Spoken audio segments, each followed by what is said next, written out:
Hello, hello. Oh my gosh. Wow. Here we go. Happy Sunday. Hi. Mooney, Mooney, Mooney. Hi, baby. Oh my god, I sound like I'm dying, but I assure you I'm okay. I just woke up like not too long ago. So I was like, you know what? I'm gonna get ready for stream. I just woke up, but you know what? We're gonna talk through the pain. So hi. Hi, hi. How are you? Oh my gosh. I had plans for my schedule last night to because I was still working on my schedule. I know. Thank you for the 2 months. Thank you. Oh my god, save your money.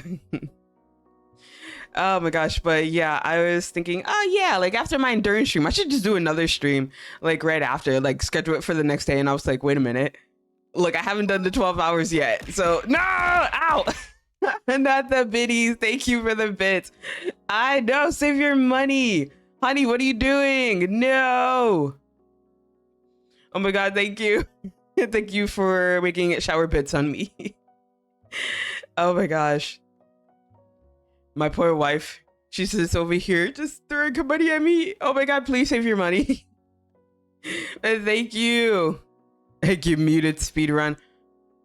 Oh my god, I just looked at my mic. I'm over here looking at it because I'm fearing that I put myself on mute again. Oh no.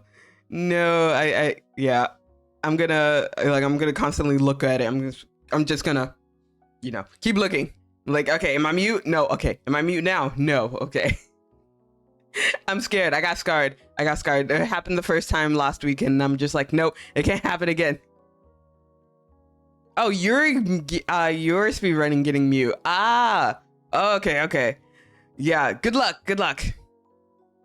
But yeah, if anyone is unaware, if you do the exclamation lucky, you get a chance to potentially get yourself timed out and get muted for a minute, or you get lucky enough to shout yourself out, or someone else.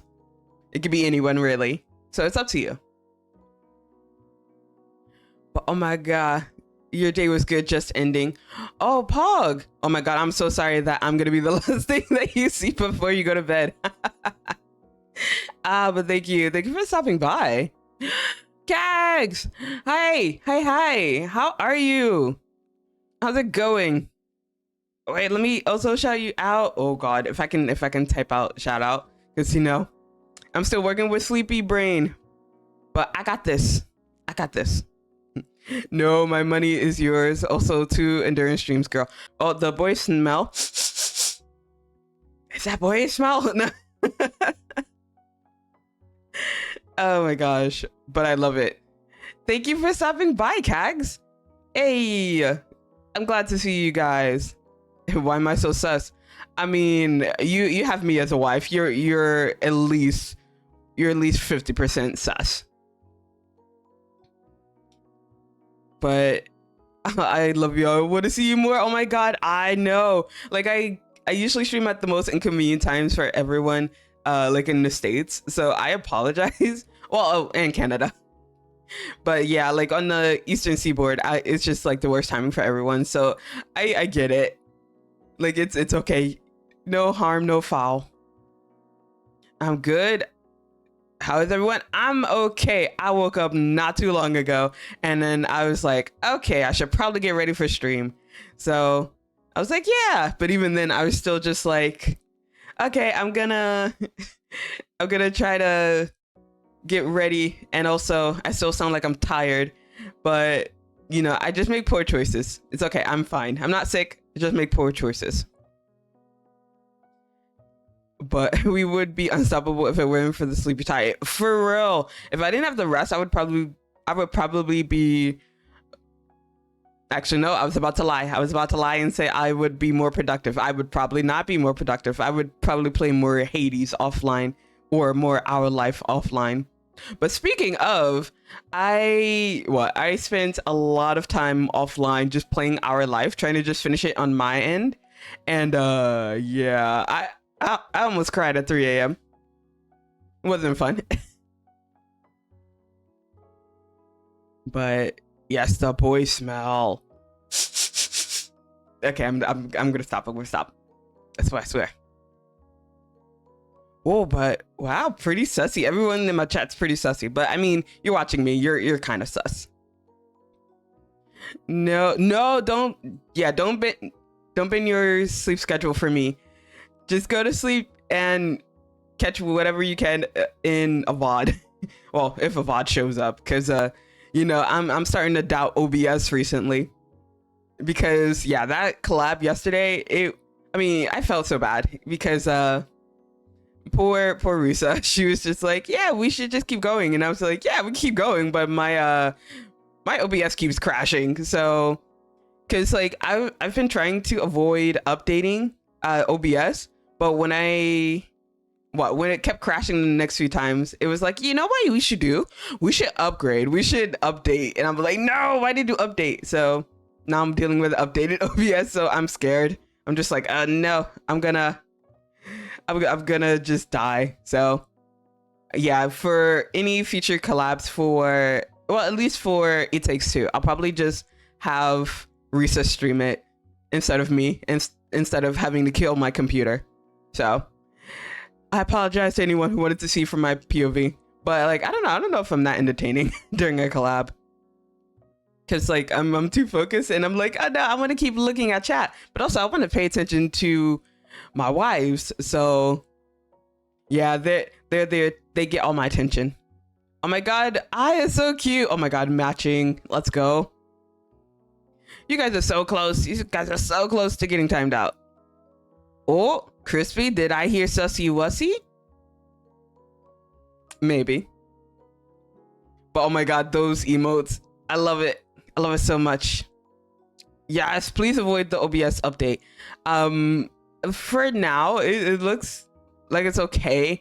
But yeah, my collab, it kept crashing. And like I thought I had like a failsafe. But nope. Nope, it still crashed. And I was like, oh yeah, okay. But it was like, yeah, too many attempts to reconnect. I was like, what do you mean too many attempts? So yeah, just be careful with the OBS update, at least until they have another update. 99, oh, almost full degen. I mean, 99 is so pretty degen, if you ask me. But yeah, you didn't know there was an update? Don't get it. If it asks you to update, don't update it. But I don't know, maybe your computer is better suited for big updates instead of mine, because like mine, it's pretty basic. So yeah, let me stop rambling and let me get onto this endurance stream. It's gonna be almost 10 or so hours, guys. Oh my god, we gotta get into this game. I gotta open the game too, but yeah, we gotta get into this game. All right, good. You never go full degenerate. You'll never recover from it. Okay, yeah, no, that's fair. Did you eat breakfast? Mouthwash counts as breakfast, right? Because I had mouthwash and water. But yes. Gonna play Remnant Records now. Bye. Thank you for stopping by, Six. Appreciate it. What do you mean, what? Yeah. Yep. That's all I had. Please eat snacks at least. Yeah, I'm gonna have a few breaks in between to eat something. But yeah, I don't want to stop completely. But yeah. Same, your cigarettes and a shot of espresso for breakfast, right? Oh my god, no. No, not the espresso and cigarettes. No. Yeah, but right now, like you guys can't see it obviously, but right now I am sitting next to 2 cups, 2 bottles, and a can, and an energy drink. So yeah, so I have a cup of coffee, I have a cup of, oh nope, not that one. Yeah, I have a cup of coffee, a cup of black tea, I have 2 2-liter bottles, and I have an energy drink that I kind of want to try out. So that's my breakfast for now. But no, I'll get something to eat later on. But yeah, I'm just gonna gauge how I feel in a couple hours. We'll see. Share coffee. I need caffeine. All the caffeine. All the caffeine. Oh my god, no. I is angry. It's okay. We'll survive. We'll survive. But yeah, you don't follow my example. Eat something properly, guys. Eat properly. Hydrate when you need to. Stretch if you need to. Go touch grass if you need to. Yeah, don't feel obligated to have to stay here. I believe in you guys. Make good choices. All right, but enough delay. We're gonna start with the moment in step 3. But I don't know. Maybe if we're lucky, maybe if we're lucky, it won't take 10 hours to get through step 3 and step 4 and the wedding. But actually, you know what? We're gonna do charity because I heard charity gives the most feels. So we're gonna do with that one. Oh, guess who will be on? Guess who will be here? My sussy merman Omar. Is that who's going to be here? Because if so, I think I guessed right. But hey, Omar, welcome in. Yeah, no, he's just currently on hiatus, so I miss my sussy merman. But no, he needs a break, and I respect that. I'm good. Sleepy, but I'm good. And so like after this endurance stream, I'm probably gonna pass out. I'm gonna sleep for like the next 10 years. Oh wait, why? But yeah. I'm okay. I'm just thriving. But yeah, welcome in, Omar. I hope you make yourself comfortable. Everybody make yourselves comfortable. Okay. Let's get into charity, guys. I'm gonna cry. Or should I leave charity until later? No. We're gonna work on charity now. Because I might cry. Thanks for the shout out. Of course. Of course, you know I'm gonna shout you out. I'm always gonna shout you out. Even if you shout me out against my will. I'm just kidding. I love your shout outs. Thank you. Get comfy. Oh my god, I forgot to get my blanket. Where's my blanket? Hello? There we go. Now I'm feeling good and comfy. Is this the Sato lookalike game? Omar, do you like being a mod? Would you like to keep being a mod? Don't put that Kusogaki into my game. I don't want to hear it.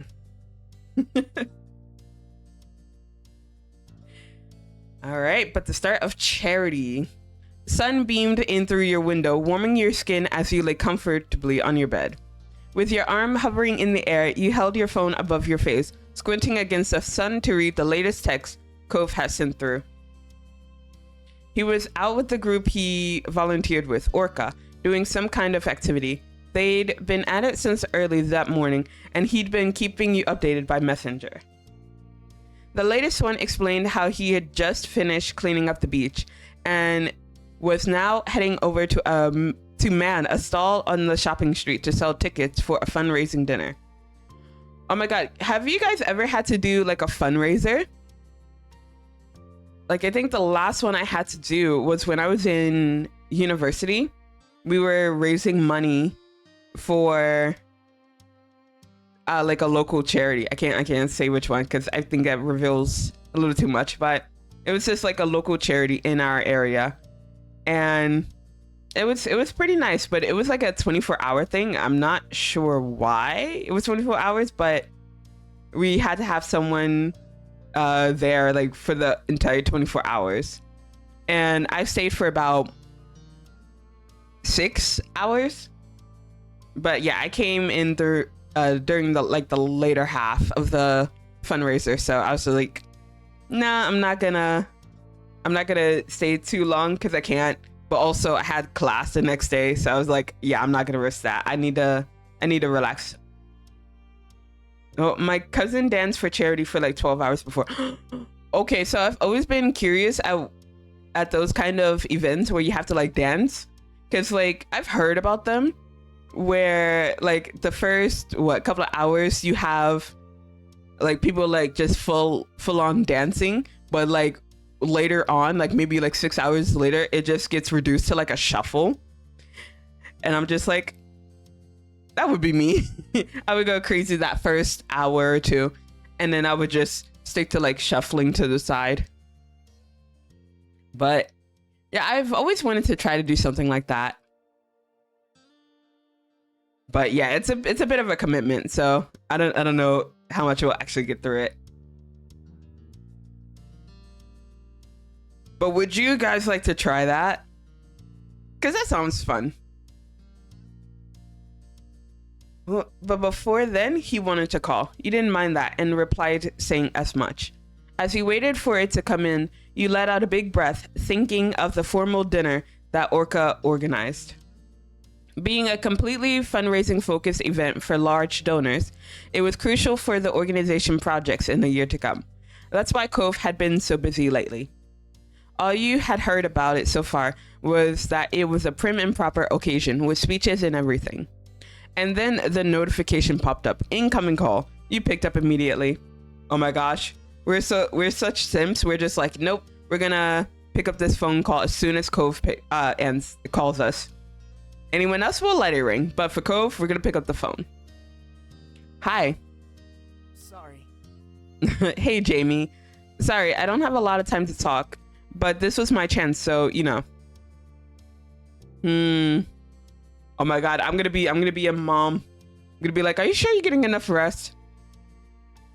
Whatever, mature, responsible boy. Oh my god, I could definitely go the complete mom route, but nope, I'm gonna ask him. Sure you're getting enough rest? I wouldn't want to see you crash and burn after all the work you're doing. Yeah, I'm taking breaks. Do you want to come by to see me? At the booth, I mean. Definitely. I mean, I would also just like to come and see you, but yeah, sure. Why not? At the booth too. Okay, cool. See you soon. It's just down on the shopping street. You'll see it.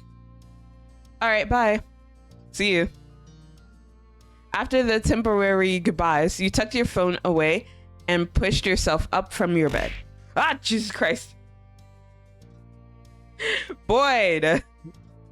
I mean, that is kind of a hell of an entrance. So, welcome in, my daughter. How's it going?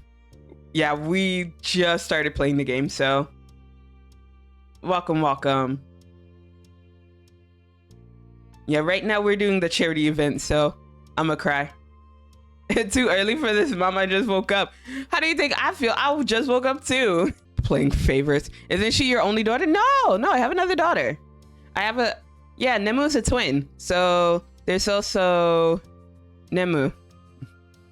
Let me see if I can. Hey Boyd, do me a favor. Can you shout out my favorite daughter? Make you do all the work, just make you shout out Nemu for me. Playing favorites, of course, that's all we do here. Tug my what? Taco, no. Taco, we just started. But yes, losing the toast and water. How sad. And also thank you for shouting out my #1 daughter. Thank you.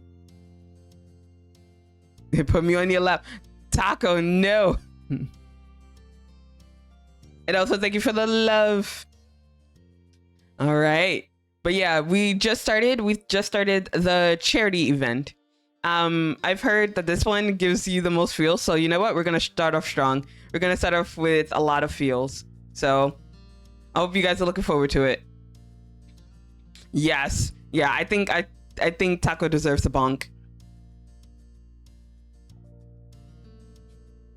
I'm looking over at my screen and it's like so delayed. And I'm just like, oh my god. Like it just showed the redeem that Boyd and sorry, that Taco had just redeemed. And I'm like, oh, okay, it's very delayed. Oh god. Thank you for the throw redeem, Taco. Love you, bye. Have a great stream, BB. No worries. Thank you for stopping by to say hi. We will miss your honey on Maine. Ah, look at my mods comforting each other. You know, one day I will pay them dental. One day I will pay them at all.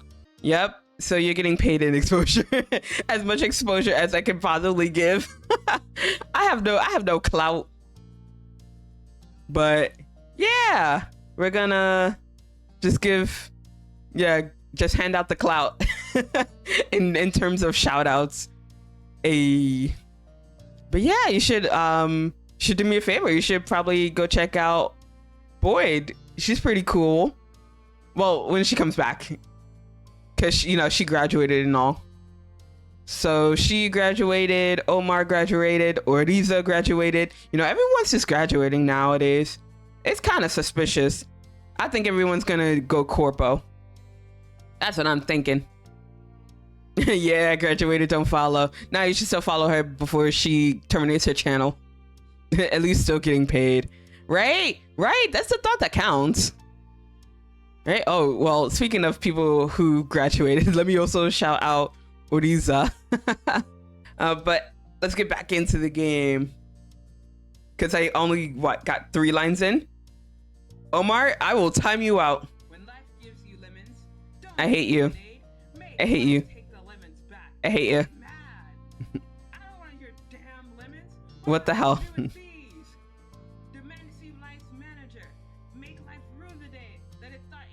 Not the lemons quote. You know who I am?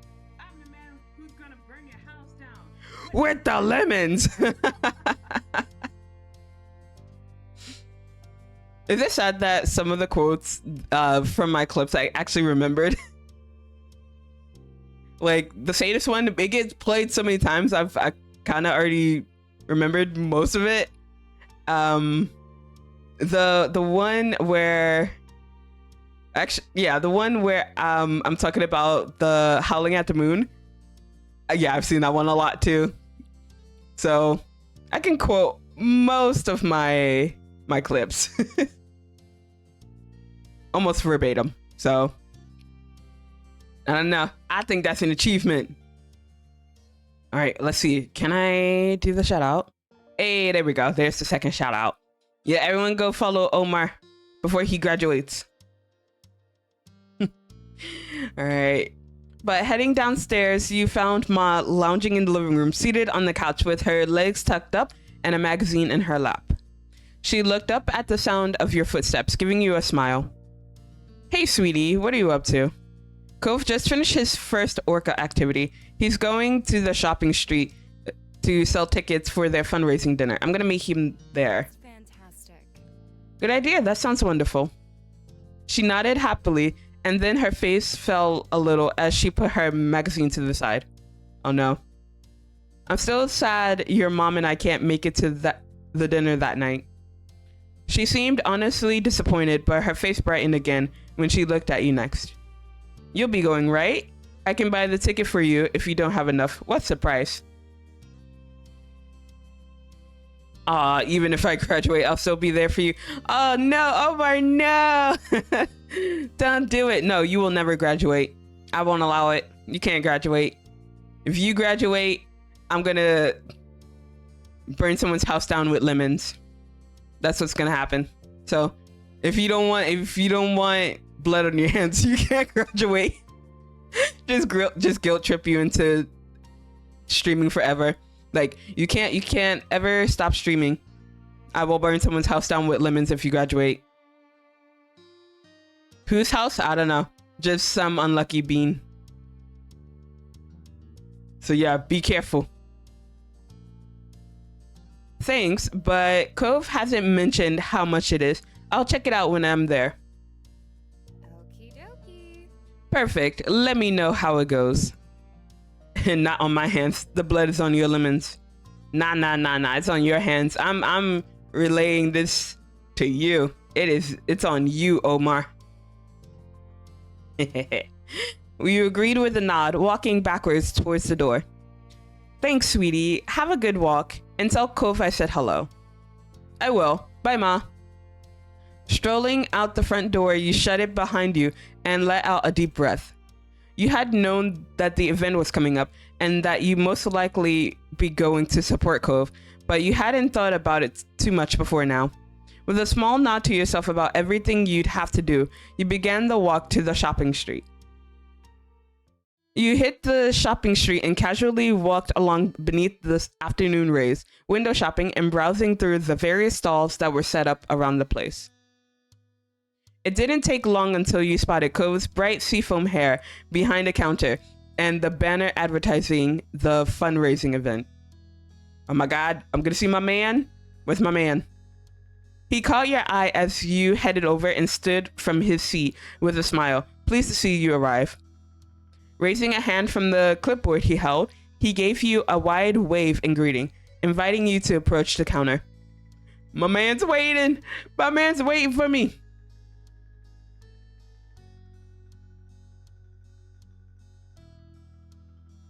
Ah, there he is. Oh my God, he looks so beautiful. And definitely he doesn't look like any of my mods. I see you, Omar. I see you typing it. I see you getting ready to type it. Don't you dare. You came right up to the front of the booth, inspecting the little plush sea animals that decorated it, before turning your smile on Cove. Jamie. Ah, baby. Yeah, we're gonna cause a scene. I'm gonna kiss him. Mwah. Cove took the cue as you moved forward, placing his hands on the tabletop and leaning his body over towards you. Let's go. PDA? Yes. Actually, no, I'm not a fan of PDA. Like, seeing it or actually doing it. So, what about you guys? I've already stated my opinion about it. But how do you feel about PDA? Seeing and or doing? I mean, hand holding is fine. I mean, it's kind of lewd, but I mean, it's fine.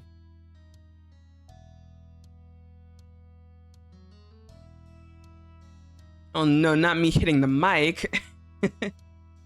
Hand holding is fine. See, even my daughter agrees. It's lewd, but you know what? It's fine. Hand holding is fine. But beyond that, in front of my salad, not the salad. But yes, people just doing, yeah, those kind of things. It's a little, yeah, interesting. In quotation. But yeah, like people who can just like knock face in public, I'm just like, bruh, you guys need a room. Get a room, you two. But yeah, I don't judge too much out in public, but yeah, I'm judging. But yes, not in front of Boyd's salad. But yeah, get a room. Like a kiss is fine. Making out is not. It's just like, bruh, if you're gonna take off your clothes, do it elsewhere. Not in front of G-Bus. But also kids. Because you'll go to jail. Oh, kissed him on the... Okay. So we're in a relationship. We are... I believe we're engaged. Believe we're engaged now. Wait, no we're not. Yes. No. Yes. Yes? I believe we're engaged now, so there's none of this kissing on the cheek, on the forehead, on the nose business. No, plant one right on the lips. Your mouths lightly brushed against one another. It was sweet and short, with a bit of awkwardness given the piece of furniture stuck between you. When you pulled back, he smiled at you suddenly, a pink blush spreading across his chin. His skin, wow. Just the chin. Have you ever seen a blushing chin? That's one for the timelines, right? A blushing chin.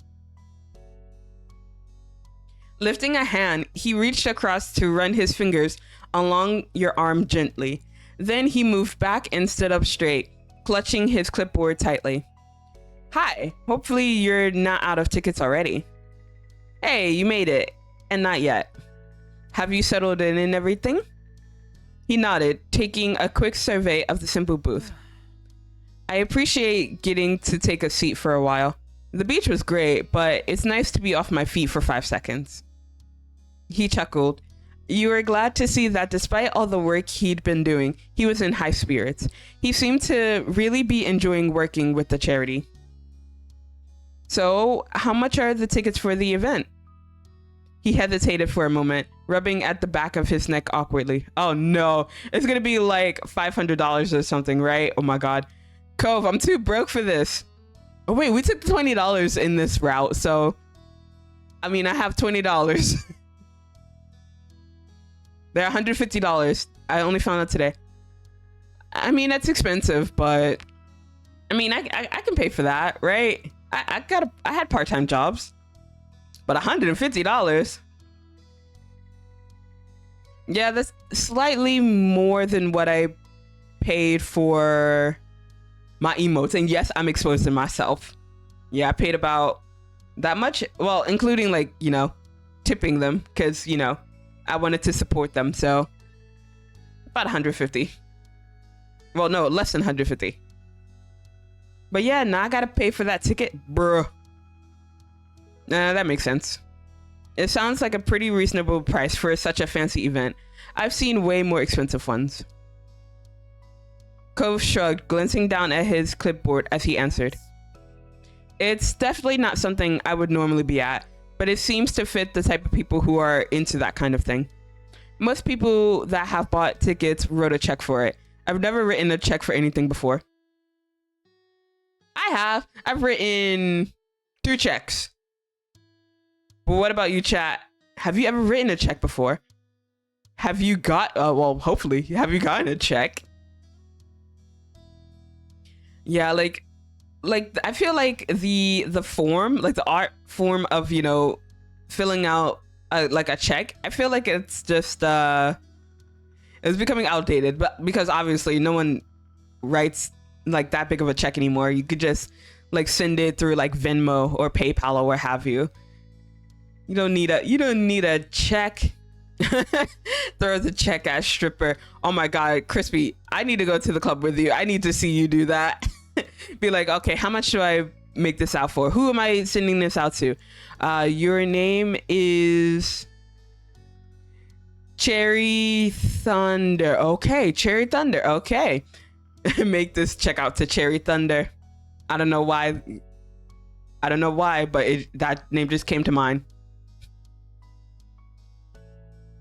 Oh my god, have you okay, wait.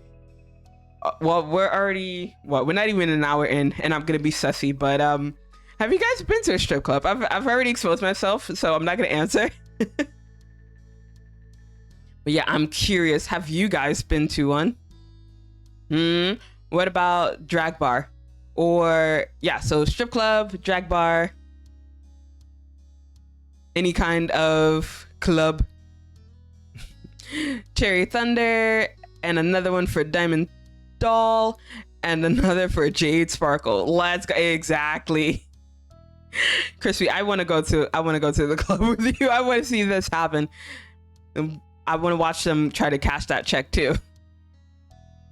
Instead of, you know, just throwing dollar bills at them and making it rain, just make it rain in like the check. I don't think you're getting out of this, guys. Have you been to a strip club?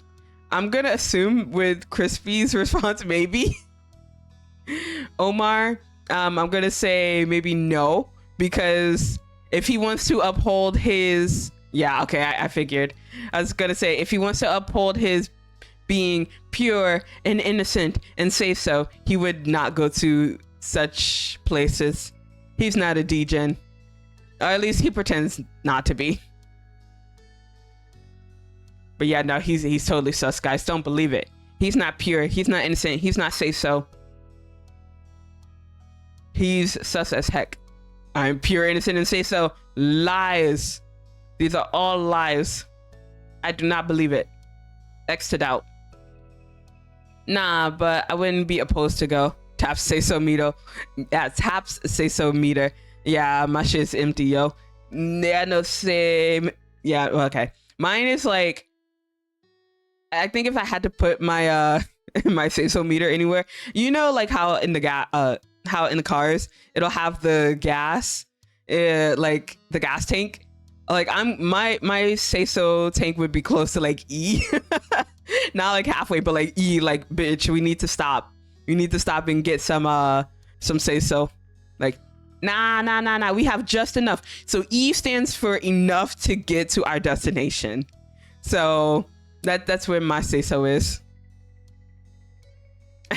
Oh no, not my mods arguing. Omar say so. I know, right? It shocked me too. I can't believe it. He say so. But I mean, boys not say so either. But I feel like anyone in my chat's not say so. Yet throw coins at the strippers. Oh no, don't make it hail. No, have mercy on them. What do you mean I'm very say? Yeah, you liar. You liar. You can't even finish your sentence, you liar. Throw 100k pennies. No, not the pennies. No, that hurts. No, making it hail. Oh wait, yeah, I'll take it. No. I'll take the bonk. Yeah, that definitely deserves the bonk, Boyd. I'm sorry, honey. If I can spell bonk, you know? Wait, I wonder if you can bonk yourself. Boyd, see if you can bonk yourself. Just do the command, just be like, exclamation bonk. But I don't know, maybe it does need someone. Oh yeah, okay, cool. Oh, aw. That's fine, that's fine. I'm a bonker again, because you know what? She needs to bonk. She's been kind of sussy, guys. Be careful. Watch out for Boyd.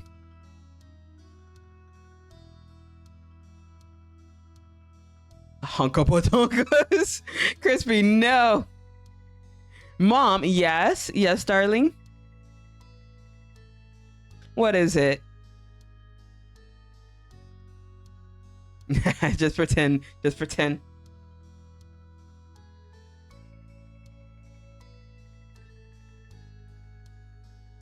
71% sus. Okay, not bad. So kind of G-Gym, but okay. You laughed briefly and shook your head at him, and upon seeing the look on your face, he trailed off and cleared his throat softly. A couple of people did have cash though, but yeah, that's the answer to your question. 82. I knew it. I knew he was sus. Nothing. Bunk. Omar, to you, please. At least I have a bunk buddy. Needs to be higher. Ooh. You keep trying. Keep trying, Crispy. Ooh, very sus, Omar. He gave you an affectionate look, his eyes soft as they met yours. Not that it really matters. I'll get you a ticket. I just want you to be there. No, you can't buy my ticket. No, Cove, I won't allow it. I won't allow it. You can't always pay for me for everything. I mean, I get it's a lot of money, but don't do it. Don't do it. You will? Group members get to bring a guest? No, we only get entry for ourselves, and it's only people who volunteer a certain number of hours, or if they're actually a part of the team running it. So basically, I'm gonna buy it for you. Cove, don't you dare. Yeah, it's too expensive to be a gift. I'll make it up to you somehow. Don't say that. That's how a lot of stories start. So we're not gonna do that. Yeah, no way. I'll get my own ticket. Yeah, I can't let you do that. It'd be too expensive to be a gift. No way. I'm not asking my girlfriend to pay $150 to come as my date to dinner. But imagine having to pay. Oh my God, am I escort now, guys? Oh no. Not me being an escort. Bruh. Besides, I've been planning on donating some money to the group at some point anyway. This is my chance to do it. Can we at least split the cost? Yeah, because I feel completely uncomfortable having him to pay for everything. But yeah, let's split the cost. Yay! I think we got it. Let's go. Cove gave you a gentle look, his shoulders dipping as he relented to your compromise. You know, you're worth having there, right? I'm not making myself miserable by offering. But I don't want to make you feel bad by being pushy, so we can do that. Just promise you will get a ticket, okay? I promise. Oh, can we pinky promise? Oh my god, so... Okay, so cute story. In my, like, since I'm a teacher, obviously I teach kids, and so sometimes when they think I'm not looking, they'll say something and then they promise each other something, because like I'm not supposed to hear in on what they're promising, but like when they do the promise, some of them still do like a pinky promise, and I think it's so cute. Just like, oh, you guys do pinky promises. Aw, it's so cute. Also, Crispy, no, stop trying to manipulate my command. But it's going up. Oh no, I'm scared.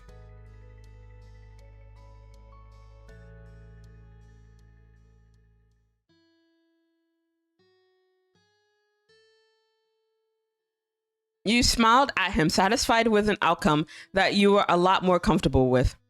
He glanced over his shoulder quickly before turning back to you, his lips tilting mischievously at the corners. Well, I'm not supposed to, but if you want, you can sit behind the counter and keep me company while I sell tickets.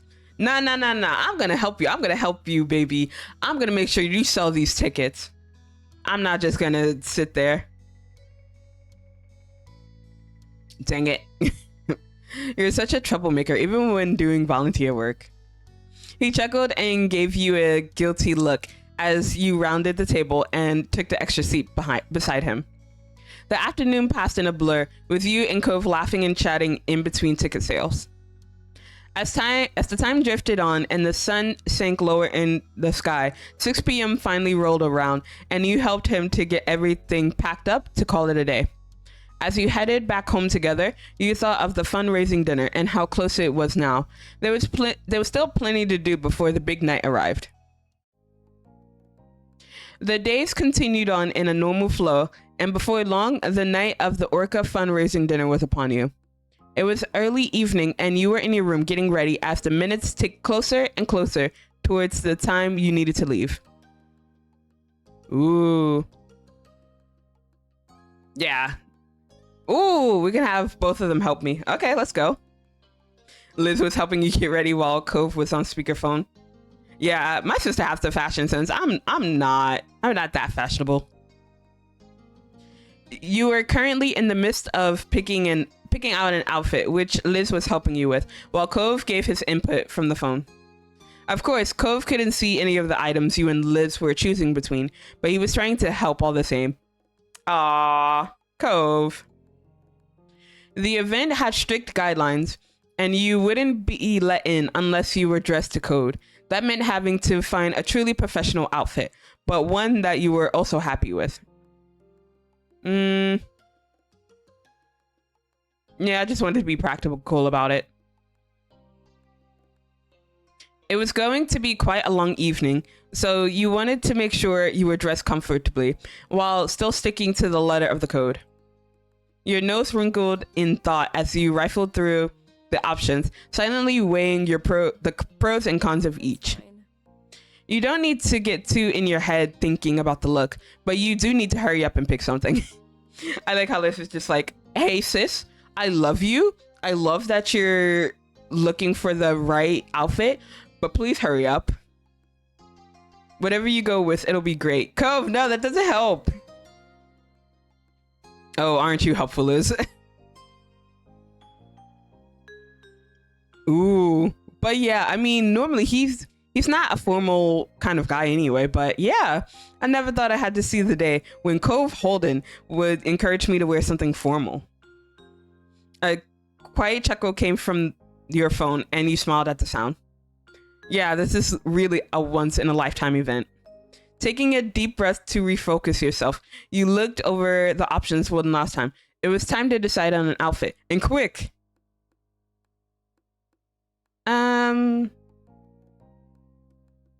I can choose a dress. I mean, I'm not a fan of dress, but yeah, I'm not a fan of wearing dresses. But like in formal situations, I would wear one. Either that or just a skirt. What about you, chat? Do you wear dresses? And yes, I'm asking all of my male presenting viewers as well. Do you wear a dress? There's no shame in wearing a dress. Let's see. Dress, skirt, dress, skirt. I'll wear a dress. It's fine. I show up like, oh no, not the material girl. Oh no, dress pretty. Yeah, dress is pretty. Yeah, I'm a pants kind of person, but for formal occasions, I'll wear a dress. If it's business, if I have to wear something flowy, then maybe just a skirt, but I won't wear a dress. If I'm doing a presentation or what have you, maybe pants. But I don't know, it's been a while since I've done a presentation or like led a meeting, so I don't know, maybe just stick with pants. But nah, just a dress shirt and khakis and dress shoes or a suit. Ooh, that's good. That's good. But when was the last time you guys dressed up? I think the last time that I, had to wear something formal, it was for my interview for my current job. So I think that was the last time that I dressed formally. At a funeral? No! Oh my god. Well, yeah, that is one way to dress formally. Okay, so I want to ask, like, I don't know if it's just superstition with like my family or kind of like a unspoken rule, but is there like a hidden rule against wearing red at a funeral? Because like in my family and like everyone near us, it's just like you're not supposed to wear red at a funeral and at a wedding.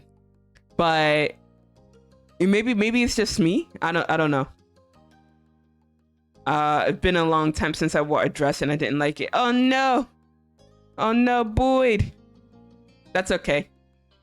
Oh my gosh, I just thought of like a really bad image. Well, not really bad, but like it's cute, but it's kind of bad.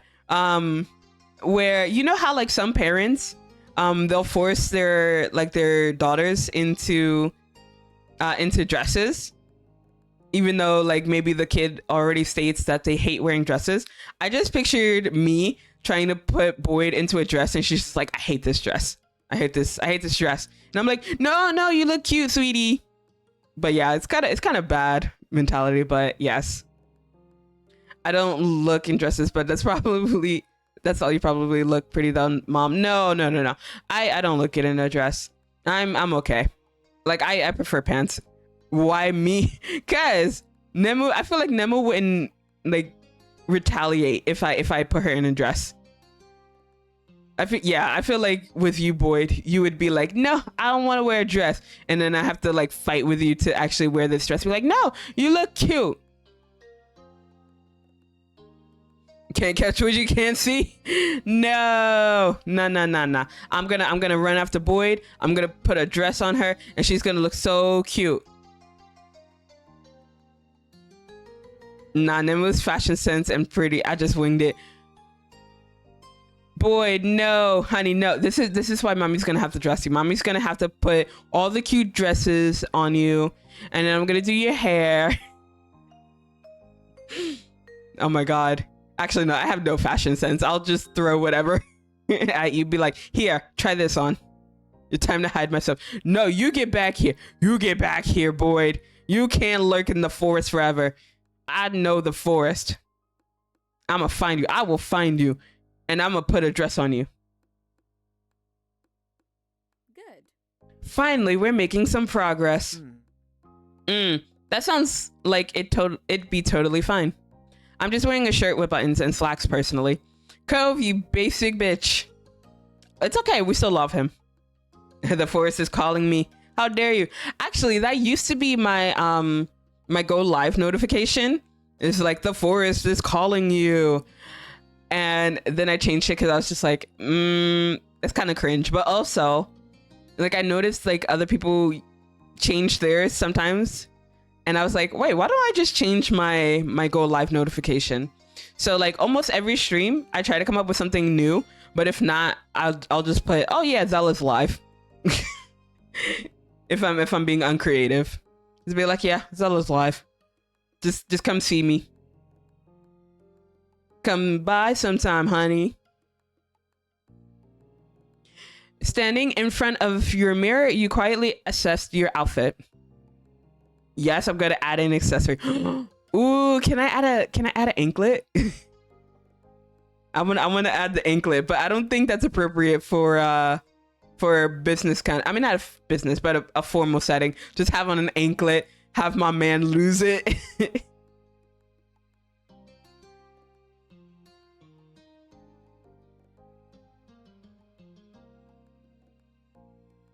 What is that? Something extra? Let's see. Rummaging through the rest of your wardrobe, you picked out what you needed to complete your outfit. A necklace? Yep, necklace for sure. Turning back to the mirror, you let Liz drape your best necklace around your neck and clasp it together at the back. Oh my god, thank God for my sister. Because I'm just like, I can't put on a necklace by myself. I'm too small brain. Ooh, a shawl. Nice. A tie. A dress and tie. I mean, seems like a bit of an overkill, Jamie, but alright, you do you. Ooh, a pair of earrings. Ooh, yes. You hurried to put on a pair of earrings to match your outfit, aware that time was running short. Okay. And ooh, okay, maybe I will put on the anklet. I mean, it's not that formal, but I want to see Cove try to keep his composure if he notices it. An anklet. You had to quickly remove your shoes to slip on the anklet before stepping back into them again. Ooh, can we just put everything? No, I'm not gonna put everything. We would look ridiculous. And maybe a ring. You couldn't leave the house without slipping on that. Holding your hand up to the light, you quietly admired the way it glinted. All right, and that was everything. And with that, yeah, I'm gonna ask Liz to put makeup on for me, because I'm terrible at putting on my own makeup. So like normally I go natural. So I only put on makeup on like special occasions or if I'm cosplaying. That's the only time I put on makeup. Anything else, it's all natural. So I did wake up like this. Flawless. But yeah, no, I don't put on makeup so often. And like, I'm always jealous to people who can. Because I'm just like, bruh, I don't have time for that. I'm too lazy. I would rather sleep in instead of just putting on makeup. But does anyone else wear makeup? And if so, when do you wear the makeup? Is it only for special occasions? Is it every day? Is it when you're on a date? Because that last one, such a mood. But yes, Liz, please help me. Leaning up in front of the mirror again, you spoke over your shoulder. Do you think you could help with some makeup for tonight? Absolutely. I'll show you everything I know. You're welcome for that. Thank you. With that, Liz really got into gear. She worked deftly to apply all the details without holding you up too long, all while keeping you informed on what was happening to your face. Finally, you were dressed. It had all come together. I love it when a plan comes together. Okay, just gotta change my shirt and then I'll be at the car. See you in a minute. When you looked at Liz again, she had a goofy smile pulling at her lips. You look very nice, Jamie. My sister complimenting me? Oh my god, the world is gonna end.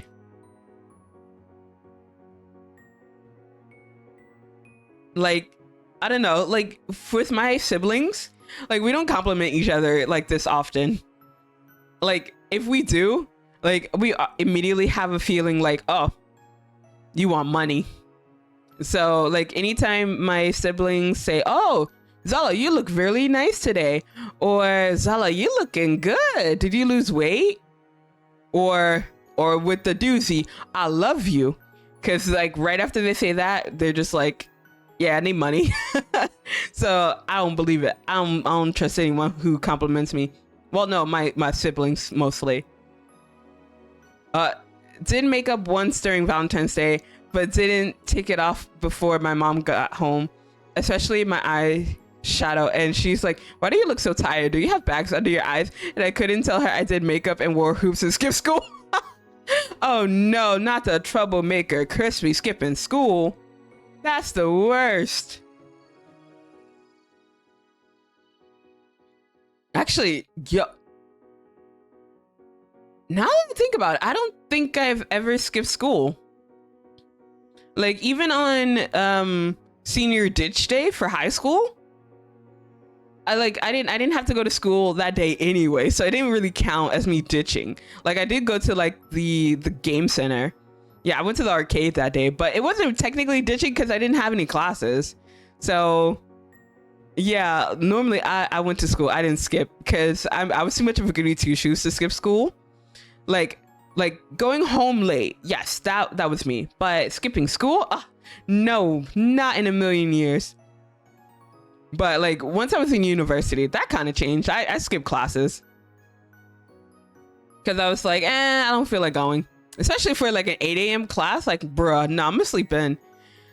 But I mean, I went to most of my classes because, you know, I had to pay for them. So I was like, nah, I gotta go. I'm paying for this. But skipping school, the gall.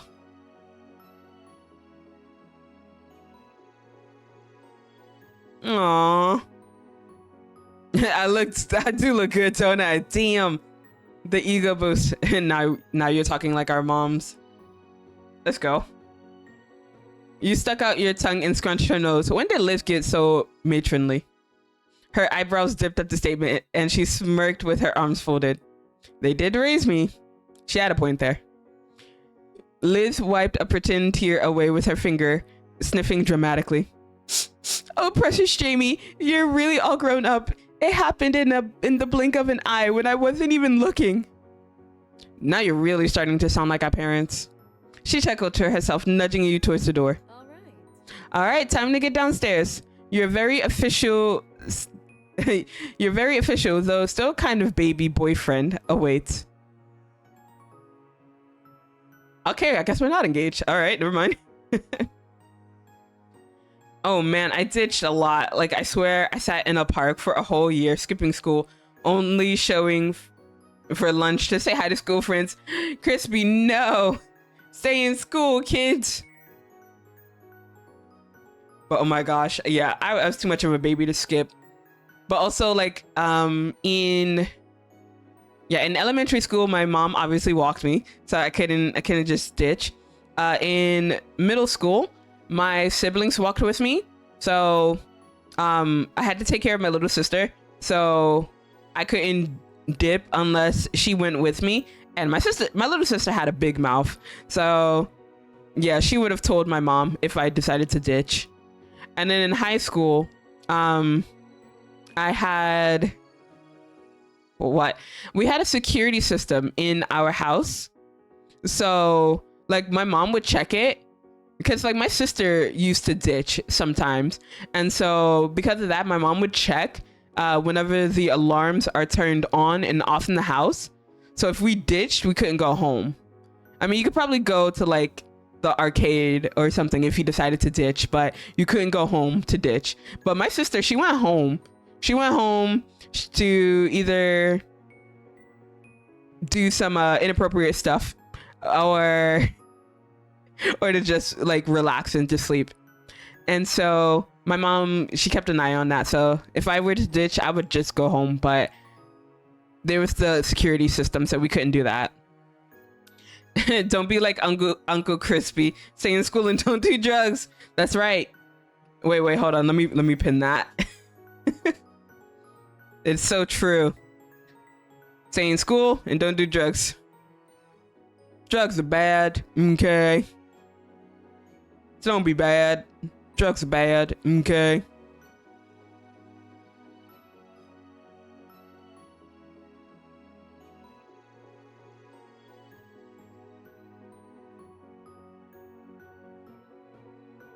But yeah, okay, there we go. It is pinned. Good, good, good.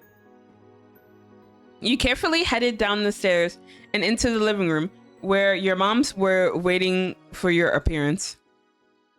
As you entered, they both stood from the couch and came over to you, smiling broadly. You look so wonderful, Jamie. And very mature, too. Oh, thank you, Mom. I know, right? Oh, she's so smart because she did my makeup. They continued to coo and fuss over you until you managed to brush them off. Ma took Mom by the arm and held her close, the two of them admiring you proudly. Yeah, I already got this from Liz. Mom, knock it off. Poor favor. Poor favor. I don't need it from you too. You'll have to get used to it one day, Jamie. You're the baby of the family forever, after all. Ma came in to give you one last hug, and before you knew it, another pair of arms was wrapped around you, and then a third. Both Mom and Liz giggled as they hugged you tight. We hope you have so much fun tonight. We won't wait up for you. Stay out as long as you need. You're old enough now. Oh. Oh? Can I go see Cove? Can I stay with Cove? Can I, get into some funny business with Cove? I didn't hear a no, so I'm gonna say yes. With a last wave goodbye, you left your family and approached the front door. It was time. Stepping out into the night, you closed the door behind you gently and looked out across the street. Cove was standing there in the street. His eyes met yours immediately, as if he had been watching your house for the moment you would come out. He smiled bashfully. I mean, he kind of dressed up nice.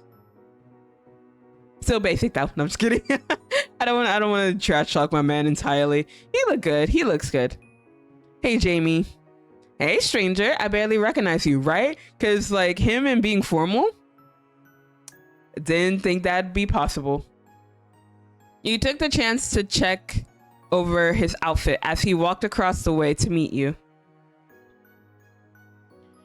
It was formal for sure, though didn't feel overly posh. It made sense for him and was honestly a sight for sore eyes. He was always beautiful to you. Knockoff with the giraffe print shirt. Look, he's trying. He is trying, Crispy. He's trying his best. Oh my gosh, he was always beautiful to you. He is. I mean, giraffe print or what, foxy grandpa look, he would probably still rock it. I still love him. With a growing smile, he stepped closer, his cheeks reddening all the way down to his neck. Thank you. Thank you for coming with me and for dressing really nicely for this. Your outfit, it's just perfect. No, Cove. His gaze traveled downward to take in your full form. Okay, is he looking at me like, or is he doing the, because I need to know. Is he looking respectfully? I mean, he could look disrespectfully too. I'm okay with that. And oh my god, he's close. Oh my god, baby. Hi. You are very close. Oh.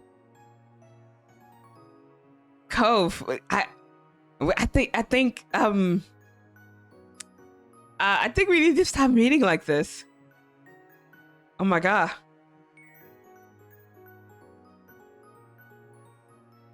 Hi. Oh, so close. He leaned in only inches away from your face to whisper in your ear, his warm breath tickling your skin. I like the ankle bracelet. I know you would. I know you would, baby. Your cheeks went hot and you bit down on your lip to keep from smiling too much. I wore it for you. Yeah, we're gonna tell him. I wore it for you. I did this for you. I thought you might appreciate it, and it is a special night. He smiled at you softly, the corners of his eyes crinkling as he brought his face even closer. Even closer? To the point where the tips of your nose were touching. Oh my god, it's the tips. You're always too nice to me. He raised a hand and lightly trailed his fingers down your side, his touch tingling your skin through the fabric of your dress. Bruh, we're not gonna make it to this party. You keep it up, Cove. We're not making it to this party. And I know we're here for charity, but you can't just touch on a person like that. We're about to get married. You started to wonder if it was a good idea after all. Cove acting like that was killing you, and you haven't even started the trip to dinner yet. Not me saying that outright. Yeah, Cove's gonna kill us. It'll be the end of us. It took a great amount of effort to focus your thoughts and react to his overall assessment to your look. Oh, all right, we're gonna keep flirting. You're so hot right now. We are not getting to this dinner. We're just gonna compliment each other and flirt, and we're not making it to this dinner, guys. We're just not. So like, if anyone asks, like, oh yeah, Cove, Jamie, how was the event? And we'll be like, we raised something, but it wasn't money. Cove hung his bright red face in embarrassment after that. He wrapped his arms around his torso bashfully, as if trying to protect himself and the outfit from further teasing. Come on, Jamie. Hey, Cove, gonna make you dinner, right? I am dinner, and I am the dessert. Itadakimasu.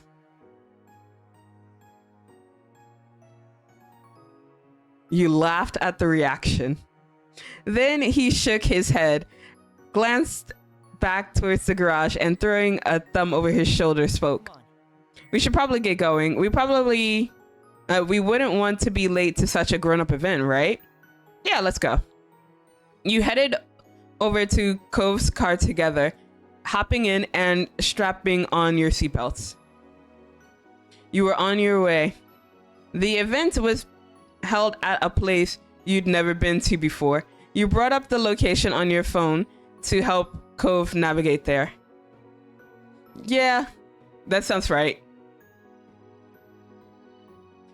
It took some time to find the right address, and once there, you were met with the task of making the parking spot, of finding a parking spot. Though you were on time, it seemed like everyone else had already showed up and claimed the spaces. Eventually, you found a suitable place before realizing that it required payment. Cove covered the amount, taking a ticket from the machine and leaving it on the dashboard of the car. Ooh, it looks so nice and fancy. Is it sad that I kind of hope they don't reuse this one for the wedding? I mean, they could. I'm not gonna be mad if they do. But I kind of want the wedding one to be a little different. But I don't know. I feel like Cove would want to get married in a place like this. But yeah, we're gonna keep playing until I get married, damn it.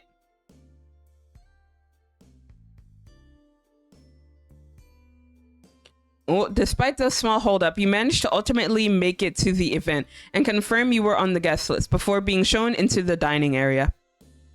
Cove whistled low as he looked around, taking in the extravagance of the room. Chandeliers hung from the ceiling, and the entire place was decked out with beautiful oceanic displays. You were stunned yourself. It was extremely high class, even more so than you had already expected. Okay, so I'm gonna steal all the silverware. Actually, wait, no, this is a charity. I can't steal anything. Yeah, this is the best looking event I've ever been to. Your lips parted in a wondrous smile as you took in the decorations, and the guests all dressed to the nines. Cove met your eyes with a similar look on his face. You got the impression that he felt the same way about it all. The sound of Cove's name being called out echoed over the din of the room. When you looked around, there were a couple of unfamiliar people coming your way. They headed over to greet Cove, giving you both a welcoming smile and hello. We're glad to see you could make it, Cove, especially after all the hard work you've done to help make this night happen. Of course. Definitely, I wasn't going to miss it. You must be Jamie. Cove has mentioned you often. It's nice to finally meet you. Damn, how often does he mention me? He has, huh? Well, I hope I live up to the legend. When you glanced over at Cove for confirmation, he smiled, pleased with himself, a small flush of color covering his cheeks. Jamie and I, we've known each other for a long time, since we were just kids. That's wonderful. Nothing like old friends. Yeah, we were just friends. Cove, why didn't you tell them?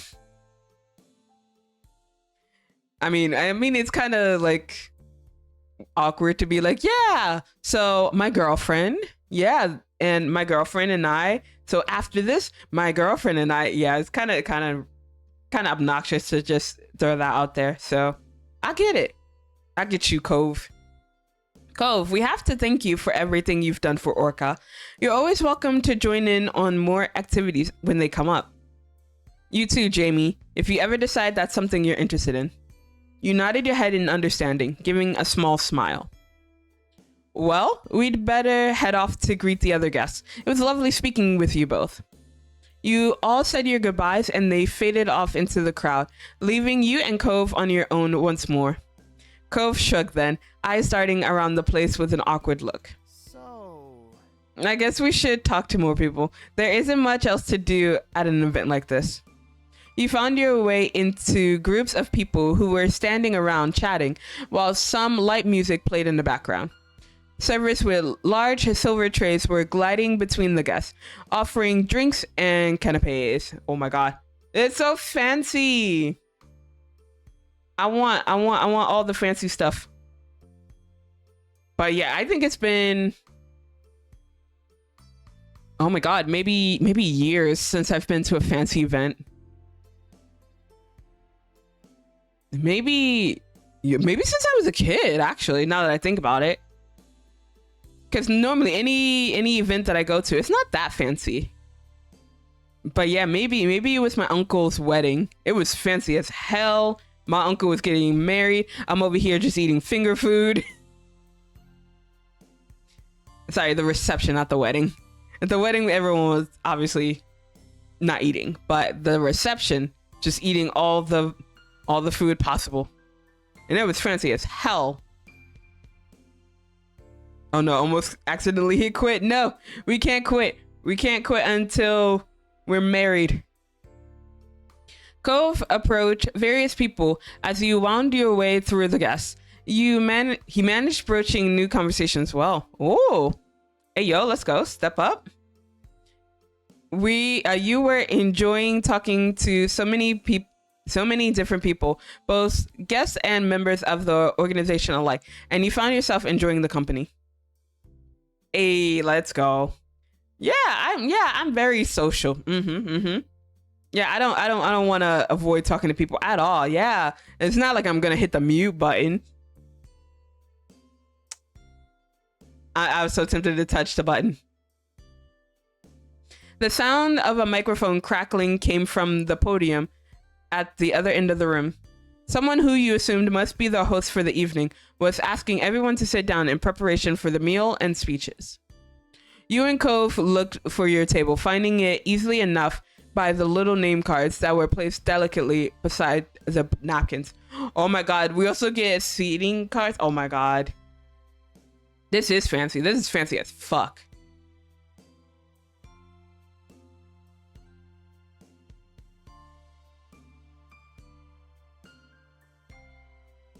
Oh, a few others joined you at the table, though they weren't anyone that you recognized.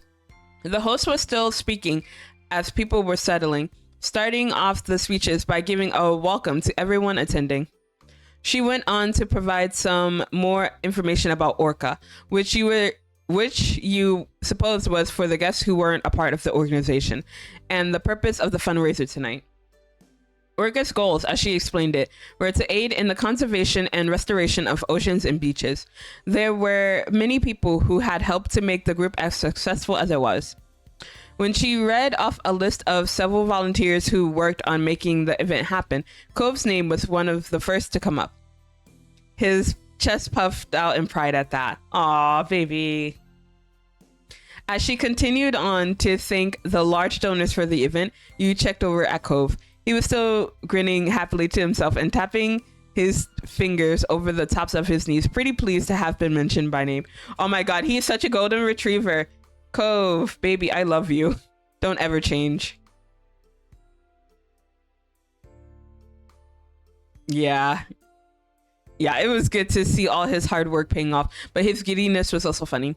While the host continued speaking, multiple servers dressed in black were setting the first course of the menu in front of the guests.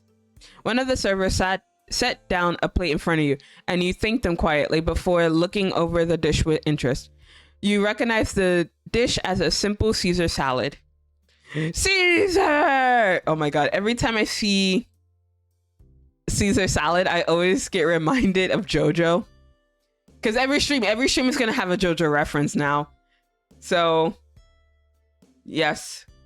Not Caesar salad. Not Caesar salad. Oh no. Also, I don't think that counts as spoilers, but if I guess, then spoilers, Caesar dies. Rip. The host quickly wrapped up the end of her speech, thanking everyone once more before inviting you all to begin your meal. Anyone who had included a special dietary note when signing up for the event received a vegan or a vegetarian version. And there were also small baskets of bread set around the table. Nah, you can't do that to me. I will eat all that bread. You're gonna have to keep coming back with like, what? Like baskets upon baskets of bread. I will be that one bitch who gets full on bread at a party. Ah, classic Caesar move. No. Rip. I mean, it could be worse. We could be getting crushed by, by scaffolding or what have you. But, yeah, no. We ate the salad and the bread. We ate all the bread. I mean, not some of the bread. Now we ate the entire thing of bread. Like, the servers are just going to have to keep coming back to our table. I'm just gonna eat all the bread. So, okay, so I'm really bad at starting conversations.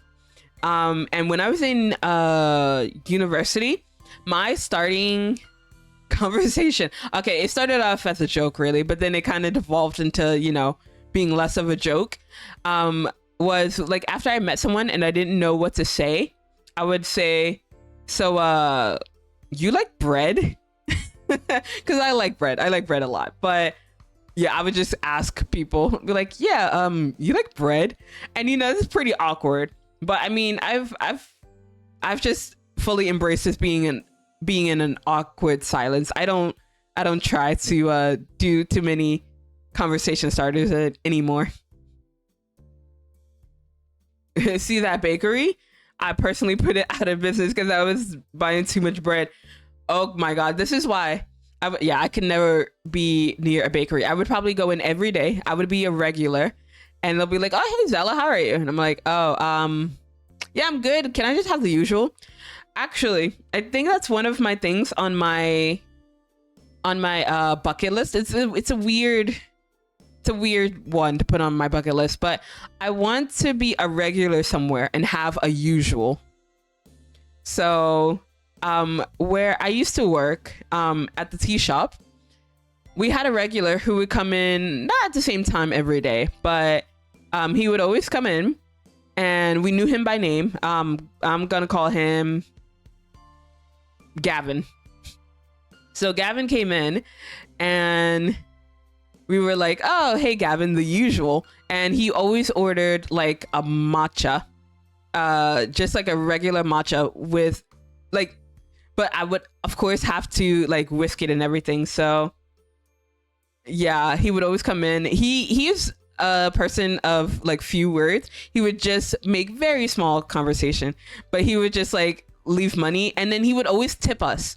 And like at my store, we weren't allowed to take tips, but he was just like, I'm not. He was one of those people who was just like, I'm not gonna take change. And like even if you try to give him change, he'll just leave it on the counter, and he's just like, just take the tip. And I was just like, bro, trying to get me in trouble, but we would take it. Be like, okay. So yeah, we would. Like I kind of miss Gavin. I kind of miss him. He was rich, and like when we found out, we were like, wait, why are you just here getting like a $5 drink? And well, no, obviously rich people get drinks, but like you could just, you know, get it like ordered or what have you. And he was just like, nah, that's a waste of time, like someone else's time. He doesn't like wasting anyone else's time. So he was like, I'll just go get it myself. And then one day, we asked him, we were like, hey Gavin, what do you do? And he was a CEO of like a company. I was like, what? Huh? But like every time he came in, he always dressed down. So I never knew. And I'm like, damn, Gavin. So yeah, that was pretty interesting. Yeah, I miss Gavin. I wonder what he's doing. Also, welcome back, Boyd. You can't escape me. You can never escape me, Boyd. Welcome back, baby. Oh my god, Cove, come on. This is a fancy place. Don't just scarf down the salad. Cove wolfed down his salad before munching into a breadstick, quickly devouring that as well. I hope the next part comes out soon and is bigger. He's so hungry. I came back for Cove. Excuse you? No, you're supposed to come back for me. You're supposed to come back for your mother. The disrespect in my own stream. You could hear him mumbling to himself as he reached over for another piece of bread. He glanced around the table and he followed his line of sight with curiosity, noting that everyone else was still eating a salad. Oh my god, Cove, he was just like, I want food. Okay, fine. I guess I miss you too, Mom. Aw, Boyd. Such a tsundere. I mean, I think you get that from me too, because some people say I'm a soon, but I don't see it. Stopping his hand mid-air, he quickly pulled back and rested it on his lap without taking another breadstick after all. It was clear that he was starting to feel unsure of himself, and he looked a little out of place here. He folded his arms and turned them away from you. Turned from them to you. God, I can't read. Hey, did you like the salad? It was too small. I'm still pretty hungry. Yeah, me too. His gaze remained purposefully tunneled on you, as if he was trying not to even think about what the rest of the table might be doing. Oh, I thought, okay, I misread that and I thought it said on the head. Like, yeah, we're just gonna pat him on the head like a dog in front of everybody else. You discreetly flipped the guests off. Let's go. To be like, fuck you. I don't know you guys, but fuck you. Nah. Pick up a breadstick and give it to him. It's okay. Oh, thank you. Kos spoke gently as he took the bread from your hand, looking choked up by your reassurance. Aw, he munched away on it happily, seeming much more at ease. It wasn't much longer until the main course was arriving, and the various chicken, steak, and veggie dishes were being served throughout the room. Ooh. I have noticed that with like a really rich people like Mark Zuckerberg, Steve Jobs, Bill Gates, they never really wear anything extremely fancy. They always wear like the same thing, like jeans, shirt or sweater, and tennis shoes. Really rich people, they don't dress rich. They just dress like an average person. Yeah, so true. And like that's why kind of like when like people who pretend to be rich, they try to dress up and like, you know, dress the part, which, you know what, more power to them if they want to. But Like, it's just like, we know you're not rich. We had a coworker actually from the same job. She told us that she was rich, and she was like, oh well, I don't really need to work here. I don't really need a job. She just really liked tea. And you know what? That's fine, but like we didn't believe her that she was rich. Like, I think her parents were rich. Like they were well off, but like her personally, she was using daddy's money. So I was kind of like conflicted when she said that she was rich. I was like, because like, I don't know, rich people don't like outright say that they're rich, right? Well, it's just like, if you ask, they'll either be like, yeah, I guess I am, or they'll probably try to like downplay it, right? Like, you don't outright just say, yeah, I'm rich. Well, I don't know, because like anytime I see anyone who says that they're rich, I usually see it from people who are using daddy's money. And you know what? That's okay, but don't say that you're rich. Your dad is rich. You are not.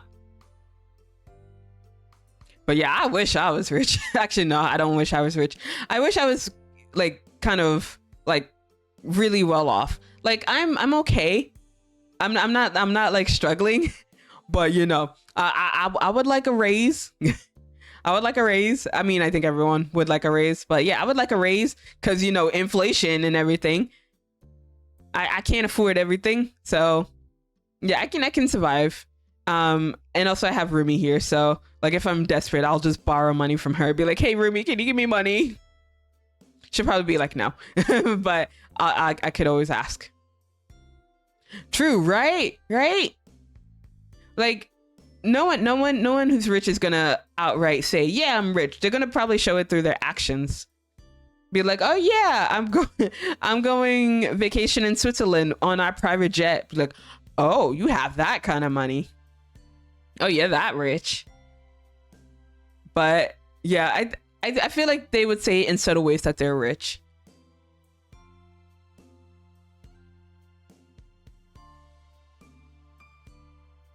Oh no, I'm out of tea. Oh man. All right, so I'm gonna, well, not leave now. It's in about 5 minutes or so. I'm gonna go take a tea break, but I mean, I still have other drinks, but I really want tea. Hydrate. I've been hydrating. Hold on. Let me drink some coffee then. Hold on.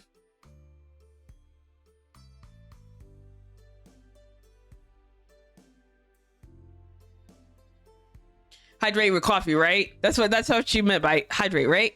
Yeah, because I got all the coffee. Hydrating with some coffee. Get more hydration. All right, more coffee. Oh my God. Okay, hold on.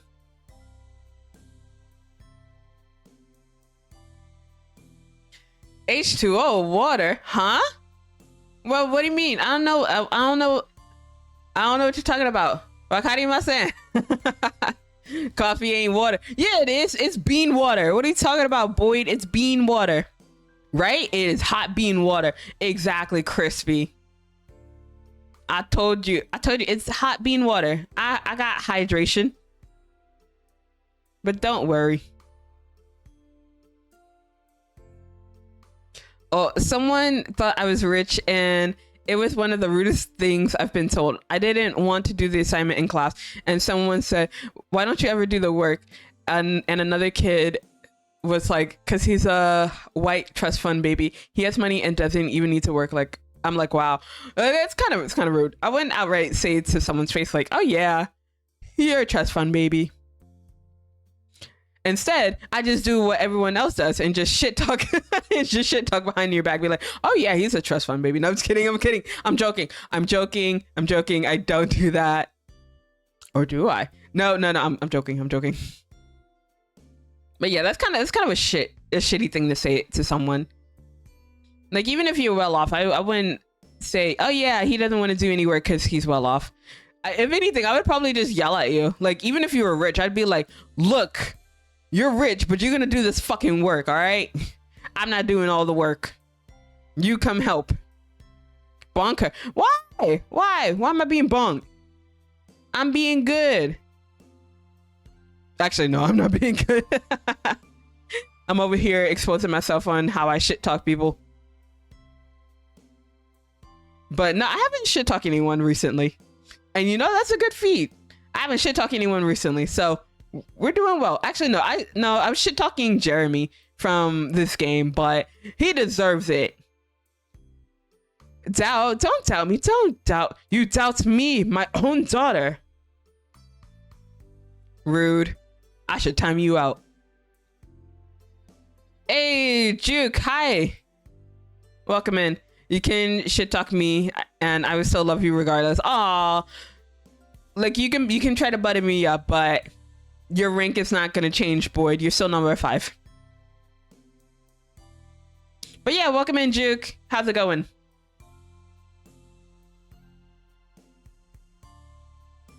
An array of scents wafted through the room, making your mouth water.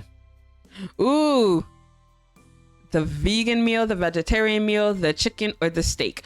Ooh, I want steak. If we're serving steak, I want steak. Joke's on you, I'm into that. Oh no, Boyd, you are exposing yourself. Oh no, Boyd. Honey, baby child, what are you doing? What are you doing? Anyways, nah. Everyone go point and laugh at Boyd. Just exposed her. She's into the degrading. Coffee break. Coffee break. Well, we're gonna go on a tea break in like a minute. You can trash it. You can talk trash about me. I just expect me to pull in LTG on you. No.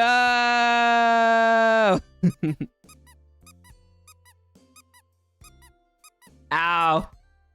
Not the bonk. Yeah, poor Boyd. Yeah, you saw nothing. We saw everything, Boyd. Oh my god. Let's see. Oh my god, can I read that? I don't even think I can read that. I'm too dumb. I'm not tech savvy.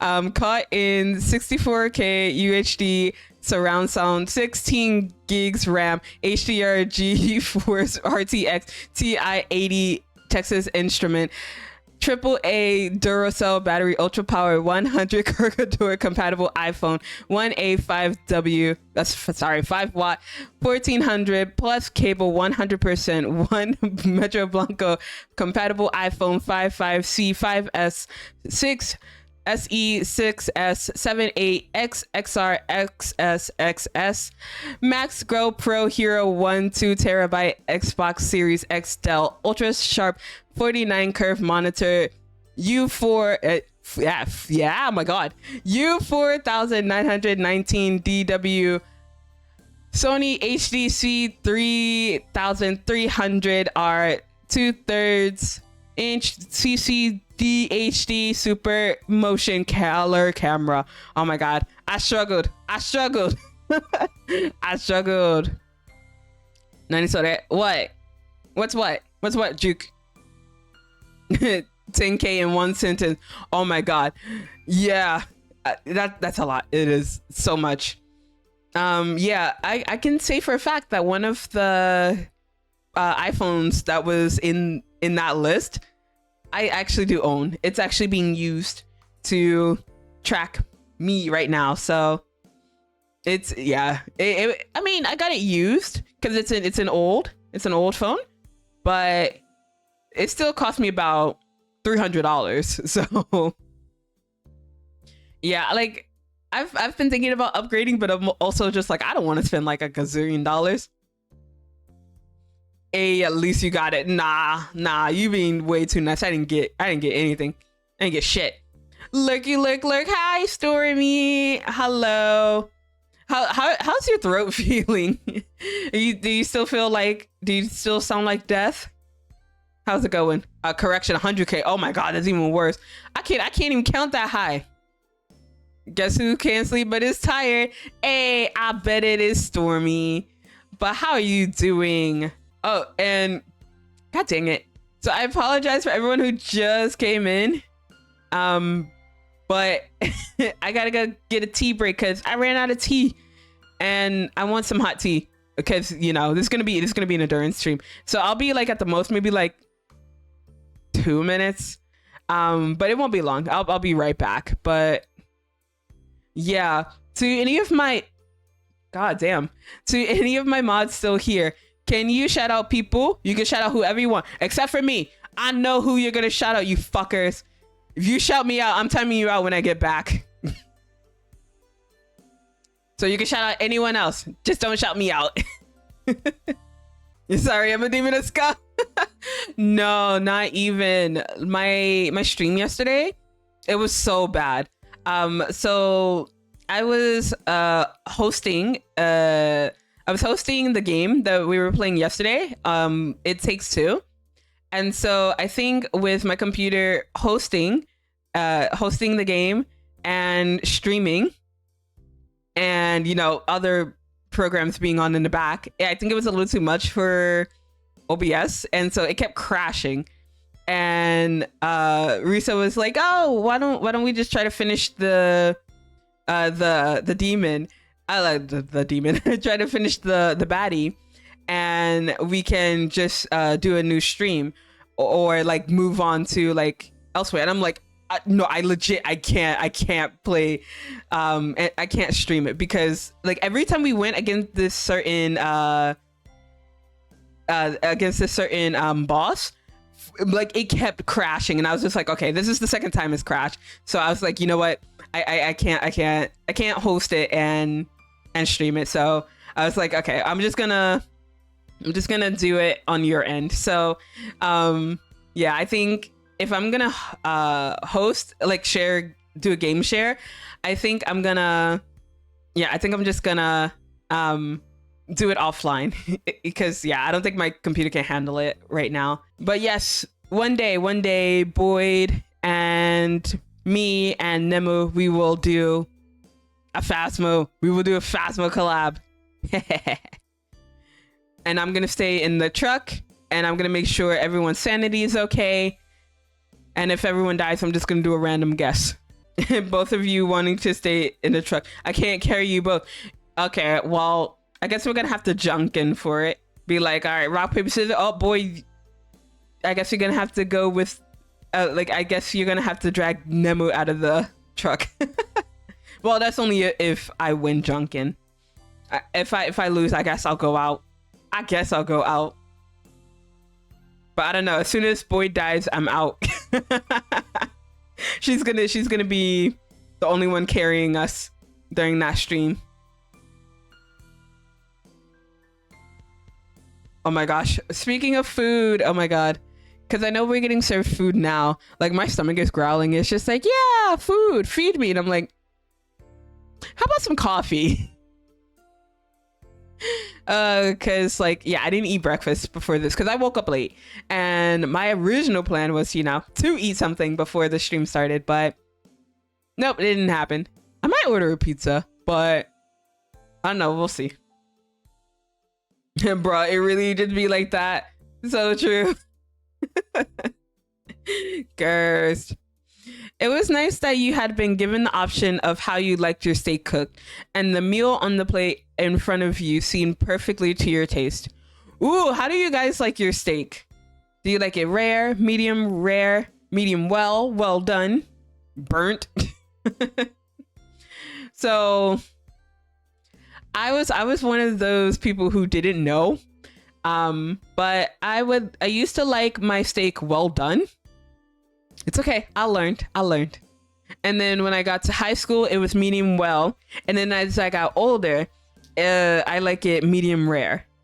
So burnt, definitely. Boyd, I like my steak as no steak since I'm allergic.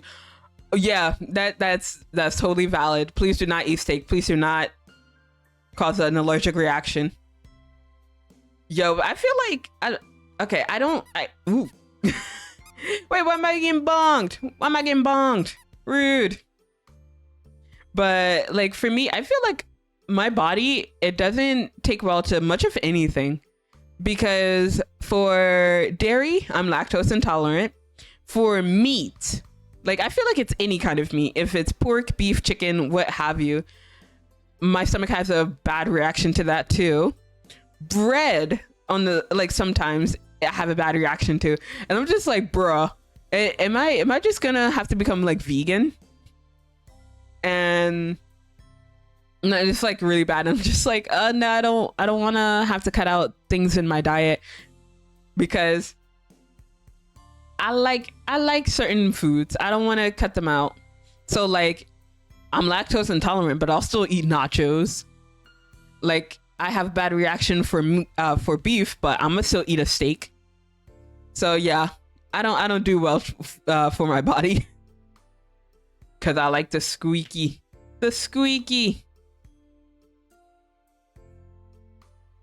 Oh my god, Cove went in. So Cove had gone for the steak, and once he started to dig in, he was completely absorbed by his meal. You kicked him under the table. Oh, you flicked something at him. No. Oh, you put a hand on his thigh under the table.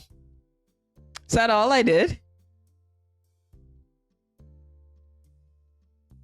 Let's find out. You couldn't resist a little teasing while he was distracted. Your arm reached forward out of view of everyone else, hidden by the heavy tablecloth. You let your fingers lay to rest on the center of his nearest thigh. Cove stopped eating immediately, his eyebrows banging against the top of his table in shock as his face slowly turned red. What's wrong, Cove? Everything okay? You good, baby? The tableware next to him rattled from the impact. When it settled down, he spoke creakily without moving to face you directly. Yes? Oh, I am Jamie. Same freaking brain. Nothing. Is something the matter? His flustered frown deepened. Jamie, you should probably what? Should I move my hand closer? Is there somewhere you want me to rest my hand, Cove? Are you good? Cove's voice trailed off quietly, and you got the impression that he was about to ask you to stop, but he didn't really want you to. Cove, don't, like, if you gotta tell me no, you gotta give me the red light, otherwise my hand will move. You kept your hand where it was for a little longer, giving his leg a gentle squeeze until he cleared his throat and leaned in closer to you. You probably shouldn't keep doing that right now. Damn. All right. He said no. All right, we gotta back up. Fine. Right, Jamie. It was a shame it had to end, but you were content with how long he had let you keep your hand where it was. When you returned your hand to your own lap, Cove let out a small sigh of relief and continued eating again, though at a slower pace as he was still distracted from the event. I mean, that's how you get a man to slow down his eating.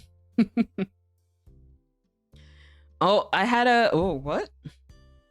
You had what, Boyd? I had a friend allergic to chicken too, but they still ate it. Suffer later, enjoy now. So true. That's me whenever I eat dairy. It's just like, I know I'm allergic. If I'm by myself, well, so it's like today, that's kind of also why I can do the endurance stream. Rumi's not here, so I can yell and go for as long as I want. But yeah, like if I know I'm going to be in the house by myself, I will eat a lot of dairy and suffer. But since I have to share the apartment, usually I have like lactose pills, so I usually take those before I eat anything or drink anything that contains dairy. But yes, the little exhibitionist this boy be. Yes, so true. Also, hi Bellas, thank you for redeeming first. Oh my god, 2 hours in. Let's go. But yeah, welcome in. Make yourself comfortable. Dinner eventually ended, and last of all was dessert.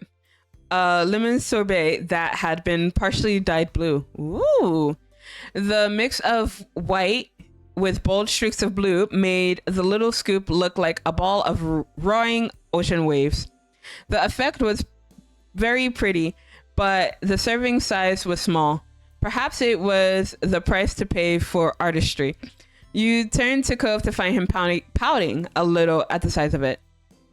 Digging into the dessert, it took him only a few bites to polish it off. Again, the other people around the table had barely even begun eating. Oh my god, am I gonna have to put my hand on your thigh again to have you slow down? An unimpressed air settled over him as he sat back in his chair, sipping at his water unhappily. He's such a baby. Okay, we can get more dessert later.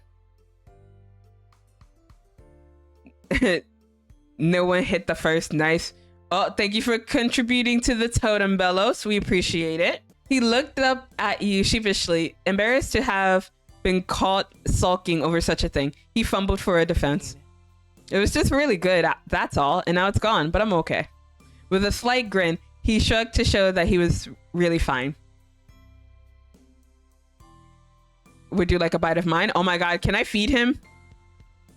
Yeah, oh my god, yes. You scooped up a spoonful of your sorbet and offered it to him, holding a hand beneath it to avoid any drips. His eyes widened as he eyed the dessert hungrily, surprised by the offer. Say, ah. Recovering quickly, he leaned forward over the table, lifting out of the chair a little as he ate the treat from your spoon. Oh my god, he's such a child.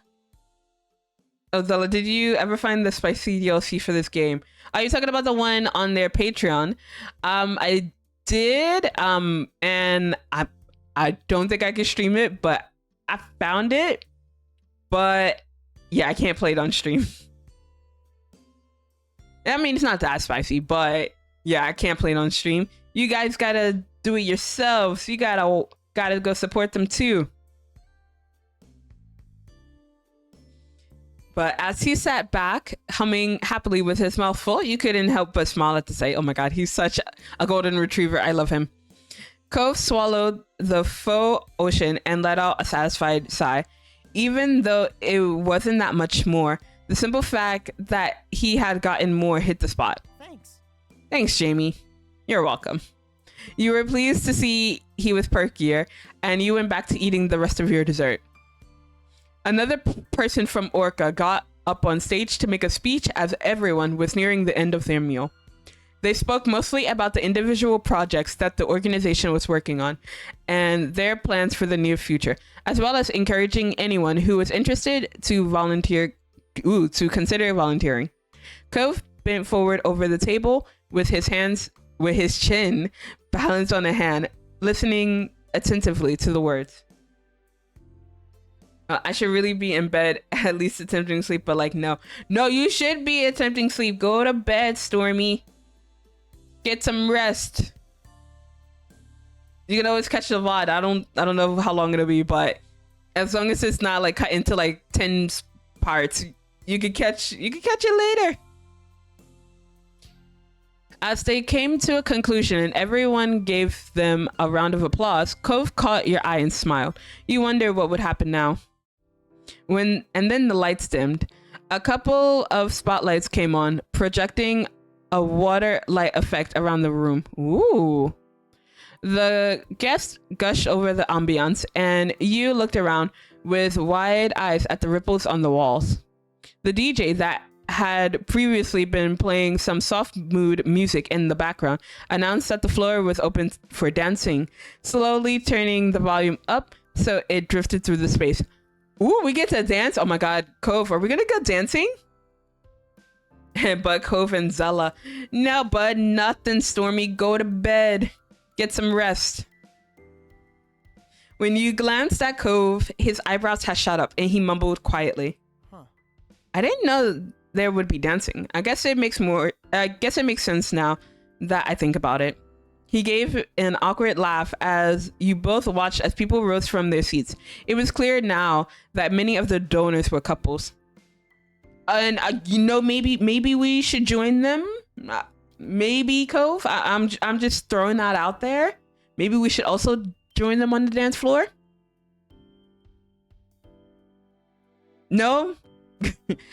A small crowd had started to form on the dance floor, and the DJ played a romantic song to get everyone started off. Ooh, let's go. I'll be honest, I don't really have time to watch VOD, so I try to catch as many streams as I can, and I like live bullying and taking part, not the chaos, not the chaos emotes. But no, I totally get that. Yeah, I prefer watching a person live. Though if I stop by to say hi and then I immediately have to leave, that's when I'll usually try to catch a VOD to see what happens. But also if it's a game that I really anticipate this person playing, maybe I'll watch it. But yeah, I agree. I prefer watching someone live. But yeah, like I think the only VODs, okay, this is gonna sound very, very self-centered, but like the only VODs that I watch are my own. But it's not because I'm trying to be like, oh yeah, my VODs are the best. It's just more of a, oh, okay, let me see what I need to improve on. So like I'm always trying to improve on something at the end of every stream. So I try to look at what I can improve on. So there's always something I have to do behind the scenes to try to fix. So that's why I tend to look at my VODs. Be like, okay, there's too much dead air here. So let me make a note to not be so quiet. So yeah, I'm learning. I watch some people's VODs, but I watch a lot of my own just to try to improve. Because look, I'm trying to improve every single stream. Well, I say as I call Scuff, but I can't even speak. Maybe that'll be another thing that I'll put on my notes. Be like, yeah, try speaking better English.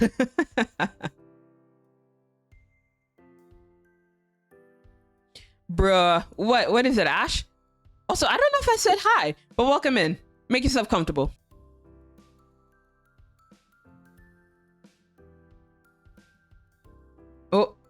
Oh no, what? Okay, that's OBS. Okay, I see.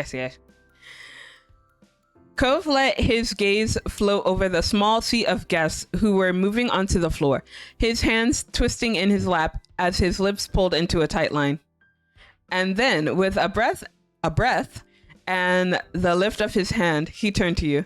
Well, wanna dance with me? Yes, let's go. I would love to. I was just about to ask you the same thing. He let out a stuttering laugh, relieved. Oh, that's good. Accepting Cove's outstretched hand, you rose from your seats together and stepped out onto the floor.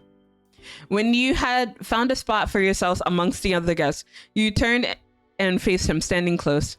Cove gave you a small smile as you looked up at him. He seemed a little nervous. I don't know how to dance. Not for real. He admitted with a slight squeeze to your hand and a sheepish look. You gave him a reassuring grin and nudged a little closer to him still. It's okay. I know. With a familiar face full of affection, he let go of you and raised his arms to slide both of his hands behind your neck. Sir, I'm gonna die. I can't handle this. I got out of work about 2 hours ago and didn't expect a stream at the time. Yeah. Anyway, I'm asleep now. No worries. Have a good night. Have a good time. Thank you. I'll probably still be streaming. We'll see how it goes. But yeah, have a good night. And also night night. Also, Stormy, if you are heading out too, also good night. But yeah, you need to go to bed anyway. So yeah, you go to bed too. You wrapped your arms around him in response. Together, you gently swayed to the music, moving your feet in time to the delicate beat. It was nice just being here like this, in each other's arms. You didn't have to worry about whether you knew the right steps or not. There was always a way to make it work between the two of you. Cove leaned his head in nearer to yours, his forehead so close to yours that they almost touched. His breath was warm as he let out a contented sigh, tickling your skin. You've been streaming for 12 hours as of now. Oh my god, please rest. You really do look so good tonight. You're such a beautiful woman. Ah, Cove, You can't just tell that. You can't just say that. Oh my god. What the frick? Oh my god. Ugh, this man. I'm gonna marry him. You clean up pretty well yourself. He chuckled softly as you took a second to admire him, running your hands down in front of his chest. Have you had a nice time? I hope you did. I came here with you, so yeah. I mean, okay. I said no to PDA, but come on. I'm gonna have the opportunity to kiss him. I'm gonna kiss him. His eyelids fluttered close as your lips met in a soft kiss, and when he pulled back, he smiled at you gently. His bright eyes stayed locked on yours, studying you with unmistakable adoration. Thank you for staying. You're still here, just like you promised you would be. Of course. I'm not gonna leave you, Cove. Never. Your heart felt light as you continued to sway whilst holding your most beloved person.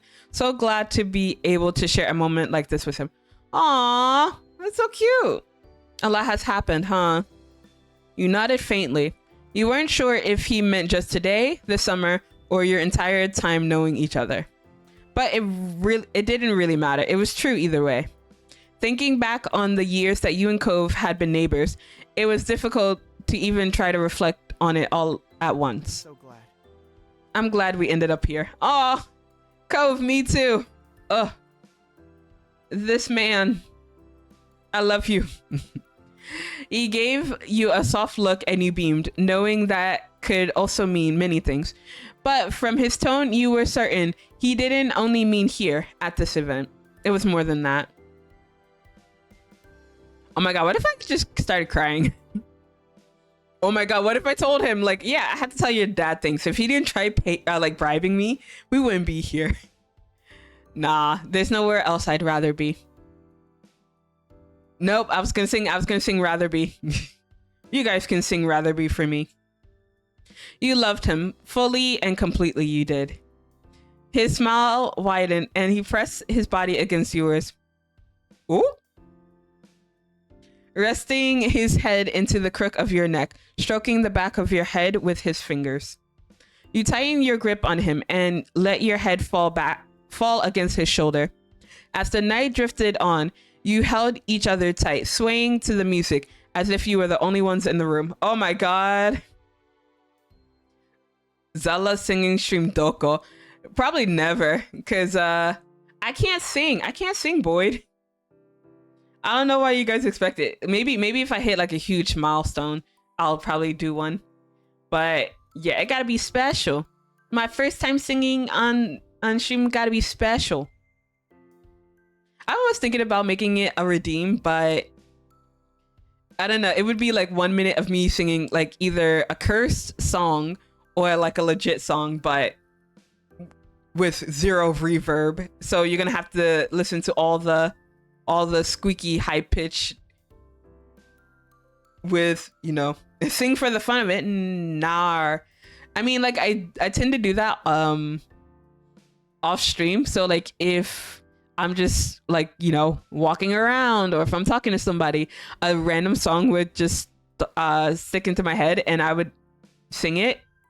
Well, depending on where I was, I would read the room. But yeah, no, I would do a lot of singing. Cove was sweet the entire time, his warmth brushing against your skin as he whispered words of affection in your ear. He was extremely good at making you feel special. You couldn't have hidden your blissful smile, even if you wanted to. The party eventually started to wind down, and at last it came to an end. Well, it was fun while it lasted. When the main lights turned on, you blinked against the brightness of them, making sure you still had Cove in your sights. One final speaker came up to the podium on the stage, thanking all the guests for coming, and wishing everyone a good night. It was bittersweet to see it come to a close. Your time with Cove here was precious. At least the memories could be brought with you. Giving the space one more look, you walked together with Cove out to the parking lot. The other guests were doing the same, so you got stuck in a bit of a crowd. Oh my god, that's the worst when you all leave at the same time and it's just like, oh yeah, let's go. But nah, there's like a line to like leave.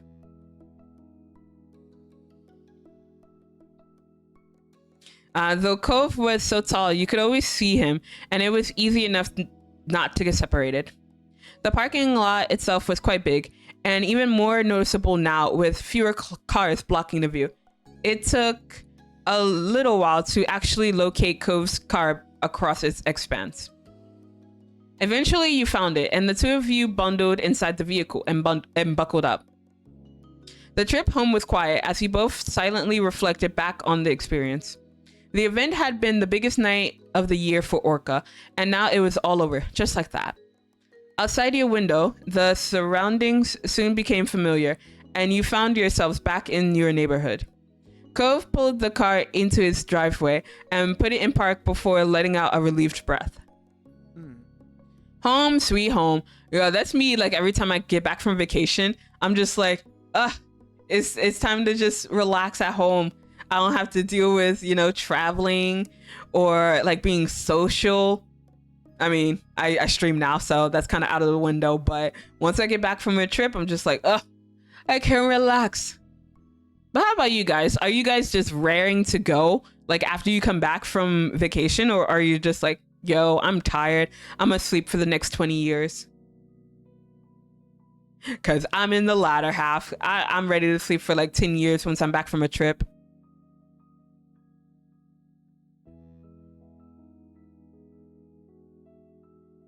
Yes, latter option as well. Yes. It's just like, bro, like the people who are just like, yeah, I'm gonna go shopping, I'm gonna go do XYZ after I get home. Like, bro, you are not human. I can't do that. It's too much for me. Yeah. After climbing out of the car, you walk slowly down to the road, Cove coming over to stand beside you. You stopped in the middle of the street, right between your house and his, and turned to him, finding him in the process of opening his mouth to speak. Strangely, he clamped his lips together as though he had suddenly thought better of it. What were you gonna say? Sure. Thank you for taking me tonight. Thanks for coming with me. Aw. You kissed him goodnight. Yes, any chance we get to kiss Cove, we're gonna take it. Needing to be close again before the night ended, you pressed your lips against his in a gentle kiss.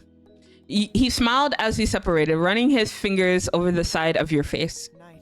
Night, Jamie. With a last wispy smile, he left towards his front door, figuring you shouldn't linger in the street for much longer, because we could get hit by cars.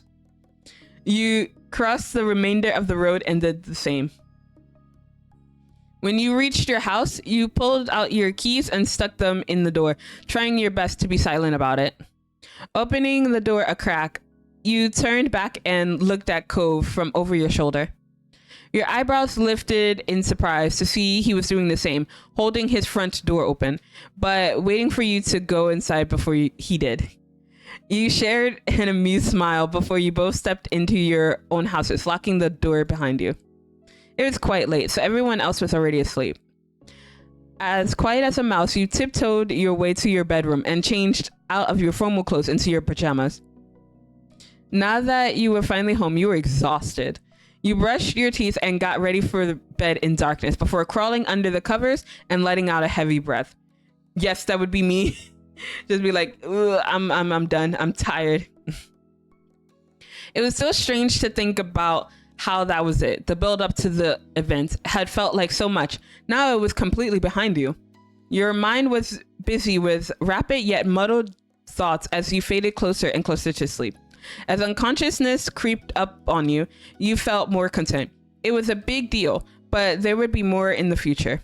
You could accept what it had been, and you could dream about what you'd get to experience next.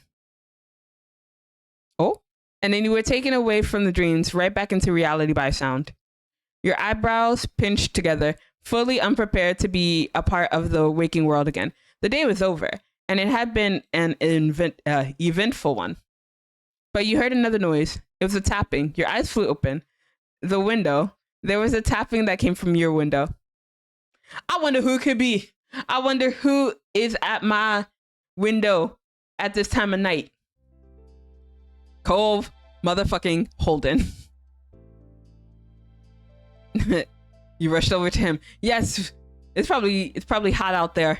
Let's go. You tumbled out of bed, taking your blanket with you. Oh God, mood. You left it on the floor when you scampered over to the window. You saw through the glass that Cove's eyebrows were raised, and you suddenly realized that in your rush you hadn't taken care to be quiet. He had probably heard you crash to the floor. Whoops. But that wasn't the matter at hand. You flung open your window and faced him completely, with nothing separating the two of you any longer. You hadn't been surprised to find Cove awkwardly crouched on your window ledge. However, you were taken aback to see that he was a little overdressed. Cove hadn't changed out of his formal clothes. You also noticed that he was perched clumsily. You didn't know if it was because he was trying to keep his fancy clothes clean or if he felt weird about something. His body was too stiff and awkward. Cove smiled sheepishly. Hi, Jamie. It's nice to see you, Romeo. You moved aside and let him climb inside. He cautiously stepped down by stretching his legs over. Strangely, he didn't use his hands for support. It was clear to you now. He was holding something. What is he holding? What is he holding? If it ain't an engagement ring, I would be disappointed. I mean, it could be something else, but I want it to be an engagement ring. When he was safely on his feet, he briefly checked out his clothes, twisting around to see the back of his pants. He caught you looking and shrugged. I did go home after the event, but I knew I wasn't going to be able to settle down, so I just walked back out. I needed fresh air and time away from everything. He paused for a moment and raised his clasped together hands where you could see them. But then something happened, and well, so I have something I want to show you. Cove grinned like a child and gently unfurled his fingers, not being able to keep you in suspense for even a minute. Oh my God, Cove! I mean, it's not an engagement ring, but he got a firefly. Oh my God, baby. Carefully sitting inside was a tiny yellow light. It blinked off and then on again. A firefly. Oh my God, he caught a firefly and he came here. Aww. Delicately, he moved his hand closer so you could see the creature better. They're back. He closed his eyes, his smile now faintly illuminated by his insect companion. Remember the first time I caught one? I always will. I could barely manage anything because of that neon pink cast I was stuck with all summer. You were so stunned by what was happening, but couldn't help snickering when Cove did. Oh my God. Did he brought a firefly for us? Oh no. It was thanks to you that I finally held a firefly in my own hand. You're welcome, Cove. When that happened, it was just really memorable for me. Honestly, I didn't think I'd see them this year. I don't know why. It's just they were kind of late, and I guess I've been worrying about a lot of stuff lately. You could tell that the firefly genuinely lifted his spirits. He seemed at peace. He wanted to share that with you. Aww. The fact that his first thought after discovering the fireflies was to come over and celebrate the joy with you made you suddenly feel very cherished. Cove opened his eyes but looked away, not meeting yours. Nice. It's really nice, I think. Even if the fireflies disappear for a while, it doesn't mean they're really gone. They'll come back. I can see them again. Okay, don't be technically on him. Now's not the time, Jamie. We're gonna smile. And then you looked at the firefly keenly. There was definitely something poetic about them. You felt a warmth in your heart. Cove looked at your face, his smile now fragile. It makes me think about the two of us. We're together, then we say goodbye, and then we're together again. Day after day, year after year, and even if our time apart gets longer, that doesn't make it forever. Jamie. I'll always be there whenever you want to see me. No. Oh my God, I hate him.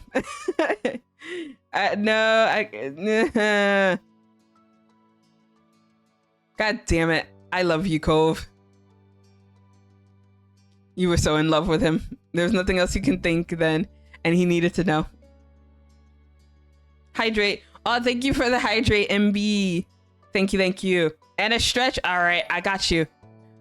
Nintendo's. Oh my God. Hi. Hi. Welcome in. Welcome, welcome. Make yourself comfortable. But how are you? Yeah. Yeah, thank you for stopping by. Kick back and enjoy the visual novel. We'll be going for a while. We're still on our first one, and what? It's almost 3 hours, so yeah, we'll be playing for a while. Oh my God, if this turns into a 24-hour stream, I might cry, but we'll see how it goes. Love that. Yes, let's go. But yes, look at that man. He's so adorable. Your heart started to pound in your ears, and all you could hear was blood rushing. You looked at Cove and found yourself fixated. The only thing you were aware of was your rapid pulse and him. It was as if your entire relationship was playing over in your mind. Every step that led you here. Oh wait, I didn't stretch. Oh, sorry, MB. Okay, I stretched now. Okay, I'm good. I like his glasses. Oh my God. Right? So good. Looks so good on him. Also, I'm gonna shout you out, MB, because I can. Karaoke stream Doko. Yeah, actually, someone, Boyd asked me earlier about the karaoke stream.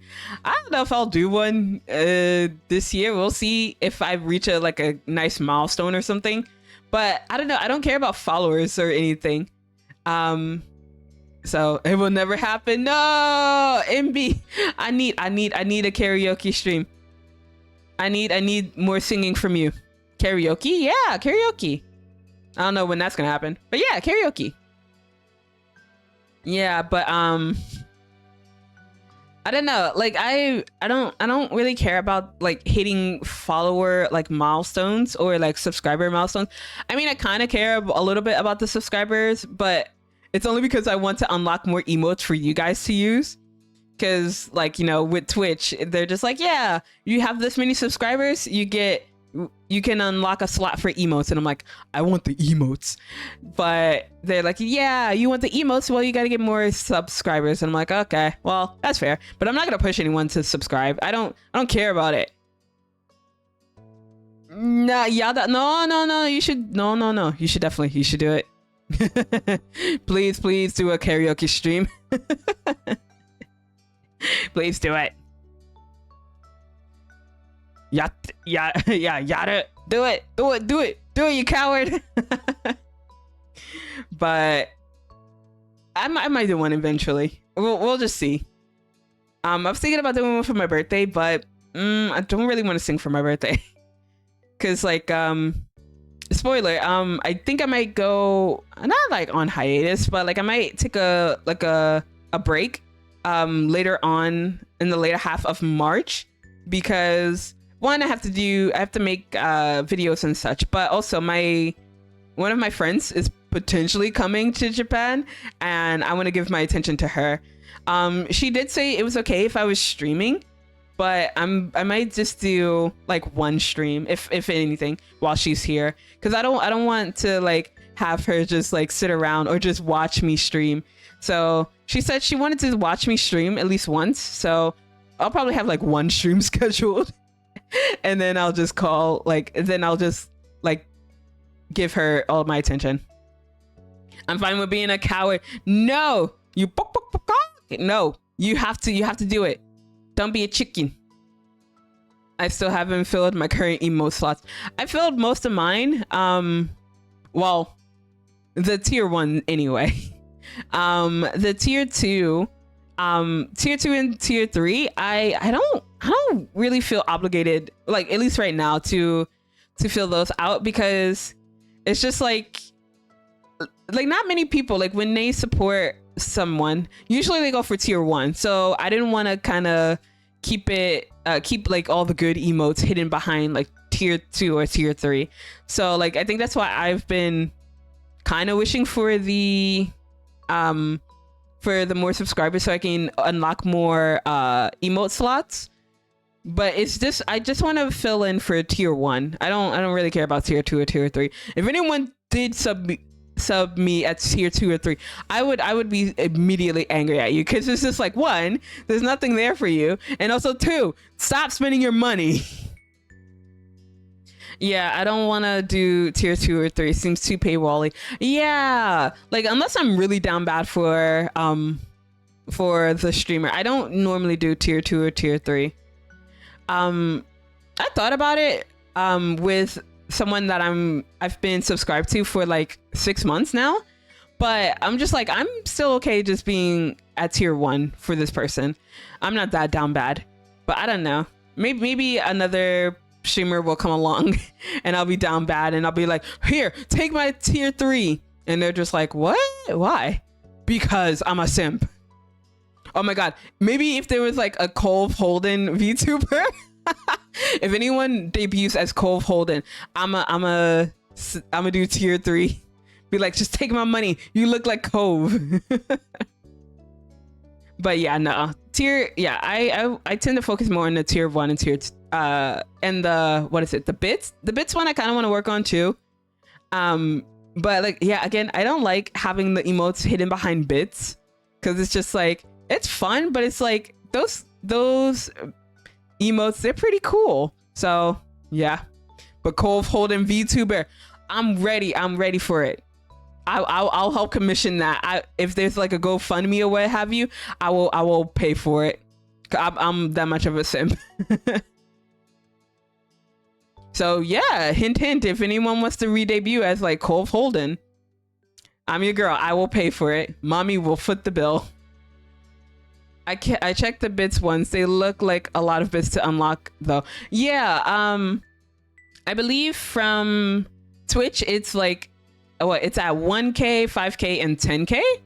I believe that's where it is. And like, yeah, it's a lot of bits to give to someone. Like, I do that, like I give a lot of bits over time. I don't do it all at once. Like, unless it's like your birthday. Like if it's your birthday, I'll drop like a lot of bits. But yeah, if it's just like a regular stream, I don't know, I kind of feel weird like throwing more than like 100 or 300 bits at you at once. Like, so the people who throw like 1,000 or like 10,000 all in one go, I'm just like, bruh, give me that money.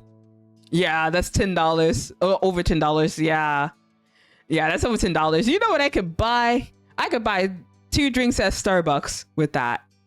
Actually, no, Starbucks here is expensive. Like even like the tall size, which is, you know, in America, like most people don't get the tall size in at Starbucks, right? They usually get at least like grande or venti, right? But like, no, even a tall here, it's so expensive. Depending on the drink, it could be like 400 to 600 yen for a small drink for a tall. And if you're looking at a grande or a venti, that'll be like 700 yen or more. And it's a lot. So yeah, no, I can't. I don't know how much 1 bit costs. Isn't it like close to $1? I don't. Well, no, not $1. No, 100 bits should be close to $1, right? I don't know. Yeah, that's Starbucks for you. Yeah, no, definitely. And then, like, I go to Starbucks maybe like once a month, but it's because I have meetings at Starbucks with a client, so I have to go meet them at Starbucks because they only feel comfortable going there. So I'm like, okay, I'll go to Starbucks. And normally I don't really buy drinks. They buy me a drink, but I don't normally go to Starbucks unless it's a drink, a seasonal drink that I really want to try. So like a while ago they had, what was it, the sweet potato? I believe it's like a sweet potato frappuccino, and I wanted to try it. It was very sweet. It was good, but too sweet. I like sweet things, but that was very sweet. And then recently they had like a matcha mochi frappuccino or a latte, and it was good. I love matcha. I love mochi. So it was so good. It was so chewy. Yeah, last I checked, it's like a little bit over a bit for a cent or something. Yeah. it seems like a lot of specialty stuff in Japan is really expensive. It is. So like, as much as I would like to do like more videos of me like going out and like going to this cafe or going to this park or trying out this attraction, it is expensive. When Pokemon what is it, Scarlet and Violet came out, I had plans. I mean, I think everyone else did too, but I had plans to go to the Pokemon Cafe. The Pokemon Cafe is expensive. It's good, but it's just expensive. Like even like a simple plate would cost you about $10. minimum $10. So yeah, if you go to the cafe, you're gonna be spending money. I think the first time I went, I think I spent over $30. And that's not including the stuff that I bought to take home. So yeah, it can be a bit expensive. I checked the pizza prices here. It was just saying, bruh, don't get me started on pizza. I might order pizza today because yeah, I ain't cooking. I ain't cooking anything today. But yeah, pizza is expensive here. So usually I wait for a coupon, or I ask Rumi if she wants to go and split half and half. But yeah, it's expensive here. But it's like most of the big prices you see, it's usually for delivery pizza. If you get it as like a takeaway, it's a little cheaper. I mean, it's still expensive, but it's a little cheaper. But yeah, delivery is expensive. But yeah, oh my God, pizza. Oh my God. I'm tempted to go to the Konbini and get one of those $5 pizzas and call it a day. But the Konbini is a little bit of a walk away from me. Like if I went, I would have to like be gone from here for like half an hour. So yeah, I can't do that to you guys. It's an endurance stream. We got to keep going. I'm also super cheap, right? We had to discuss this a few streams ago, but how like some people, they turn up their nose at like discounted food, like at the supermarket, like before closing. And I'm just like, bruh, even if I had like a crap ton of money, I would still go for the discounted food. Like it's not worse. It's just discounted. It's cheaper. I'll still eat it. Not bad. Still eat it within the day. Yeah, pizza is pretty expensive as it is, right? I want to make my own pizza, but yeah, not anytime soon. Oh, everything from that very first night you met him as just a little kid, from the way he'd always held a special place in your heart. Oh no, don't get me to cry. I'm gonna cry.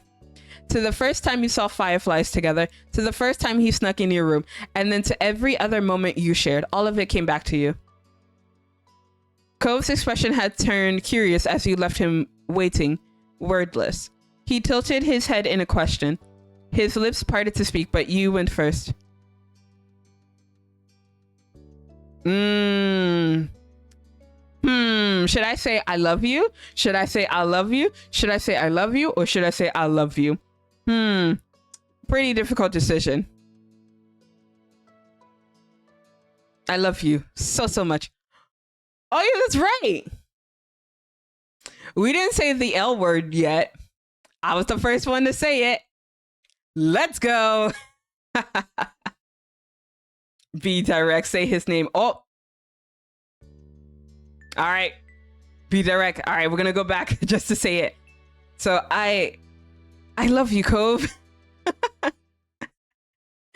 And with your confession, the world stopped for a second. Cove froze. Oh, I made him cry. No. Cove baby, no. No. And then, as if your words had turned a faucet, tears began to fall down Cove's cheeks. He silently mouthed something, but you couldn't make out a word. Cove? You stepped closer and closer, removing the distance between the two of you. Oh, baby. He covered his mouth with a hand. He must have forgotten about the firefly resting there, and it flew off into the night with a twinkle. Oh, there goes the firefly. Oh, it's the same. Yeah. So the beginning is still the same, because like we're still just admitting that we love him. So I don't think it's going to change too much. He used his other hand to shakily reach over and interlace his fingers with yours. We're holding hands. Oh my God, it's so lewd. I forgot to put an 18 plus. Oops. We're holding hands now, guys. He gripped you tightly as he began sobbing harder. No, Cove, baby. No, I'm gonna cry with him. Be like, yes, we're finally there. We finally made it. Oh no. Oh no, we're both just like a hot mess. We're just crying now. Oh. It's okay. I'll be fine. I'll be fine. So I guess this is what everyone meant by, yeah, the feels in this scene. Cause you know, I'm going through it. I'm going through it right now.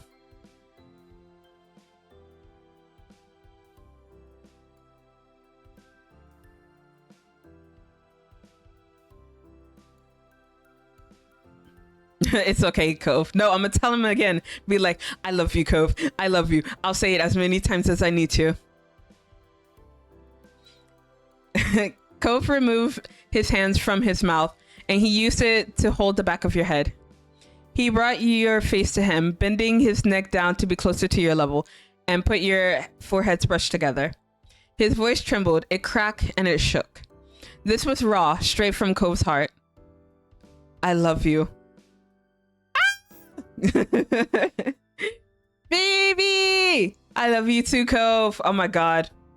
Not me simping. Not me simping 3 hours in. I mean, I've been simping this entire stream. Nothing's new. He closed his eyes tightly and repeated himself, but now he could say it firmly. I love you. His aqua eyes sparkled when he opened them again. Fresh tears poured out with an outburst of emotion. Sorry. Jamie, I'm sorry. I'm sorry I can't get it together. It's just, I tried so much to love you quietly, secretly, and that being it. Oh, no. Fuck. No. No, you can't just say that. You can't just say that. You can't just say that. I hit the mic and I regret nothing. But I really wanted you to feel the same. I wanted you to love me back. I wanted to hear you say it. I'll say it as many times as you need me to, Cove. And I kept thinking, what if you didn't? Maybe what I felt was too much, and I didn't know how to handle that. I didn't know what to do, but I didn't want to put any of that on you either. You weren't doing something bad. Everything you do is right and wonderful. Always like this. It wasn't your fault I had to be like that. I'm just like that.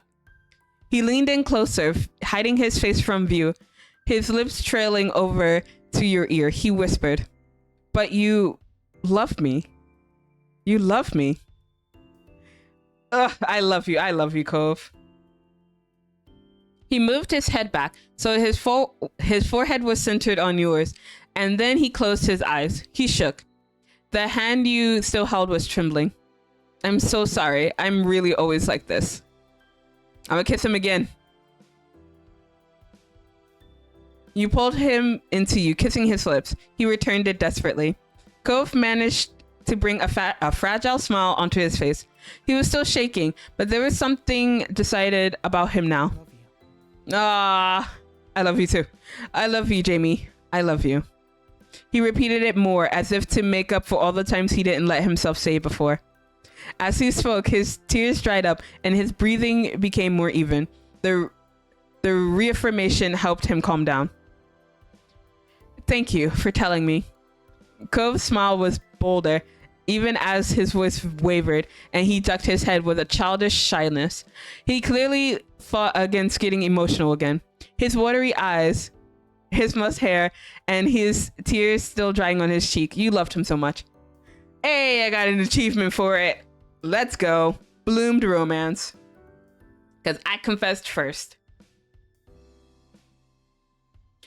You've always been lucky, haven't you? It was only the truth. I love you. Cove held the sides of your face, but moved his thumb down to softly brush your lips. It was exciting. He wanted to keep touching you, and you wanted that too. Hello? Hey, yo? He wants to keep touching? Okay, let's go. Hey, let's go. Oh, I'm good. We're gonna go through all the options, damn it. I don't care. I love you too, Cove. Boy, that's my man. That's gonna be your new stepdaddy. What are you talking about? You kissed his lips. You began to pull Cove into a kiss, and he welcomed it. Both of his hands cradled yours gently. He was full of sweetness for you, and eagerly you took it. You only separated when you needed air. You huffed, getting oxygen back into your lungs, and all the while grinning at your boyfriend. Cove beamed at you and then kissed you back once more, a brief but solid stamp of his affection. I kissed his neck. You nuzzled up against him. You could hear his breathing pick up. You kissed across the exposed part of his neck. He made a quick gasp and let it out as a long sigh. While you busied yourself over his neck, he reached down to stroke your thighs slowly. My thighs? Not the thighs. I'm telling Risa. Yeah, go ahead. Tell Risa. I'm sure she'll just be like, yeah, okay, that's fine. Because, like, look, she simps over I'll hate them and people from other types of anime. I think I'm good. we can both appreciate other people, Boyd. This is an open relationship. Ha, your plans have been foiled. While you busy... Oh, wait. No, I already read that part. But let's kiss all over his face. You moved your face over to his cheek and gave it a nice smooch. You kissed and you smiled and then planted another on the tip of his nose. You kissed across his forehead, moved on to gently brush your lips against his eyelids, then the corners of his mouth. He made small pleased noises and wrapped his arms around your lower back. He pressed himself even closer against you. Damn, why can't we get spicy? You ran a hand through his hair. You stayed close to him and used one hand to comb through his hair. He leaned into your hand when your fingers got deeper into his strands. Cove tilted his head and brought his mouth to yours. Your lips delicately touched, too brief and slight to be a true kiss, but enough to be exciting. The slight touches were because he was also using his mouth to mumble something, although you couldn't make out any clear words. Oh? You pressed him up against the wall. Yes! Can we cabe on him? I'm asking for a friend. Can we cabe on him? I want to do that. I want to do that to someone one day. So watch out, whoever meets me. I might do it. I might do it to you. You stepped forward and with purpose, you pressed your hands against his shoulders. You kept walking. His eyes widened, but he let you lead him, stepping back at the prompting. Huh?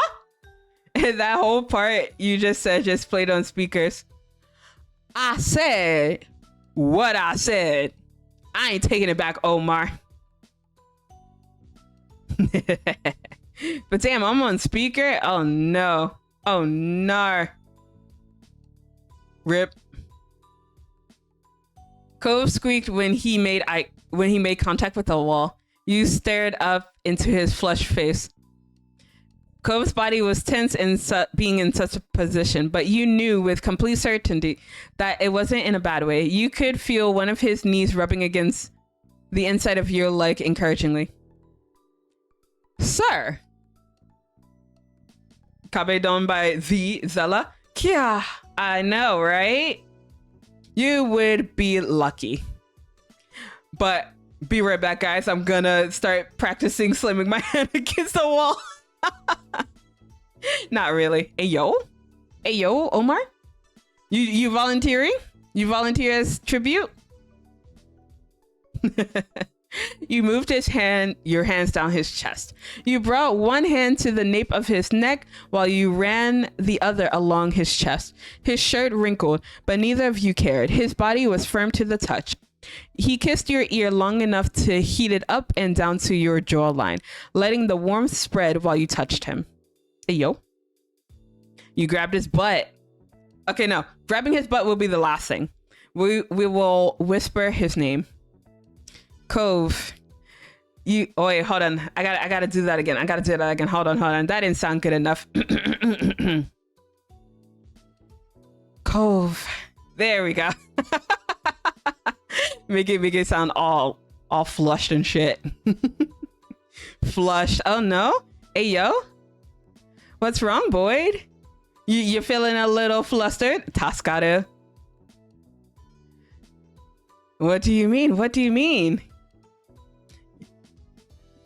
Don't tell me you're one of those people who are down bad for a voice. Oh no, Boyd. Honey, no. Honey, baby child, no. But Tascado indeed. You said it hushed and under your breath, and then you brought your lips to his ears and repeated yourself longingly. Fuck, now I gotta do it again. Fuck. Every minute is just me expressing myself here. Yeah, so true. Ooh, how can we make this one sound a little bit more intense? Let's see. Give me a moment.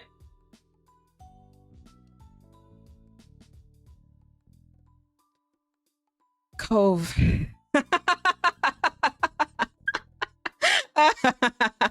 Okay, that sounded a little too much. I think that was a little too much. But I'm not trying again. That's all you get. That's all you get.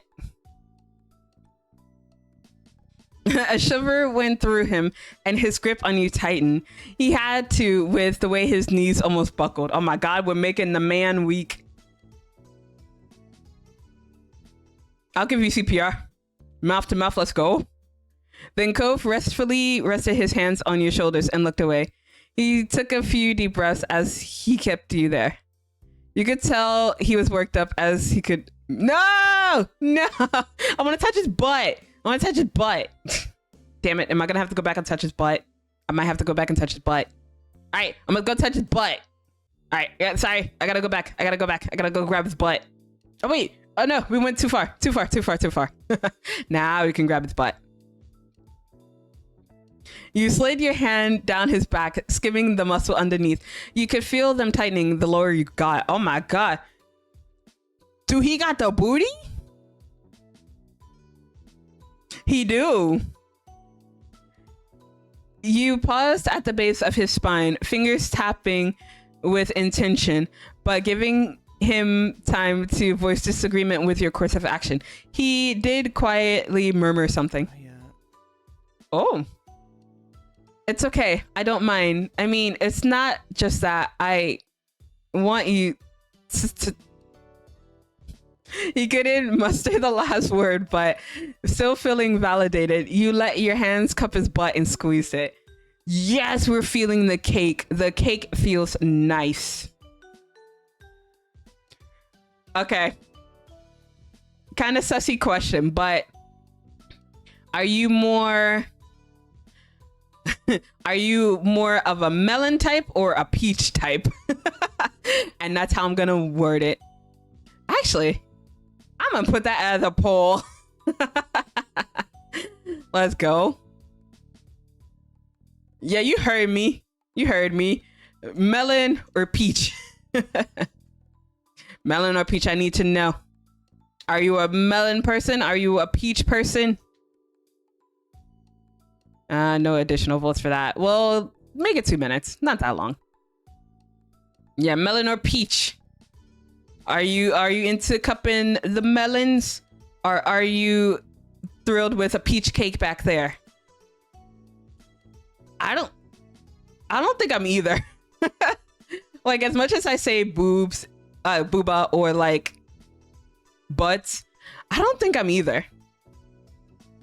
I mean, I can look respectfully, but I don't think I'm a fan of either. But I'm curious, which one are you guys? Don't be shy. Your secret is safe with me. And maybe my mods. All right, but yeah, let's continue tormenting Cove. Jamie. His voice was laced with embarrassment, but not dissatisfaction. Ah, damn it. No, I want to whisper in your ear again.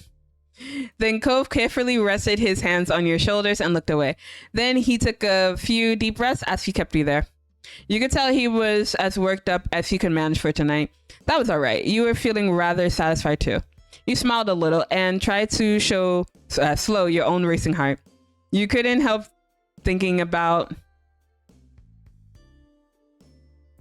Yeah, how certain I wanted to spend my life with him, and I told him as much. Yo, we getting married. Bro, I got no idea, dude. What? You don't know if you like a melon or a peach? I mean, I kind of did restrict you guys. There could be more things you like. So you could be a thigh person. I don't know your life. You could be into the chicken thighs. You could be into... No, I'm not going to say it because I'm going to get sprayed. But you know what we're talking about. You know what we're talking about. We're talking about fruits, right? Yeah. We're definitely talking about fruits. We're talking about fruits. We're talking about food. We're not at all talking about any body part that could resemble these things. Definitely not.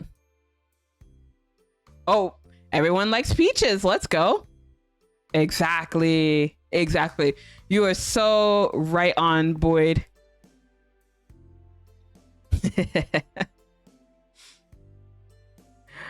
Oh, I hope we get to spend our whole lives together. Cove's expression crumbled again. Aw, he wasn't able to tamp down the newest wave of emotion. His eyes watered once more, and he took a few heavy breaths. I hope so too. We could be together always, have a place of our own. Can we move in together, please? Do I want kids? Nah. Also pets. Do you think so? Yeah, no kids, only pets. Sorry, Boyd. Oh wait, no, I do need kids. Fine. Yeah, I gotta include Boyd, so I guess we including kids. And kids? Do you think so? His eyes widened at the picture you were painting. Cove seemed more than a little overwhelmed. Being a dad, the idea of it intimidated him. Yo, that is such a mood though, Cove. I don't think I'm ready to be a mom at any point. Mom just tossed me aside for Cove. Yeah, sorry, baby. It's okay. Look, if there was a burning building and I had to save only you or Cove, I mean, you're a zombie, right?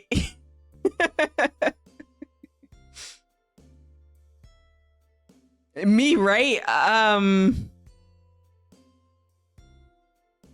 But Boyd, you're a zombie. He's human. He'll die. You can come back.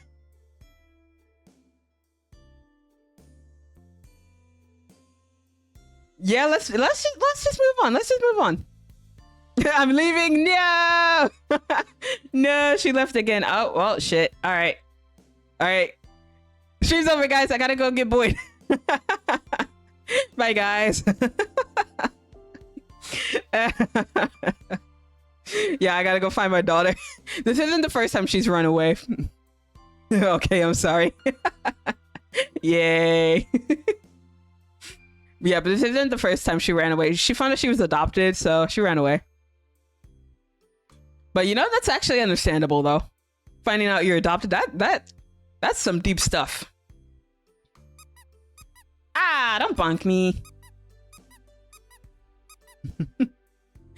I'm sure you'd be a great father, Cove. Cove wasn't able to find the words. Instead, he squeezed his eyes shut and nodded resolutely. Your heart lifted. He was anxious, but he wanted a family with you. Oh my god, hello? Can we start a family?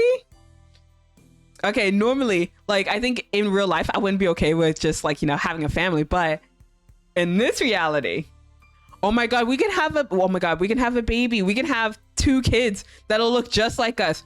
And we might adopt too, because, you know, I adopted, so. Yeah.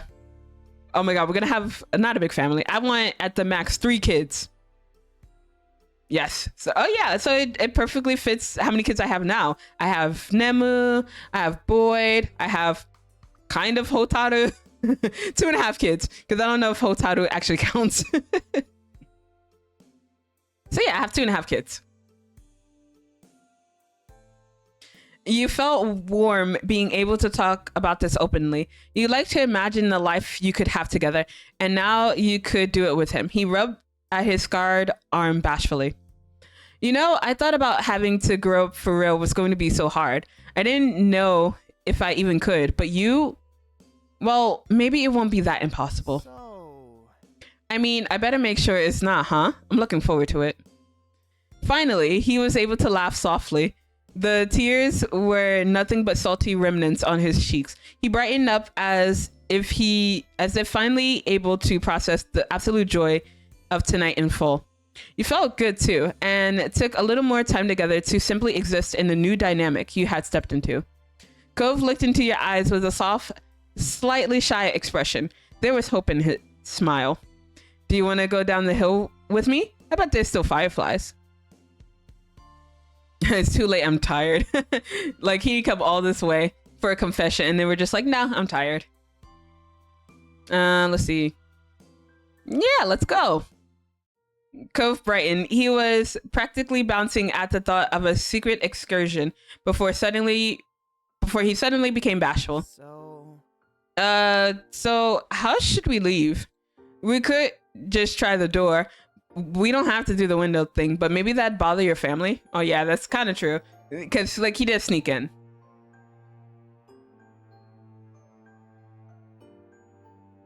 I mean, I'm okay with maybe just the window. You both chuckled at how awkward it would be if your moms, or worse, Liz, saw you going on a midnight firefly catching trip. You'd be sure to avoid that. Nah, we can leave from the window. It's fine. Let's go through the window. Cove nodded in understanding. You grabbed some shoes and readied yourself for an adventure. You were glad that there was no way you'd run into another soul outside. Cove would be way overdressed, and you were still in your jammies. Not the jammies. I didn't even have time to get ready. Damn. You let Cove go first. He stepped back onto the ledge as you carefully followed. He shuffled along, and soon you reached the garage. You planned to use the fence from there to reach the ground. Cove jumped to the garage, then the fence, then lowered himself down. It was easy for him. He leaned against the fence and projected hushed words up to where you were waiting. Are you okay? Do you want help? Oh my god, can I jump into his arms? Yes. You got to the edge and let Cove spot your descent. He grabbed you about halfway down and brought you to rest firmly on the ground. Oh my god, he grabbed me? Hey yo. Fireflies! Let's go. Cove gave you an encouraging smile, but neither of you risked speaking yet. You briefly snuck behind the house and up to the old white poppy hill. And Cove was right. The entire hill was lit up, insects twinkling here and there with their pale yellow light. Cove let out a contented sigh, finally able to relax and fall. He strode further up the hill to better enjoy the view. You walked along as well, letting yourself be surrounded by the twinkling display. Then, without warning, Cove plopped onto his back. He paid no mind to smacking his formal attire in the grass. Oh my god, sir, you're gonna get that dirty. What are you doing? He put an arm under his head and stretched the rest of his limbs out. He was clearly getting quite comfortable in the dirt there. Yeah, I'm also gonna lay down in the grass with him. You sat down first and then fell back. You could see the stars when you looked up at the night sky. And then I snuggled against Cove. Come on. No social distancing here. We're gonna get close to him. He was warm in contrast to the chilly ground. Cove cuddled closer in turn, tucking his arms up near your shoulders. I wonder if Dad will be mad about the grass stains. He tugged at the collar of his shirt. He didn't sound concerned, just idly curious. PDA. Shut up, Boyd. Mommy and Daddy are trying to have a moment. I mean, your stepdad. But, I mean, nah. He's daddy to me. He's just stepdad to you. At least they're dark. If you're lucky, he won't be able to tell. His smile bent a little, and it went silent between you. The only sounds were the rustling of bugs and the breeze, and the faraway crashes of the waves on the sea. You couldn't help but reflect on what happened only a brief time earlier. Between this and your room, this almost felt like a different world. Was it even real? What happened between you two? You could almost be convinced it wasn't, and that you had never actually stopped dreaming. You stole a glance at Cove. He caught you and blushed. That little reddening reassured you. Cove remembered, same as you. What you had was real. Oh my god, I asked him to dance? Can I have daddy hand? No. No, you cannot, Boyd. Did someone compliment you for the first time in your life? Nah, I get compliments all the time. What you talking about, Juke? Cove Holden, may I have this dance? Cove stared at you in shock at the invitation. Understandably, he had not expected that. You felt obligated to try to say more. I'd just like to. Cove's eyebrows crinkled and he smiled softly. Okay. You got up and brushed off your clothes as best as you could. A pesky blade of grass tried to stay stuck to your leg. Cove did likewise, wiping his hands on his pants to clean them off. Oh my god, he's such a child. I love him. You faced across at each other, and suddenly the prospect of what you were doing became more real. Cove hesitated a moment as you both tried to decide what move to make now. He smiled as he wrapped one arm around your waist and the other across your back. He pulled you closer, near enough that your bodies were touching. Hey, yo. We're touching bodies. Then you began to sway together amid the floating lights. Despite the lack of music, you found a rhythm to your movements, back and forth, step to the side and slide. It was relaxed and freeing. Your eyes never strayed from one another. For a time, you just existed in the moment, holding each other close and enjoying being together. The hour grew late, and the fireflies mostly dispersed until only a few stragglers remained. Then even they blinked out of sight, leaving you alone with Cove and your thoughts. Cove stole a second to release the words that had been filling his head during the quiet. I love you, Jamie. Oh, I love you too, Cove. Oh. You felt a great deal of happiness. Cove's expression was completely open, honest, and full of sincerity. He meant every word. He truly loved you. No matter how much it didn't seem real yet, it was. It felt as though this was a night that would never end, but you knew it would have to, all too soon. You were only grateful to have been a part of it. These were moments to truly treasure. You'd never let yourself forget them. Holy shit! That's one down. 3 hours in, one down. But that's Charity. That was a big one. So let's go. Charity is finished. We have 4 more to go. And then we got to end the summer. And then we got to get to step 4. Then we got to go get engaged. Then we got to go get married. That's a lot. All right. Now I'm going to just go right into it. I don't need a potty break or anything. But if anyone needs to take a break, if you need to relax, if you need to stretch, if you need to go get popcorn, we're gonna just continue on. Drive. Yes, we're gonna go drive. We're gonna go for a drive. We're gonna try to give him roadhead. I mean, we're gonna enjoy the time together. Do the drive one. Of course. What? Yes, Boyd? What? Road what? You have to look at the road. You have to look at the road while you drive, Boyd. That's what I said. I don't know what you're talking about, Boyd. I think maybe we should get your hearing checked. All right, but let's start drive. I must have misheard. Yeah, that's exactly. Why am I being sprayed? I'm not being sussy. I'm not being sus. I'm just telling you the truth. You have to look at the road. You have to pay attention to the road while you drive, Boyd. But I don't know. It is kind of difficult if you're getting roadhead. So I don't know how difficult it is. I mean, what? You're lucky I'm not on speakers. Yeah, okay. If anyone's lurking, do not have me on speaker. I will have people walking by question what you're listening. God damn it.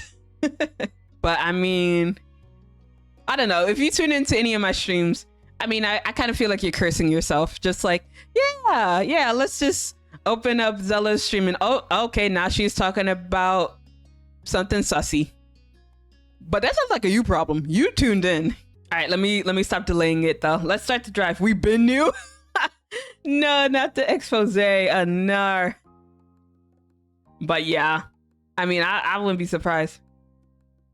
But like a lazy cat, you stretched your arms above your head and yawned, blinking your eyes sleepily. Maybe I should stretch too. Oh, damn. Oh, damn, I need that.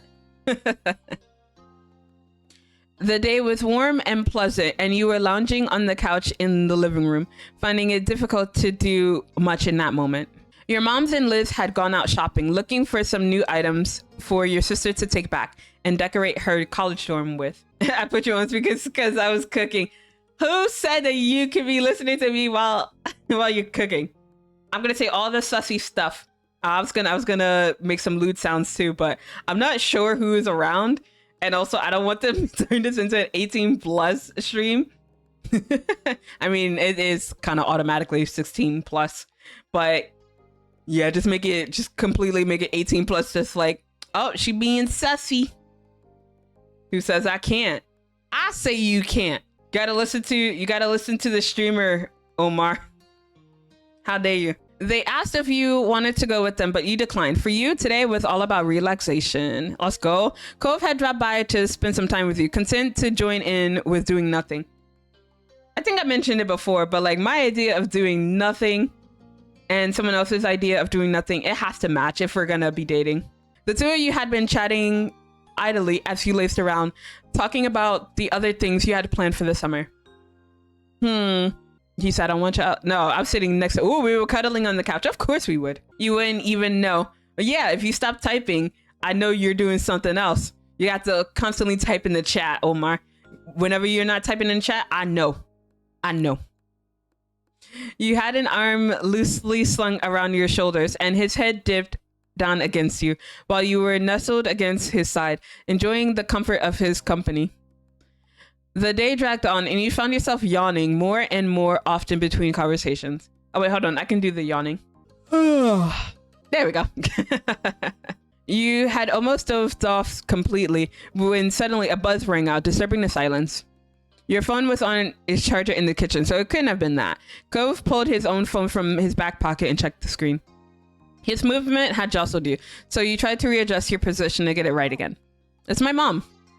After leaning forward and setting the phone on the coffee table in front of him, Cove hit the speaker button. Hey, what's up? Jamie's here too. Hi. Hi, Cove. Hello, Jamie. Oh, okay. All right. So to anyone, please cover your ears. I'm going to do the loudest option. Oh, but I could call her Mom 3. No, I'm just going to yell because I want to.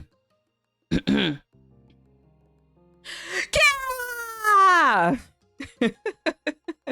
Cove, baby, I wanted to ask you if you have a plan for all your junk. Well, huh? Self-immersion, yes. Omar's no longer typing in chat. He's cooking. How dare you cook? How dare you? I don't approve. I don't like it here.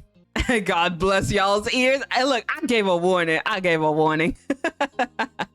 And trust me, I can get louder. That's not loud enough. I can get louder.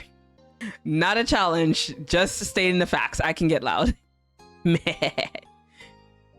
So, like, I've mentioned that I made the tweet when I was playing Hades. I was actually being really loud when I was screaming because I kept dying.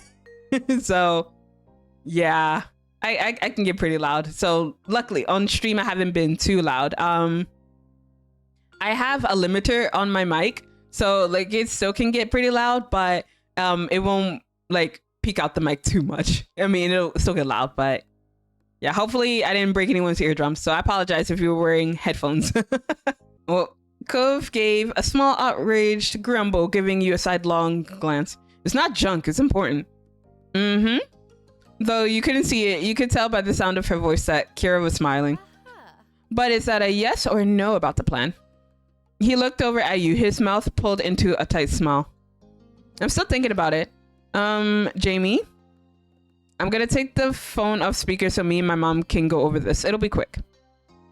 Cove carefully moved you off him and took the phone from the table before pushing himself to his feet. Aw, man, no more cuddles. It definitely got limited. Yes, good. Wait, I can do it again. I can turn off the limiter if you guys want. Wait, hold on. Let me turn off the limiter. All right. Wait, actually, let me put a quick warning. Volume. God damn it. Volume warning. Volume warning. No, I'll pass. No. You're gonna get the scream. Volume warning. Watch your ears. Watch your ears. And I'm gonna pin it for like a minute because it's not gonna be that long. All right. Okay, let me turn off the filter. So the limiter in 3, 2, 1. I don't know what to say. Let's see. Let's fucking go! There we go. Okay, limiter's back on. Okay. There you go. Oh no, my poor OBS is just like, yeah, you peaked, you bitch. Stop being loud. All right, I'm gonna drink some coffee after that. My voice, man, my voice. There we go. Oh, it's still up there. What the frick? I mean, all right. Okay, there we go. Hopefully I didn't damage anyone's eardrums.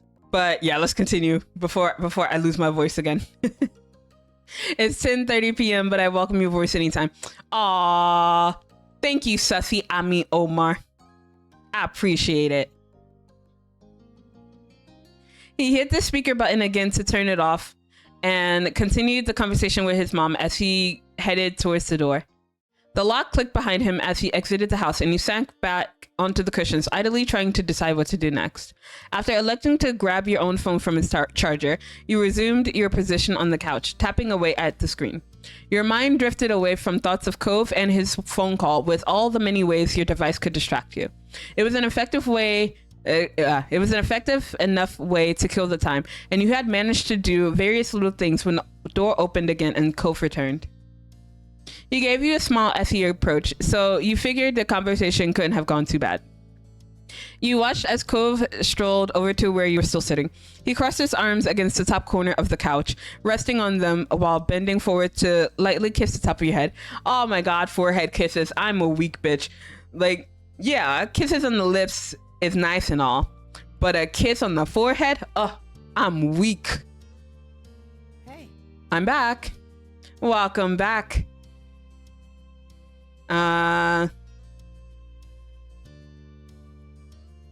Yeah, let's tilt our head and give him a small kiss.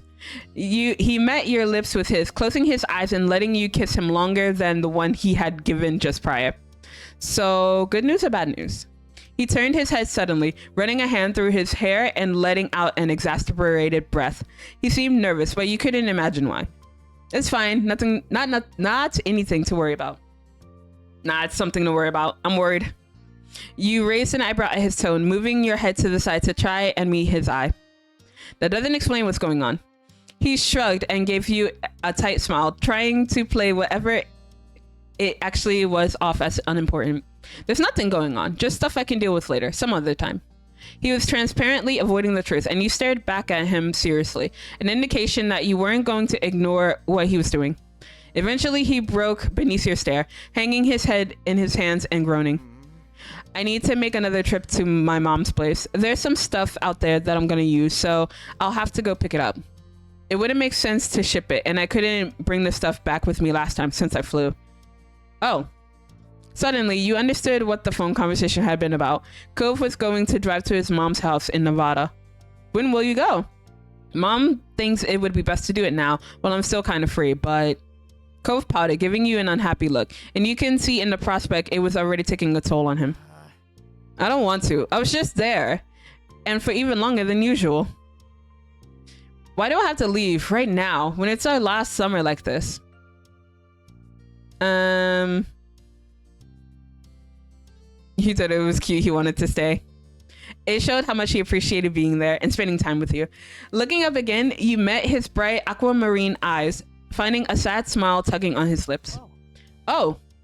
Suddenly, his eyebrows jumped and his eyes lit up like a lamp. You could come with me. What? You should come with me. I mean, I get that the two of us live next door to each other, and my mom lives in another state. My trips there are usually to spend time with her, just the two of us. But this time it won't be like that. All I'm gonna do is drive over, stay for a night, then pack up the car in the morning and turn around again. Most of the time will be spent in the car, so it'd be good to have another person there. Plus, you'd have the chance to see my mom again and her place. Maybe we could even find something cool to break out on the way. You couldn't stop yourself from laughing at his enthusiasm. Freaking golden retriever, I swear. He blushed a little, reining himself in. Please? I just feel like it could be fun. Please? Could you think about it? I'd love to. When do we leave? I'll have to let my moms know. But as long as we've got nothing else important on the dates we pick, then there's no reason I wouldn't be able to go. He grinned from ear to ear, grinned by the news. He put both of his hands on your cheeks, kissing your face all over, having to bend down far to do so, but you didn't mind it a bit. Then he wrapped his arms around your neck, letting out a happy sigh. Ah, baby. I'm so glad. This is so great. I'll call my mom back and let her know right now. You spent some time together, going over your schedules and making plans for when you could make the trip. You needed to fit it around both of your work schedules, which took a bit of doing, but came together in the end. Luckily, it was only a 2-day trip, so finding a couple of days free in a row wasn't impossible. It wasn't long before the dates were finally set and all the plans were made. Yeah, I was excited for the trip. That sounds great. Any time alone with Cove, it's always welcome.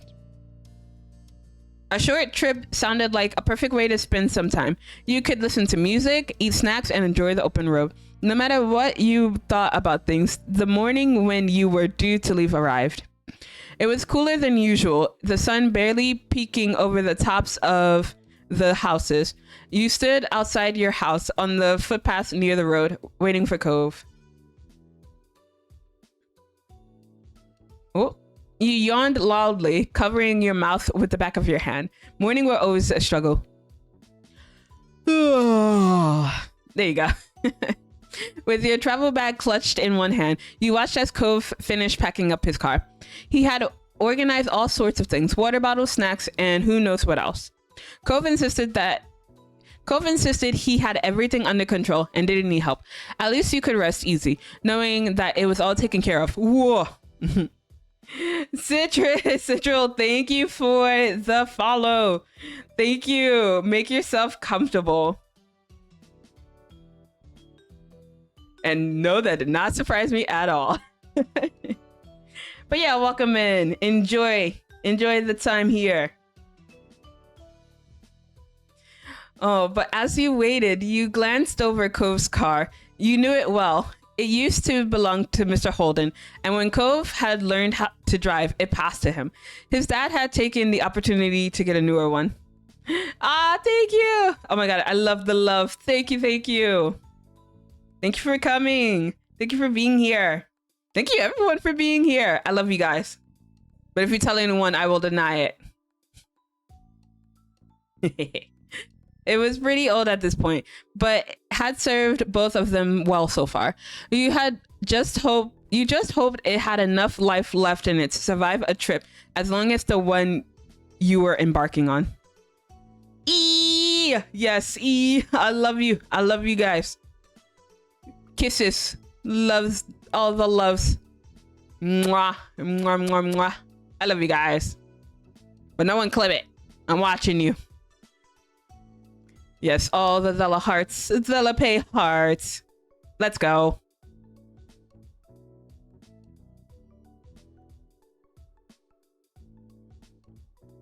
Love, love, love. All the love. Nothing but love here.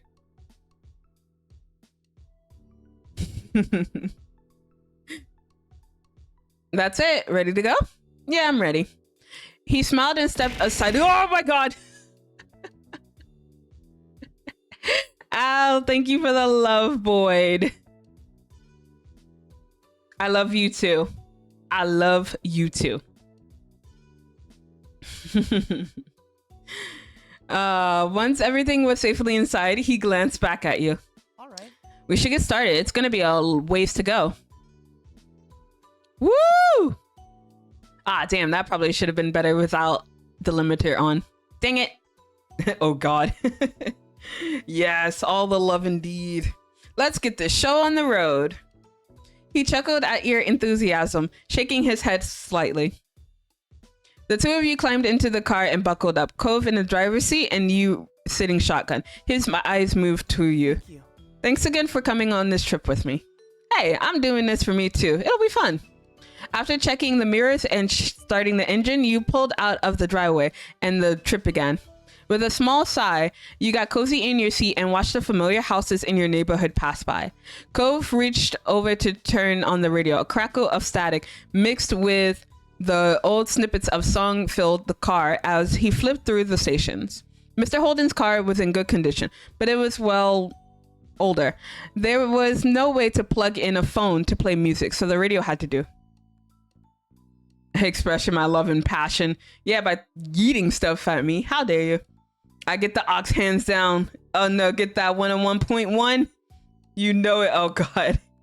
I'm not passing any of you guys the aux. I'm not passing it to anyone. I'll trust anyone. Cause I feel like you guys would probably put on like the most cursed stuff. Probably Rick roll me a couple of times. Especially Boyd. I feel like Boyd will just put on the most memeable songs ever. You gotta get one of those cassette aux adapters.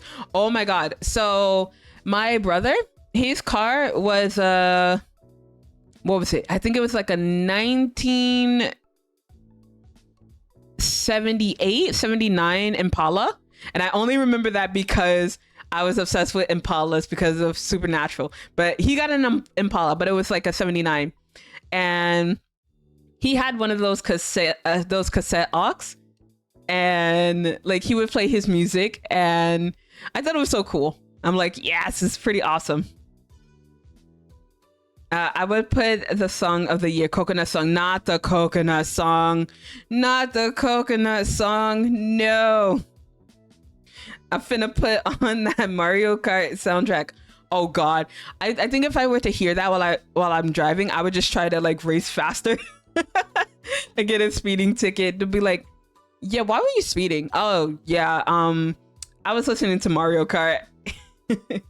But yes, it is a cool piece of tech. I'm so amazed that that's possible. Like the same thing with also like record players, but you can connect your phone to it as well. I love those kinds. No boy, no. And that's why I don't have my license. Yeah, no, same. No, I'm kidding. Well, no, that's not true. I don't have a license. I have a permit. But yeah, I'm too much of a chicken to drive. But also, where I used to live, it was the city, so I didn't really need to drive. And also, it was hard to find parking, so I didn't really drive so much. Fair. But yeah, if I'm ever riding shotgun, I'm in charge of music. I don't care. I'll make the rules.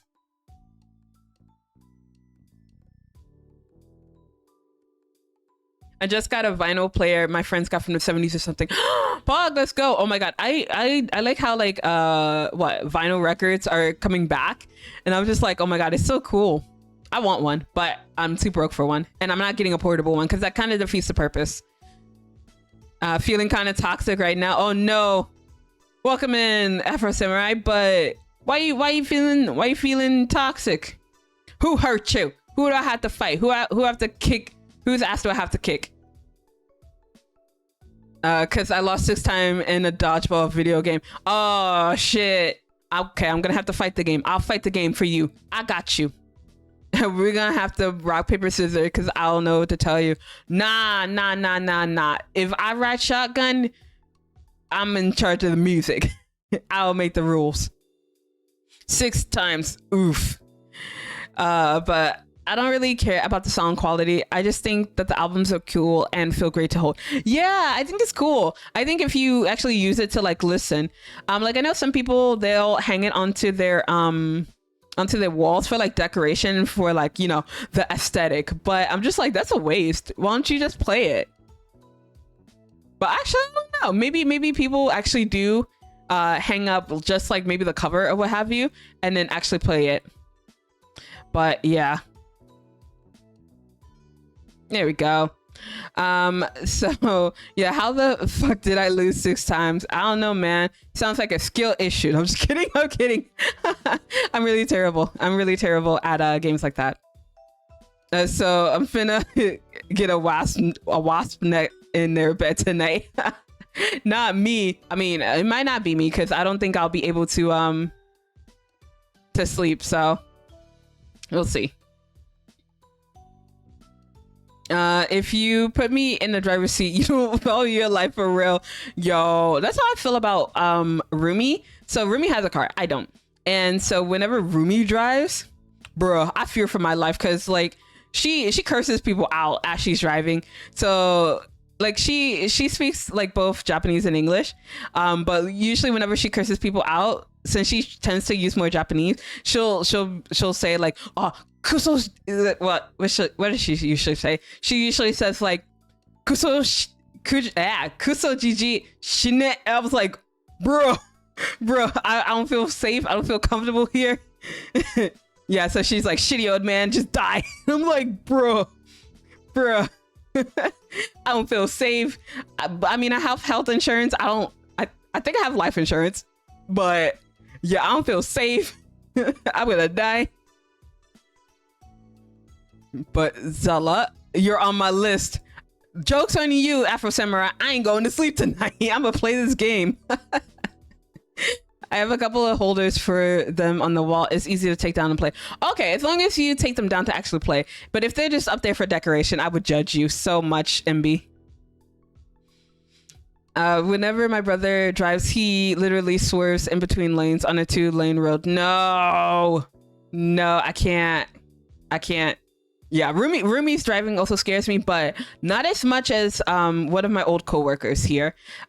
She used to drive back in the States, but like when she started driving here, she's very cautious about driving, but she makes a lot of mistakes. So one time she had missed the light to turn, and so she was caught in the what is it called? She was caught in the middle of the road and right in the box, and cars were honking at her like to move, and I'm over here like, girl, please move. I don't feel like getting hit by a car. And then like sometimes when she thought she had the right of way, but the other ones had the right of way, because like she had a stop sign, but she tried to drive. But yeah, she would scare me, and I'm just like, bro, every time I get in the car with her, I have to do like a little prayer. I'm not religious at all, but I'm just like, bro, I'm gonna send a prayer. Someone needs to hear it. I need to write my last will and testament, because I don't feel safe in her car. I honestly don't have the speakers set up yet though, so I can't judge them yet. Judge me if you wish. I will do only slightly judging. Just judge you just a little bit, MB. The grip I be having on the steering wheel while I'm practicing. Yo, mine is like a death grip too. Cause I'm like, okay, 10 and 2. Okay. Gotta check the mirror. Okay. Everything looks good. Is my seat okay? Okay. My seatbelt is on. Okay. All right, let's do this. But yeah, I'm a baby. I don't like driving. I'd rather be chauffeured, okay? I'm a princess. I be forgetting turning signals exist. Oh my god, don't be one of those people. I get so mad. I backseat drive a lot. So when I'm in the car with Rumi, or even if I'm just walking and like no one puts on their turn signal, I'm just like, hey, there's a new invention. It's called using a goddamn turn signal. I backseat so fucking much. But I'm just like, use your freaking signal. So that for a reason. If you're turning, use the freaking signal. Because like when I have to walk to work, there's an area where people don't use their signal, and I'm like, please, for the love of God, use your signal. Because I have to stand there and wait and make sure that you're not turning or not going straight and potentially hitting me. So I have to check for them. I'm like, please use your freaking signals. PSA from Zela, use your goddamn signals in your car. I can drive fine, but I hate driving. People are horrible, and I would rather bike or walk or get a ride. Yeah, like I don't like driving because like I get a lot of like pressure. Like it feels like anxiety whenever I drive. So even when I'm practicing in the parking lot, I'm still just like, oh my God, what if I crash? And there's like no one in the parking lot. But what if I crash? What if I crash into the street light? What if I hit the curb? So I don't drive. I like the back seat is comfy and long. Yes, it's so good. But I'd be forgetting. No, don't be forgetting. I'ma come after you. I'ma fight you, Citrus. I'm focused on the pedals. Okay, that's fair. Yeah, like I have a heavy foot, so I totally get it. When I started working from home, the lack of commute was great for my mental health. I would love to work from home. As I know, like some people say, oh yeah, no, you shouldn't work from home. You should go out and go touch grass. You should go be sociable. I'm okay with just staying at home. Like this past winter vacation, I had 2 weeks off, right? And so the first week I stayed home. I left the house maybe once that entire week. I'm okay with just staying at home. I'm a hermit. I really don't care to go out too many times. Like I like going to events, I like traveling, but I also like staying home. Home is where the Wi-Fi connects automatically. So I don't know, if I had to choose, I would choose to I would choose to stay home. But I mean, also save money, because, you know, every time I go outside, I spend money. Oh, almost every time I go outside. But what about you guys? Are you more of staying indoors, or are you a type of person who wants to go out? I would love to work from the office, but if I could get there any other way, there were no trains here, and the buses are impressively bad. Oof. So yeah, it sounds like you have no choice but to drive. We love working from homes in our ward. Oh my God, I would love to. I would love to work from home. Right now, I have to go out and work. There are sometimes for my job where I can work from home, especially if it's just like paperwork or what have you. But most of the time, they want me in the office, so I have to go. I mean, obviously, teaching. I have to do it. I have to do it like face to face. There are a few online classes I have, but yeah, I can't do those entirely from home. Me touching grass? Nah. Yeah, so true. I don't think anyone in our family touches grass, Boyd, if I'm honest. Welcome to North America. I like working in offices. Okay, I like working in an office, but like I haven't had an office job in years. So yeah, I've either had retail or food service, or, you know, teaching customer service. So I haven't had an office job in a while, but I kind of miss having an office job, if I'm honest. I feel all professional and shit, right? I wish. I'm stuck in that food service. Oh no, my condolences. I hope you can get out. Cause like before I came to my new job, well, actually no, before I came to Japan, I was in retail, which, you know, is still kind of bad. But yeah. Oh, Starbucks got me bent. Okay, but it's Starbucks though. As much as I hate about food service and everything, you can make yourself many basic drinks, right? But also you get that health insurance. Like if you're an American, that's the good stuff. They'll get you. I don't like coffee. Citrus, why do you even work there? Do you go for the tea? I think they still have the Tivana tea, right? Dragging me by my toe hairs. Oh no, you right? Yeah, like I thought about it. I was thinking, like, if I go back to the States, if I can't find a job that I want and will cover my health insurance and stuff, I'm gonna work at Starbucks. As much as I would hate to get into food service, I'm just here for the health insurance. Okay, I am a poor American. I go for the cafe aesthetic because I'm dumb and don't think. I mean, yeah, in food service, you don't really have to think too much unless you're on the tills for the cashier. So yeah, for the position. Like, but if you're just making drinks or stuff, like after a while, it just becomes second place if it's not a specialty drink. But like, yeah, I want a white chocolate mocha with like 2 shots of espresso, extra whip, and sprinkles. Actually, that's not my order. That is too much. I would die. I gotta do both. Oh no. All right, for those who go to Starbucks, what is your drink order? So my drink order has changed since I've moved. But back when I was in the States, I mean, I still have a sweet tooth, but my drink order would be a white chocolate mocha. Yes, I know it's basic, but that was my order because I didn't have to add anything else to it. I would just get it as is and I would drink it. It is totally bad for you, but that was my go-to drink. And if it was something cold, it would just be a cold brew. Frappe because I'm mentally a child. Boy, no. I mean, you're valid. Your childish opinions are still valid. Y'all gonna clown me when I say water. Water. How basic. Everybody point and laugh at Citrus. Surprise. Cream-based Frappuccino. Let's go. Or a hot cocoa. Ooh, cold brew. Bleh. Hey, don't be dissing on the cold brew. Cold brew is nice as hell. It is so good. Don't be knocking the cold brew. It's so good. But yeah, no, I only drink cold brew if I'm going through it. Right now I'm just drinking cold coffee because, like, you know, it was warm when we started. It's cold now. But yeah, cold brew is if I'm going through it and I don't have time to like actually make a thing of coffee. Cold brew can rot in my vents. Excuse you, Citrus. Hold on. That's a bonk right there.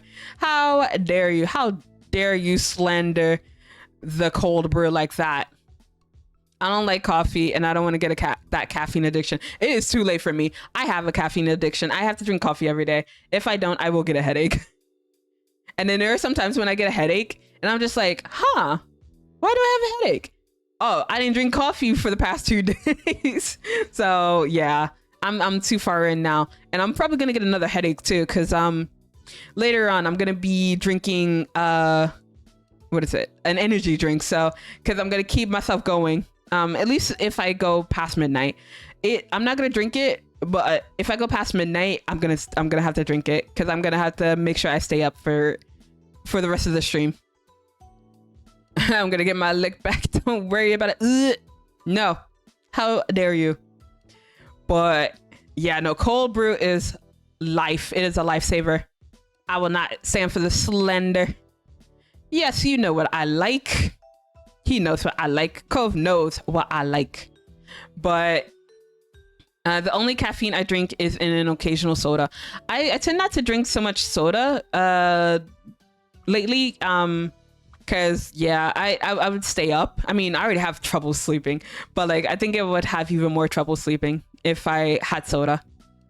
And the tiny bit of chocolate. Oh my god, chocolate. Wait, hold on. Let me do that again. Chocolate. Just like that SpongeBob meme. Let's go. But yeah, chocolate's so good. But it wasn't until I moved that I started eating like bitter chocolate, because before I would just eat the, you know, like the regular milk chocolate or white chocolate that you get from the stores. But after I moved, I saw there was a lot of bitter chocolate being sold here. So like 72%, 58%, 36%. And I was like, okay, maybe I should try to be healthy if I still want chocolate. And I don't like the chocolate, but it's good for me. Chocolate milk got my heart, body, and soul. Oh yes, chalky milk all the way. We love a good chalky milk here. Let's go. I want chalky milk. Dark chocolate, so good though. Nah, it's mid. It's mid. Cold brew and bitter chocolate. Y'all some fiends. Nah. You just need to open your mind, Citrus. Open your third eye. So rapscallions, nah. Nah, we totally based here. We speak the truth and only the truth. But neither of you have spoke for a good long while, but the quiet was comfortable. You had become all too used to each other's company over the years. Eventually, Cove broke the silence, clearing his throat softly before he spoke. It's been too long since you and I have spent time with my mom. I know she still comes to the neighborhood sometimes, but it's not even once a year. I'm always going to hers. I'm happy the two of us are doing this. Aw, yeah, me too. Based in a mental... I will not stand for this slander. Eating dark chocolate to be healthy is an interesting concept. I mean, look, if it's either eating like bitter chocolate or eating nothing at all, oh my god, I almost hit the mic. I would rather eat just a bitter chocolate. Then sit down for it. No, never, never. I bow down to no man or food. The sun climbed higher in the sky, forcing you to adjust the visor overhead to keep it out of your eyes. Hey, do you mind reaching back for me? Oh, so you are standing for it. Get out of here. Dark chocolate promotes blood circulation. Hey, look at my mod coming in with some facts. Let's go. It's still chocolate though. Shush, shush. You had a good thing going. Shut up, Omar. I was gonna say fruit is my option, but fruit is crazy expensive there too, right? It is. It is. I have to wait until like towards the end of the day to get some fruit that I want.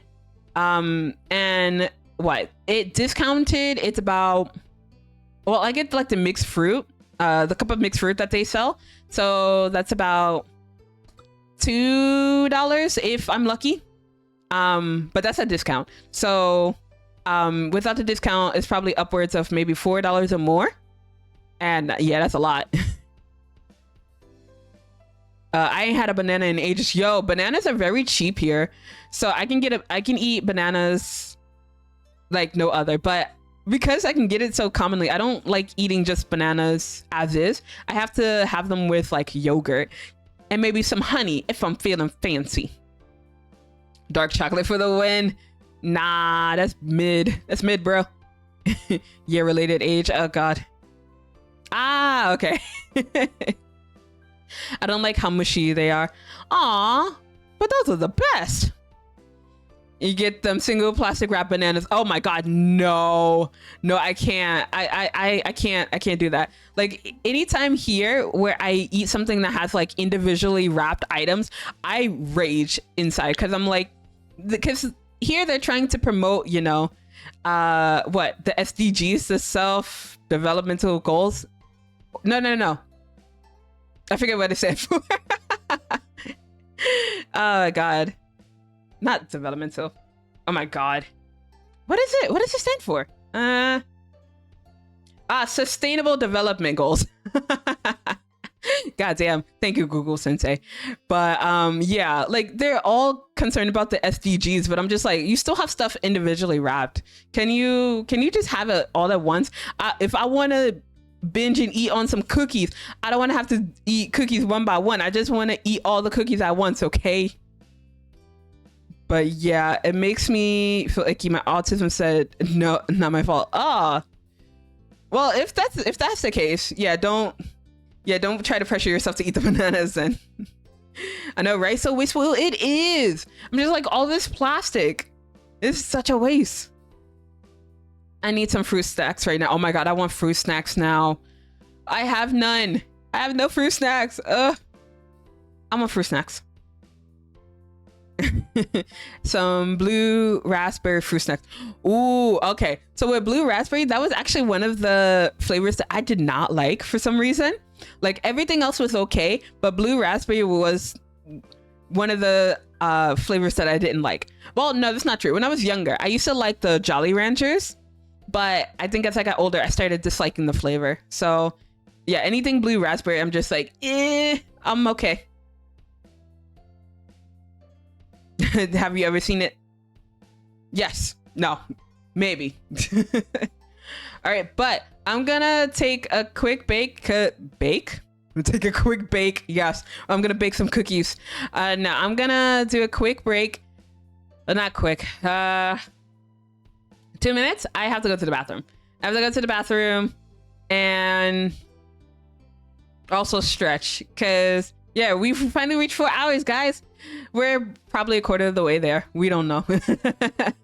But yeah, I'm a BRB, and I don't think any of my mods are alive right now.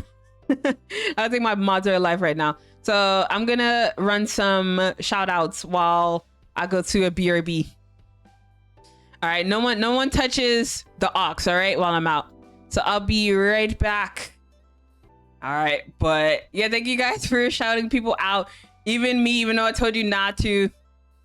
Also, Citrus, I'm back. Don't you dare touch the damn ox. It's my ox.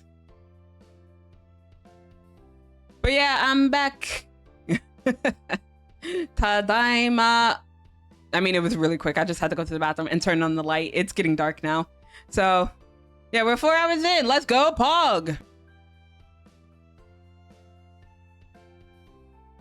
Oh God. Okay. This ox scrumptious in my hands. You better lay off my ox. Don't touch it. No touchy. But yeah, thank you for shouting out everybody. Even though I might have to time Omar out. Might have to ban him.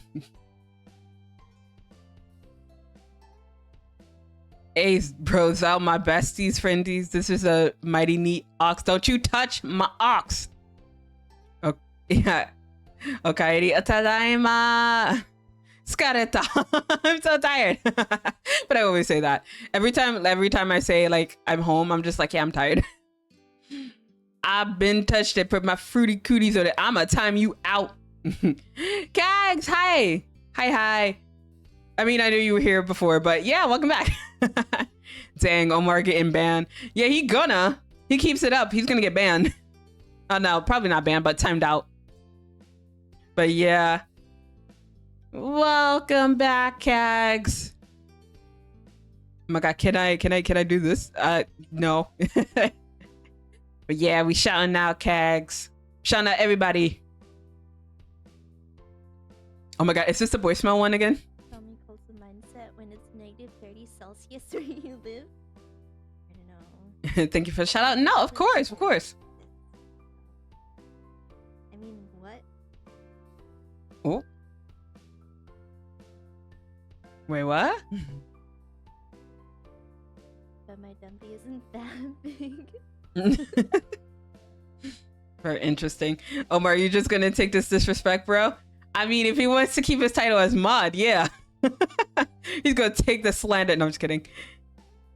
Nah, I probably would have just apologized to him in like Discord later, be like, oh my God, I'm sorry, bro. And then the moment that he takes a screenshot of it and posts it to Twitter, I'm gonna deny it, and then I'm gonna make a tweet longer about Omar. Well, what is it? Gaslight, gatekeep, girl boss. So yeah, Omar, what do you think? What do you think about this? I keep hitting the mic. I'm sorry. All right, but let's continue on, shall we? Oh, I want some chips, the salt and vinegar ones. Oh, chat, how do you feel about the salt and vinegar chips? Actually, I'm gonna put a poll because I want to know. I'm gonna put a poll for everything. Salt and vinegar chips, yay or nay? Tell me or I bite you. Tell me or I bite your face. Ah, I can't say bite your face. Ah, lame. Or I bite. How about I bite? Can I just say I bite? Is that okay with you, Twitch? Yay. Nay. All right, 2 minutes. There we go. Bro, so let's go. Oh my God, stop being the instigator, Citrus. They're fine, I guess. Meh. I'll eat them and enjoy, but never buy them. I see. Fuck salt and vinegar chips. Can I curse in here? I'm not trying to act out in here. Yeah, you can curse. Don't go too overboard. Well, actually, no, that's not true. Because then I'd be a hypocrite. If it's directed towards someone, if it's not directed towards me, No. If it's towards me, you can call me out. Name calling also works the same way. You can call what? You can call me a bitch, you can call me a bottom, it's whatever. But yeah, don't call anyone else that. Cause it's okay. I can take it. Where's the in between? There's no in between. It's one or the other. Eating popcorn. No. I love vinegar so much. Salt and vinegar be busted. I'll fight for it. Crispy. Let's go. Got you. Thank you. Yeah, but yeah, thank you for checking. I think I do still need to update the rules for my streams, but I mean the rules still kind of apply. But yeah, if you're ever like questioning one of the rules, just ask me or one of my mods. And like, yeah, just go based on what they say. But oh, I should probably put that in one of the rules. Like the mods are king here too. Cause yeah, without them, I would be probably more say so. But yeah, no, I wouldn't be here without them. So yeah, I'll also listen to the mods. I thought mom is already a bottom, unless what? I'm not a bottom. Did you not hear from the stream yesterday? I am a top. At least I guess maybe when it comes to Risa, then maybe I'm a top. I'm a top, baby. Unless it's someone from the list that I put on Twitter. I don't know. I might bottom out for one of those people. No, look at y'all. Shut up. Zela, do you have an extra bwinky? Oh no, I'm sorry. I don't have an extra bwinky. I'm sorry. You can ask Boyd. Boyd will probably find one for you. Now Zell, yes. You good? You good over there? Oh my. You good? Let's not tell Fibs extra boinky. What? That I'm not a bottom? You can call me a bottom. It's not true. I will make you my bitch. Do not try it. Man, I've been working on a new motto a while ago and I hate naming layers. Oh my god. Yes, please name your layers. Actually, I say that all the time to my artists, even though I'm not much of an artist. I'm like, please name your layer. When I got my... What was it? When I got my... motto for Zela, a few of the layers weren't labeled, and I was just like, I don't know what these are, so I had to label them myself, and I'm just like, okay. It dies of cold. Rip, Crispy, I'm so sorry. You just gotta ask Boyd. I think Boyd has some. I'm dying of laughter. Why? Oh, wouldn't want that. Yeah, so Boyd is just exposing herself every single time she gets on my stream. Oh, does one of the B's in BB Boyd stand for bottom? Or bottom baby? Bottom baby Boyd. Let's go. BB Boyd. Bottom baby Boyd. I solved it. I solved the mystery, guys. That's what the BB stands for. Hold on. I'm trying to catch up. You are the bottomest bottom to have ever bottom. You wish. You fucking wish. No, my Bwinky. Bottom baby Boyd. And him a resignation letter. No. But what does it stand for, Boyd, if it doesn't stand for bottom baby? Wait, let's see. Damn it. So close. But I don't want to wish I'm looking at it. You wish. You fucking wish I was a bottom. I'm not a baby. Oh, so you're not denying the bottom part. The baby is where you have a problem. All right, duly noted. Duly noted, Boyd. Oh, extra crispy 55. Okay. You trying to time yourself out again? And then she's trying to lose her mod status. Yeah, so to Omar, remember, if you do the exclamation lucky and you do time yourself you get 1, you will get yourself timed out and you will lose your mod status, as Sato proved for me. Oh my god, all these big words, bro. I'm too small brain for this. Be so expeditiously, notificationally, musically, gargantuously for real. What?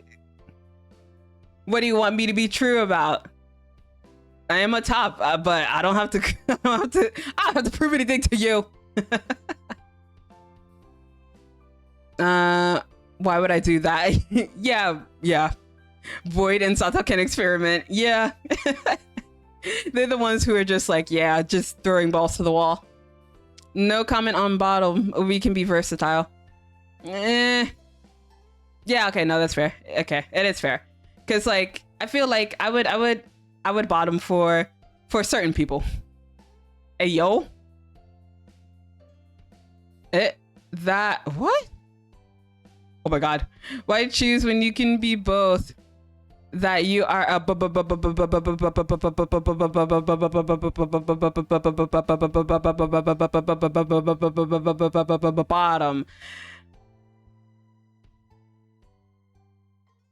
Hey, you know what you should do?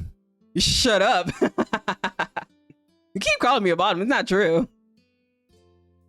Omar throwing me under the bus. For you, Omar, I will do anything. Dang, I'll win? Nah, she really did just read that. I did. I tend to read most of my messages. Right. So, yeah. I'ma read it. I mean, it ain't true, but I'ma read it. Yeah, like, I don't know, because like I know how everyone has discourse about being called a bottom or whatever. Like, for the right person, sure, I'll bottom. But I don't know, I don't think I exude top energy, but I don't think I exude bottom energy either. Denial and whatnot. Nah. I will deny not being completely sussy, but I don't want to completely deny that I'm a bottom for certain people. Not everyone though. Not everyone. So, and I'm pretty sure he's gonna get a kick out of me saying this, but for Omar, I would top. I mean, what? Who said that? But for Cove, yeah, I'll be a bottom baby. Right, BB Boyd? I mean, bottom baby Boyd. I am neither. I have no experience in either, so get good. Damn. Can't relate. Shit. Oh my god, every time I talk about things like anything too sussy, like, you know, beyond hand holding and like kissing, I always sound like a degen. Be like, oh yeah, Zela's doing all this crazy stuff. Like, no, I'm not. Me and B twinning for real. Oh no.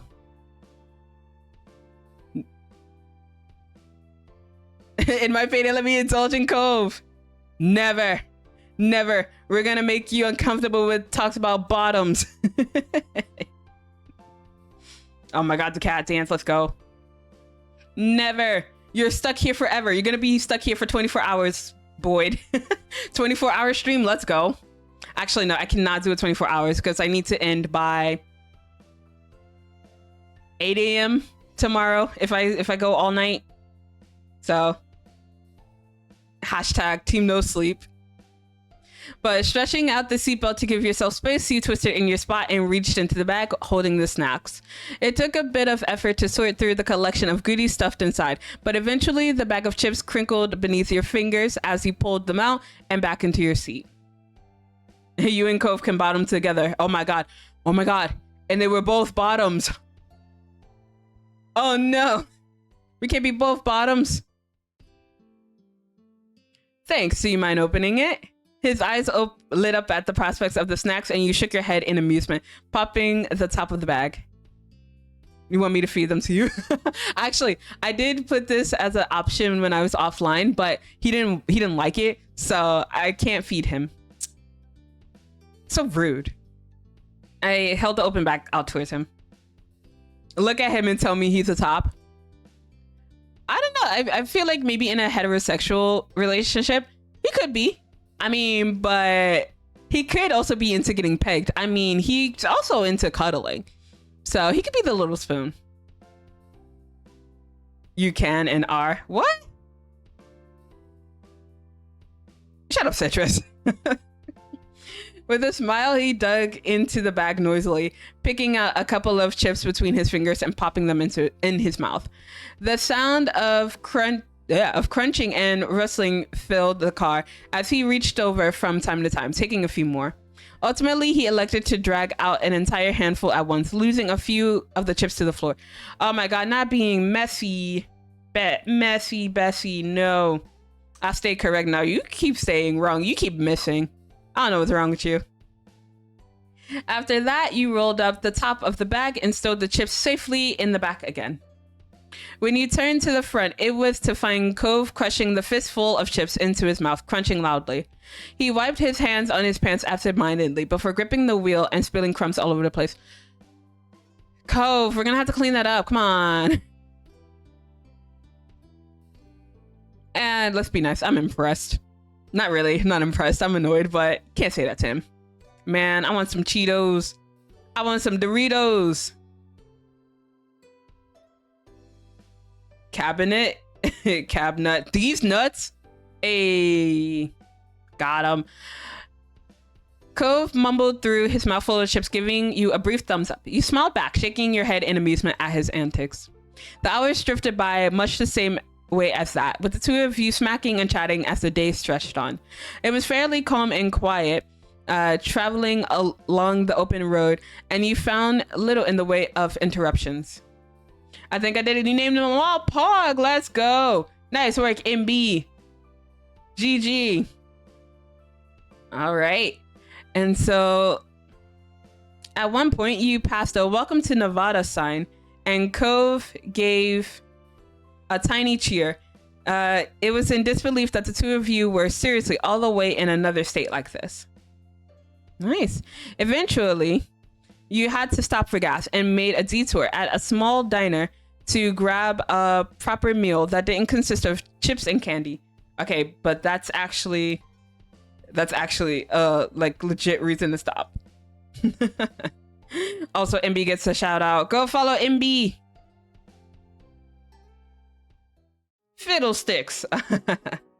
After refueling both the car and your stomachs, the drive was back on, just as the sun began dipping beneath the horizon and bathing the sky in a wash of orange light.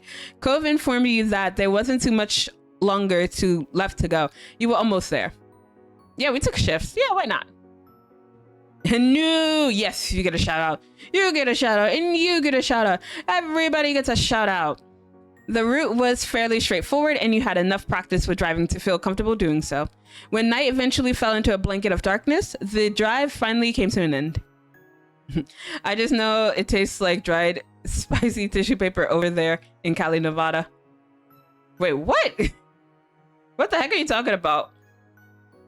I don't get it. Please elaborate. You pulled into the parking lot of Kira's apartment building, the glow of the car lights disappearing as he turned off the engine and let out a heavy sigh. There you go. Huh. Not me hitting the mic again, but it was me this time, so that was good. We made it. We're here. The two of you exchanged tired smiles, having successfully and safely completed one half of the trip. You were stretched to have actually arrived and eager to get out of the car and stretch your legs. You took the stairs up to the building together. After a knock, you were abruptly met by a flash of green hair as Kira opened the door and immediately took her son in her arms. There he is, my gigantic baby boy. She squeezed him for a moment and then pulled back so she could examine his face. Ah, the air is dry. Ah, you wouldn't know. Wait, have you been there? Do you live there? I've been to California and Nevada, like at least once each time. Yeah, I mean, I don't really care for the summers, but no. Boy, you're just making assumptions. You should go there first. Are you even taller than the last time I saw you? Cove gave her a fond look as she patted the tops of his shoulders proudly. You say that every time I'm here. It doesn't even make sense right now. My last visit wasn't that long ago. Kira simply laughed before letting him go fully and ushering the two of you into her apartment. She turned to you, a wide grin pulling at her lips. Jamie, it's so nice that you came along with. And as a bonus, you've both arrived in one piece. It's good to see you, Kira. It's been too long. Kira beamed at you both, and while you would have loved nothing more than to settle down and rest after the drive, you could see she wasn't going to let you go that easily. So, how was the trip? I admit, I was just a pinch worried. You let Cove answer. Be like, yeah, no, we were fine. It was fine, no problems for us. Kira clapped her hands together, the bracelets around her wrists jingling. I'm so proud. I can hardly believe how mature you both are. Where did all those smarts come from? Cove ran a hand over his hair with an awkward chuckle. Goddamn. Kira was always available to get it. She baffled her. What the heck? What are you going on about, Citrus? Are you down bad for Kira? I don't know. Maybe I got some from my parents. His mom looked up at him deeply, her eyes glistening as she shook the sentimentality off with a wave of her hand. Any hoosies. You have to be half asleep already, huh? I don't want to keep you up much longer. Early morning and any hoosies. How do you want to deal with the sleeping arrangements? I've only got my own room and Cove's, though the living room couch isn't that bad. Jamie can use my bed. I'll just sleep on the floor in the room. It doesn't matter for one night. Kira laughed out loud, startling you both. You raised an eyebrow at her outburst, giving her a quizzical look. Oh yeah, you'll just stay on the floor. You couldn't handle that much back when you were 13 with both your parents in the room. Oof, the call out. Damn, Kira. Yes, bro, her and Cliff, they're so fine. They are fine. They are very good looking. I admit, I would be down bad for them. Cove blushed a dark red and gasped, completely unprepared for her to pull out that embarrassing moment from the past. Her laugh continued unabated. You're going to be driving tomorrow. Do you really want to risk another potential head injury? Mom! Ooh, yep, she's right. That's totally what you do. Nope, I'm not gonna relent on the teasing. I will tease him. Cove hung his head in defeated embarrassment while you and Kira chuckled together. I'll take the floor. Cove shook his head, dismissing the idea immediately. You're the guest. I don't want to take your bed. Well, I still don't want to take it from you, and I said it first. Oh my god, are we gonna fight? Are we like actual 2 years old? I'm down stupid for everyone but my family. Bro. I feel like we need to have a talk, Citrus. Down bad. Oh no. But the two of you narrowed your eyes at each other stubbornly. Kira took that as her cue to step in. My house, my rules then, and you know who I have to side with. I'd like you to take the bed, Jamie. Damn it! This is unfair. This is biased. I don't like it here. You hesitated a moment, but it seemed like you had to accept the hospitality. With a small sigh, you gave in. All right. Cool. So... Would you be okay with me sleeping on the floor in the room? I'd rather be there than out in the open in the living room, even if there is the couch. Yeah, you can sleep there. Kira giggled softly, drawing your attention back to her. All funny stuff aside, you need to get some sleep for tomorrow. Seems like you're setting yourselves up not to get any. Ooh. I know that sounds really captious, but I'm a mom. I have to say these things. She's just like, yo, I put you guys in a room together. You're gonna fuck. I know how it works. I'm not new to this. And be like, what? No, mom, no. Stepmom. Mom number 3. No, that ain't happening. I mean, no, she would be my mother-in-law. Come on, we're not little kids having a sleepover. We're responsible adults, right, Jamie? Well, I am. Cove, though. Hey. You chuckled quietly to yourself as Cove gave you a disapproving look. But am I wrong? Did I lie? Did I lie? I'll leave it at that then for now. Just remember that the walls are thin in this apartment. If you can't settle down and sleep, I might have to separate you. She knows. She knows. We're not gonna do anything though. Cause you're here. The mom's here. I'm not gonna do anything suspicious. Don't be suspicious. I will gladly talk about my questionable decisions living romantically. We'll be good. Perfect.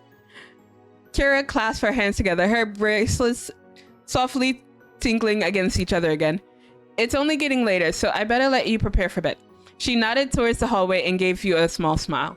I'll play hostess for a sec and show you where the bathroom is first, Jamie. And then where you'll be staying the night. Thank you. You hoisted your travel bag over your shoulder and followed behind Kira and down the hallway. Cove shuffled along behind you, disappearing into the bedroom, while his mom had you go to the restroom. Come on, Ma, don't cockblock me, bro. Nah, that's exactly what she's here to do. She's here to cockblock you. I'm sorry. I don't make the rules. The apartment was small, but nicely decorated in soft, cool colors, with plenty of artwork hanging on the walls to give it character. It was stylish and exactly what you would have expected from someone like Kira. After being shown the bathroom and wishing Kara a good night, you headed into the room and found Cove already there. He had changed into his sleepwear for the night and set aside his glasses already. Looking around, you found the bedroom to look much the same as the rest of the apartment, but with small ocean elements, as you were sure Cove must have enjoyed when he stayed here. All in all, the room was pretty and clean, and although it almost looked more like a hotel guest room than a bedroom. Cove only spent a few weeks out of the year there, so it made sense that it wasn't especially lived in. So? Okay, all jokes aside, I kind of want his shirt. Not to take it off like, oh, I want to like see you like half naked, but no, I actually want this as like a nightwear. I'm gonna put it on my throne. Everybody pay for it. No, just kidding. I'm kidding. I'm joking. See, just for that, I'm leaving 2 ice cubes on the floor of every room. How dare you? I'm so sorry. It's ugly. It's a sick shirt. What? Yeah. What do you mean? It's okay, Citrus. I respect your wrong opinions. I want that shirt. I wouldn't wear it outside though. Yeah, no. I wouldn't wear this outside, but I would definitely wear it inside the house. What do you think? It's pretty nice, huh? Mom always keeps it clean and everything, even when I'm not here. It's a great room. Cool. I'm glad you like it. He seemed pleased enough with the response and gave you a small smile before opening the zip on his bag. When you went back to the room, you jumped in bed and under the covers, just as Cove was shuffling into his sleeping bag on the floor. Oh no, he's sleeping in his sleeping bag. Baby, no. That shirt looked like a cast spell. Look, I would love to cast spells in that thing. You waited until he was settled in before you flipped off the lights, and a soft glow from outside peeked through the blinds, casting shadows over the floor. You closed your eyes, blocking everything out. Night. Night, Jamie. Good night. Sleep tight. Don't let the bugs bite. Oh my god, who still says that? Via soul stealing. I would like to steal everyone's soul. I mean, it's not actually useful for this fairy, though. I can't do anything with your soul. Oh my god.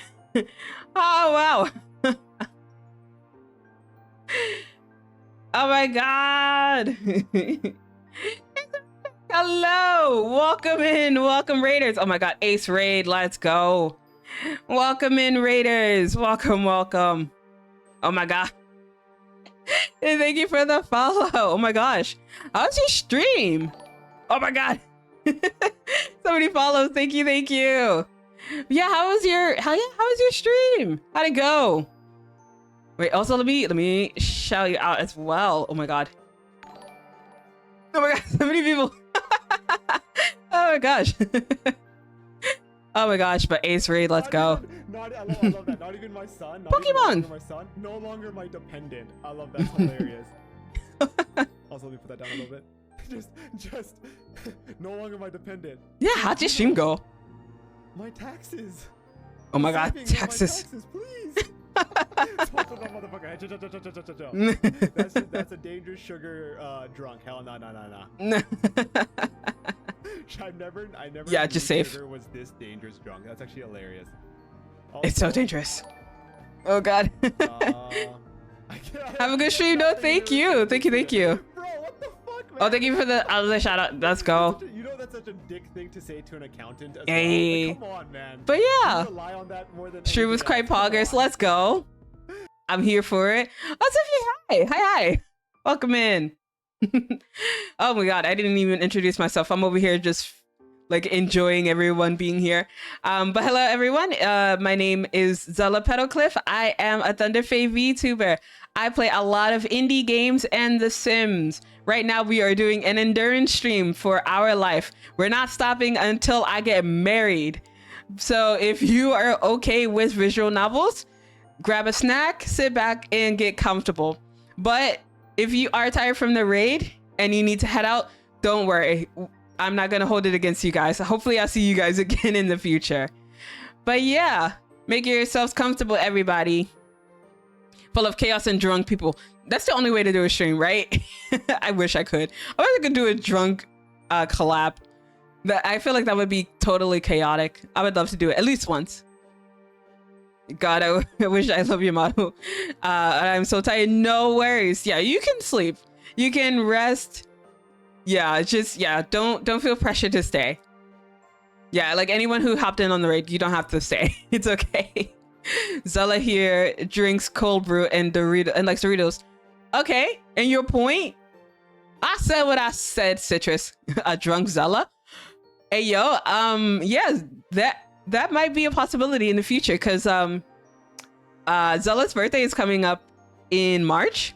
So yeah, she's gonna be turning 20. I'll be turning 20. So yeah, that's the drinking age here. So we gonna get lit. It's gonna be drunk. It's probably gonna be a short stream, but I'm gonna be drunk. Cause yeah, I'm a drink. Zela likes being wrong and having poor taste, literally. Nah, that's Citrus. Citrus is talking about themselves. Cough, cough. Shut up, Omar. Shut the hell up. I know what you're exactly referring to. Shut the hell up. Yeah, if you say anything, I will block you. I will have a twit longer in your name. A special birthday stream. Yeah, it's just gonna be me being drunk. I was thinking about what I should do for the birthday stream, because I know some people do like subathons and such, but I don't care about subs. But I also want to make it like accessible to other people. So I was thinking, if I have like incentives or what have you, maybe I'll do it based on like follows or like channel points, because those are free. Like a follow is free. Channel points are free. So like, I think I might do incentives based on that. And whatever we reach, I would probably do. So yeah, I would probably do what, a follow-a-thon? A point-a-thon? I don't know what it would be considered. But yeah, I would just do it just so you guys can be like able to like chill for that stream. Cause yeah, I don't want to force anyone to spend any money. So like, I know people like they like throw bits and stuff at you on those days, but I don't want to do that to you guys. So a follow is enough. Using your channel points is enough. Citrus indeed talks to himself, but nah. Citrus talks to himself all the time. Citrus is just yelling into the void. He's just saying so many unbased things, but yeah, we're just like, yeah, we're just nodding like, yeah, definitely, But yes, let's get back into the let's get back into the game. I can't go back into the void. You get back in there. You get back in there. I've outgrown this thing. I should have checked it earlier, but the trip was kind of short notice. Why don't we share? I mean, we should share. We should share the bed. Can't tell these people the truth. Tell these people the truth. Yeah. You're unbased. You're cringe. And you're not Pog. That's the truth. I'm sorry. You had to hear it, chat. It's big enough, right? We can share the bed. Cove inhaled deeply, the fabric of his sleeping bag crinkling loudly as he fidgeted beneath. I told my mom I was going to stay on the floor. You frowned, wondering when that had ever stopped him before. Did you really plan on going through with that? Yeah. No. He hesitated a little, the silence stretching between you. You couldn't help but smile to yourself. You knew him well. The sleeping bag rustled again, and through the dim light, you saw him stand and head towards the bed. Ah, yes, of course. Why would you say that? How rude and undignified. It's the truth. You told me to tell the truth. I spit only the truth here. So don't get mad, get glad. He took in a deep breath as he ran his hands across the top of the blanket, gathering his nerves as his eyes met yours.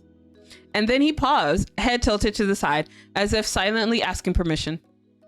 Well, what are you waiting for? You shuffled over to make room for him as he pulled the bedding up and crawled beneath the covers, leaving the two of you close together, but not quite touching. He exhaled a heavy breath as he laid down on his side, his head getting comfy on the pillows next to yours. He smiled softly through the dark, thinking that it felt good to have him so close. You felt better when he was around. Aw, cough, cough. What do you mean, cough, cough? Yeah, something up, Omar? You good? You good? Do you need a cough drop? Do you need some water? You good, buddy? Omar is coughing. Yeah, I don't know what's up. I don't know what's up with my mod. You good? You doing good over there? He raised his fingers and delicately brushed the tips over your cheeks, drawing a shaky sigh from your lips. His touch was warm and feather-light, making you feel tingly all over. Oh my god. He's giving the tinglies. Oh my god. When his eyes met yours again, you found yourself lost in them, the world becoming still and silent around you. Then he froze, his muscles tensing as he closed up like a clam, and his breath hitched in his throat. He attempted to whisper something, but it was completely lost on you. I'm good. Keep speaking the truth. Okay. He is hacking. Shut up. No. Omar, I think he's not feeling well. You get well soon. You get better soon, Omar. I believe in you.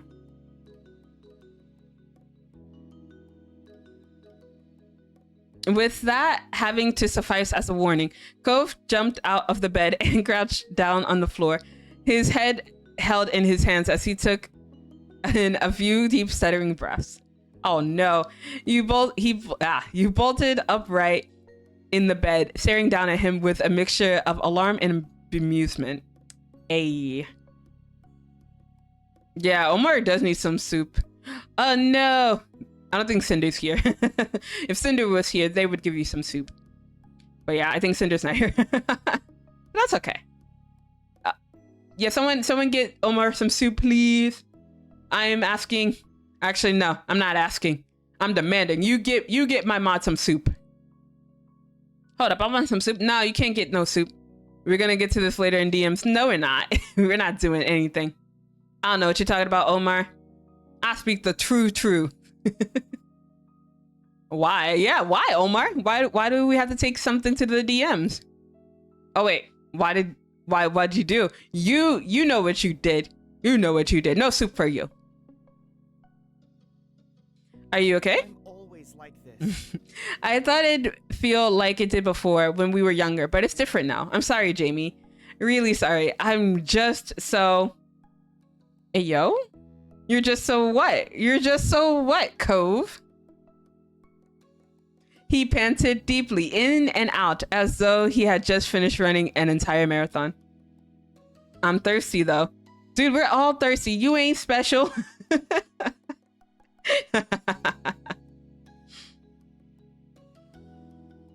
After finally studying his breathing to a normal rhythm, he crawled back into his sleeping bag and huddled down on the floor, his back turned to you. Sorry. You were not pleased. Be like, nah, man, I wanted to smooch. I wanted to smooch. I wanted to knock face. I wanted to, you know, see if the walls were really thin. I can't even say that with a straight face. God damn it. No, I was amused. Damn it. I was amused. Let's go. That was cool for you. He usually needed at least one trial run before he could take that kind of step forward. Yeah, we're not having any fun tonight, guys. We got to make sure he's comfortable. Yeah, thank you for trying. He made a small noise, acknowledging that he had heard you, but said no more. With the event over, you laid back down in bed alone for this night. Damn. I tried. The next day dawned, bringing with it the sounds of birds chirping happily outside the window. I'm gonna be special today. No, you're not. Never. Never, Citrus. You opened your eyes slowly, letting them adjust to the light as you tried to recall where you were, and remembering the unfamiliar sight of Cove's second bedroom. Yeah, Cove, I think Cove is gonna be my alarm if I need to, because otherwise I will not get up. Rise and shine, Jamie. 5 more minutes. Cove shook your shoulder and you groaned dramatically and buried your head beneath your pillow. 5 more minutes. No way. We gotta get started. Fine. Spoil sport. But he gotta take his time. Hey, don't be saying bad things about my Cove. I will fight you. Anyway, Stan, Baxter, and Jeremy. Nah, fuck Jeremy. Fuck Jeremy for real. No. No, I understand standing Baxter, but no, fuck Jeremy. That little shit, he gets nothing. He was not funny. He was a little shit. He was an asshole. And I hope to never see him again. Nah, screw that kid. Sitting up in bed, you let out a yawn and stretch your arms above your head. Ugh, I felt okay. Considering the long drive the day before and the late night, you were feeling ready to get the day started. Though you weren't as perky as him, his energy was infectious. Good morning. You pulled yourself out of bed, grabbing a fresh change of clothes and your toiletries before heading to the bathroom. After all that, you met Cove back in his room. Oh, hello. Jeremy and Shiloh, a cameo from a different visual novel by the same people. What? Also, Kai, thank you for the first time chat. Thank you. Droplets, bruh. Nah. He was sitting on the floor when he entered, sorting through a bunch of stuff in a box, determining what to bring and what to leave behind. Hey. Hey. Oh. He's oh my god, I wanna hug him. Can you pull stuff out of the stuff in those drawers? You nodded, though he hadn't even looked up from his task, so you knew he wouldn't have seen. Heading over to his drawers, you started the task of taking out various items and setting them on the ground in front of Cove. After a while, it came clear to you that Cove was acting strange whenever you went near him. He was flinching over your presence. Excuse me? It happened a few more times before you couldn't take the awkwardness any longer. You dropped the stuff you were holding down in front of him and raised a questioning eyebrow. Is everything okay? Sorry. Yeah, sorry. I'm sorry about last night. Again. He quietly squeaked the second part of his thought. About not staying in the bed with you. That's okay. It's okay. Another time. It's about a girl who's kind of a jerk who gets put in an after-school club with 6 single guys who are even worse jerks. Oh, no. No. No. Are you talking about, like, the... it's not really a sequel to this game, but you're talking about another visual novel? from the same company. Oh boy, thank you for the hydrate. I'm a hydrate with some coffee.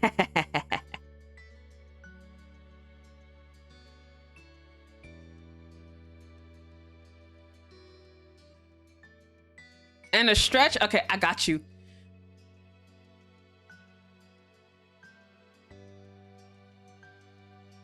There we go. We, so I, me, Stan Jeremy. Blech. Nah, I'm good. No, thank you. EXO is a really dated. It's like 5 or 6 years old and starting to show compatible issues on newer computers. I kind of want to play it then. Because like I'm a sucker for visual novels. And like once the new game of like Our Life comes out, like because I think for now it's only a demo, right? But I know they're still working on it. But like once that comes out, I'm gonna be a simp and I'm gonna play it too. Bullying.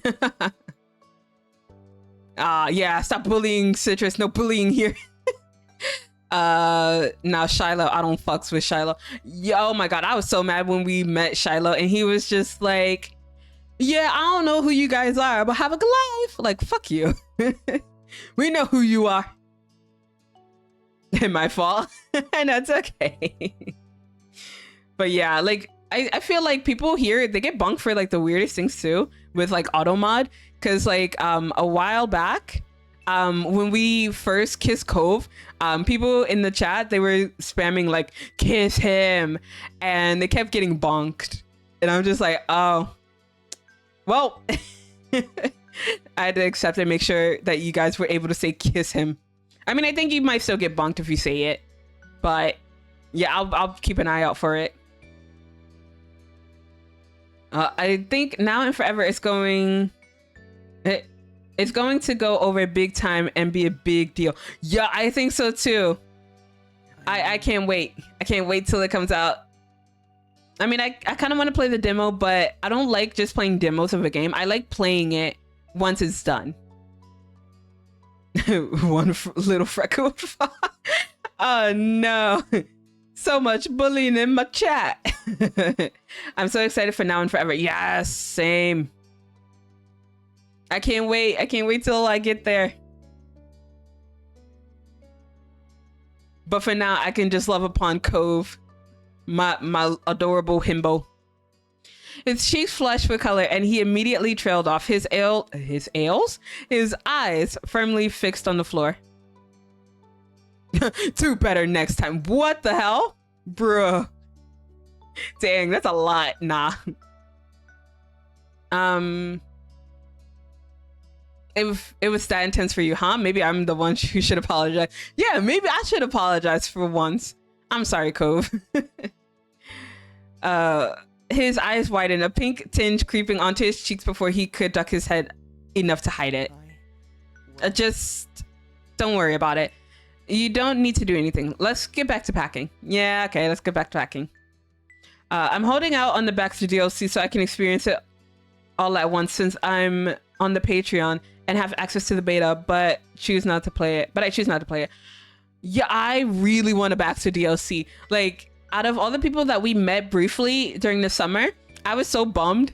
Like, cause like I've gone through the game. Well, a sped run. I did a speed run of the game. And I kind of wished that Baxter would stick around because I really want to like be with Baxter. But yeah, I'm waiting. I want it too. Not my Wi-Fi is. Oh no, dude, I'm the worst person to ask about Wi-Fi. I'm useless when it comes to helping out with Wi-Fi. I'm so sorry. I cannot help. Neat.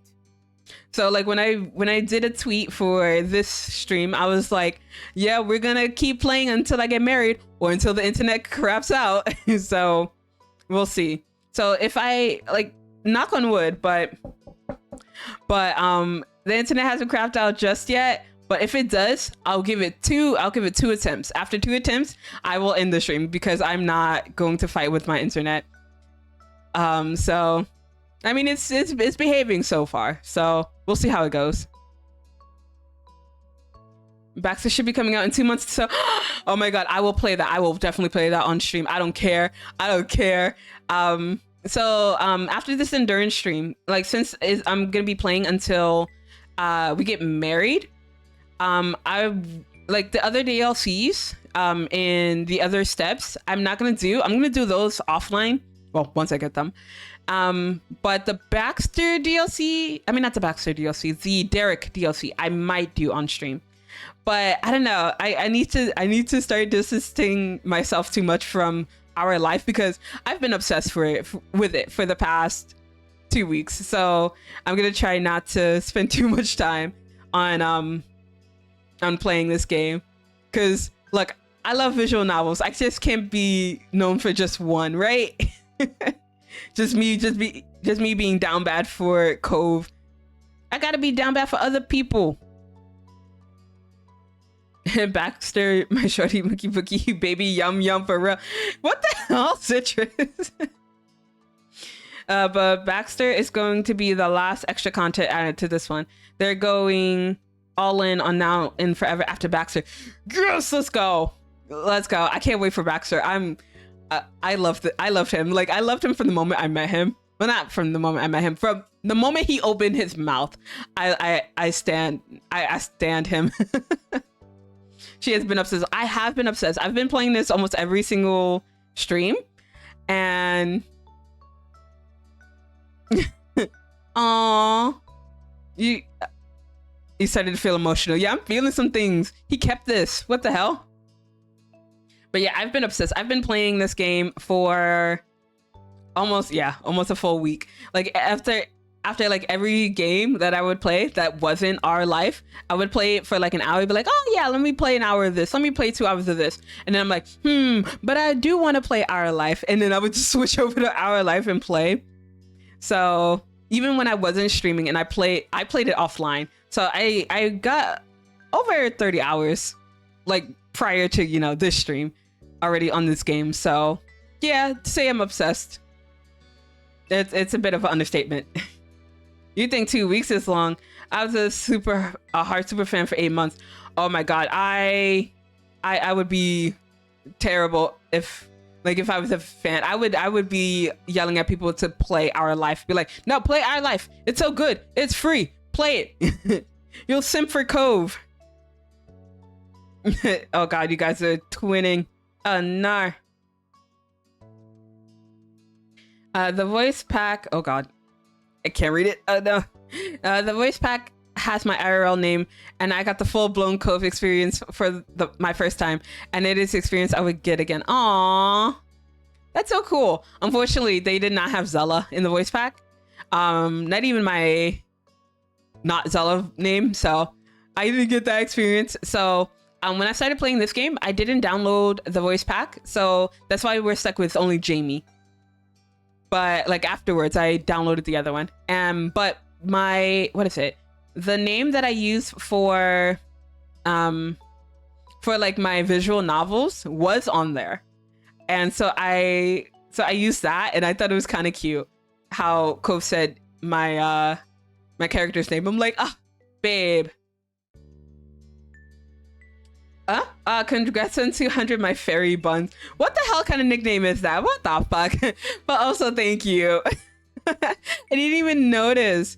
Oh my gosh. Again, I tend not to like look at my numbers, but yeah, thank you. thank you everyone for being here. I really appreciate you guys. Thank you for getting me to 200. Here's to a gazillion more. So yeah, thank you. 200. Hey, let's go, Pog. I'll probably make a post about it since you reminded me. But yeah, thank you guys for being here. You want to know something ultra curse you can do? Oh god. Start a new file and name your character Cove Holden, and everything just plays out normally, not trying to stop you. Oh my god, no. Hi, Cove. Have you met your new neighbor, Cove? Bro. Wait. So in step 2, when we kissed, and oh god, I hit the mic. And when Cove's dad when Cliff was telling, like, was joining our names together, like, oh, this could be your last name and Holden family. So would it just be the Holden family? Would he just say that twice? Can you just say Holden? Ah, oh no, that's so cursed. Oh my god, yes. Oh god, so cursed. 206 and counting. Hey yo, Pog, let's go. 206, let's go.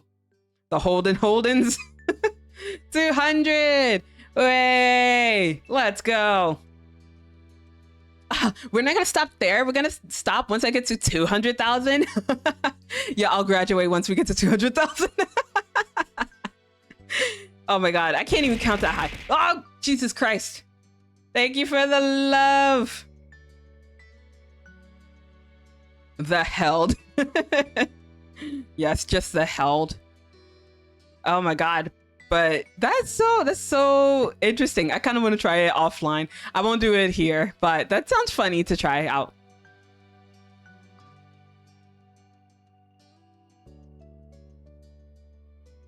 Boy just beat your ass. Nah, she threw stuff. That's not beating my ass. If it was a continuous, maybe. But yeah, all with love, of course, right? Nothing but love here. Nothing but peace and love. And I was going to say something sussy, but I'm not going to ruin the moment. I'm just going to keep reading. I'm going to sip my coffee. Oh, wait, no, I'm out of coffee. I'm going to just sip my water because now I'm down to water. Damn it. Ah! Why? I'm not even being sussy. Why? Wow, bro, diabolical. There's so many layers to beginning and always that even after 11 months, after my first time, I'm still learning new things that can happen. Yeah, so like I've only been playing for 2 weeks, but like I was so interested at the different reactions he has to you telling him about his dad trying to pay you at the beginning. I kind of researched it because I couldn't just resist.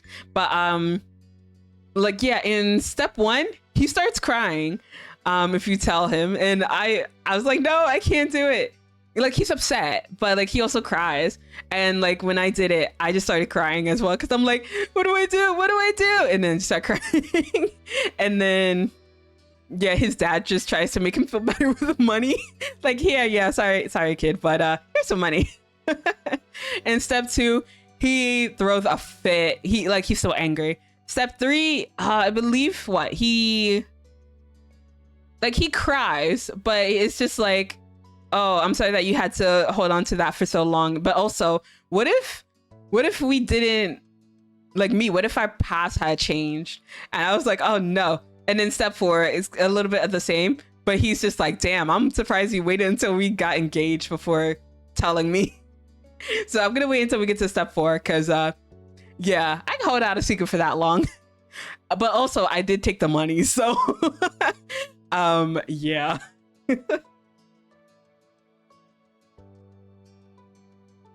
Of course. Of course. Right, behave. Nah, I'm good. I'm so good. He dodges your hug. Rude, right? Well, I gotta go to bed. Thanks for everyone for letting me hang out while I try to be productive. No, thank you for stopping by, and I'm glad you got productive, and I'm glad you named all your layers. Have a good night, MB. Yeah, rest well. Have a good one. Let me shout you out for the road. Get one shout out for the road. There we go. Would you like me to move? Here, I'll move away from the butt. Is this any better? I want to see the butt. You can see the butt. You can see the butt. There's a butt. There's a butt right there. Look, Here's a butt. Look at it right there. You can see it. I'm looking at the butt respectfully.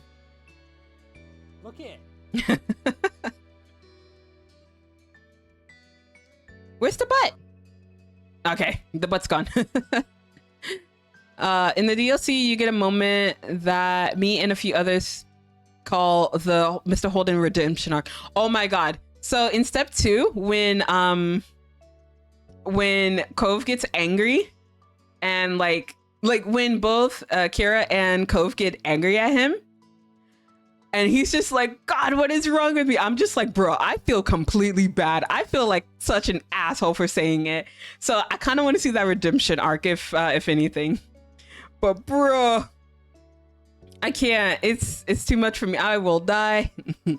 But yeah, I want to do the other DLCs, but offline though. But hey, $20 is $20. It is, right? Because like $20, that's like $100 to a kid. So obviously I'm gonna take the $20. But I was gonna be his friend anyway.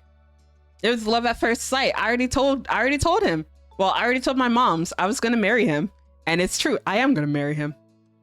Cause like I got the DLC, so yes. But yeah, have a good one, MB. Why was bro looking at me so hard? Wait, who? Oh, MB. He was giving you the judgmental stare. He was like, why are you looking at the butt? Why you looking? Huh? Also, Jade, hello, welcome in. Thank you for the first time chat. How are you today? Did you give Cove the $20 as a graduation? Fuck, that would have been a good idea. No, I did not. Damn it. Well, I'm gonna have to do another playthrough to see that. What? I can give him the $20 as a graduation gift? Aw.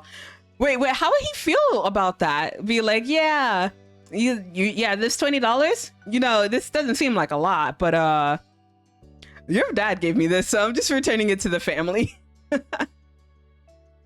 It's a thing you can do if you take the $20 in the beginning and tell him before step 3. Damn it! Well, I'm gonna have to try it out offline. I can't do it now because we've gone so far. We've gone so far. Yeah. What did I give him for? Yeah, what did I give him? I think I gave him a shell. Yeah, I think I gave him the orange shell that he liked as a kid.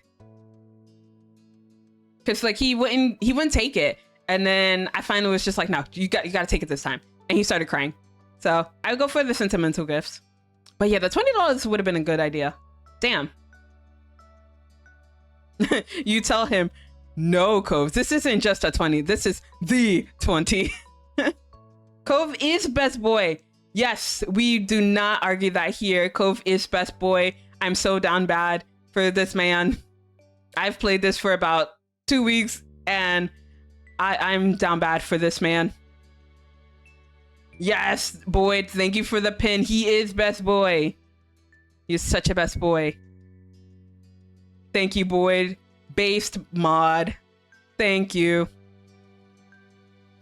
But yes, I bought the wedding DLC, and when I bought it, there was so much self-restraint I had because I wanted to play it as soon as I bought it, but like I promised that I was gonna play it on stream, so you guys can watch me, you know, have a breakdown and cry, because like I almost cried when I got through the end of this game, because like again I kind of like sped through most of the game in order to see the ending because I couldn't wait.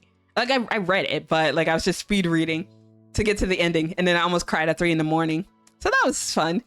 But I was like, I want to do the DLC, but I said I was going to do it on stream. So here we are. But we're still at step 3, so we still got a ways to go. I tell everyone, Cole Holden is the best boy that ever lived on Earth. No, you will not convince me otherwise. Don't even. Yes, so true. So true. You speak the truth, Kai. It was a weird feeling at the time that you just weren't around. And now that you're here in this exact place, I don't know how to explain the feeling. He shrugged it off and smiled a little, as though he'd said enough already and didn't want to risk sounding silly. Life is pretty confusing is all. I didn't know you thought about me when you were away. Oh, I missed you so much when you were gone. No. I want him to tell me. I want to know how much you missed me. Tell me how much you missed me. He upped to laugh at that, his eyes crinkling at the corners as he made a face at you. It's not like I could forget you. I know, right? I'm not a forgettable face. Oh. Let's see. Oh, I've married Kof like 4 times, working on my 5th time. Let's go. Yes, I will always marry Cove. I mean, I got the, I'm gonna get the Derek DLC after this, but I don't know how I'm gonna feel about, like, you know, not dating Cove afterwards. I'm gonna be with Derek. Derek is like himbo and he's adorable. I love him, but Cove is still best boy for me. When Baxter comes out, I'm doing a full-blown maximum content playthrough on stream through like a month. Let's go. I want to be there for it. I want to be there. I want to see it. I want to see it. Not me just leaving off of like a casual follow. Okay, but yeah. Excellent. Oh no. Oh no, I lost chat. Not me just like being a simp. There we go. But yeah, the fact that we kept the same $20 for like 17 years is crazy, right? Like, I would have thought we would spend it on that by now. Cause like when we were kids and he bought me the keychain, I was like, bro, we have $20. Let's spend it. But yeah, it's fair.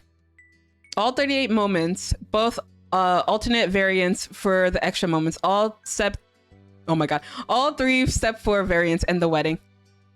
It's gonna kill me to be only friends with Cove. Yeah, same.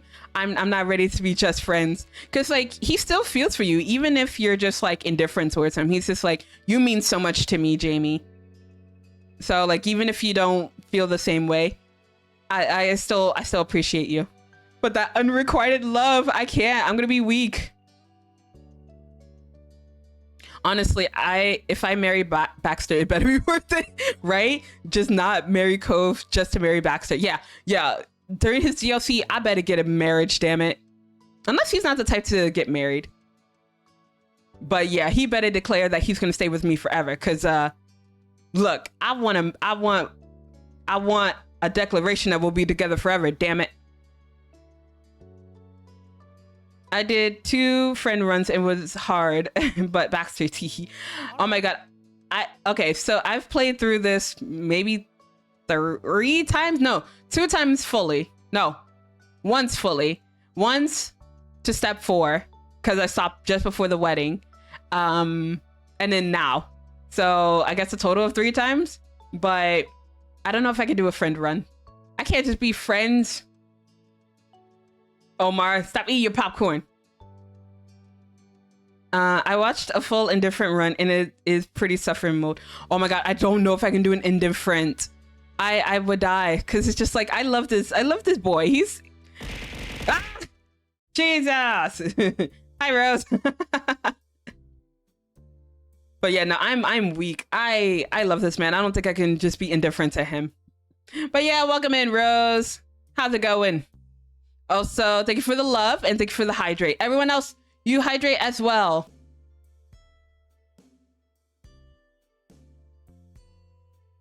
And a stretch. All right, I got it.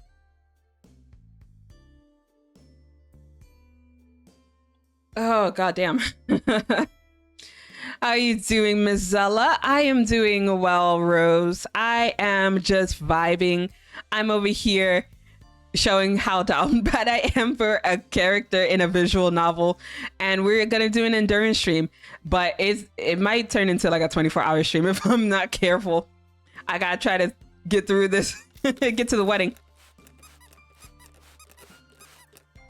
Why I'm not even being sus. I'm not even being sus. What the heck? Rude. Oh, what the heck? What's with my... Okay, there we go. There's a DLC moment that changes to something completely different on Indifferent, and it kind of feels like a punishment for picking Indifferent. Plus, Indifferent is the only time the theme song doesn't play at the end of step 4. Oh my god, I love the theme song. I can't wait. I can't wait to get it. I can't wait to do it, to get to it. But yeah, oh, that sucks. Nah, because I'd be thinking about it like a sarcastic besties type thing. Yeah, I guess, but no, I want the affection. I want the puppy love. Down bad. Not sus, huh? Yeah, not sus at all. Nah. If you're down bad, it doesn't mean that you're completely sussy.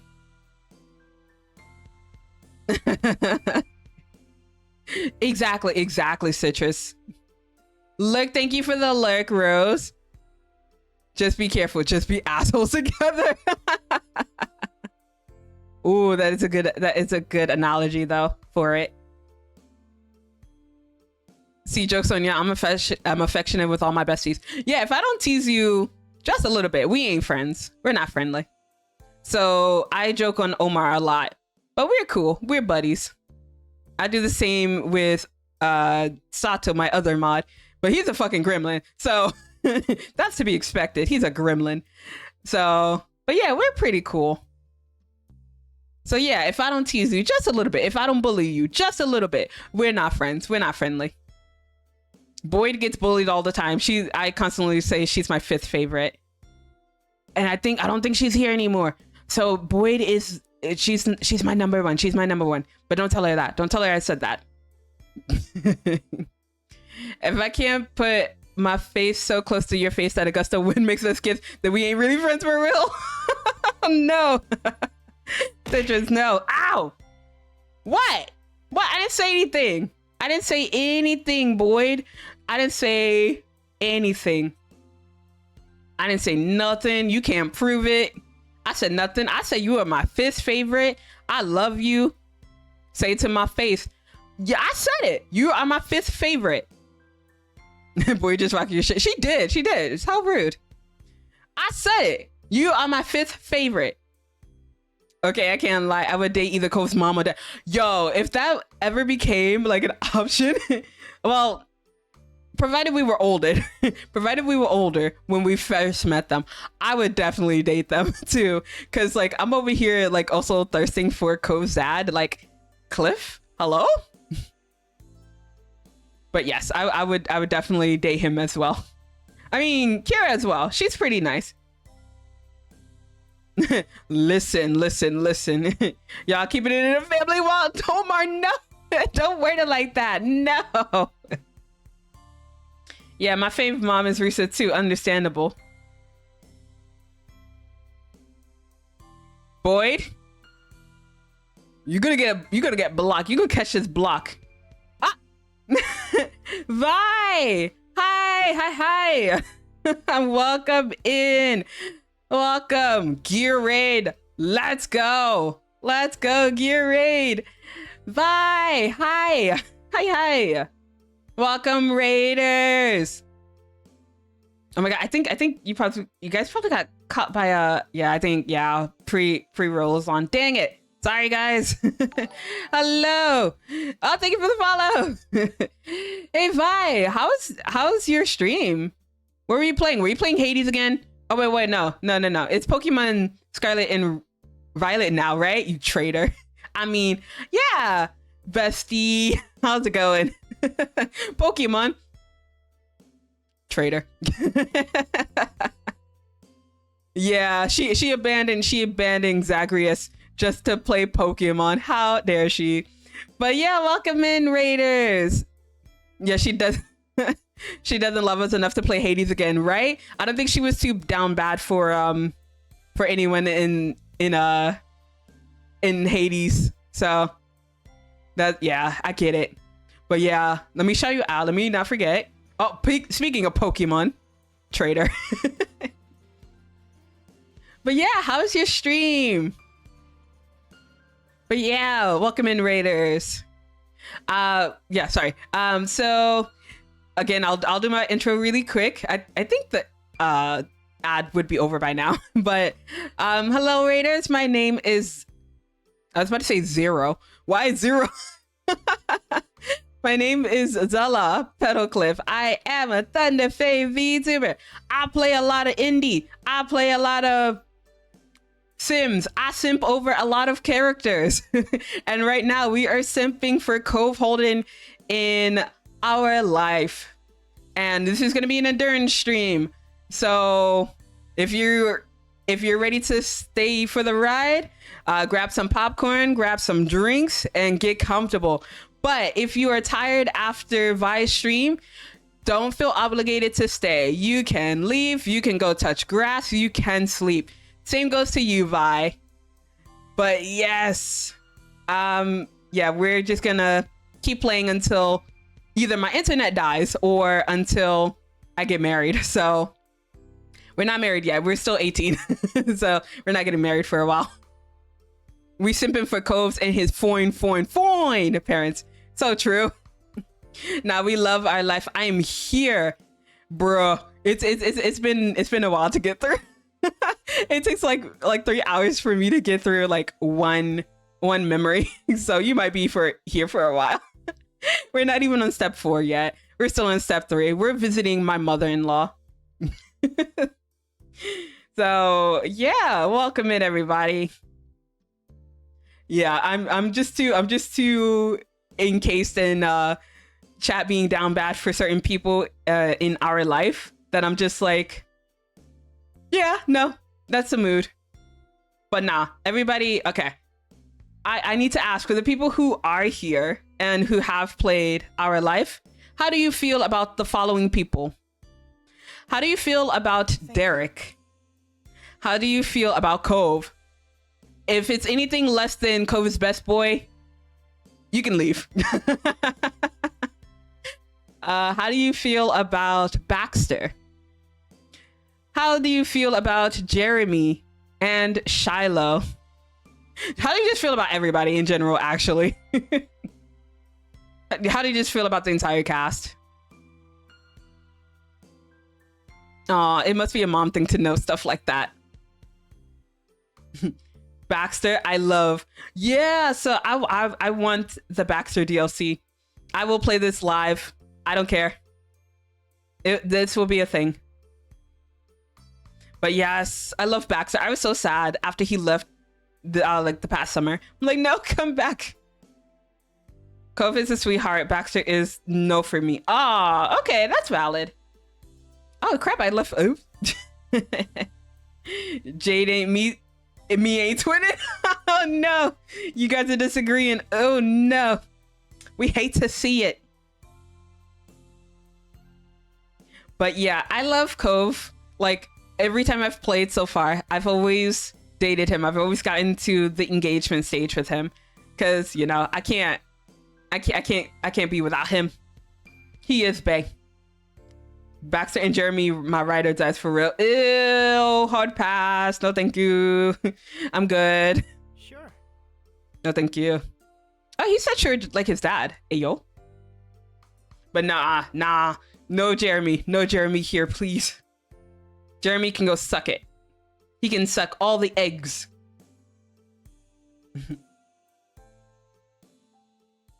Oh wait, what? So Derek is fine as a best friend. I already told you what I think about Cove. Baxter is an interesting one. Jeremy is fine, I guess, but you'll see why after the DLC. Ugh, I don't know if the DLC would change my mind, but okay. I'll take your word on it. Oh God. I don't think Shiloh is that interesting. Yeah, Shiloh's dead to me. Like he just straight up. Well, he didn't ignore us, but he was like, I don't know you people. Bye. So I hate him. Lee is an instigator. Lee is definitely an instigator. But that's why we love her. Liz is all right. Yeah, Liz is all right. Mr. Holden has a surprising amount of character development. I would love to see that because, like you did say in the DLC, he does have character development. So I do want to see that. I really do. So I kind of want to see that. Y'all be nice to my bowl cut king. Nah, that Rock Lee looking motherfucker. Nah. Screw him. Look, I'm gonna be real. If I didn't like Baxter hitting on me and Cove, I may be poly and bi, but Cove is mine. Okay, that is fair. Like I know, like also with Cove, it didn't really sit with him. So yeah, I totally get that. I kind of like the playful banter. Like well, provided like he knows like when it has to be playful. Like he did back off when Cove was like, yo, no, I'm taken. And I only dance for one person. I'm just over here like, so no threesome? But like I will respect my partner's wishes. If they say no threesome, then it's no threesome. Enough. said what I said. I said what I said. I regret nothing. Oh, so then it was truly time to say goodbye. You convened back inside the apartment where Kira looked over the two of you with a quiet smile. Aw. It was great to see you both. Thank you for coming. She gave each of you a hug, and you felt a little sad that you hadn't been able to spend more time with her. It was good to see you too, Mom. Cove embraced her in return, the two of them holding each other for a few seconds longer. Aw, look at the hugs. Oh my god. Omar, why? Omar, no.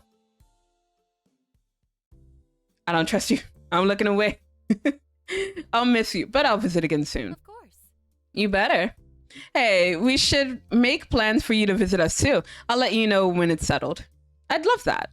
Kara bundled all the stuff she prepared into a bag and handed them over to you. You took a quick peek at what she had packed. Oh my god, if I don't have a Lunchables, I'm rioting. We here to perceive. No. Hey, Jotamate. Wait, hold on. I'm missing something in chat. What are you guys talking about? Oh god. Can we all agree our mom once smile is a bit scary? Wait, are you talking about mommy or mom? Because like mommy I'm down bad for. If she wasn't our mom, man. But mom, she does get a little bit scary to me. Come on, Jeremy, let's go. Rat's a better VTuber. Oh damn, you leaving? Oh damn, don't let the door hit you on the ass on the way out. I remember that story you told me. What story? What story are you talking about, Omar? Cool. I tell a lot of stories. We're here to perceive. Oh no. Damn, Zela, I thought we were cool. Nah, we ain't cool. We ain't friends. I'm just kidding. The one mom with glasses, her smile scares me. Yeah, okay. She is a bit scary. The threesome one. Did I tell a story about that? Did I? I probably did. Dude, I will tell anyone the story. But I don't remember telling you. So yeah, I probably did. I don't doubt you. My mods only speak the truth sometimes. Sorry, Citrus. You tell me a lot of things. I do tell you a lot of things. I tell you way too many things. I'm surprised I didn't tell you my social security number or the last 4 digits of my credit card or my mother's maiden name.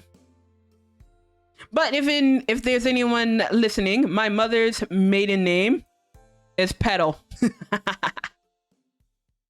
And the street that I grew up on was Nunya Boulevard.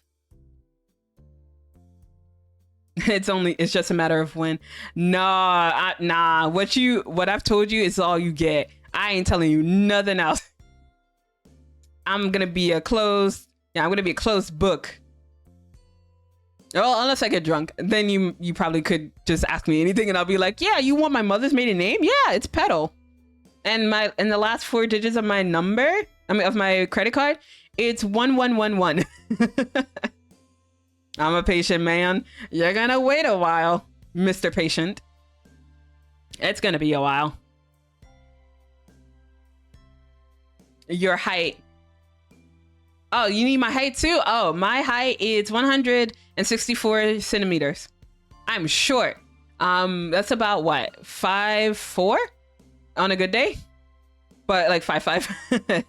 Yeah, I'm short as hell, guys. But I'm a fairy. Of course I'm gonna be short. You're taller than me, though. I hope I am taller than my daughter.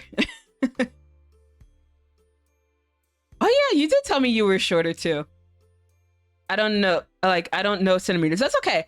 In terms of height, I'm familiar with centimeters as well as feet. So you can tell me, if you want to if you want to share your height in feet, it is also okay. I'm familiar with both. Violet small. Oh yeah, Violet is small. She's so small. Man, I'm taller than you. 5'5" king. That's me.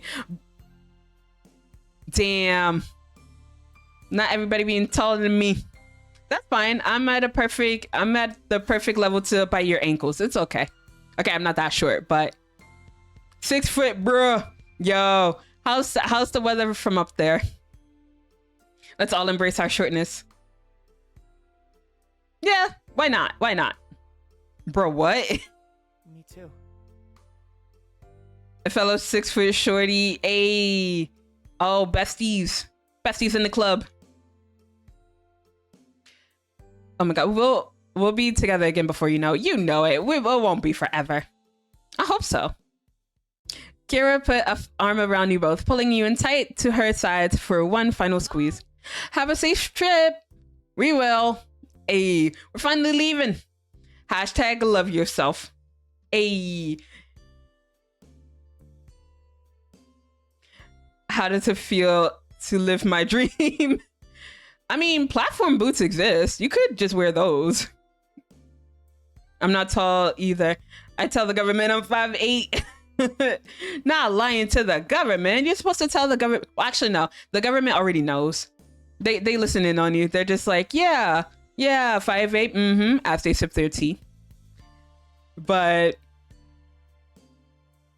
yeah, my FBI agent Tom, he's just listening in on me being down bad. And he's just like, oh my god, girl, go touch grass. I'm about 6'3" in heels. Oh my god. If I wore heels, I'd probably be 5'8", but I don't like wearing heels. So yeah. The government can suck some spears. No, Tom. She did not. Like, he did not say, like, he did not say that was true. No, he's just joking. He's just joking. Stop getting me in trouble. You're gonna get me put on the FBI list. I measure 5'8" one time and refuse to ever measure again, bro. But nah. Thank you for the follow, Jade. Thank you. Tom can suck a no. You can't suck on nothing if you don't want to, Tom. That's my enemy for real. Stop talking bad about my FBI agent. He has kind of kept me out of trouble. You're welcome, cutie. Aw, thank you. But yes, thank you. I appreciate you guys. Thank you for keeping me company. And surprisingly, I'm still getting taller. Bruh, I feel like I'm shrinking. Tom's mom made me cookies the other day. Dang, I haven't even met Tom's mom. You guys are on a parental basis, like meeting the parents. Damn. And she kissed me. Damn, you got bonked for Automots. They're just like, you can't say kiss. That's too lewd here. We can talk about all the simps and everything, but whoa, if you say kiss, I'ma bonk you.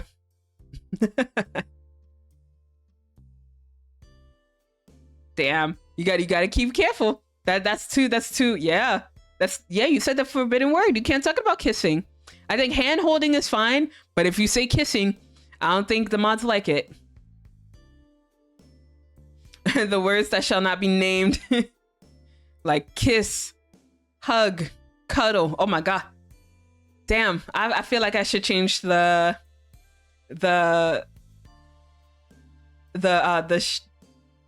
stream rating. Be like, yeah, just 18 plus, since we're talking about hand holding and kissing. And she mwah'd me. What's mwah? I don't know what mwah is. What's mwah? Nuzzles. Okay, that seems safe. Yeah, nuzzling, I think it's safe. Maybe. Citrus beat the system. I don't know what mwah is. You have to explain it to me. I don't know what that is. And blasphemy. Hearsay. I say in public. In front of my salad. Right? All this lewdness. Well, sorry guys. I'm gonna have to I'm gonna have to re-debut as a lewd tuber. Talking about holding hands and kissing and cuddling. Oh my god. It's so lewd. But what would a lewd tuber Zela look like? Because I feel because like my image is like if you're a YouTuber, you're just like completely degen, and like every other joke out of your mouth would probably be like a dirty joke. But correct me if I'm wrong, because like I'm following a few YouTubers, but I don't watch too much of their content because it's not for me. But yeah, let me know. I don't know. Mwah is I can't read that. What is that? Mwah is K exclamation $$ exclamation NG. What's that, English? I don't know what that is. I'm sorry, Citrus. I don't know what that is. Just speaking another language. I only know 2 languages, and I don't even know them well. Oh, we're going to the park? Let's go. A YouTuber too much for me. Oh, yeah? Right? But why, Mr. Sussy? Is it too much for you? It's when lips meet lips in a passionate embrace. Huh? Wait. So wait. So you saying that the lips, they hug? Because like embrace, you use your arms to hug. So since when do lips have arms? Moi is. Wait, let's see what moi is. Moi is. Is that in a different text? Huh? Interesting. Yep, they hug. Ah, okay. So moi is when your lips hug. Okay, I think I get that. I can be sussed it all up here. Okay, I can't argue against that. Because I know, as much as I talk about myself, Omar, I know about you too. I know a lot about my sussy merman. What text is that? I can't read that. Citrus, what's going on? I don't know what that is.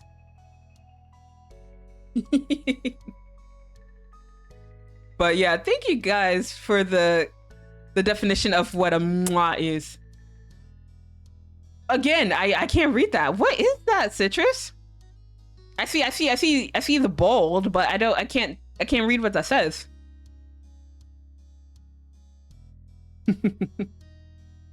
There were too many of them to count, stretching on and on as far as you could see. You squinted against the sunlight that was peeking through the leaves and dancing on the paths around you. Oh my gosh, I would love to take a picture of this. I would love to take a picture of this scene. Zela Petalcliff, quit playing with me. Not the whole government name. Not my government name. Well, it's not my entire government name. I have a middle name. But you're not gonna learn that. You'll never find that out, chat. All I can tell you is that it begins with an A.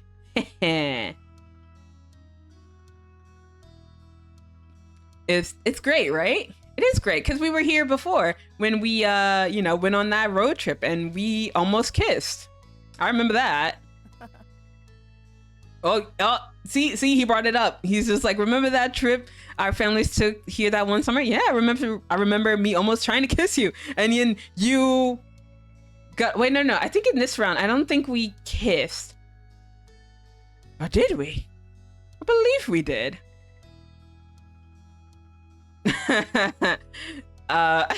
Zela asshole Petalcliff, what did I say? Asshole is not my middle name, but if you want it to be. I don't know who that asshole is. None. You tried, Citrus. A for effort, F for execution.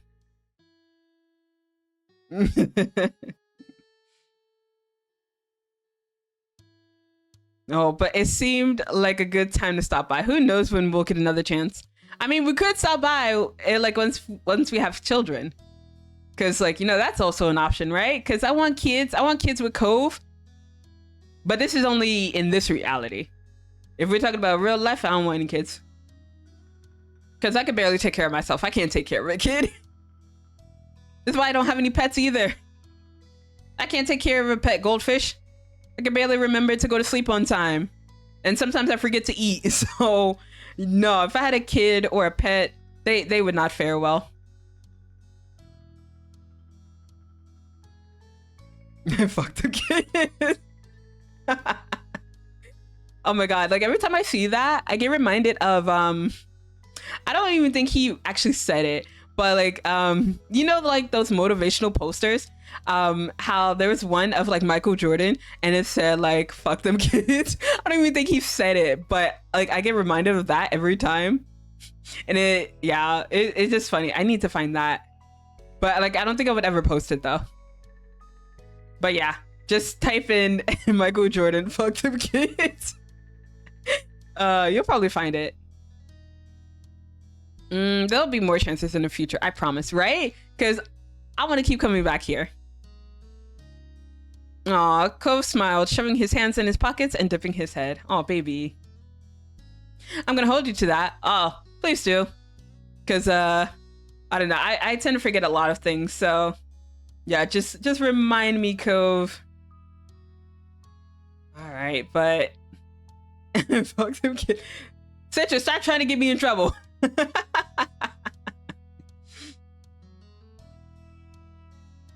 Yeah, only once is good. Only once is good.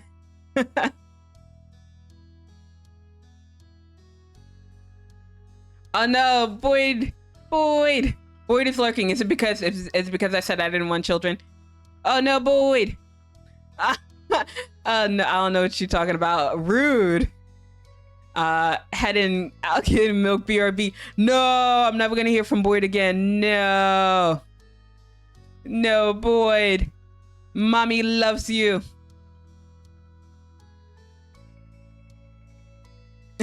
You hurt Boyd's feelings. I know. I'm sorry, baby. Mommy didn't mean it. Mommy doesn't like kids, but she likes you. But I love you. I love you. I love Nemu.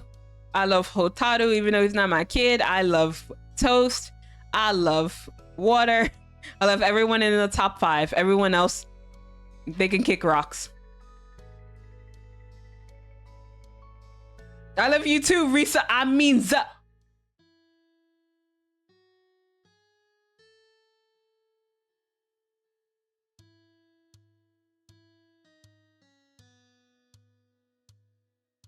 Goodbye, Boyd.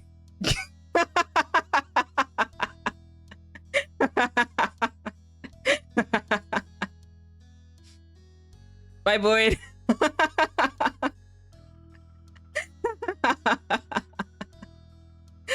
Oh crap, I timed Boyd out for like 600 seconds. Well, you got your wish, you got timed out.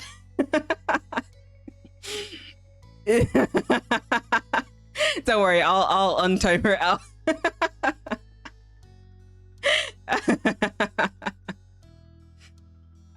Poor Boyd. Let me untime her out. There we go. Yeah, Boyd got sent to the Shadow Realm. She talks shit, so she called me Risa.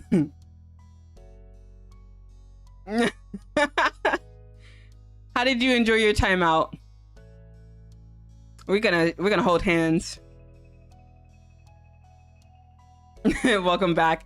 Yeah, she's back, but also now she lost her mod status because she's just like, yeah. But yeah, how's the block, honey? How is the timeout? All for the fun. I mean, she's a mod again, so yeah, it's not the first time she's been bonked, and it won't be the last. I can assure you. She pushes it all the time. But yeah, if anyone was unaware, yep, you can also time out mods and block mods. But I don't think I would ever block a mod. Timeout, yeah, for sure, but not just straight up block them. Yeah, well, according to my screen right now, she has about 5 timeouts. Although I do have to go out. See you in a bit. No worries. I'll probably still be streaming. But yeah. I'm gonna behave in the corner. Yeah, that's right. You go behave in that corner. All right, and let me also shout her out because she's leaving. And she can't reject it. But yeah, shout out my daughter. Oh, Mel has been very, very. Oh, Omori. You got I want to play. No, don't do anything to Mel. Stares at you. She does not know what is happening. What? No, what the fuck? Hell nah. Oh no, what are you doing, boy? What? Stop breaking No, stuff. do I have to do this? Get me out. I don't want to. I hate this. Aw. What the? Yada. Nani? Keep playing. You have to keep playing. I'm still waiting for mom to play Omori. I want to. I really want to. And I kind of feel bad because some of my friends, they're playing Omori now. And like, I really like being in their streams and watching them. But like, I don't want to be spoiled. So I can't stay long. So I either have to lurk and like mute the tab. Or I just like have to like not tune in. And I feel bad because I really want to go into their streams. So I want to be a part of the conversation, but I can't watch them play. Like even if I mute the tab, I still want to be a part of chat and I want to listen to the streamer, but you know, I can't listen just in case I get spoiled. So one day I will play Omori because I want to go into it kind of blind. I mean, I know kind of what happens, but I still want to discover it for myself. But yeah, one day I will play Omori and I will play Phasmo and I will play, oh, what else did I say? I promised I would play. Cyberpunk. I also want to play Cyberpunk.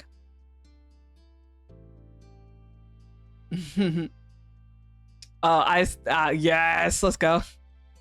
You know, we almost kissed on the RV trip. I haven't forgotten about the classic anklet chat. No. We almost kissed. Do you remember that? Cove snorted and covered his mouth with a hand, but you could still see the flush of pink on the tip of his nose. Yeah, we're just gonna bring it up. Just be like, yeah, remember when we almost kissed? I mean, we kiss like freely now, but remember when you were shy and then you bumped your head and we didn't get that kiss? But yeah, we got caught. Like, they're just like, okay, we need to watch these two. Like after we were in the loft, they were like, nah, we gotta make sure you guys don't do that again. I'm sorry about that, by the way. Don't worry about it. Oh, hit the mic. Oops. Don't be. It was kind of funny. He continued chatting about the trip a little while longer, about the things he had seen and done and even eaten. A lot of the memories Cove had of the trip were similar to your own, but you were also surprised to hear of a few other things from his point of view. So much had happened that there was no shortage of things to talk about. The place certainly had a nostalgic quality about it. Hey, Jamie. You looked over at the sound of Cove saying your name to find him smiling at you, seeming relaxed amongst the nature of the park. Has anyone ever told you before that you have gorgeous eyes? Because you do. Bro, you can't just say that to me. The shit.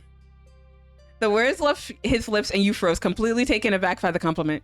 He blushed, but his gaze remained on you. That's another thing that happened during the trip. You can't just say things like that with no warning. Yeah, like, bro, I'm gonna die. Cove chuckled at your dramatic response, shaking his head in amusement. Your spirits were light as you ambled past information boards and picnic areas. But before long, you decided it was time to bring this short stop to an end and head back to the car to get on the road again. Cove sighed when you finally reached the vehicle, jangling the keys in his hand before unlocking the doors. Oh God. I wish we didn't have to go, but we're going to be responsible and not stay longer than we should. How grown up of you. He smiled slightly, and with that, the two of you jumped into the car, buckled in, and he put it in drive. You were getting closer and closer to town as the sun started setting. though you were still far enough away that the radio stations were unfamiliar to you. Oh my god. Look at that. He's driving. He's driving, y'all. Cove twisted the dial this way and that before stumbling onto a channel with a song he seemed to like. That was a rare gift from the fates in a sea of static, strange radio jockeys, and grating tunes. His face immediately brightened at the sound of it, and he drummed his fingers along the bottom of the steering wheel happily. Sitting back in his seat, he bopped his head and shimmied his shoulders in time to the tune, all while mouthing along to the words. Ooh, what song is it? I wonder. Occasionally, he even lifted one hand from the wheel to gesture with his fingers for a specific time. A specific line. I sang along. Secret Tunnel! I don't even know what it is, but yeah, let's pretend it's that song. Cove raised a pleased eyebrow at your vocalization. Emboldened by you, Cove decided to speak the words rather than lip syncing. Your voices mixed together, slowly creeping louder and louder as you belted out the words to the song. All right, but when am I gonna have a karaoke stream with one of you guys? I'm waiting. I'm waiting. Where's the karaoke? Where's the karaoke, guys? Every now and then, a word would be sung wrong, and by the end, you were both laughing too much to continue. The song ended, and Cove reached over to start cycling through the radio stations again. Upon finding nothing tolerable, he flipped the dial off in defeat and leaned back in his seat with a sigh. You rested your head on your hand and stared out the window as the sky darkened, watching as the landscape slowly melt into more familiar views. Citrus, thank you for the lurk. Appreciate it. Stay safe out there. The miles went on, and any energy you had earlier was beginning to drain away. You imagined home and your family. You'd be together soon. You sleepy? No worries. If you sleepy, go to bed. Rest easy. Have a good night. But yeah, don't try to stay up on my account. Please sleep. Please get rest. Don't be like me and get only 5 hours of sleep. Bruh. Like, I went to bed around, what, 3 a.m.? Last night? Like 3 a.m. And I had to wake up pretty much later because, like, my alarm went off, but I stayed up for a little bit, went to the bathroom, turned on the heater, went back to sleep because I passed out. Going on 3 a.m. Oh, no. Yeah, no, definitely. Please go to bed. It's too late. It's late for you. Go to bed. I mean... Nah, but for real, nighty night, y'all. Night, Citrus. Thank you for stopping by. Have a good rest. Sweet dreams.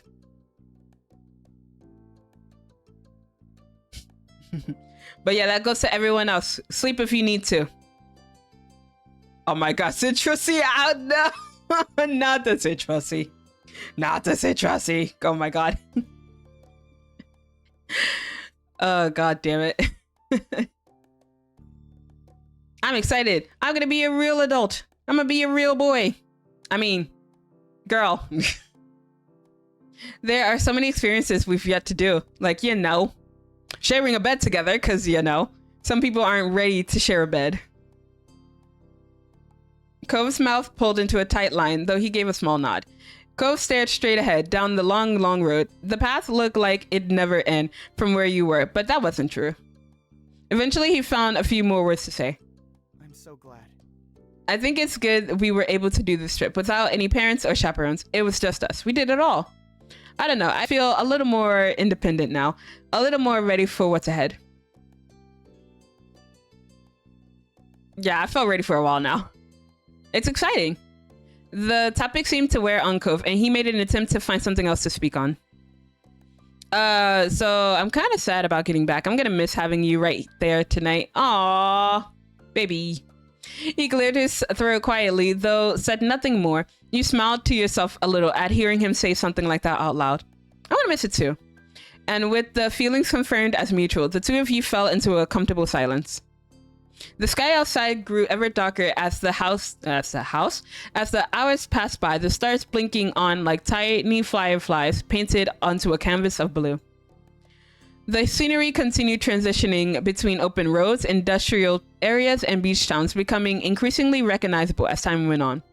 You felt somewhat disconnected from the world around you as you watched it through your window, your tired mind going hazy. It was a strange, reflective feeling, but peaceful nonetheless. Soon enough, the world would return to you, and you'd find your feet firmly on the ground. It couldn't be helped. The adventure would end, life would continue, but your memories would linger on. Holy shit! We did another one, yay! Alright, 2 down, 3 to go. Oh my god, we did it. Okay.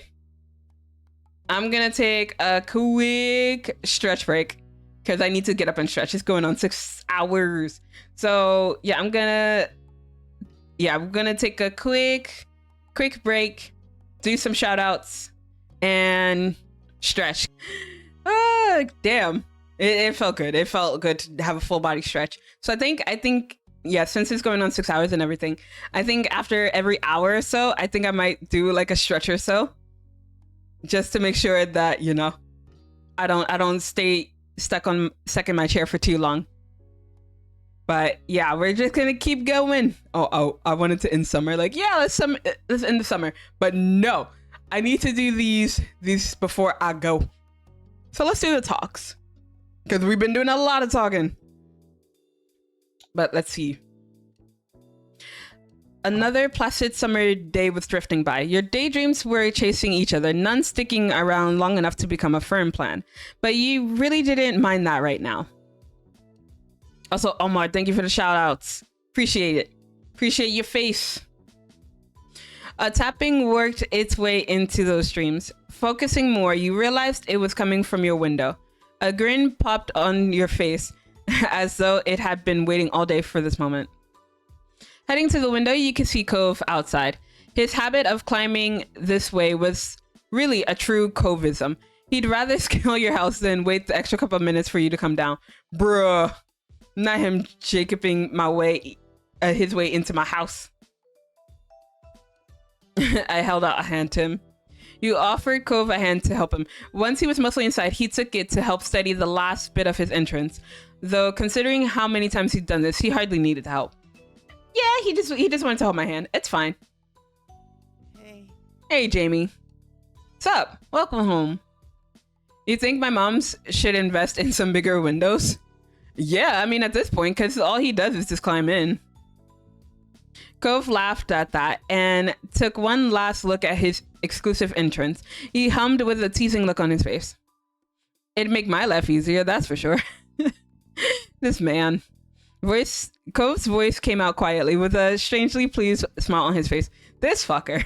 He knows what he's doing. Did something happen?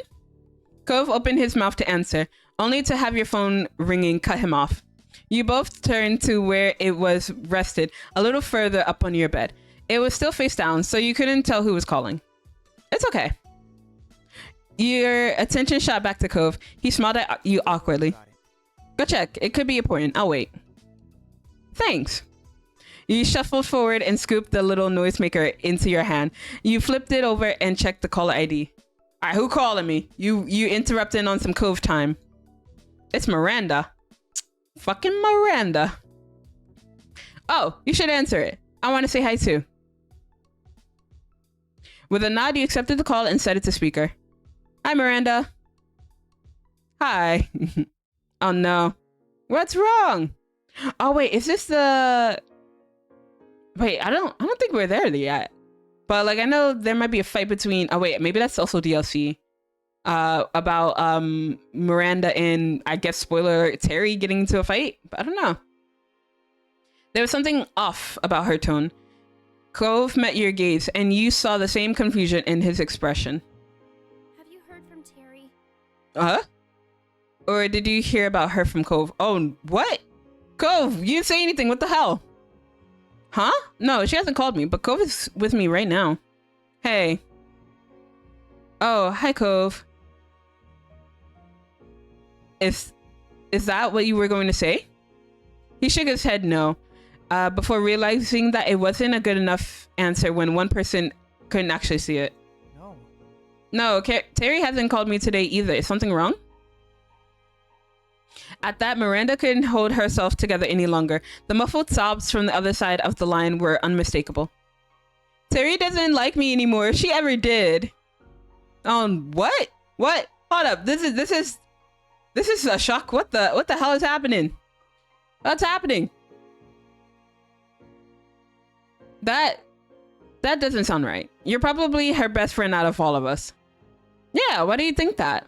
She sniffled, and there was a pause as you could hear her shift the phone to her other hand.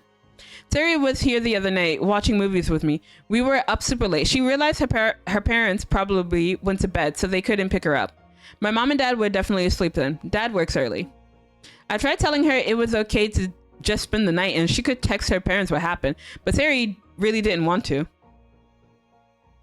Oh, goddamn. You glanced at Cove.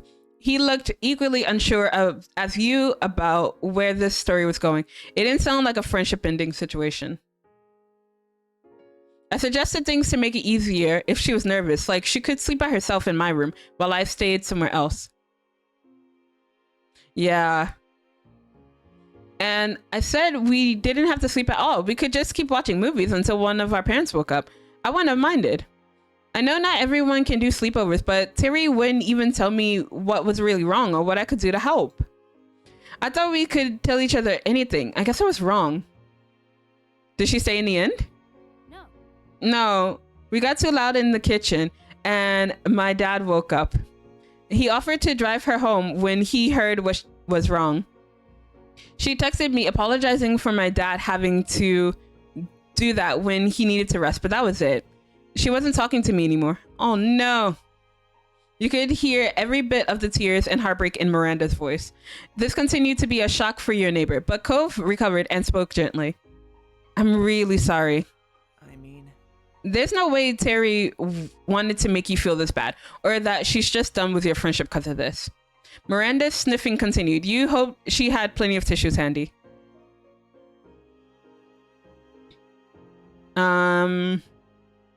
It'll be okay. And no, I'm terrible at comforting people as they cry. I've said it time and time again on this stream.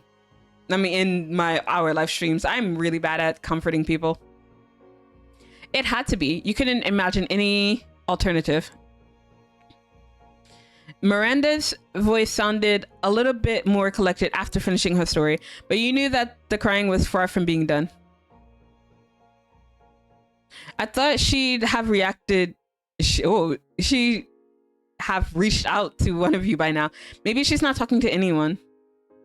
Yeah. Oh my god, Omar, not with the popcorn. Not the popcorn. This is it. Are you entertained? But yeah, poor Terry. Aw. Apology accepted. Don't worry about it. Right, you can tell us things. Thank you. Her shaking voice finally conveyed a little optimism, or at least relief that she wasn't dealing with it entirely on her own. Always. Is that all right? This mofo. If you do hear any from her or anything, could you let me know if she's all right? We can. Thanks. Let's talk later, okay? Bye. Oh. Bye. Bye. That didn't really seem like an especially productive point to end the call. But although you also weren't sure where to go from there, looking to Cove, his face seemed as lost as yours. With no alternative, you hung up and put your phone back on your bed. Cove crossed his arms, a frown creasing his face. He began to pace the length of your room, clearly trying to put the pieces together in his head in a way that made sense. Yeah, I mean, I was kind of worried. Biting the inside of your cheek, you stared at the ground. Hearing Miranda so distraught like that was not easy. And what about Terry? The uncertainty was tearing you up. Aw. The empty state of your head before learning this was not helping you now. You couldn't put two thoughts together, and flopping back on your bed, you stared into space. We should probably try calling Terry. Cove's voice managed to drag you back to some grounding. He stopped pacing, but you saw still a perturbed look on his face. Oh. Yeah, I'm worried about her too. You bounced up and moved to his side, ready to act on whatever plan you two could come up with. Cove started with the easiest thing. He pulled out his phone and called Terry. Cove let it ring and ring and ring. Terry didn't answer. There wasn't even an option to leave a voice message. Bruh. Your shoulders slumped, and Cove looked even more troubled, if that was possible. He turned to you as if for some lifeline. Could you try calling? I'm gonna send a text just like, hey, I was trying to reach you. Call me or something. Yeah. You took up your phone once more.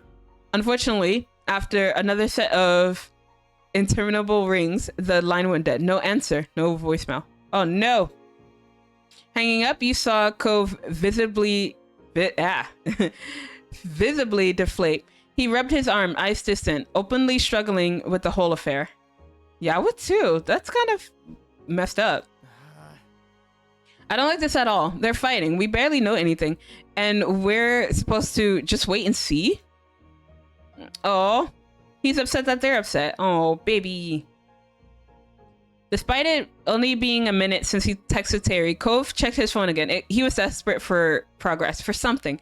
And he frowned as he watched him. You're making me anxious. Like, bruh, your anxiety is giving me anxiety. Cove stared hard at the screen as though he was trying to will a new message to appear. As your words sank in, he forlornly let his gaze fall to the side. Aww. Cove's voice came out so small and quiet that you would have missed it if he hadn't already taken your full attention. Sorry. You nodded slowly. Cove closed his eyes, letting out a sigh as though trying to clear away pressure from inside his chest. Glancing at your own phone in vain, you considered sending a text message to, if that would even help. Oh my god. Cove, my poor bean. He's just like, yo, I'm so worried about my friend. And I'm just like, that is such a mood. But also, I don't want you to like stress too much over it. Terry will come back. She will come back to us, guys. Just believe in Terry.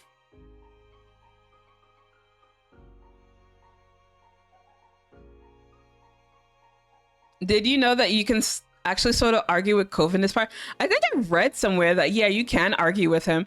I haven't though, because you know, I'm trying to be on his good side. I'm trying to have him wife me without, you know, not a lot of arguments.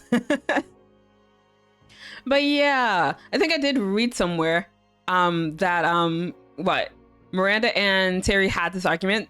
So I kind of knew about this DLC, but I didn't know too much about it. But yeah, no arguing with Cove here.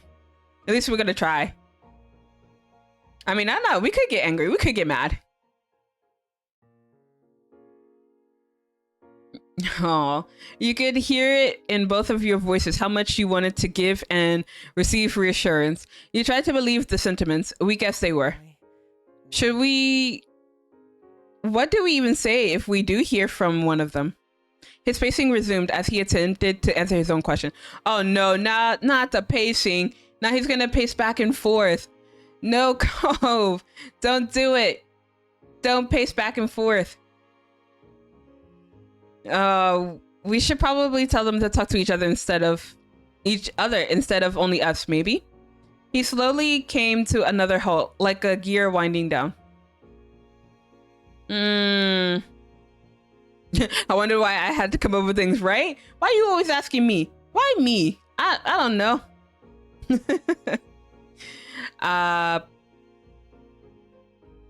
Yeah. Nah, it's between them. Look, it's their problem. It's their problem. It's not our problem, Cove. We're not arguing. I mean, we might. But for a split second, he looked at you in surprise, but it was gone just as quickly. Instead, he glowered at you, then turned away, as though the sight of you was offensive to him. He's like, "Be gone, peasant." Oh, maybe I do want to be an instigator this time. Do you have a problem? You have a problem with me, Cove? We can take this outside. We can meet in the parking lot. Actually, he could probably kick my ass. I should not provoke him. He probably could. But yes, let's go. You can feel your temper bubbling up. He shouldn't be so ready to butt into things. His his jaw clenched, and you fold in your arms like a barrier in front of you, blocking his disdain. It's fine. Nah, it's not fine. It's the same way that when girls tell you they're fine, but they're not really fine. They're actually steamed. Nah, this is what's happening. He's angry. I'm angry. We're all angry. We're all angry mofos over here. Doesn't sound like it, right? You don't sound like you're fine. Oh God. He continued to stare intently at the wall as though he could just ignore you. But that was only making matters worse, and your teeth started grinding. Oh no, not the grinding teeth. I'm gonna punch him. we're gonna end this early. I'm not gonna get married because he's gonna be in my backyard. He's gonna be buried in my backyard. We're just gonna fight over this. Like, yeah, we got into a fight, and now he's buried in my backyard. For several minutes, you both remained there in silence, drowning in your thoughts. Eventually, Cove turned around. I'm gonna text Harry that we already know what's going on. Maybe she'll have an easier time talking to us because she won't have to pretend or explain. Ooh. I should be like, why are you so fixated on this? Why are you so obsessed with them? If you love Terry so much, why don't you just marry her?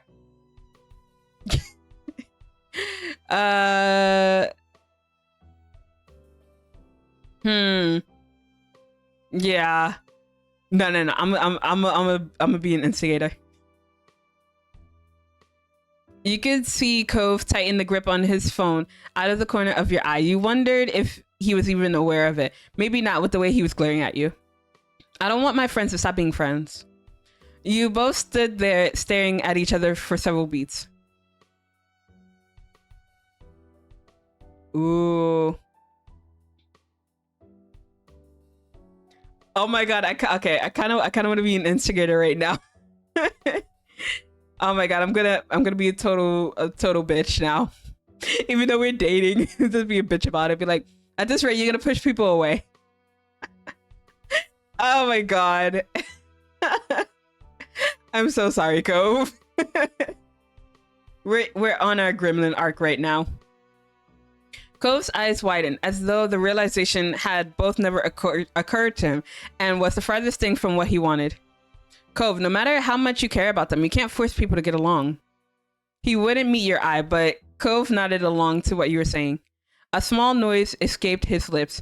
All the frustration at the situation crumbled away from his face, and he spoke softly. Thanks, Jamie. I'm glad it's not just me with all this happening. He took one last look at his phone and then put it away. His effort at a smile was meager, but earnest. We can just forget about it for a while. Terry will talk to us when she wants to. Finally. Oh, I'd like to be alone for a while. Could you leave? Like, can you like leave me alone? Nah.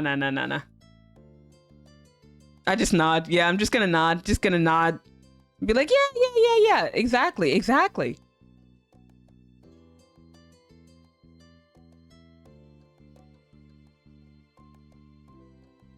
There was a part of you that worried it wouldn't be long before Cove pulled his phone out again, but you were relieved that he had put it away.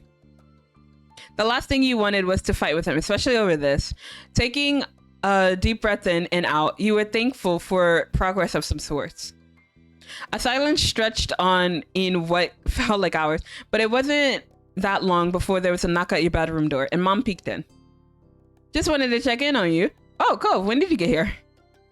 When she saw you were there, She opened the door all the way. Mom was standing there as well. She slipped past her wife to come inside your space. What's going on? We're okay. Nah, we're not okay. It's just Miranda called earlier. She and Terry are fighting, but none of us know what's going on with Terry. Your parents exchanged a meaningful look, though its meaning was lost on you. So sorry.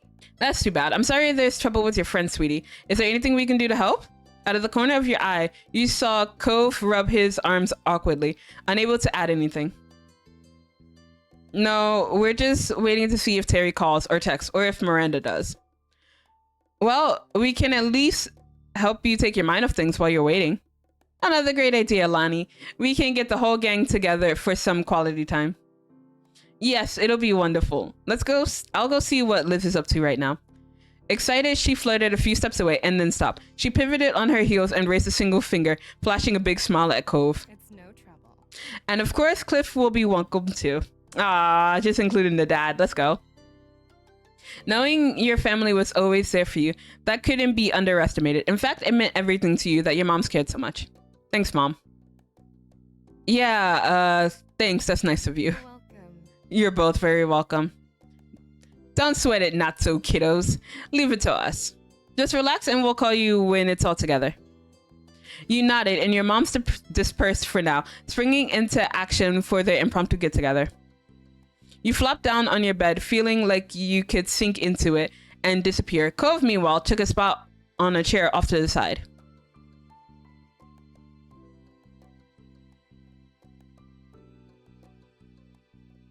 You sighed at the same time, and Cove's mouth pulled into a bent smile at that. He gave his phone another quick check and his eyebrows furrowed. Still nothing? Yep. This is crap, huh?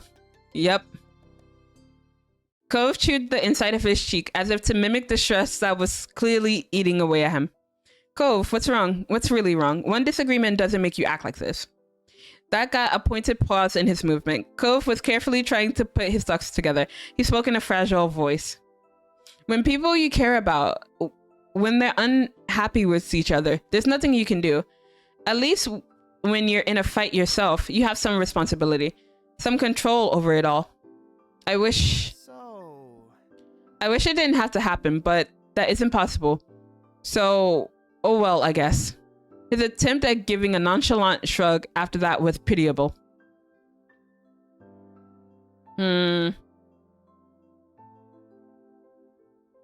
Yeah, true, but you're right that it can't be helped. I know. He replied like he could barely muster the strength to speak. Well, we just have to focus on the things we can impact, or at least try. You turned to Cove, hoping your eyes conveyed the message you were feeling better than your words. His gentle nod told you that they did. There was a question you had to ask. Is it because of what happened with your parents? Okay, yeah, I was thinking the exact same thing. Because I was just like, yeah, I feel like that was a direct dig on his parents. And I feel bad. I'm so sorry, Cove. Ah, damn. Just as quickly as it had come, his smile was gone, lost amidst his faraway gaze. Yeah, you got it. It's like my parents. Cove, honey, it didn't have anything to do with you. It's okay. Like, people just fall out of love with each other. I mean, that's not gonna happen to us, because, you know, we're gonna be together forever. And if in the case you do happen to want to leave me, I mean, I got a shovel. I got a shovel you can become real acquainted with. I'm just saying. Don't worry about it, Cove. It'll be fine. It'll be fine. Everything will be okay. Everything will be a-okay. They used to fight all the time. Yo, okay. I kind of see that, like, after what was it? Like in step 2, like, if you did tell Cove about the deal that you made with his dad, like, I kind of see that. And like, they didn't argue too much in that step, but yeah, it was a bit much to see it. So I can kind of see that they would, you know, argue. But yeah, I wonder when it just turned sour. Was it just like as soon as he turned 8 years old, his mom was just like, "Oh my God, I'm so over you." Oh, there was always something wrong, and I could never help. I just wanted them to be happy. Aw. You tried to imagine your mom's freaking up, and the very idea scared you. But Cove had endured that for real. Yo, yeah, I think I would cry if my parents were to get divorced. Like, even my parents now. Like, my parents, they've been through a lot of shit. Aw, Cove, don't call me like that. Nah, I'm weak. Don't worry about it. Aw. I'm gonna worry about it. I can't help but to worry about it. But yeah, like if my parents got divorced, I would probably cry. Like I am an adult. I'm out of the house. I would probably still cry like a baby if my parents got divorced. But I don't think they will, but I don't know. I know for a while they were thinking about it, but I don't think they will.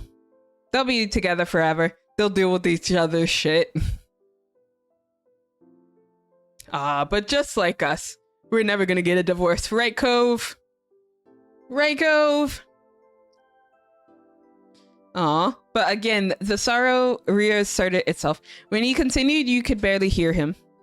Though, I guess it's pretty obvious I haven't forgotten either. I'ma kiss him.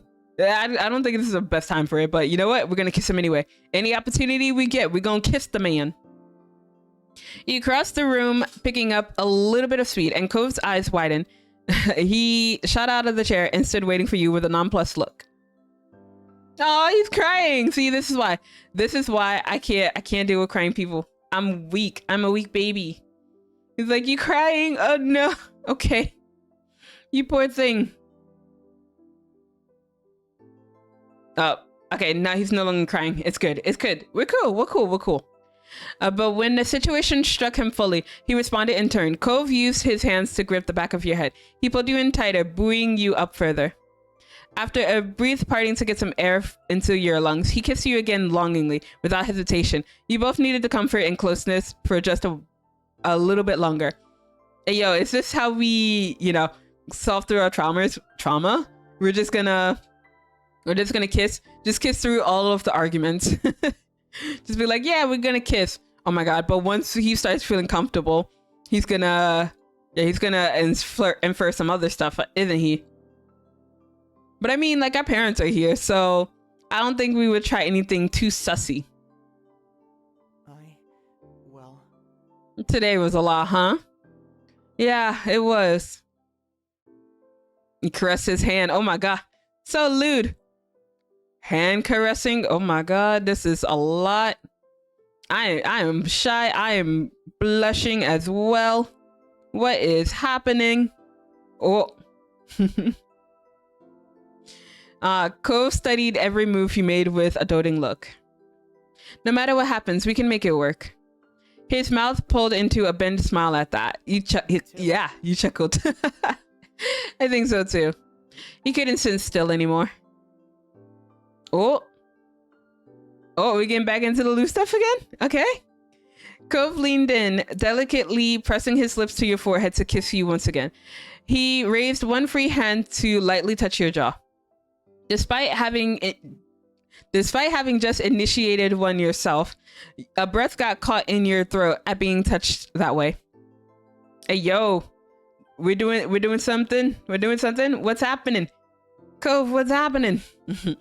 When you remembered to breathe, blood rushed to your face, turning your skin a deep red. You tried not to think about how hot you were feeling because after everything that happened today, you were just grateful for the moment. And for a while, you stayed like that. A comfortable quiet fell between you and the sun fell with it. The warming calm ended when Cove gasped sharply. You spun, half expecting to find him nursing an injury, but instead found him staring straight ahead. What? Oh my god. I think my phone just vibrated. Oh my god, it's shocking. It is riveting. This is big news, guys. Everybody listen up. Listen in. Listen up. Stop looking at your phones. Cove's phone has just vibrated. Let's see who it is. Is it his dad? Wait, did we even tell his dad that he was here? Or is it Terry? Because like I know that's what we're looking for, is for us to see if it's Terry calling or texting us, but I don't know, it could be his dad too, or even his mom, because like his mom isn't aware of what's happening, so it could be either of them. Unless he has other friends, because then that could also be an option. His eyes honed in on the screen. It's Terry, thank God. She says she's sorry. Phew! See, crisis averted. He looked back to you, his eyes wide, as his nerves started to fray once more. Aww. What should I say?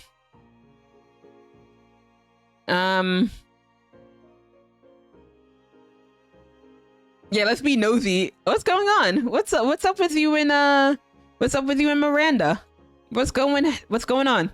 I'm a nosy bitch. Wait, let me get my tea. Let me get my tea ready. Hold up. Let me get the tea ready to spill. Okay, I'm here. I'm ready for the tea. Spill it.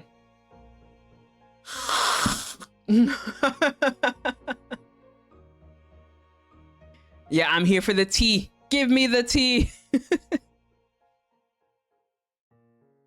He flashed you a shaky smile as he began to type. You suspected that he had similar thoughts himself, but wanted to reassure the reassurance of a second opinion. What? What is it, Omar? What you laughing at? What you laughing at? I didn't do anything. I'm just existing. I'm over here sipping my tea. There is nothing suspicious going on. I'm just vibing. The slurping. What? It's the tea. The tea is so good. It's so good. You guys should be staying hydrated as well, right? Right.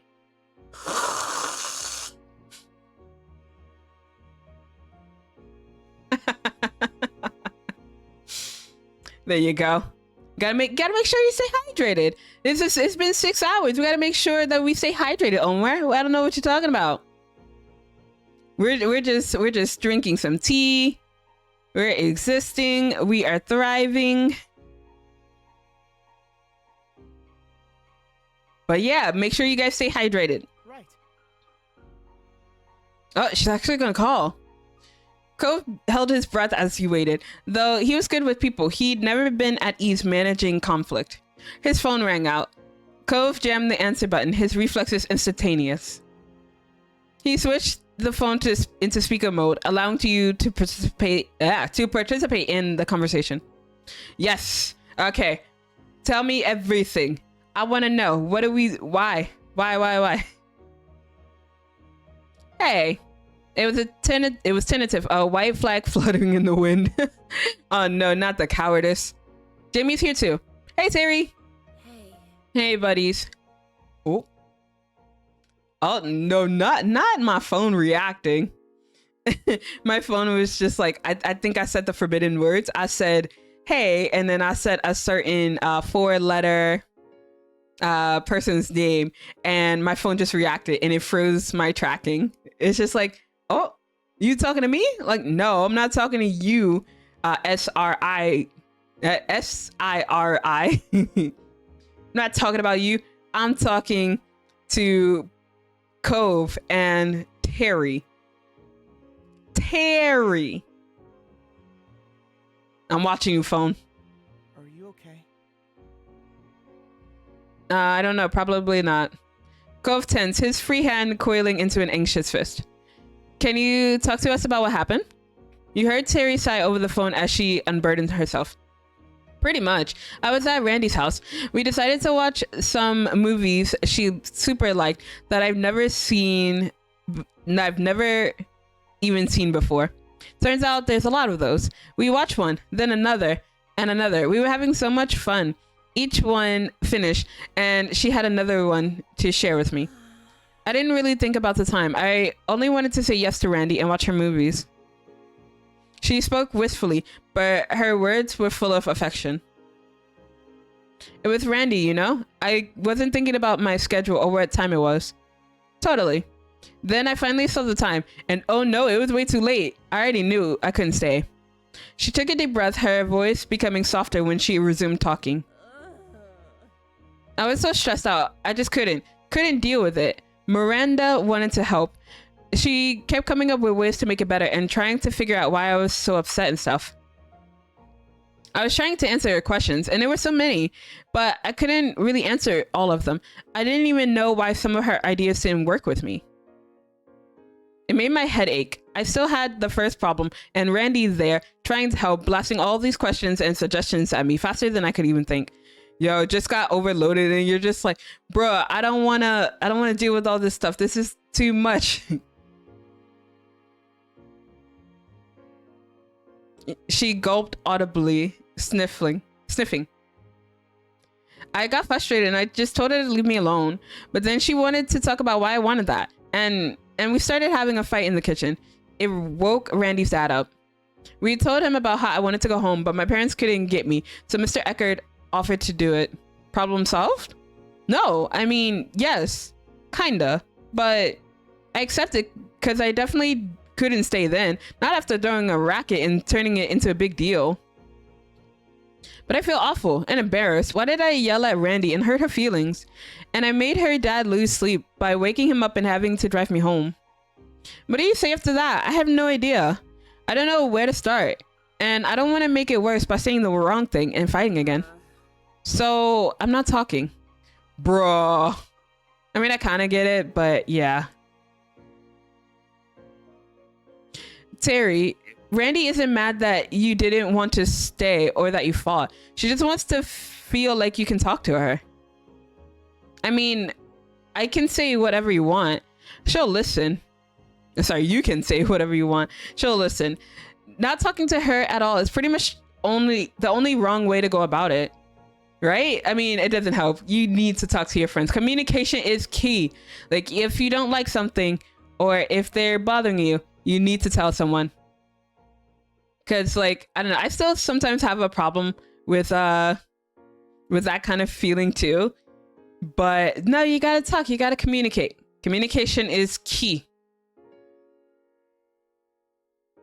You looked at Cove, hunched over the phone, staring pensively into it and searching for a solution. This couldn't be solved with the other key party missing.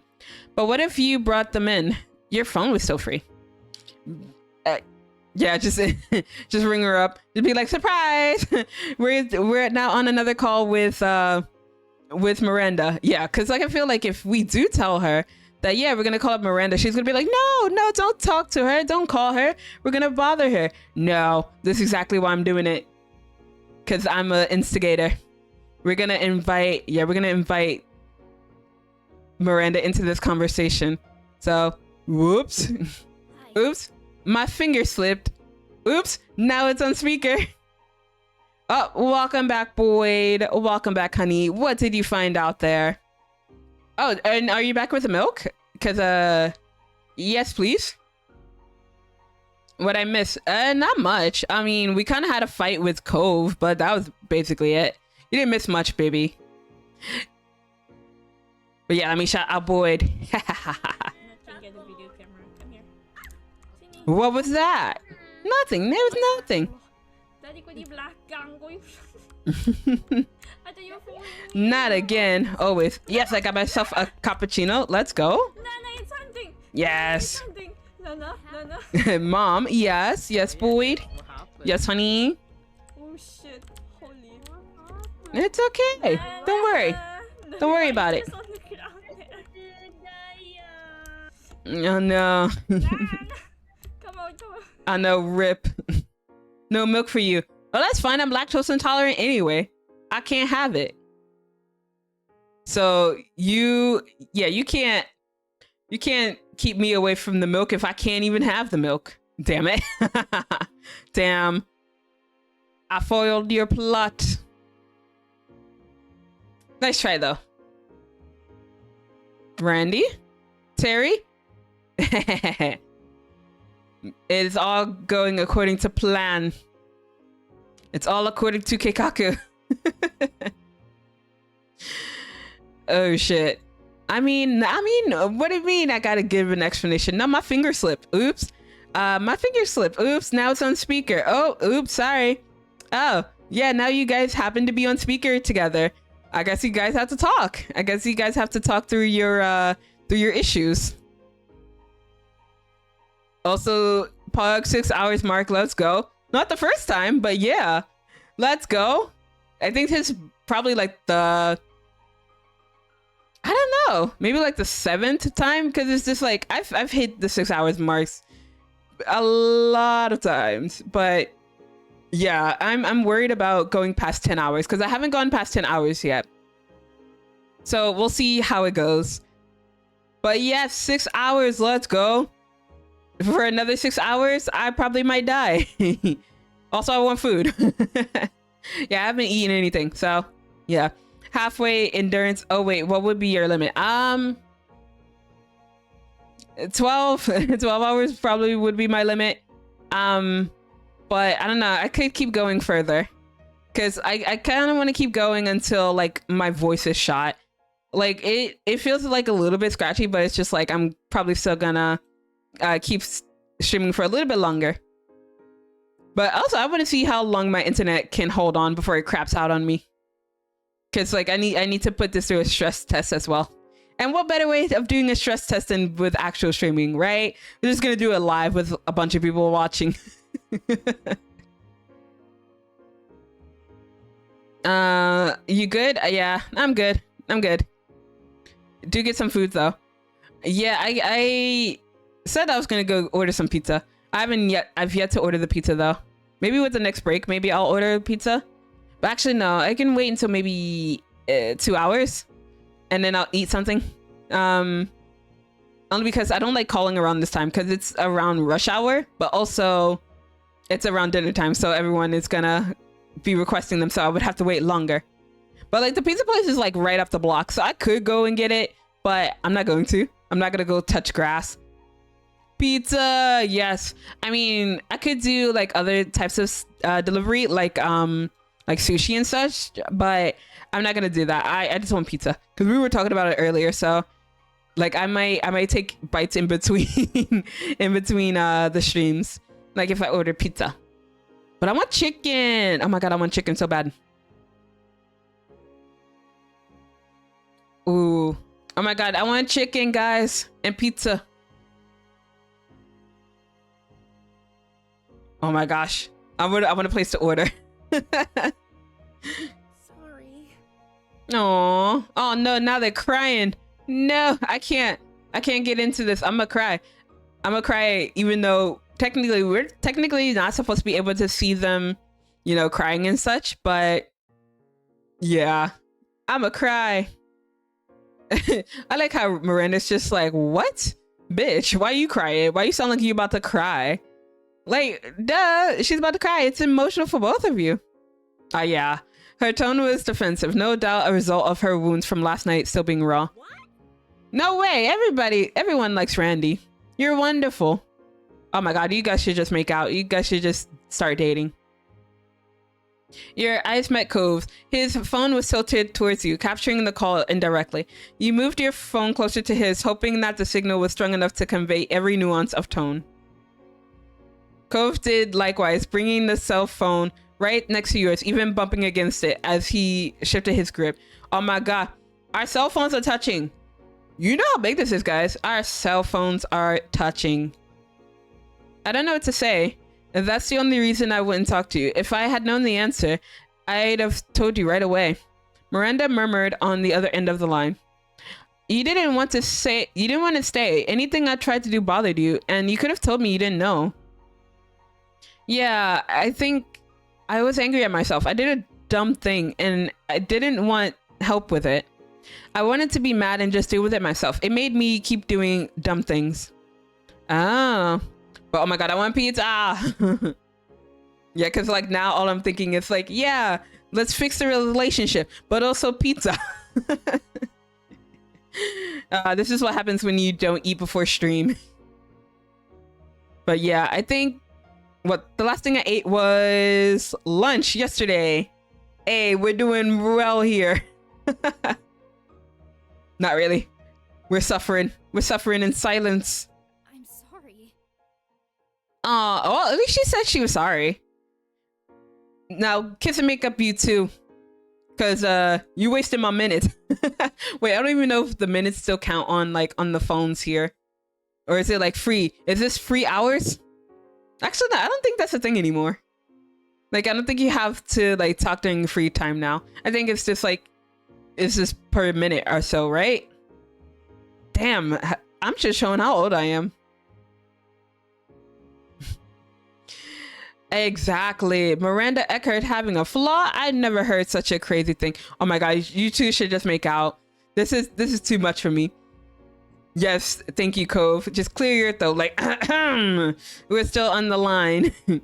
Maybe you should call each other now. You're right. Like, get off of our phones. Sure.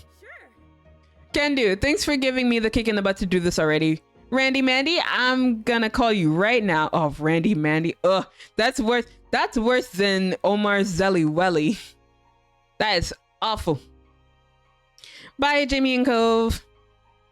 She hung up after squeezing in another quick bye, though not giving you or Cove room to respond in kind. Miranda laughed, the noise tinkling gently like wind chimes in a summer breeze. You're really nice. Thank you for listening and helping. I'm gonna hang up now so I can answer Terry's call. Bye. Bye, and good luck. Bye, you got this. Miranda hung up, still chuckling softly as your call ended. Yeah, you know what I'm talking about, Omar. All your nicknames are cursed. It's cursed as hell. So that, well, what else did you have? You had Zelly Welly, Zells. What other nicknames did you have for me? I don't know, but all of them are cursed. Zell is the only one that's fine. But Zelly Welly, oh my god. I think he uses that one the most. Like whenever he comes in and he's just like, hey, hi, Zelly Welly. And then he has his emote. I love his emotes, but the nicknames, though, I know you love them, though. They're weird. They're weird. And I'm not going to say yes or no. I'm just going to let you suffer in silence. Like, oh, does she like them? Does she really like them? Or is she just being nice? Thank God. Fucking mood. They shouldn't have involved us in that, right? It's their issue. Yeah, today's events have drained me. I'm done. I'm tired. I think I need to find better ways for dealing with conflict because that was awful. Yeah, because we almost had a fight. Yeah, I mean, but we all have room to grow. It's not just you. It's me too. Because, yeah, I'm over here ready to fight a bitch and dump him in my backyard and just dig his body. I mean, dig up a ditch so I can put his body in there. Yeah, I think we all have room for growth. We can talk about it another day. Conflict resolution methods? Huh? Oh no, forget it. Wait, hold on. What is it? Before Miranda called, didn't you say there was something you wanted to say? Cove's original visit had been thrown off so off kilter that it was a struggle to wind your memory back to when he first turned up. It's all good. I know your answer. What is my answer, Omar? What do you think it is? But I mean, you come up with names for everybody, so I'm not surprised. Like I think everyone is just used to all the cursed nicknames to give us. Was it good news? Cove brushed his hands against his now folded arms shyly. Well, yeah, maybe. I'm not exactly sure it counts as news or even good. It is what it is. I'm happy about it though. Come on, no more hints. You gotta tell me now. Cove chuckled awkwardly, hand creeping up to ruffle the hair on the back of his head. It's fine. If you want to hear, I can tell you. He shifted on his feet as if a different posture might give him the support he needed for the conversation. Oh my god, just get on with it. Oh. I didn't want to make it a big deal, but I not kind of. I just know what my sexuality is now. Oh, do tell. Hold up. Let me get my tea. Let's see. What is it? What is it? You tell me more, Cove.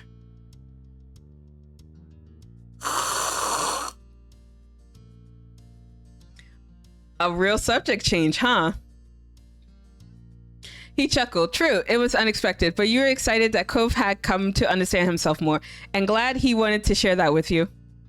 Grab the popcorn. Yes, grab the popcorn, grab the tea. We are finding out more about Cove Holden. And the tea is hot. Let's go. He drew a breath, straightening up. I'm demisexual. Okay, I kind of figured that. So, you know, most of the time, I don't really have those kinds of feelings, physical wants and stuff. It's only in some situations, and when I'm already really emotionally and romantically connected to someone, that I start to ever think about anything sexual, and it's only with them. Aww. I hadn't heard the term until pretty recently, and it just made a lot of sense once I knew what it meant. I had a word that fit how I felt. Aww. Yeah. And I'm pan-romantic, because I've never had a preference for a specific gender or anything. So, yeah. Let's go. Identification, let's go. I'm proud of you, Cove. My adorable himbo. That makes sense. Cove looked down at the floor, being so open and direct about a matter that personal, which you were sure he spent a long time trying to figure out, seemed to be kind of weird for him. Despite that, there was a small, proud smile on his face, and when he looked up again, his gaze was steadfast. Okay, I kind of want to expose him, be like, so have you been thinking dirty things? Huh, Cove? So does that mean you're thinking sexual things about me? It means you got to watch everybody now. Oh no. No, not the watching everybody. Oh no. Oh, but he said yes. Let's fucking go. What kind of thoughts? Jamie, you don't need to ask that. Oh yes, I do. I do need to ask that. I need to know. What are you into? What are your kinks? Because I need to know for research. Because I think at this stage we don't know what we're doing. But I need to make sure he's comfortable, what he likes, right? Because like when he told us that he liked anklets, we went out and got him some anklets. So if I know what your kinks are, I can research and see how to, you know, make you happy. Damn it. God damn it. But all this talk of Cove's sexuality made you reflect about your own. I mean, what did we say? I think we said that we were pansexual. I'll just say. Actually, no, that's still the same. Yeah, there's only one person I had those feelings for. Yeah, for romantic feelings. But when it came to how you felt towards men, found them attractive, especially your boyfriend. Ooh. Yeah, especially my boyfriend. Especially my boyfriend. And how I felt towards women. I mean, there's... You found him attractive, I guess. But I mean, nah, no. Nah, I could be with a girl one day, right? And towards imbies, how do I feel about non-binaries? I haven't thought about it. But yeah, why not? Yeah, we actually did. We did tell him. We did tell him about our sexuality in the past. Because we told him. We were like, yeah, because like he asked us. And so we told him. But yeah, he already knows. So yeah, I guess we could just continue on talking about it. Be like, yeah, this is how I felt. And then this is how I feel now. But it was heartwarming that he had reached a point where he felt similarly capable of discussing his own. You could tell that Cove felt like it had been an emotionally draining day that had now come to a close, everything wrapped up neatly with a bow on top. You had some good talks with your friends and with each other. A lot had been brought out into the light, and you'd come out of it not only knowing each other better, but yourself too. But there was still something that Cove didn't know, something that had gnawed at you many times over the years. You never told Cove about how you first met his dad. And I'm not gonna tell him. Now is not the time. I'm not gonna tell him about how, you know, I took $20 from his dad to be his friend. Cause yeah, I'm gonna tell him once we're engaged, be like, yeah, well, we're engaged at this point, and I'm not gonna lose you at this point because you're stuck with me now. And so yeah, I'm just not gonna tell him today. Not today. Not today. Not today, Satan. But yeah, I'll confess my sins at another time. It's okay. It can wait. Hey. Or maybe I will never tell him. Talk about timing. I feel like this is poor timing because it's just like, look, we just got over our first kind of like big fight. I'm not gonna bring up the fact that his dad bought me for $20. So, right? I know, right? Yeah, exactly. I'm not gonna tell him about it now. It's fine. It's fine. We'll talk about it at another time. Maybe next time. Hi.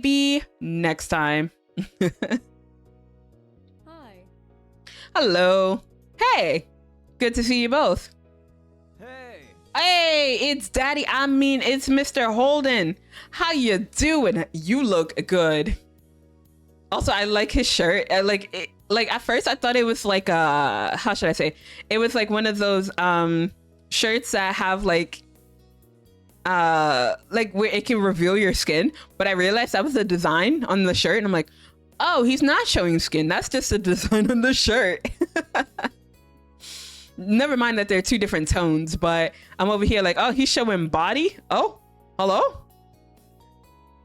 Mr. Holden indeed. Hey, Dad. We had some stuff to talk about. Yeah, but we made it, so what's the plan? How about cards? There was a murmur of interest from the others. Yeah, sure, why not? I'll play some cards. We should bet money so I can you know, wipe the floor with you guys and win some money. I think I'll send this one out. Oh, he remembers that we kicked his butt. Where's the fun in that? Join in. Yes, and I know there's a lot of people, but we can make it work. Mr. Holden shrunk into himself, embarrassed by their attention. Dad, you love playing cards. We do it at our house all the time.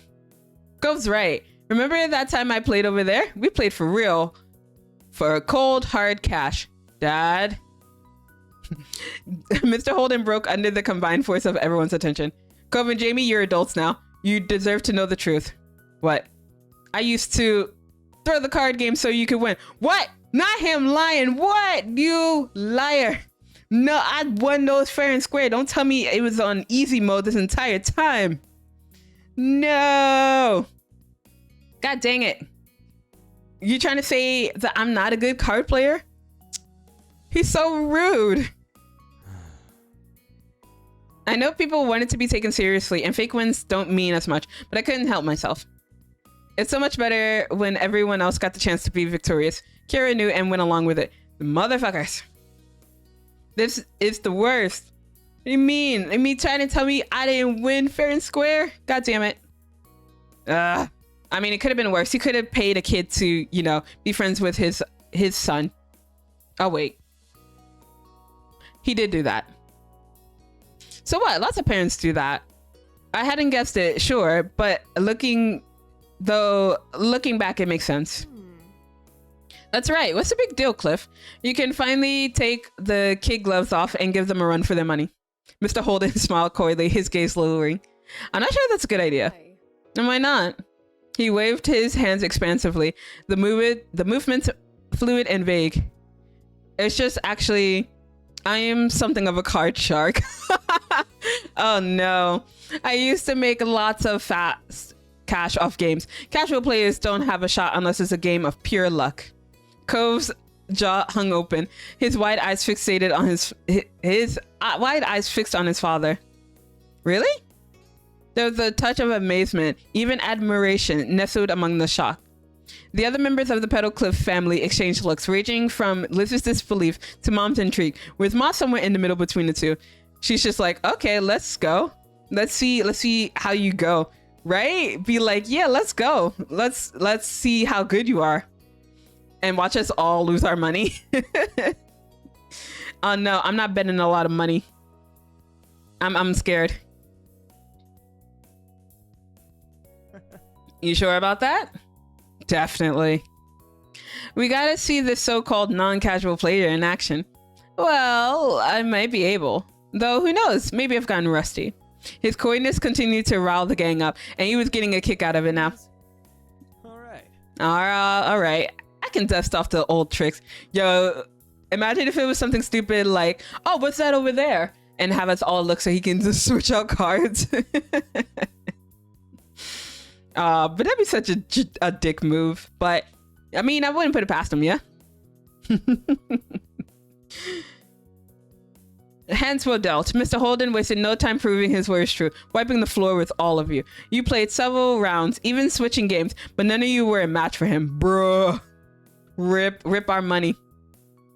And that was how the alliance came to be forged. The rest of you joined forces against Mr. Holden only. Try increasing the odds of beating him. Yeah, it's like, if all of us are fighting against him, someone can win, right? With your combined efforts, you pulled out a few victories, yet it was still a challenge. He was clearly a professional. Damn. If these were his skills now, rusty with disuse, you can't even imagine what a deadly opponent he had been in the past.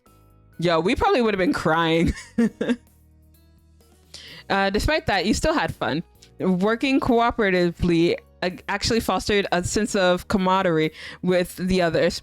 Mr. Holden didn't appear fazed by this strategy. He was just like, yeah, you guys can all band together. You're gonna need it. You actually wondered whether the increased challenge made it more interesting for him. Also, 7 hours. Let's go, Pog. You spent the rest of the afternoon together with your family and the Holdens having fun. It was an interesting evening for sure, with many discoveries for everyone.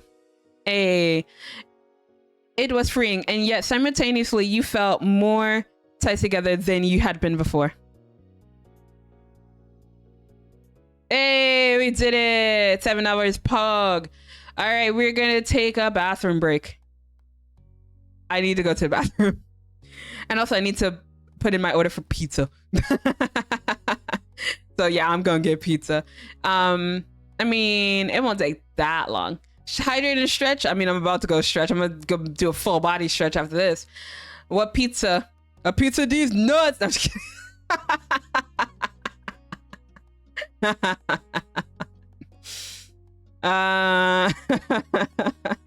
You walked into that one, Boyd.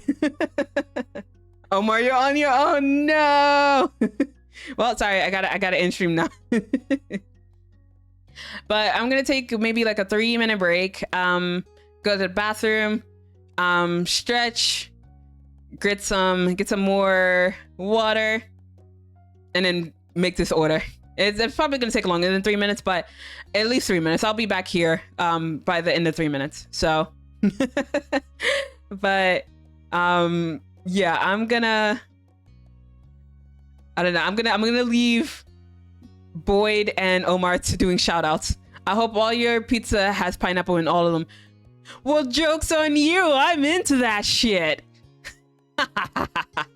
You think you can surprise me with a pineapple on pizza? Bitch, I can eat that for breakfast. Damn it. Yeah, Hawaiian pizza? Let's fucking go. Pineapple on pizza? I can do it. But it has to be fresh. It has to be fresh pineapple. It can't be that canned shit. A grilled pineapple with some ham? Bruh, I can fuck that up. All right, but what do you mean Yo, my mama's about to lose their jobs. We stand pineapple on pizza in this joint. All right, but I'm gonna switch to BRB. All right, my mods, you have about what, 2 or 3 minutes of ads to run through. I mean, not ads, but shout outs to run through. Not ads. I'm not gonna run ads that long. God damn, that's the worst. 3 minutes ads. I mean, I could get that coin though, but I don't care about the coins. But yeah, all right. So switching to BRB. All right, mods, 2 minutes of shout outs. I believe in you. Oops, my bad. Yep, we're just gonna end the stream. It's been tempting. It's been tempting a few times, but No, I'm gonna keep going. Damn it. I want to get married. I want to get married, guys. Oh my god. All right, we're on to the next memory. So errands. So we have errands and we have hang left. We have 2 more. Then we get to end the summer, and then we can get married. Just want to speed run through getting married, but nah. We'll try to go through it as we can. All right, but errands. Let's go. From the moment you woke up, you knew that today was going to be busier than usual. There was a list of errands that needed to be finished before the day was done. The first up was visiting one of the farmers markets in the area. It was only open 2 weekends a month during certain parts of the year. It was rare that you and your family were able to attend, so your moms liked to make the most out of every minute of it. And you realized it was not just them feeling that way when you heard a whistle from your left side. Wow, this is a swanky show. Vegetables have never seen so highbrow. Seriously, they don't mess around with their products. Isn't that great? Oh my gosh. Moms. Oh my god, look, but oh my god, all these parents, man, they look so attractive. What the frick? We got so lucky. Liz crossed her arms. You could tell she was amused. We couldn't have picked a more perfect trip. It's been too long since we had a true family outing.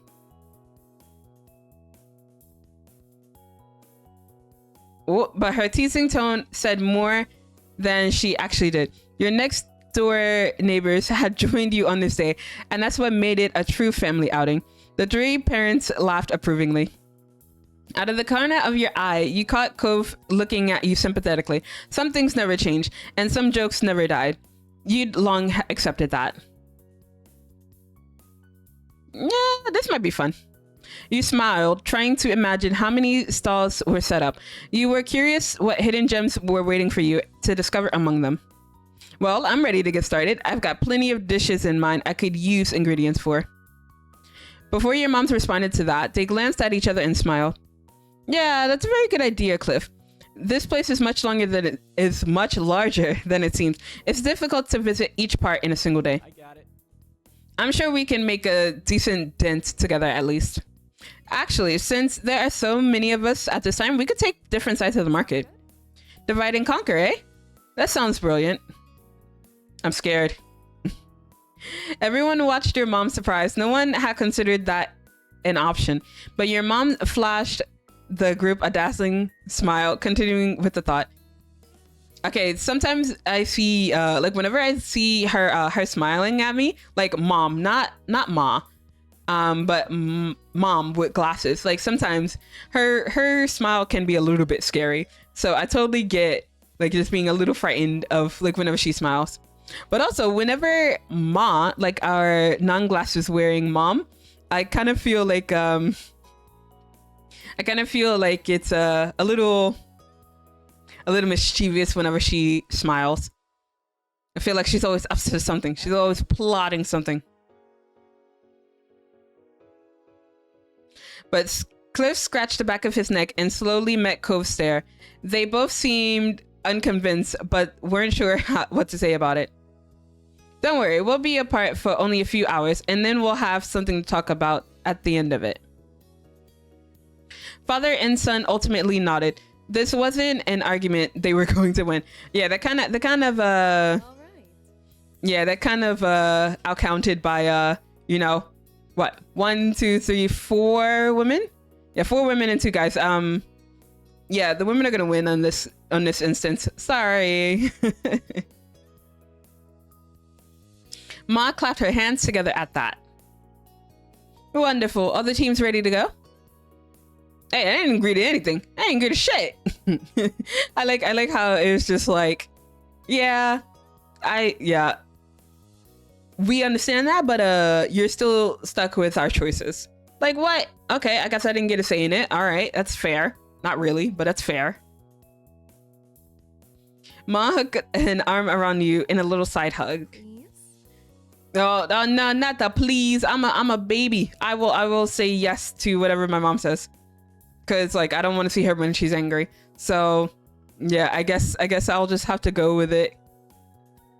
The tension relaxed in your shoulders. She gave you another side hug squeeze. If I have to. Taking the lead, Mom walked over towards Cove and Cliff, who is still eyeing her confusedly. Let's go. Come on, boys, we're heading out. Sure. Okay. Cove looked at you softly and found himself pulling forward, stopping in front of you. His expression flickered for a moment, hesitant. Bye. Oh my god. Oh my god, we're gonna be without each other for a while. Oh no, what are we gonna do? I can't breathe. Oh my god. I'm gonna die. Oh, he kissing my hands? Ooh, okay, let's go. I'm okay with hand kissing.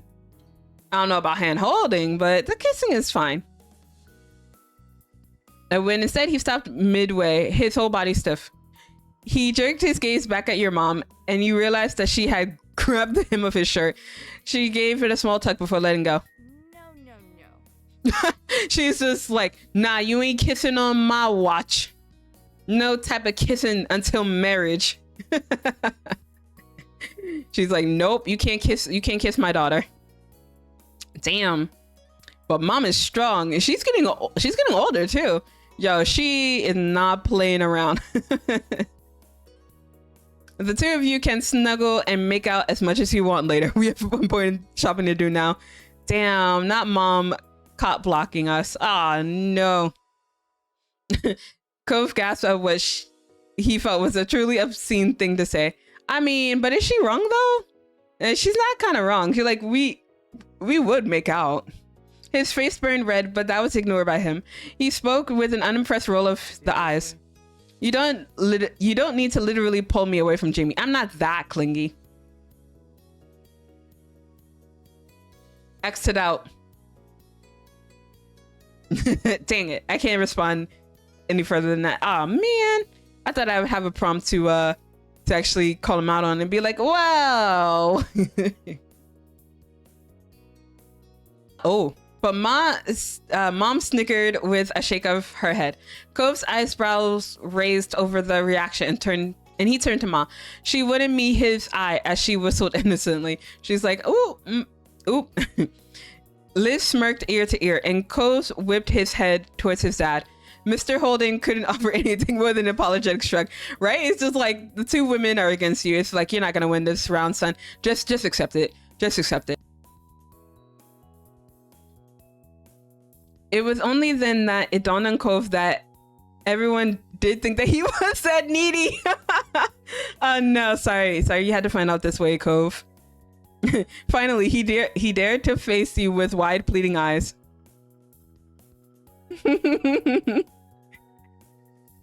It's nothing wrong with being attached. It's nice. No, this is how parasocial relationships start. I mean, it's not really parasocial, but this is how you feed yanderes. They'd be like, no, it's okay with being clingy. Oh, come on, Cove, you knew it. Oh, maybe I should snap. Be like, who said you were allowed to say things like that to him? I'm gonna say it. You stood in his defense, shooting them all a stern look. They were taking their teasing too far, and he was your boyfriend, not theirs. Yeah, only I can tease my boyfriend like this. You can't talk shit about him. Rude. But without thinking, Cove took another step forward, feeling drawn to you. Also, again, mom grabbed the back of his shirt. She tried suppressing her laughter, but a few chuckles escaped. She's like, boy, if you don't get your butt over here, like, stop trying to make up with my daughter. We try to go shopping before the store closes. I mean, before the market closes. But Cove's mouth twisted as he struggled to come up with something to say in his defense. He was newly embarrassed all over again. Yeah, well, so what? That admission had Liz, your mom's, and his dad bursting into laughter. Cove grimaced and walked several steps from the group before stopping. He clearly wanted to move on, so much that he was physically moving away. Damn. I'll see you soon. For a moment, you weren't sure if Cove heard you over the noise of the market, but then he nodded. You smiled softly, watching him get over his embarrassment and relax a little bit. Later. See you in a few hours. Oh my god, I'm gonna be without Cove for a few hours? Oh no. Oh no. Come back. I miss you already. Wait. Maybe I was the clingy one this entire time. I am shocked at this discovery. Though no one here is surprised, right? I think you've all seen enough of my yandere Zela moments. I'm the clingy one here.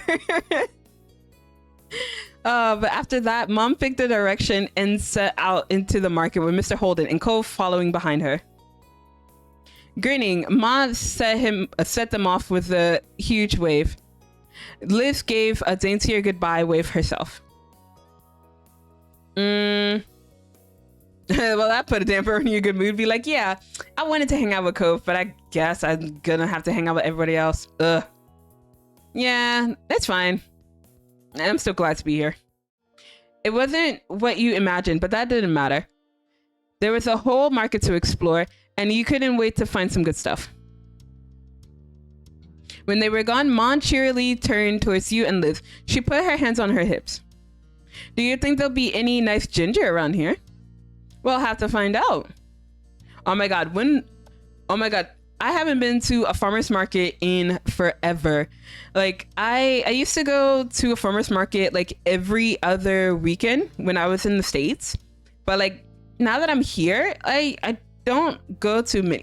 There are farmer markets here, but like I have to find out about them like way in advance to actually go to them. Because they don't always happen like every weekend like I did in the States. So I kind of have to like be on the lookout for when they have a farmer's market. Welcome back. Dare? Me? Talking about me? But I'm back. I'm back. I don't know if you were gone the entire time, but I'm back. So yeah, oh yes, I looked away for 10 minutes. Bruh, I wasn't going that long. I just went potty and I just stretched. So yeah, I've been here the entire time. What are you talking about, Boyd? But I miss you. Aww. I was only gone for a few seconds, but I miss you too. I miss you too, baby. Such a good daughter. I'm Zela, mommy deprived. Oh no. I'm gonna give Boyd a lot of head pats and a lot of love after stream. Well, whenever I end stream. But we'll see. You just need to pee? Yes, Liz. I'll have to visit the ladies' room now. Oh no. No, you gotta go pee. Yeah, we can wait. No? Oh, okay, cool. All right, bye, Mom. I mean, you're not the one with the wallet, right? Because if you have the wallet, then we wait for you. But if we can just, stroll about without, worrying, then I would love to do that. You and your sister had to share a look over that. Why do that of all things? Ma, if anyone should go anywhere on their own, shouldn't it be you? You're the one needing a detour and you're the parent here, right? We got to talk to her like she's 12 years old.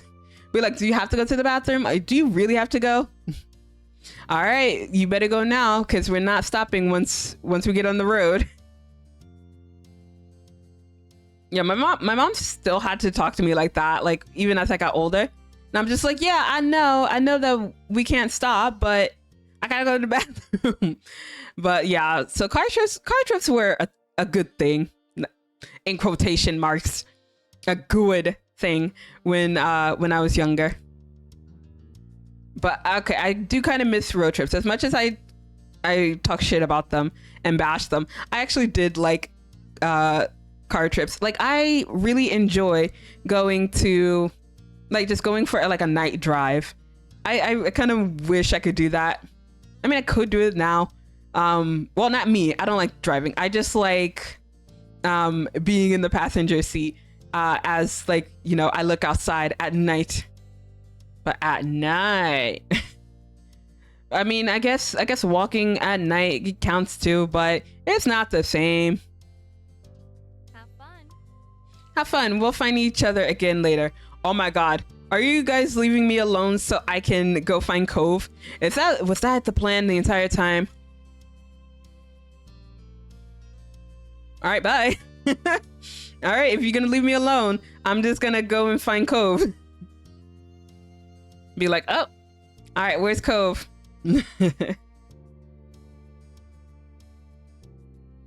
You thought screw them, right? Screw them. I'm gonna find Cove. You're, ooh, damn, I didn't know I would get that heated. Be like, yeah, I didn't want to be here in the first place. Yeah, I'm gonna find Cove. I'm gonna text Cove, be like, hey yo, where you at? Where are you? Let's meet up. But yeah, right? It's just like, how would you make a plan and then you're just gonna be like, yeah, bye. Excuse you, I wanted to stay home. Actually, no, I didn't. But taking your phone, you quickly pulled your chat with Cove up and sent, quick question. Would you wanna shop with me? Or could I join you instead? Mine literally kind of banned me over here.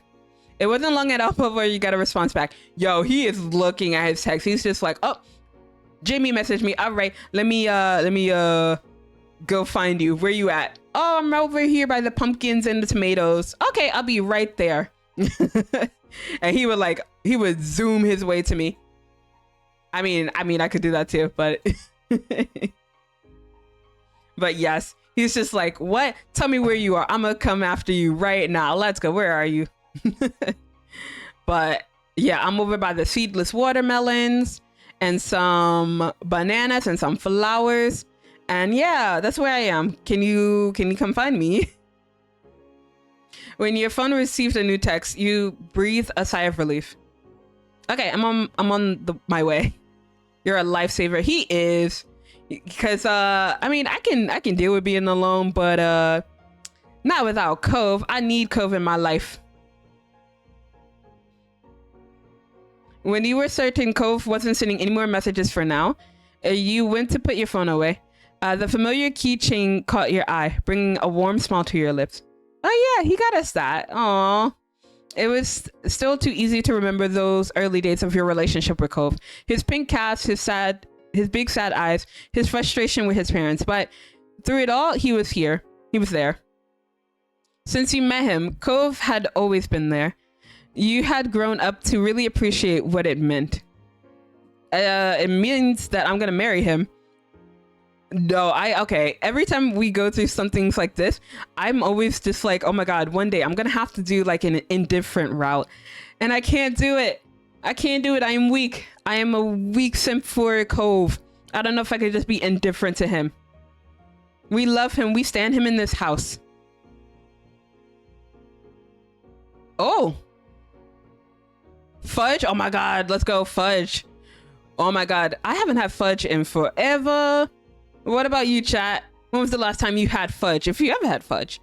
If you even like fudge. There's so many possibilities. There's chocolate peanut butter, there's caramel, there's cookies and cream, there's a white chocolate, there's dark chocolate, there is milk chocolate, key lime toffee, and chocolate white peppermint and maple walnut, red velvet fudge, huh? And dark chocolate mint. Ooh, so many. Yeah, oh, you never tried one. Oh my God, Boyd. I gotta send you some fudge. Just send fudge through the mail. Just be like, okay, this is going straight to Boyd. It's been a minute. Yeah, same. I don't think it's revealing too much, but like when I was in high school, one of my friends, she worked at a fudgery, and at this fudgery you would have to sing, and I wanted to join, but like I couldn't sing, so I wanted to join just because my friend was doing it, but also I just wanted free fudge because she was like, yeah, the bad batches she would get to eat.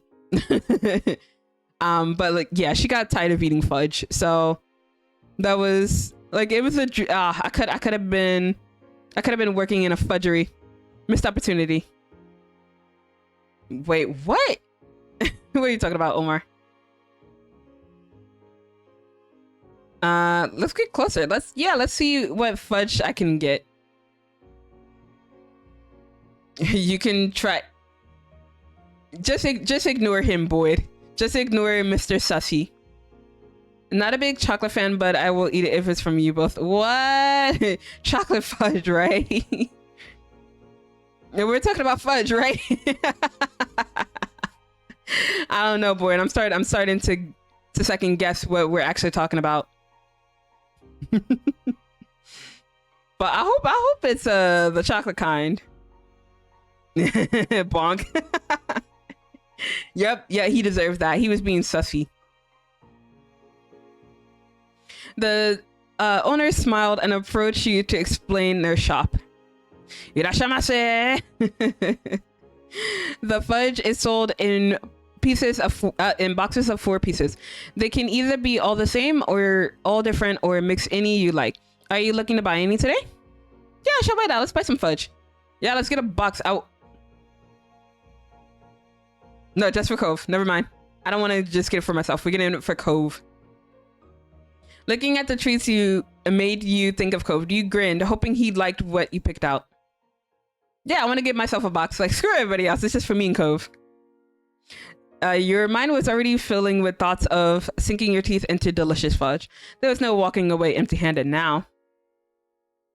Nah, fuck everybody. It's just us. And that was all. Yeah, I can use some fudge. I'm glad you came to the right place then. For yourself, you picked... Ooh, what do I want? Ooh, I want to try the kind of interesting looking ones. So cookies and cream. And... let's see, what else do I want to get? Maple walnut. And...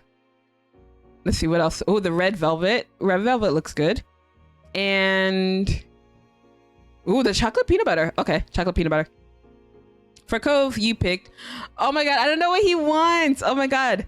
I'm a terrible girlfriend. I don't know what he wants. I'm gonna get him everything that I didn't get. Oh, maybe caramel. Caramel and key lime because of his hair, and dark chocolate, and what else? Chocolate toffee. Hopefully he likes those. But the shop owner carefully put our order together. Nice. You couldn't help but try to imagine how Cove might react when you presented this to him. You paid and there was no stopping the large grin growing all across your face. Pivoting on your heels, you wove your way back to where you were initially. You kept yourself on alert, trying to spot Cove among the crowd. Oh, let me catch up on chat. What is chat saying? Best chocolate I ever had was in Belgium. I can legit remember every bite and taste. I was like 13. Ooh, I would like to try that. I'll just be right back, guys. I'm gonna go all the way to Belgium just to try some fudge. But yeah, I've always wanted to go to Belgium to try some chocolates. So maybe this could be a push in the right direction. Be like, yeah, Zela's going to Belgium. Oh my god, I'm making a video. I'll take you someday. You gonna support me? You gonna be the sugar daddy? Hey, yo. I mean, I'm older, but I don't want being a sugar baby. As long as Omar's paying. I'm okay with that. He hadn't noticed you yet, but Cove was walking around with purpose in your direction. You noticed he was hefting a couple of bags in his hand. Standing firm, you cupped your hands around your mouth for added projection. You took a deep breath. Ooh, hold on. I got this shit. Wait, hold on. Let me hydrate a little bit before doing this.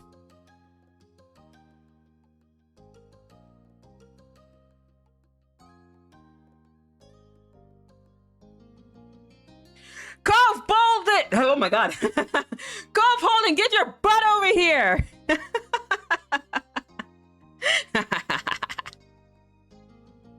A Omar sugar daddy arc? Yes, please. Let's go. I mean, he is kind of already a sugar daddy on this channel. But, hey, yo, let's go.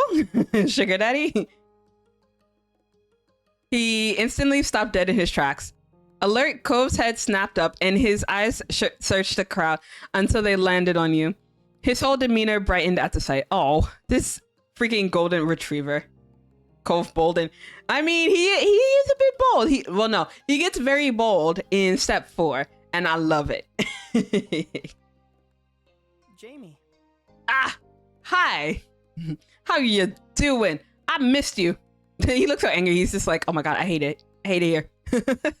But even from a distance, you can tell his mood shifted again. He seemed serious. He weaved through passers-by deftly in an attempt to get through as fast as reasonably possible, slipping around them with ease. It only took a moment for him to arrive. You okay? Are you alright? Mostly. How did you escape from my mom? I didn't have to. Yours weren't the only ones to just leave. Your mom took my dad before you even messaged. What the frick? Yo, I feel like they did that on purpose. We eating popcorn? Okay. We eating popcorn? I'ma sip some tea. Okay, hold on.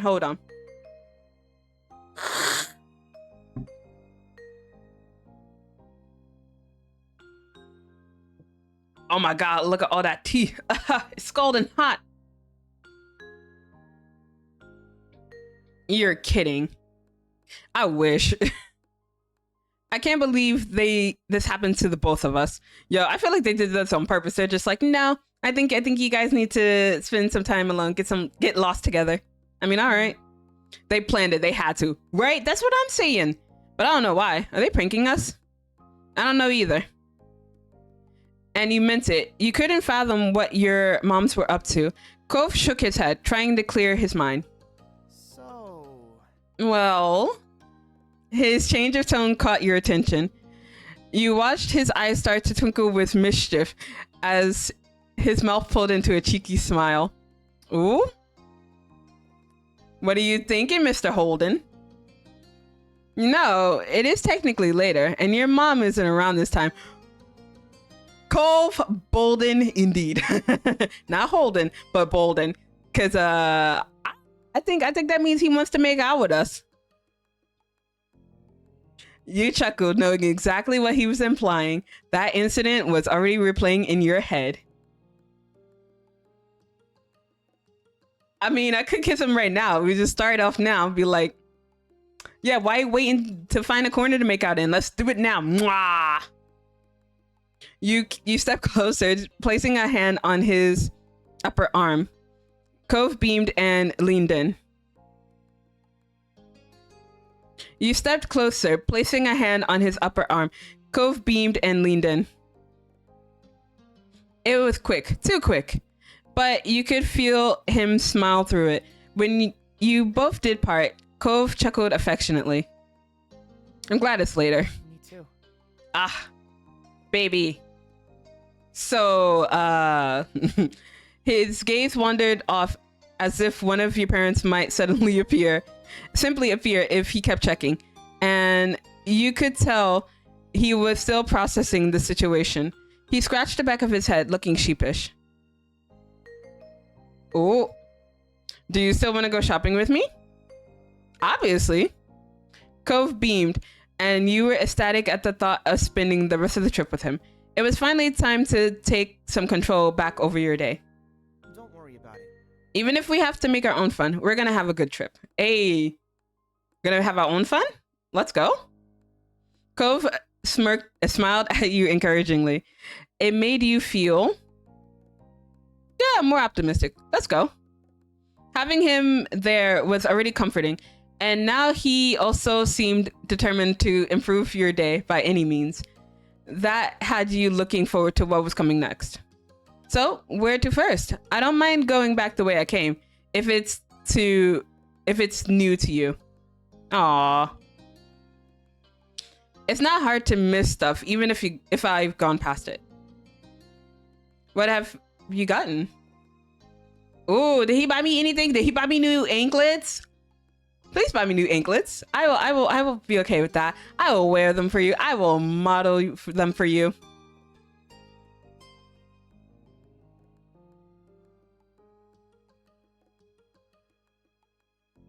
But Cove shuffled his bags around and started pulling them open so you could peek inside each one. You recognized the array of things he picked up around the market. Ooh. I mostly got things that I can use pretty easily so far. Nothing super exciting. There were a few tomatoes, some lemons, and sweet potatoes, among other things that were wrapped up so you couldn't discern what they were. What Cove bought made sense, but it was far from a complete selection. You glanced around at the nearby stalls. You want to start over there? Cove followed your eye as he pointed at one of the largest stalls. It was filled with several kinds of staple fruits and vegetables. Ooh, fruits and veggies. Let's go. Something that boy doesn't know about. The vegetables. Come on. Yeah, let's go. All right. Once a few people finished paying and moved, you and Cove got yourselves directly in front of the shop. There were so many things to pick from. Ooh, let's see. Ooh, so apples. Ooh. Peaches, because we were talking about peaches earlier. Oh, tomatoes, cucumbers, peppers, onions. I can go either way. Oranges, strawberries. I can go without strawberries for now. Carrots, lemons, spinach, and potatoes, and that was everything. Happily, you paid and waited for Cove to make his purchase. Ready to go? Cove grinned, satisfied with his new choices. Oh wait, I didn't ask you guys. What do you guys like eating? What fruits do you like? And what veggies do you like? I already know Boyd's answer. She's not gonna say anything about vegetables. Fruit, yeah, I already know about, but probably not vegetables. But for me, yeah, lettuce, tomato, cucumbers, corn, potatoes. It's so good. And then for fruit, maybe most fruit are okay, except for strawberries, but it's only because I've eaten it too much as a kid. So is tomato a vegetable? Oh, you tell it. Oh, you're asking me. No, it's a fruit now. I mean, technically by law in the States it is a vegetable, but you know, it has seeds in it, so people consider it a fruit. Oh, we want to hold hands? Oh, let's go. Yes, let's hold hands. Yeah, there's no way I can say no to that face. I'm gonna hold his hand. I'm gonna love it. The fact that he asked me, it's like, okay, I'm down with that. You laced his fingers. Oh, you laced your fingers with his without hesitation. I can eat tomato, so yay, I do eat vegetable. Nah, it's a fruit. It's a fruit. Let's learn how to type Boyd. Oh my gosh. Oh my god, Boyd. You should do a what's it? A typing stream. Vegetable is a culinary term. Fruit is a scientific term. A tomato is both. Oh my god. Scare. You are true. So true. Why not both? Okay. Since we're asking the tough questions around here, is cereal a soup?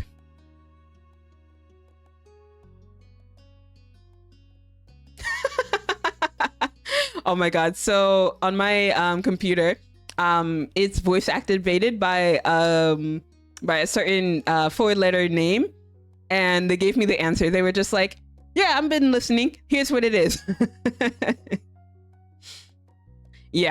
So according to what popped up on my computer, it was like, cereal as eaten in America requires no preparation of broth or stock, so no, technically it is not a soup.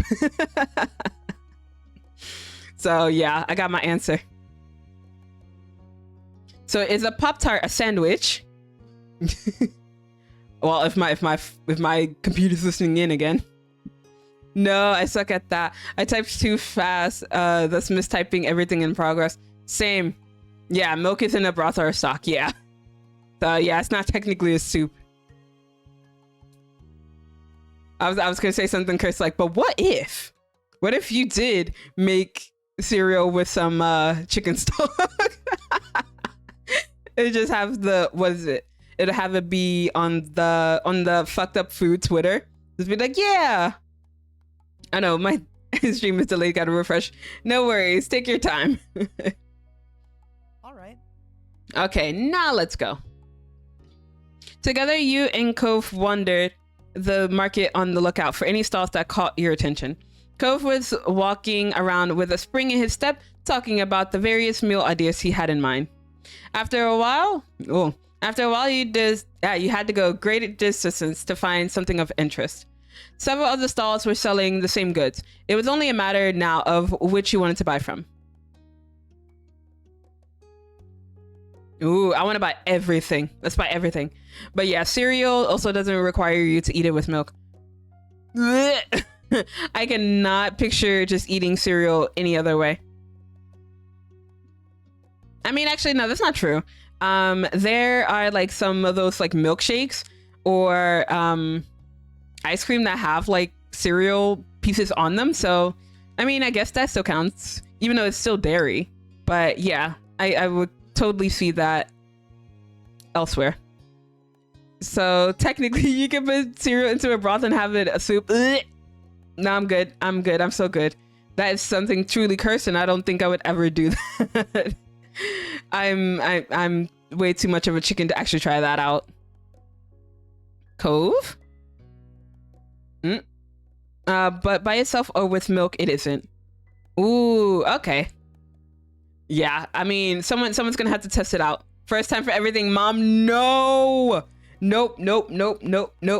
I refuse to do that. That's disgusting. Not the tea sipping. No, thank you.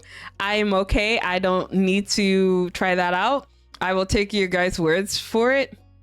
So, nah, I think there are quite a few cereals that will rock it in a soup. Please elaborate on that. I would like to know. I won't ever try it, but I would like to know what you think. When you got closer, you were surprised there were even more varieties than you thought. There were even different honeys based on what type of pollen the bees used. Okay, Cove. Cove's focus seemed torn between a bottle of blackberry jam and one of clover honey. Yes, you want some honey? Nah. We gotta tease them because we're always here for the teasing. Did you want some honey? Dumbfounded. Cove nodded in response. His face was burning red. You grinned, way too pleased with your own joke. I'm pretty pleased. You thought things over for yourself too. Ooh, clover honey, orange blossom honey, honey butter. Oh my god, honey butter. I love honey butter. Strawberry jam, rhubarb jam. Ooh, blueberry jam, apricot jam, plum jam. Can I just get everything? I want clover honey. Ooh, awesome. Oh, orange blossom honey. Never tried that. Wildflower, honey butter. Let's see. Ooh, blackberry jam I've tried. I'm okay with. Blueberry jam I do like. Strawberry jam, if there's nothing else to go for. Apricot jam, it's good with yogurt. So I would go for that. And maybe plum jam just to try it out. All right, now it's everything. Like swap the little crunchy straw things in like tortilla soup with some flakes. The type from like Raisin Bran, and I think that could work. I will agree to disagree. I will kind of pass on that, but that is a good example. Thank you. Amused, you watch Cove give in and just buy both the clover honey and the blackberry jam.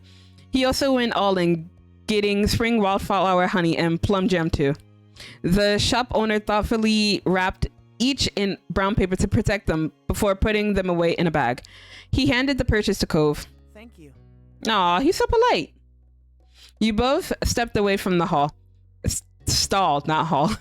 Cove didn't fail to notice the look you'd been giving him since he agonized over his toast toppers.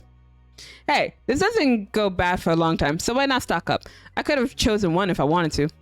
Sure, and I get it. Why do you think I got so many too? Good then. As you began to stroll, Cove looked up at the sky. He smiled. It was sort of unexpected, considering all of this was technically an errand, and unexpected changes often upset him. Fun fact, rice is a cereal. Cause can't you make like rice pudding? Yeah. And then that kind of checks out. The rice pudding is different. Oh yeah, okay, fair.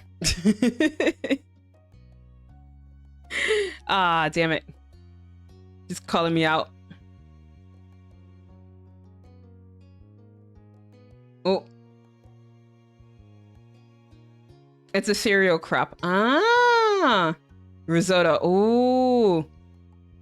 You mean Rinzotto? Okay, I know that VTuber. I know him. He's a part of Niji Sanji. Yeah, that's right. That's right. Uh-huh. Yeah, I know Rinzotto. Yeah.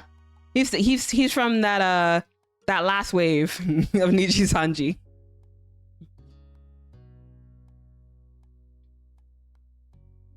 I believe quinoa is also a cereal, if I'm not mistaken.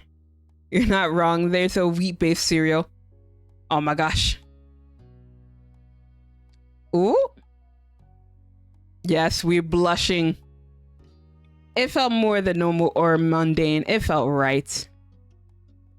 Not that Zoto. What?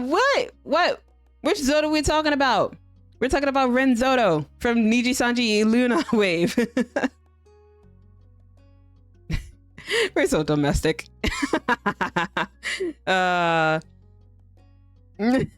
He took a sharp intake of breath of air and started coughing for a moment. Afterwards, he looked at you and your teeth and grin and chuckled. That is true. I like it, right? Come on, we would be the perfect power couple. Come on.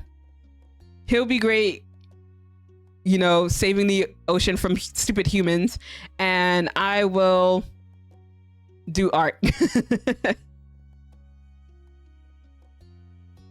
Cove started rummaging through one of his bags just to check on how his goods were doing.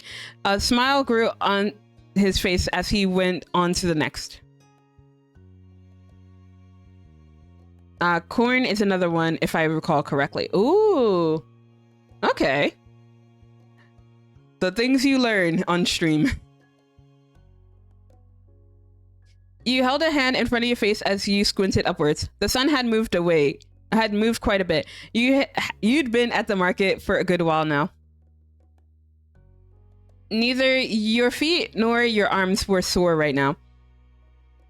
And Cove looked to be doing fine too, but that was something that could be coming.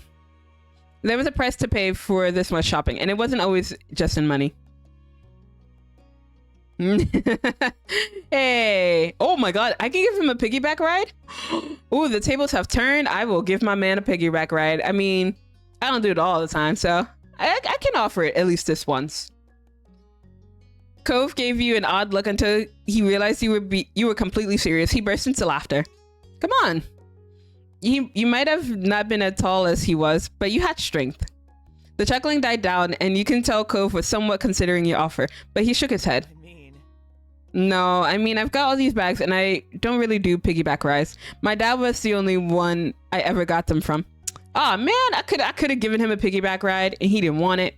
How dare you? I can do it, Cove, and I want to. Give it a try. Well, he twisted in place uncomfortably while you continued to stand firm. And then he relented. Yay, I'm gonna give my man a piggyback ride. Look.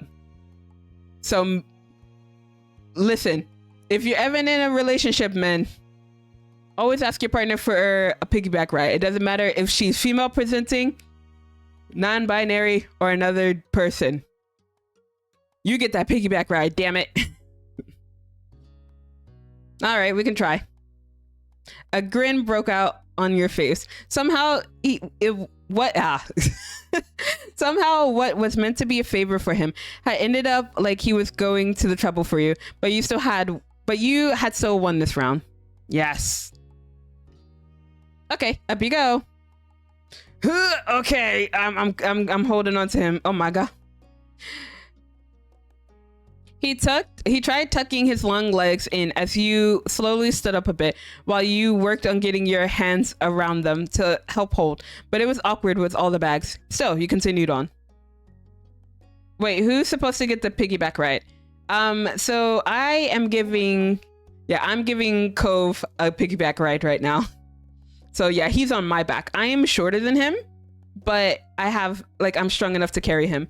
So right now I'm pretty much carrying him and the bags of like all the shopping we've done so far. So, you know, I'm getting in my workout. So I'm gonna try. I did it. I carried him. See, I can carry this relationship. His grip was so tight, it was slightly uncomfortable, but there was no stopping the grin forming on your face. You knew he was gonna have a fun time. And with that, you and Cove continued your trip to the market together.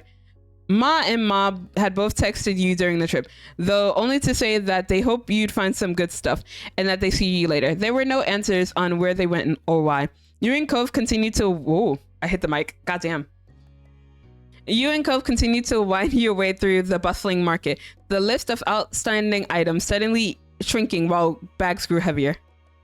Cove must have had a fantastic view of the market from your back. You might have thought that would have helped find the produce needed, but you would have been wrong. Putting Cove closer to the sky had made it easier for him to lose his head in the clouds. You heard as much about cool birds and people's stylish hair as you did about where you might find the next thing to pick up. He was just reveling in the new experience, and that was okay. I'm happy to give or receive a piggyback ride, but my ex was 4 inches shorter than me and was about 50 pounds lighter. She would not have been able to hold me up. Damn, that's why we gotta go to the gym together. We gotta get swole together. That way we can carry each other. With my last partner, I was able to lift them. To carry them and give them a piggyback ride, probably not, but it's like, yeah, I might have if I've actually tried. Oh, important text. Let's go. He mumbled his verdict under his breath. Then Cove's face scrunched with confusion. Huh? Wait, I got a message from my dad. Listen to this. Cove, I wasn't part of the plan. I didn't know what was going on when I left with Jamie's mom. Where are you? He sent that ages ago. I didn't hear it come in. He sent another one since then. He says he hopes that I'm all right and that he's not bothering me. Oi, what the frick? It's like he knew. They fucking knew. I don't like it. Imagine telling people that you go to the gym with your partners only that you can equally give each other a piggyback ride. Isn't that not why couples go to the gym? I mean, yeah, you can do you can do the selfie, like the couple selfie at the gym, but no, it should be exclusively just to give each other a piggyback ride. Cause that's what I would go for the gym for. Just to be able to carry my partner, give them a piggyback ride. I think you guys should too. He was rubbing the screen of his phone against his shirt, wiping away dust and debris. He continued scrubbing the screen long after anything could have remained. The action a poor substitute for pushing away the awkwardness of the moment.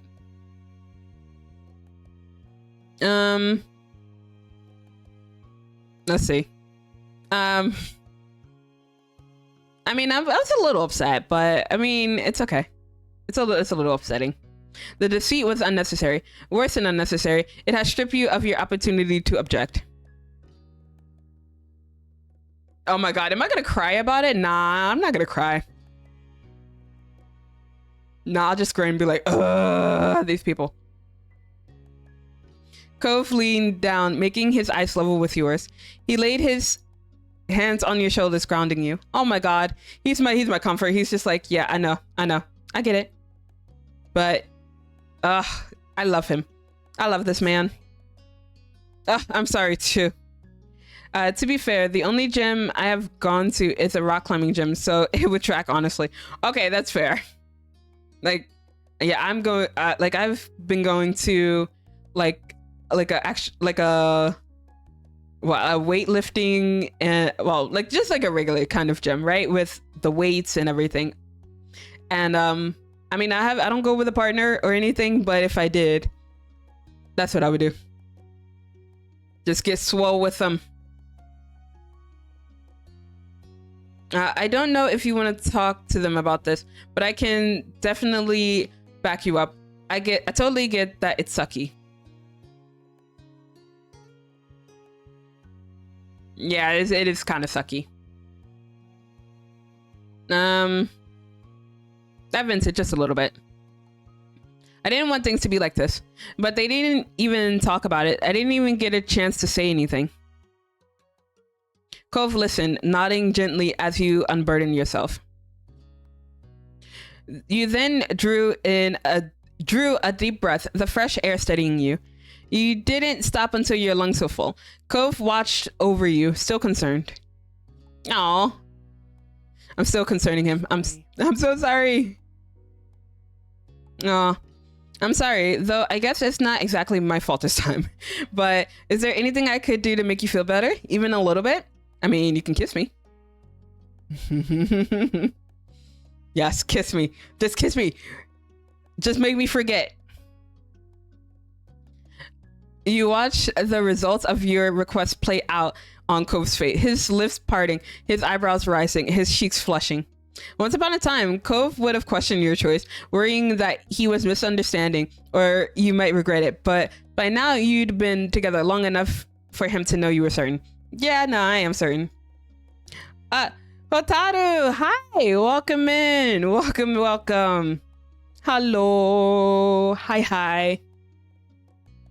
Oh, wait, you can't hear me? But yeah. Oh, wait, I should probably type in the chat, be like, how are you? I'm gonna do that too. How are you? But yeah. I'm good. You? I'm good, and you? I'm good. Just having a conversation right in the chat, be like, no, I don't need to talk. But let me, hold on. Let me also, why are you typing chat? Because it says that Hotaru is mute. That they can't hear me. So that's why I'm typing in chat. Shut up. What do you mean I can't hear you? Hotaru, are you trying to just play me for a fool this entire time? Have you heard me this entire time? Hotaru. I'm just trolling. Oi, turn off the freaking mute icon, because that's what I keep looking at. I'm like, oh, you can't hear me. Okay. Well, you jerk. You're about to get bumped down on the list too, Hotaru. Boyd, would you like to become number 4? You can become number 4. You can take Hotaru's spot. Why is this why you never favor this child? I'll take it. All right. So the new ranking. Higher than Hotaru any day. All right, Hotaru is now number 5. All right, so it's Nemu, Toast, Water, Boyd, Hotaru. I mean, I'm using this entire time. Usually people doesn't realize that. I mean, like, I do it like whenever I see it, I actually think that you are like mute and you can't hear me, because like I do that sometimes, but I try to make it so if I do hear it, like if I do see it, then I'll respect it, because you respond either way. Yeah, so I was like, okay, Hotaru can't hear me, so I was just like, okay, I'm just gonna type in chat for you. But you can hear me this entire time, you freaking gremlin. You're the worst. And you're welcome for the shout out. Oh, we're kissing in public again. PDA, let's go. As you pressed back against him longingly, he responded in kind.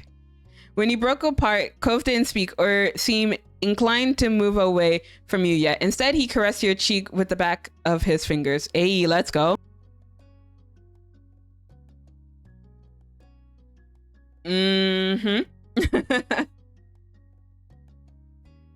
Right now, I'm using my phone, so I don't know how to change it. Well, it depends on what phone you have, but if you have the iPhone, I think there should be like 3 dots next to where either the bits or the emotes are, and it should pull up something where you can probably change it. I don't know if it's different on Android. I don't look at Twitch on my Android, unfortunately. But I don't know, that could be an option. So Cove closed his eyes and took a deep breath. His brow creased, then furrowed deeper into a scowl, his arms tightly coiling together. Okay. So they did do something stupid. I knew it! Same. His voice had taken on an exaggerated quality, but truly distinguished it from Cove's typical speaking tone was the abundance of rage.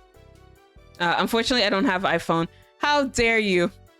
You gotta get iPhone. Everyone has to get an iPhone now. But I'm poor. No. You should have thought about that before becoming a peasant. Everyone, just get rich. Just stop being poor. Stop being poor. Get an iPhone. I sound so heartless.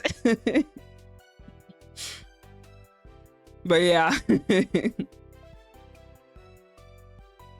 Oh, thank you for the advice. On Android, click the 3 dots on the bottom right, then select chat identity. No, I don't like using iPhone. Oh, how dare you?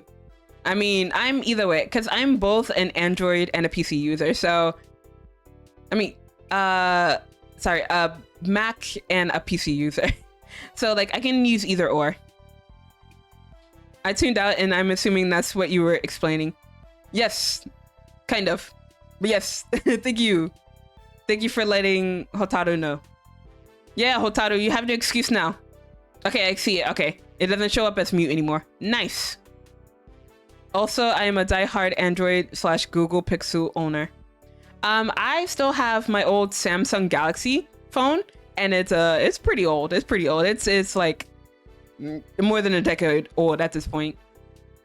But like, I don't want to get rid of it because it's been I think it was my first official like smartphone, so I can't get rid of it. I can't.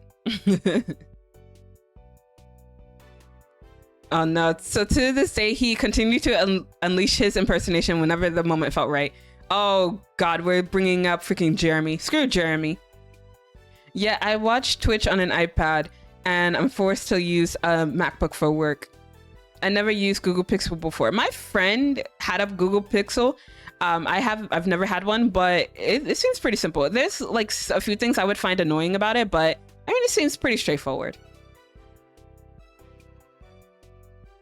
Yeah, I'm just gonna laugh at him. Like obviously for streaming, I'm using a PC. For editing videos, well, before I got my PC, I used my MacBook. For tracking for Zela, I'm using an iPhone. And how I'm making an order for pizza, I'm using my Android. My last 6-7 phones were Android. Yes, the iPhone that I'm using right now for tracking, it's my first iPhone. Because I've had iPods, but like not an iPhone, because I didn't really understand the hype, because I didn't really care for it. But like now, I know, I see it.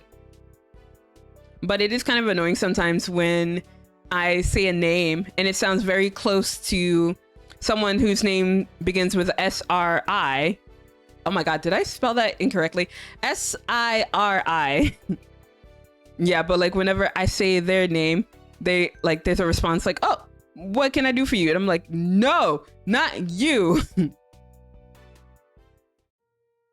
Oh, but it didn't take long to reach the parking lot. Your parents, Mr. Holden and Liz, were already waiting there, and they waved at you both as you approached. Nah, screw you guys.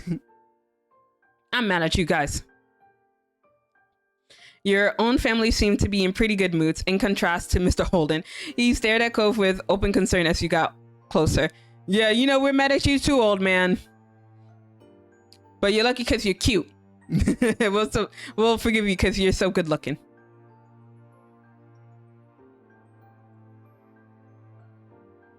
Eh? Did you spell that wrong? Shut up. I'm not gonna fall for that. I mean, well, if you had not purposely spelled it that way, I probably would have read it that way. So if you had put it like in a lower way, I probably would have said that word.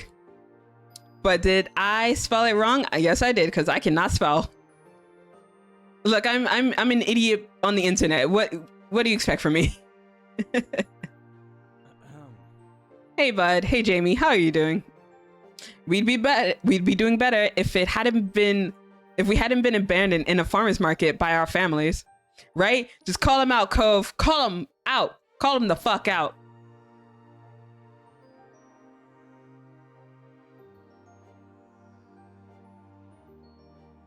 Don't worry, my English is also so bad, to be honest.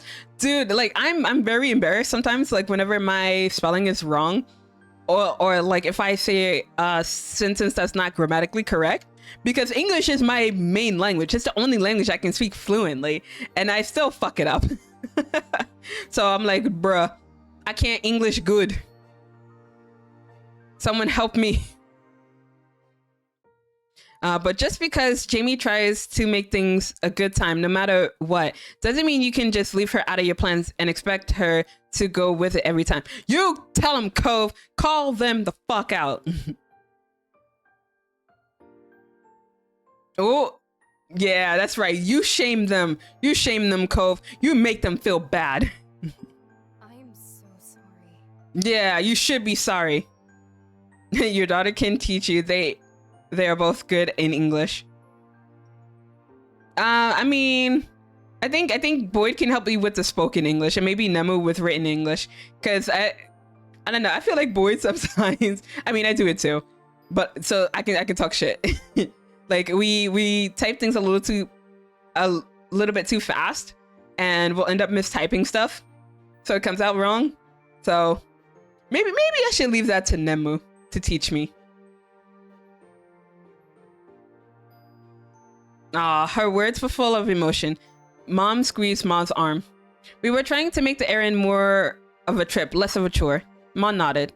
We didn't think you, Cove, and Liz wanted to be stuck trudging around the market with your parents all day, especially not in the summer. But you were always very thoughtful and don't like to leave your moms behind, so we did ourselves. It was only going to be for the market, not the other stops, I promise. I don't trust you guys. The only reason I would get an iPhone would be, 1, get a crap ton of hype support and my viewers fun one for the tracking purposes, or 2, I get seriously motivated and start mobile dev stuff again and use it instead of an emulator to check functionality on iOS. But that would also require me using a Mac to publish to the App Store just to be able to push an iPhone for testing. Oh my god. I can't spell for poop either, don't worry. Oh, thank you. I feel validated now. Thank you. Wait, what? Wait, what? What, Hotaru? What? Ma ditched me too after pulling her urgent potty break stunt. If that helps. I went off to do my own shopping. It seems they planned. So rude. You could have at least told us, be like, yeah, I'm gonna go bother you guys. What did I hear wrong? Did you hear what wrong? What happened? Sorry. I don't know what you heard, Hotaru. Please let us know. What did you hear? Sorry I didn't check back in with you. I wasn't thinking and just tried to blow it off. You quietly took in their stories of what happened. Over to the side, Cove was talking to his dad. Thanks for telling me something was up. Though I feel bad for missing the warning when you sent it. You're welcome. It's no trouble, sport. I learned my lesson about making surprise plans. Yeah. Actually, no, I don't think you have because like, what, this is the second time that you've made a surprise. Granted, the first time it was Kira coming to visit, but still, what the frick? How you said functionality? What did you hear? What did you hear? I don't know what you heard, Hotaru. I read they're going to try to get our life on the Google Play and iOS store or whatever it's called. Yes, please, please, please, please. Okay, actually no, that would be a bad idea for me because I would simp on like on the go, and I don't know if I can keep myself from like, you know, like fangirling out in public. Ah, the F word, inality. No, no, no, no, not fuck, not fuck. Not fucking-ality. Function. Function. Not bad. Wow, we're really being outplayed today. Yeah. Congratulations. You played yourself. Oh, that's what I heard earlier. Oh no. Get your mind out of the gutter. Ow, why am I being bonged? What the frick? Rude. So mean. You guys are so mean. Also, Pog, 8 hours. Let's go. 8 hours stream. Let's go. Imagine making a new friend because you fangirl for COVID public. Oh my god. Okay. You say that, but I have made it like a friend. I mean, we don't really talk anymore, but I have made a friend in public because what were we talking about? I was playing not playing. We were talking about Tiger and Bunny, and there's a character, a superhero. His name is Fire Emblem, and someone overheard us and saying, "Oh yeah, I also like Fire Emblem," and we were like, "Oh yeah, what do you like about him?" And obviously they misunderstood. But like we did also play Fire Emblem, so we were talking about that, and then you know we started hanging out for a little bit. But that was in university, so like once I graduated, I kind of stopped talking to them. In that case, But yes, thank you for the applause, because I live for the applause. Let's go. You might be onto something. Jamie, how do you like the sound of that? I don't got to do chores for a week. Let's freaking go. Nah, make it 2 weeks. Make it 2 weeks. Yeah, 1 week for each of you. Mom laughed despite your totally serious words. I hear you. And at the very least, we can make sure everyone stays together for the rest of the stops we're making today. You all nodded at the suggestion. Let's go. yes. We won't let you down. We'll be the best sheepdogs ever, guarding the flock and catching any strays. As you should. Funny. We could at least be shepherds. You chuckled, your mood lifting in spite of the bumpy morning. It was going to be all right. You turned to the entrance for the farmer's market for one final glance, pressing it into your memory under this new light. You thought on what you'd pick up at the market and how you were going to enjoy it later. Some things you could only get from local suppliers like this. That was another perk about coming along to the market today. Cove then sidled up to you, eager smile on his face. You could tell from his expression that he was up to something. Oh no. Are we gonna make out in the parking lot? Because I'd be down for that. Ah, damn it. No. Frick. Alright, I tried. I know this wasn't part of the plan for the day, but nothing that happened really was, so... You've been plotting your own scheme? He laughed. Anyway, I sort of picked something out with you in mind. Oh my god. He picked something out for me. Baby, no. Also, thank you for redeeming Fairy Zela. Thank you. Not sure who did, but thank you. You held a hand to your chest, staring at Cove as he explained further. I mean, Since your mom decided we should shop separately, I figured I could use the time to get you something, just as a little surprise. Oh no, he got me something. Hello? What'd you get for me? He reached into one of his bags and retrieved one of the wrapped up objects. You accepted the unexpected present, and he looked on excitedly as he tore off the paper. It was a glass bottle of orange soda. You didn't need to taste it to know that it would be nice. It was a boutique product. He got me the fancy orange soda. Oh my god. And don't forget hydrate. Okay. Orange soto. Rinzotto from Niji Sanji 6 Wave Iluna.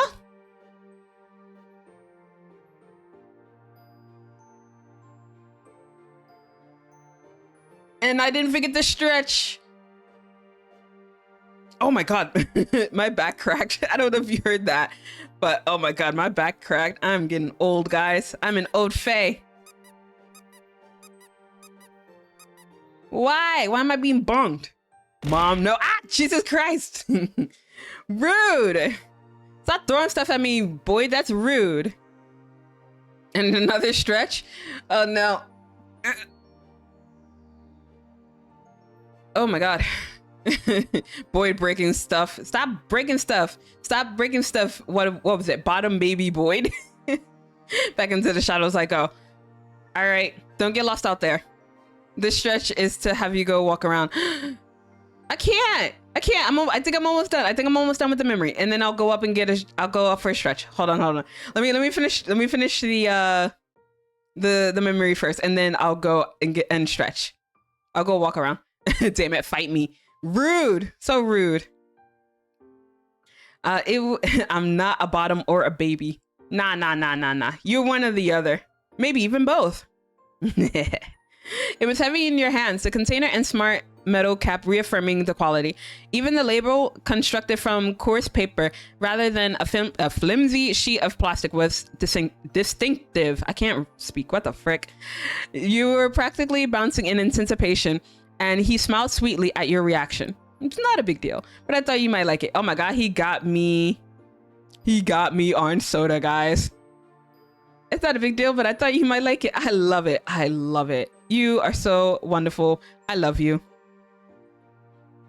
You're so wonderful. I can't believe we both got each other something. We're a real pair. Let's go. His eyes began to widen. I got something for you too, when you weren't around.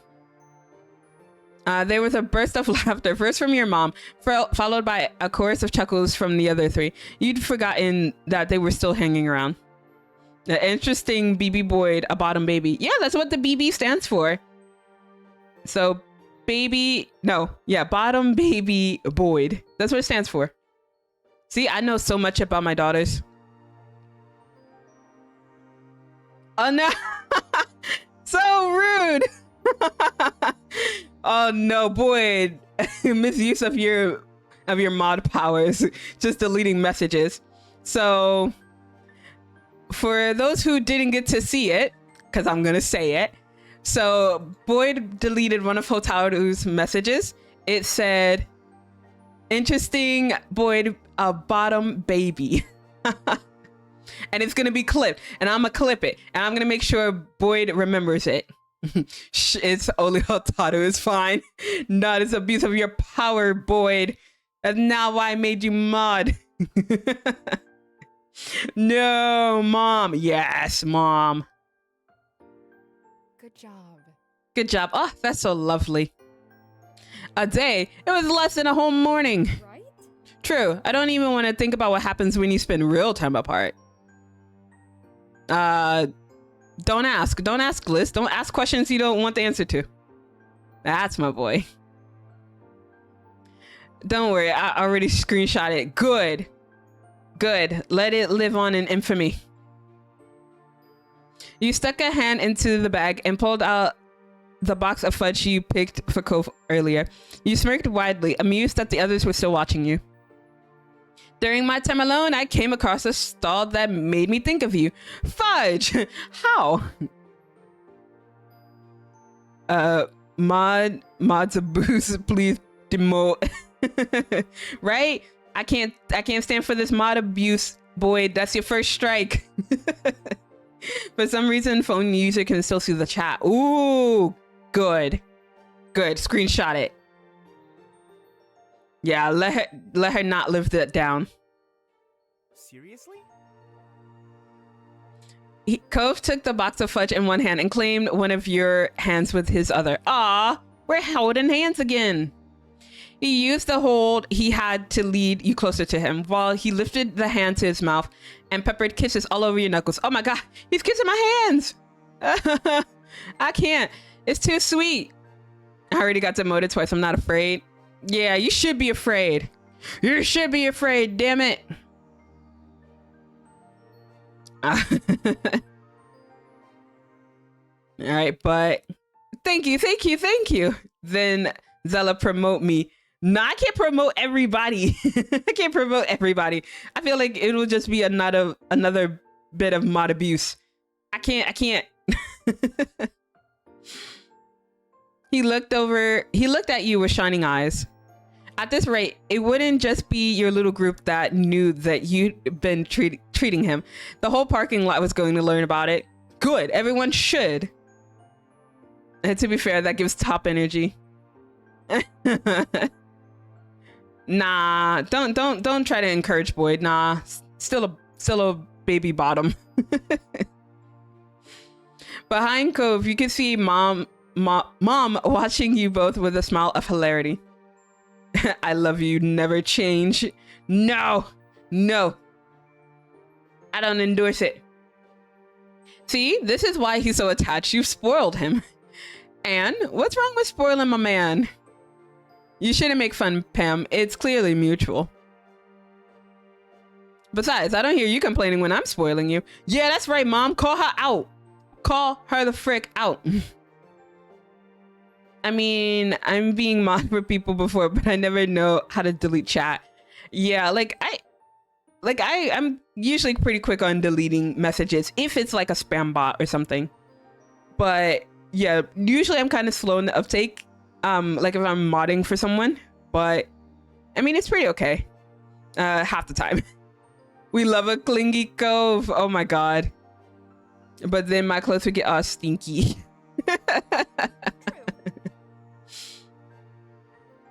Oh no, no stinky over here. Liz clapped her hands together with the air of a teacher calling for attention. That's okay. Yeah, that's fine. Since the other adults aren't acting like grown-ups, the rest of us are going to have to pick up the slack. It's time to get back on schedule and continue with the rest of the errands. Playtime is officially over. Ma laughed while Mr. Holden grinned awkwardly. Mong hung her head in an exaggerated display of mock defeat. Kids are tough, and I can't even call them kids anymore. Liz tutted with amusement at her mother. Cove shrugged, staying a neutral observer, but the small smile on his face revealed that he was enjoying the conclusion. Sorry, that term has expired. You grinned, letting them know that you were at least partly joking, though really, you and Cove and Liz could hardly be called kids these days. You were glad that everyone was getting along. Ah. With that, your trip to the farmer's market was closed. It was time to move on. There were too many of you for one car, so you and Cove had wound up in Mr. Holden's car on the way over. You figured it made sense to do the same for the next leg of the journey. You sat next to Cove in the back. Oh, very close. Hello? Immediately after the click of the seatbelt in its lock announced that Cove was safely strapped in, he began to unfold the box of fudge he'd been given. You gonna eat now? Uh-huh. He nodded eagerly, not taking his eyes from the container. He lifted the top off and longingly admired the selection inside. Oh, I hope it was okay. I'm sorry. I don't know if you actually liked it, but I tried. Minty fudge is perfect for the end of snacking. It's so refreshing. Aww. Oh no, not you guys. I'm gonna have to keep you guys separated. It's the green fudge lime. Yeah, key lime. That's amazing because it's fudge, but also fruity somehow. But we love a good fruity, right? They had one with caramel. Wow, it's gonna be so nice. Can you tell me what the little flecks are? It's toffee. I feel like he's just saying that just because I got it for him. He's just like, yeah, I'm gonna say I like everything, even though I hate everything. Porco, fruity, yeah. Boyd, were you here when he told us that he about his sexuality and what he identified as? Because I mean, we're all a little fruity here, aren't we? Ooh, no? Yes. Well, either way, he said that he was, yeah, he did mention he was demi. Yes. So he is demisexual. No, that was him. He is demi. Nah, he's just Jamie-sexual. He just needs to be outright and just say it. He is Jamie-sexual. And it's okay.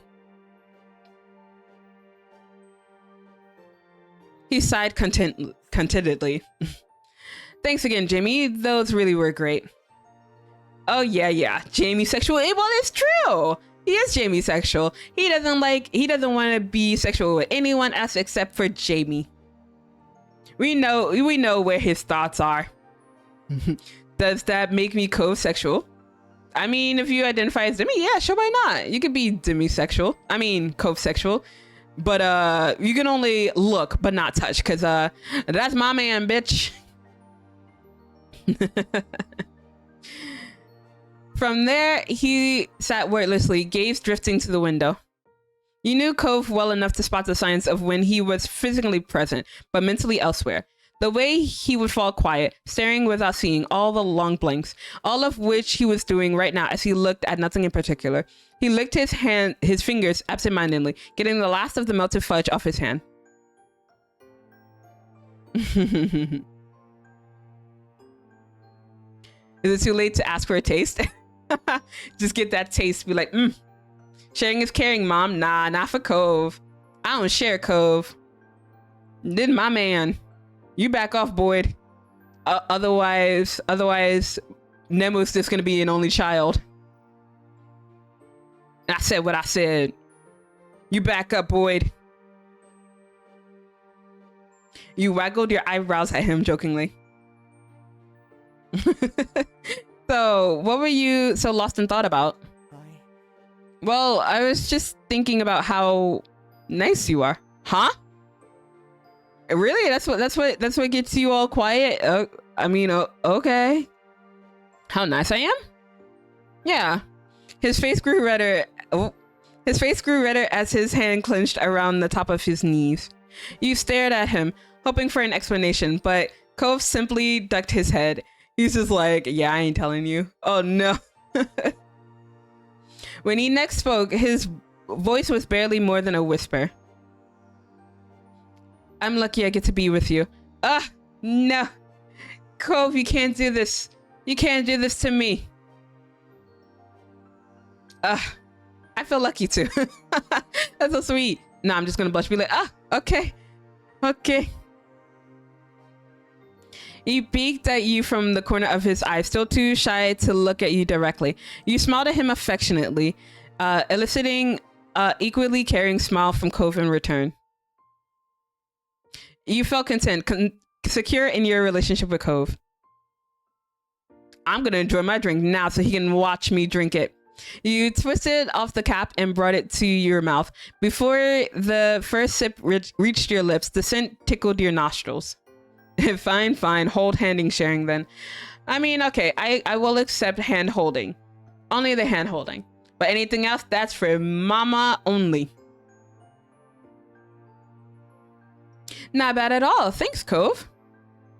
He grinned at you, pleased that his pick had been well received. Baby boy. You spent the rest of the day completing the remaining errands all together as a group. I mean, I enjoyed my brief independence. Ah, I see.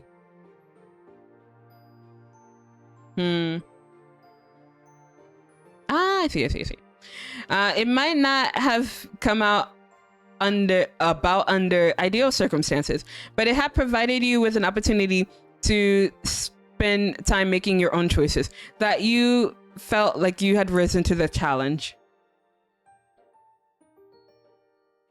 Hey, okay.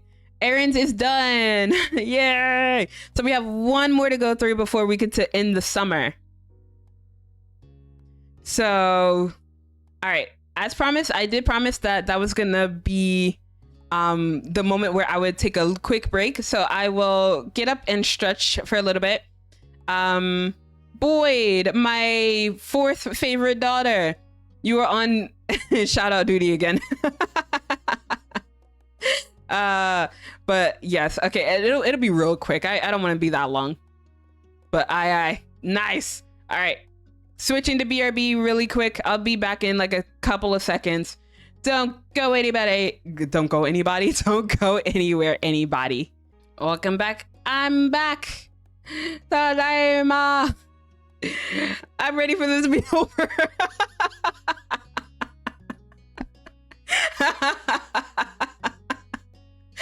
Like I want to keep going. I want to keep going. Oh my god, I'm breaking shit. I want to keep going. I want to get to step 4. I want to get married. But yeah. Damn, I don't know if I can ever do a 24-hour stream, but we're going to try it. We're going to try and go for as long as I can. But yeah, thank you guys for waiting so patiently. I'm back. We're gonna finish this freaking moment, and then we're gonna end the summer, and then we're gonna get older, and then we're gonna go get married. God dang it. We're gonna do this. We're gonna do this, guys. I believe in us. It's been what, 8 hours? We got this. We got this shit. But also, I apologize for anyone who just walked in on me, you know, just losing it. It's just another day here on the Zela Petalcliff channel. If I don't have a yeah bye moment, it ain't a Zela stream. So let's get started with the memory. It's the last memory before we have to end the summer. So let's go. The stars had aligned, and somehow everyone was free today, bruh. Like if we were all working and we all got the day off, what? Let's go. Miranda had set things up with several bubbly phone calls between you, Cove, and Terry to find a time to hit the beach. Let's go to the beach each. No. Nope. I'm not singing. You were hoping that this would be a fun time together. Oh, shirtless Cove?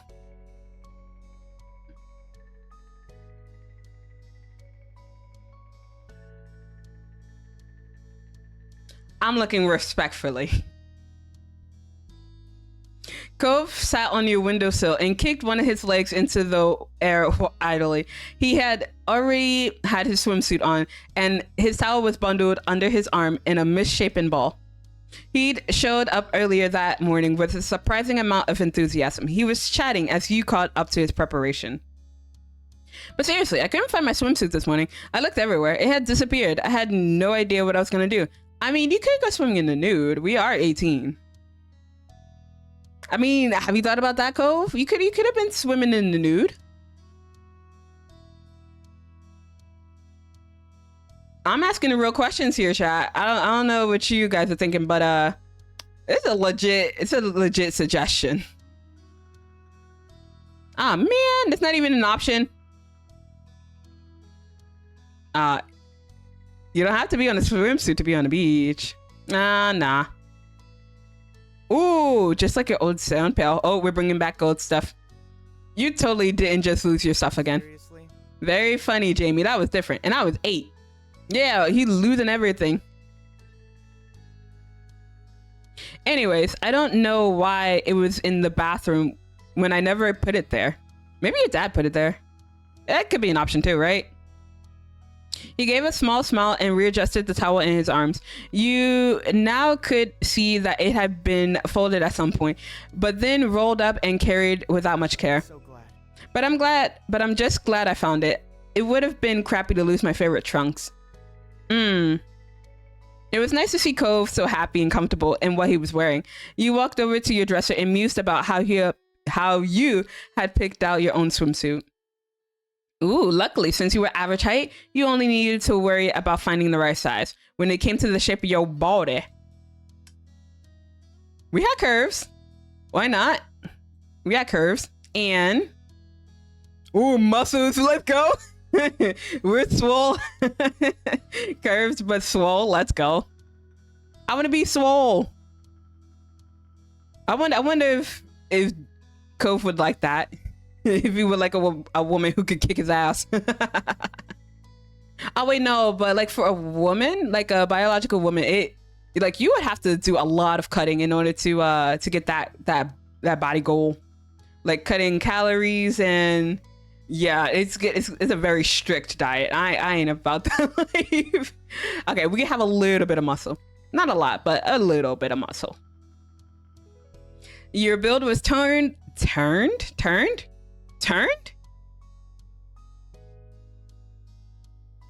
What is English? Your build was toned and firm with muscles that were there, though slight in size. You had gained more muscle in recent years. It was clear when compared to how you were when you were younger. Are you okay? You all right? Oh yeah, I was just thinking about some things. What things? Just myself and my body, really. His eyebrow rose at your admission of self-reflection. And what do you think? What did you think of who you were? You considered your identity further. Yeah, I mean, yeah, I think Jamie would be okay identifying as like a cis woman. You had no questions about that part. And you had developed breasts from the hormone therapy you started in the past.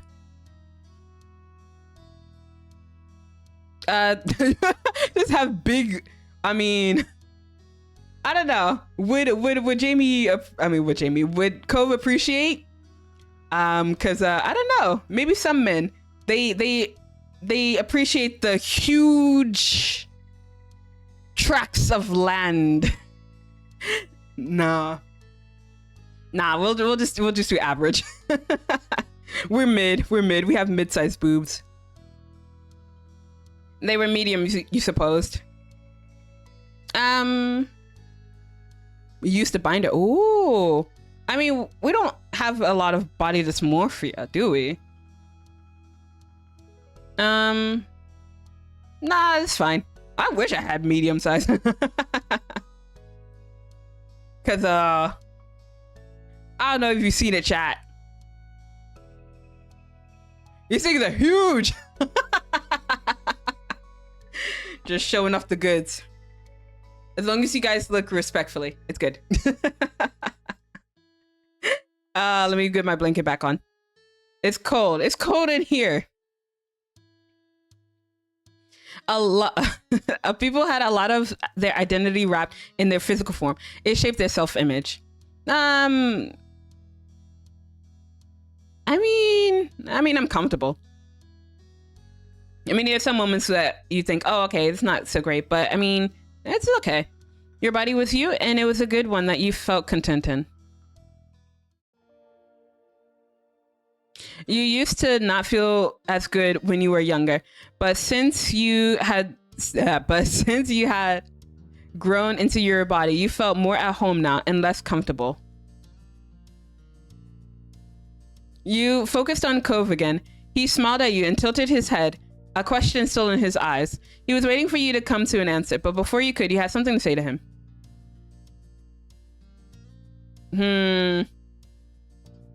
So, what do you feel about how my body is? Really? Oh, let's ask him the real questions. Oh, I want you to tell me the truth. Tell me the truth.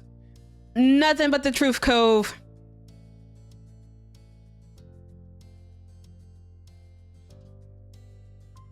You saw a flicker of surprise in his face. His eyebrows furrowed in concern, as if he were trying to find the best words to say. Then his eyes warmed like he was looking at something truly special. Aww! Cove, you can't do this to me. Jamie. You look wonderful. You are wonderful, Jamie. Ah, baby. Baby, no. Baby, no. I can't. I'm too much of a simp for this. His eyes were soft and serious all at once. If you change from how you are right now, you'll still be wonderful. It can't be helped. It's a fact of life. Oh my God. This man, if I don't get a Cove, I don't want him. God dang it.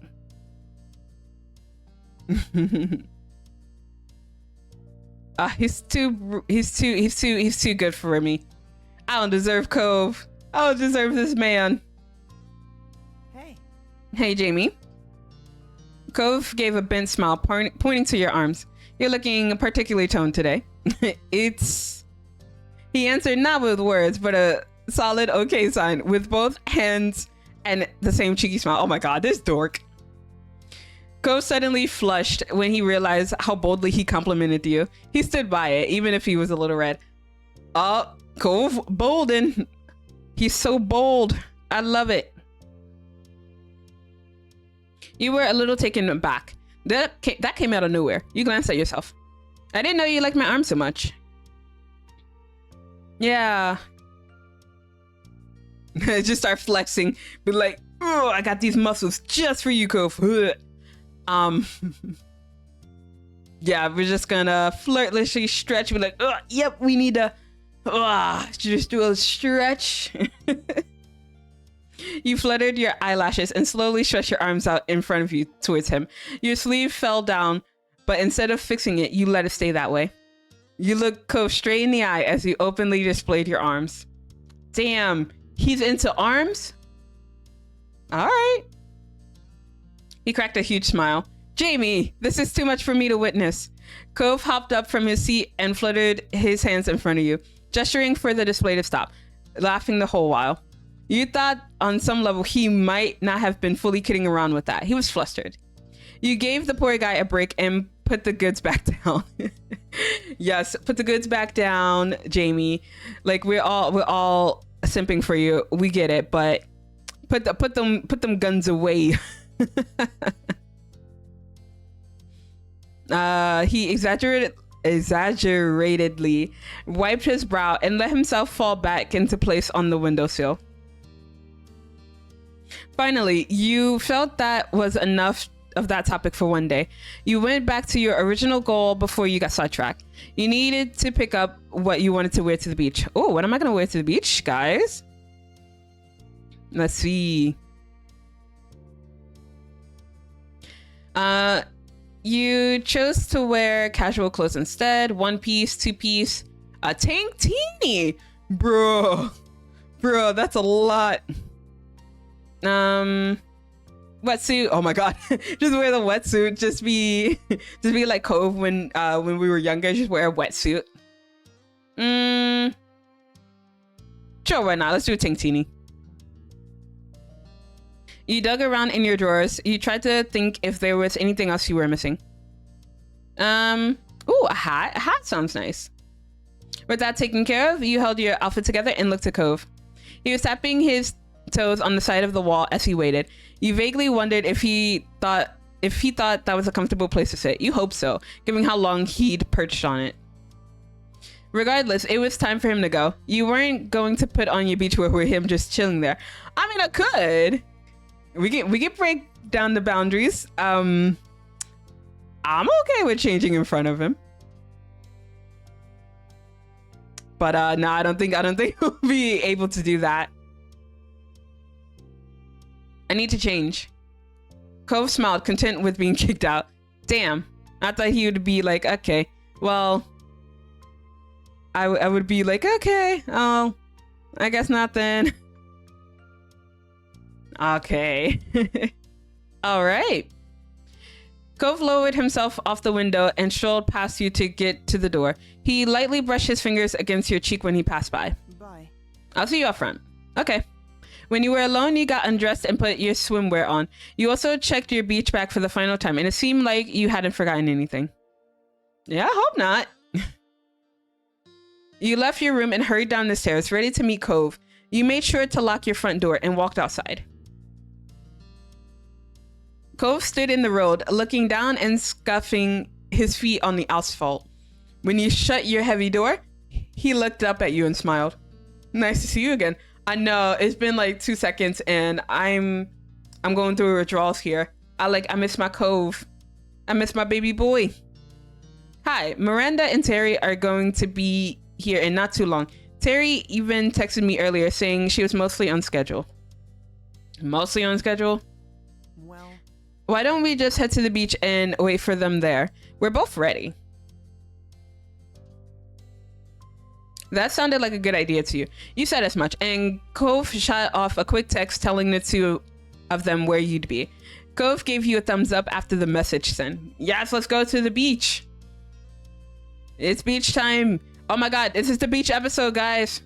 This is the beach episode. We waited so long. We waited so long. It was a familiar path to walk, and it wasn't long until you reached the shore.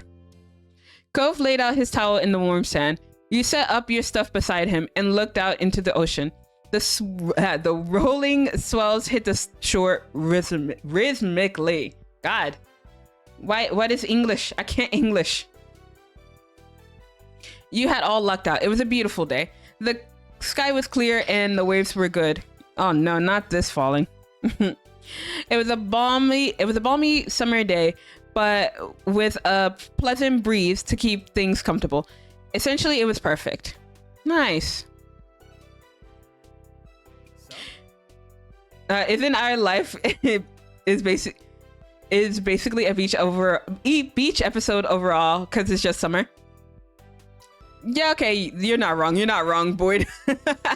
This is the special beach episode.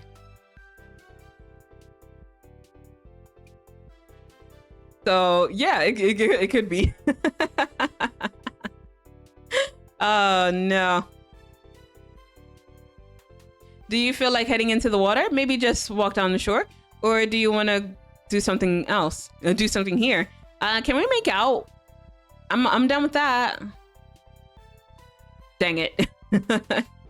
Water sounds good. That's what I'm here for anyway. Cove nodded, accepting of the plan.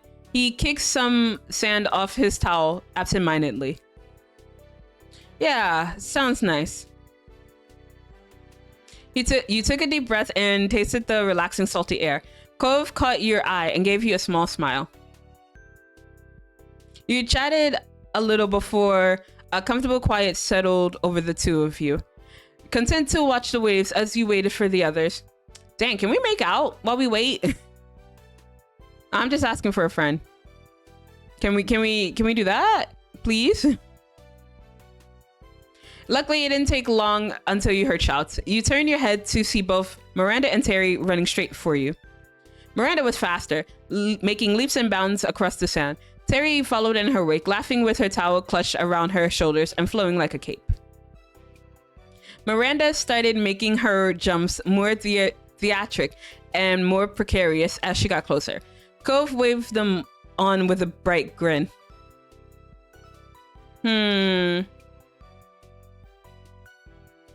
Let's see.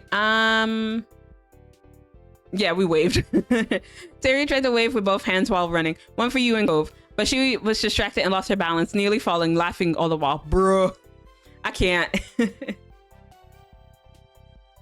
The two officially arrived at Cove's in your setup, looking completely ready for an ocean adventure.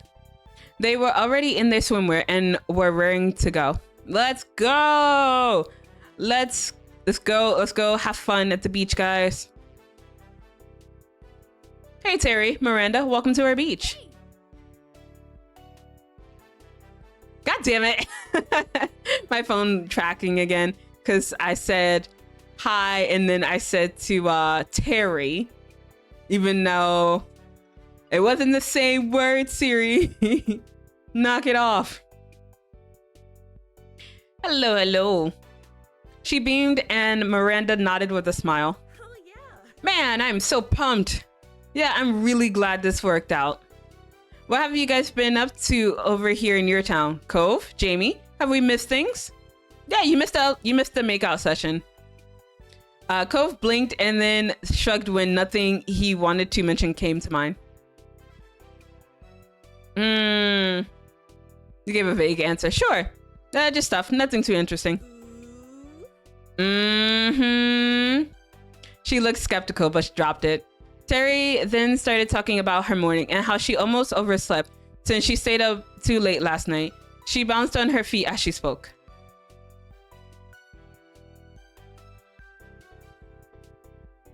But don't worry about me being tired today. You know I ran on less back during school. Miranda filled the group about her morning. Apparently, everything had gone smoothly. She met up with Terry on the way here, and you knew the rest. Cove offered a suggestion to the girls. Oh, what is the suggestion? Make out? No. Okay, that's not how we're going. Okay, never mind. Hey, why don't we take this out to the water? Okay. Oh, yeah, definitely. You felt pleased that Cove remembered what you wanted to do. Sometimes he could be thoughtful like that. Aw, so cute. Terry threw her stuff down on the sand and started running for the waves. Miranda was more careful setting down her things and waited for you in Cove. Aw, she's so nice. Cove tilted his shoulder to gesture over to the ocean. Oh. Hello? Oh my gosh, for a second I thought Rumi was here. Like, oh, what's happening? Hello? I've been looking forward to this. The three of you made your way to the shoreline together. Miranda cartwheeled and Terry clapped. Soon all four of you were in the water. Cove swam out the furthest, while Terry investigated a splash fight. There was rarely a quiet moment where someone wasn't laughing. Ooh. Hours passed and the group moved between different activities, some low-key and some more exhaustive. For you, it was another break time. You sat on your towel and sipped some water. Your friends were hard at work burying Terry's full body under a pile. Ooh, sand pile? Are we actually gonna leave her there or no? It's not how it's gonna work. Yeah, I don't think it's gonna work that way. Dang it. Miranda used her arms to force sand around Terry's sides. Cove worked on covering Terry's feet. You took another drink and closed your eyes. Oh my gosh. I'm just chilling. Everyone's doing all the hard work. I'm just supervising. Eventually, a shadow passed over you, dampening the light that was still noticeable, even behind your eyelids. You checked to see Cove had joined you there. He knelt down to dig around in the pile of assorted beach stuff in the middle of everyone's towel setup and pulled out the sunscreen. He took a seat next to you on his towel. He opened the bottle with a soft pop and began to reapply the cream. I can't read. Hey. He ran his hands across his chest to work the sunscreen in, and you might have checked him out a little from the corner of your eye while still sipping some water. Oh yes, let's sip some water because we thirsty. We real thirsty, chat.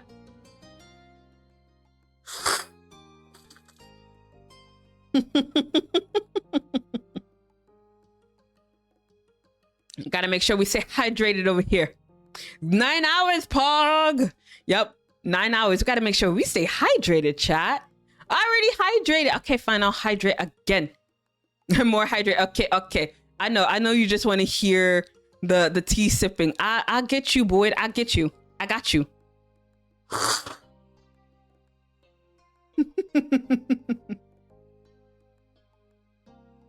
There we go. More hydrate.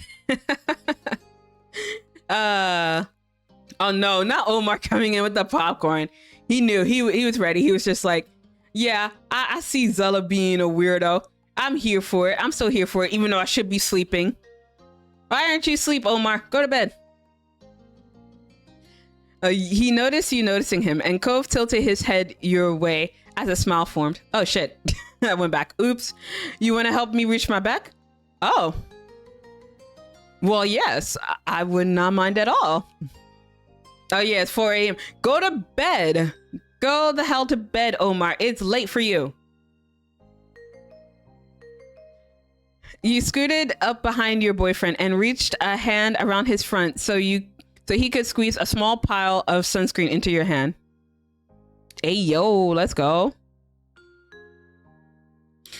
No, it's early now. Nah. Did you go to sleep earlier? Did you get any rest before coming to this stream? Because if not, you need to go to bed. You know, you need to go rest. You need to make good choices. You need to have a consistent sleep schedule, sir. I will not accept no for an answer. From there, you moved from the tops of his shoulders, the nape of his neck, and down his spine. Cove was mumbling the entire time, but you couldn't make out what he said. He might not have even realized he was doing it himself. Oh no. I've been here since the start. Omar, it's been 9 hours. Go to bed. Go to bed, sir. I don't appreciate you staying this long. Get some rest, please. If one of us is going to be sleep deprived, it's going to be me. Let the older Faye take care of it. After he and you finished up, Cove let out an uncomfortable sigh and looked off into the distance. But then he sighed again, this time in exaggeratedly disappointed way. You wondered if he was going to sigh again, even more dramatically, if you didn't say anything. Oh? Okay. What's wrong? You honestly wondered. Oh, Cove, whatever it is, I'm sure it's going to be okay. Nah, this man, I need to actually check and see if he's okay. And see if anything's actually wrong. All right. So you inspected his face to see if there was anything actually distressed about him. But he just looked like he was exaggerating. You asked him anyway, since it was obvious that was what he wanted. He just wants the attention, guys. It's okay. I'll give it to him. He can take the attention from me. It's fine.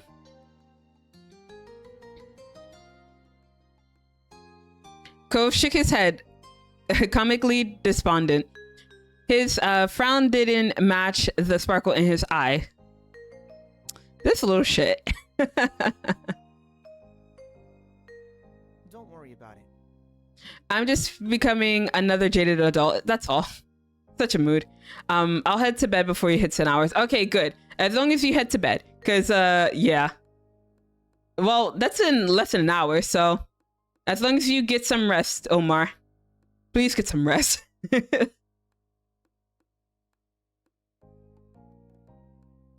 Then he smiled a little. Mermaids aren't real.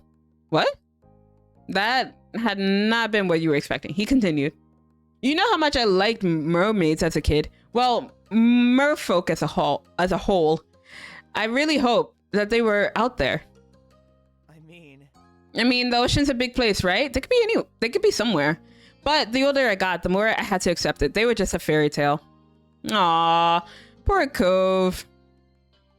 It's okay. It's okay, Cove.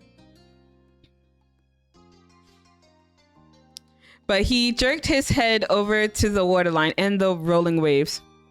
They crashed against the shore and then drew back. This is a perfect beach for them. It's pretty, it's vast, and never too crowded. What about me, Mom? You're not gonna tell me to go to bed? Nah. You're stuck here. You're stuck here, Boyd. You're stuck here. But it's only because I know your like your time zone. So like, okay, I will I will call it at 12 hours. So like, even if we don't get married, I will call it at 12 midnight my time, because it'll be pretty late. So I'm gonna be bummed if we don't get to get married, but I'll stop at 12 hours. All on you, baby girl. Yo, I will die if I I will die if I keep going until the sun rises tomorrow. So yeah, I will stop at midnight. So that gives me about 4 more hours. So 12-hour stream. We'll try. We'll try. We'll sure as hell try. He acted as though the result was a true bafflement. He let his head hang. I gotta let the dream go. Aw. That's hardly proof. It's not like this is the only beach in the world. They can still exist. As you said, the ocean is a big place.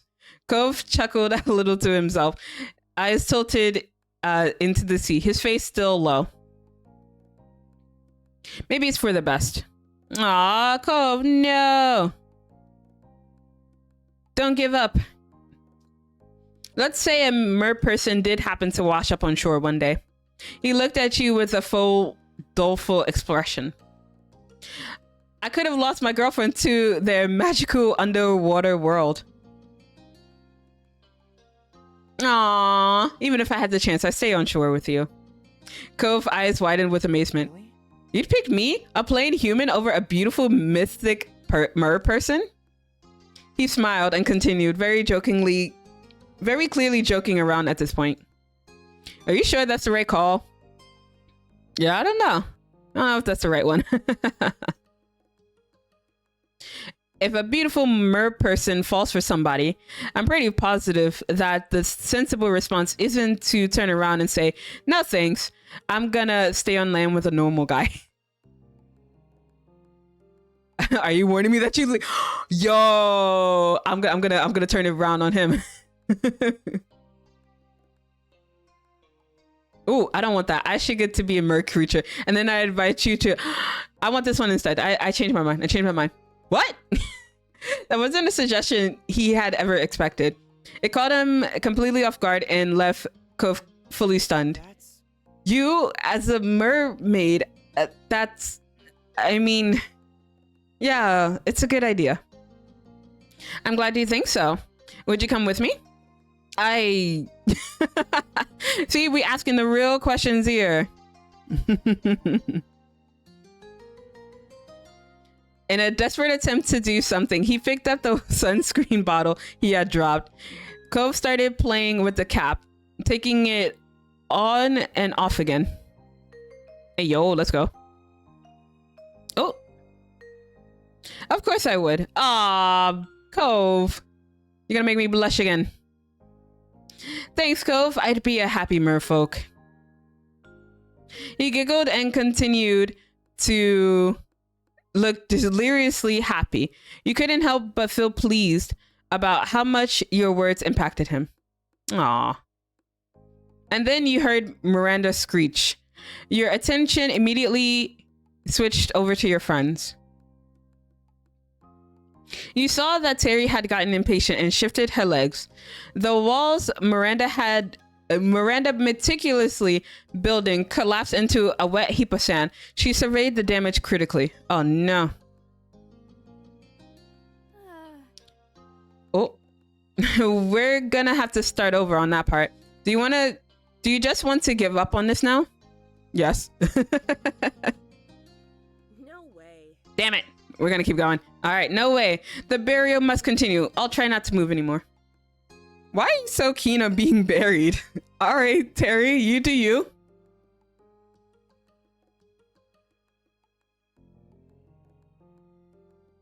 Okay, if you're sure, I'll try to fix this. Miranda started to rebury her, and Terry shot her a thumbs up. She realized too late that moving her arm was a bad idea.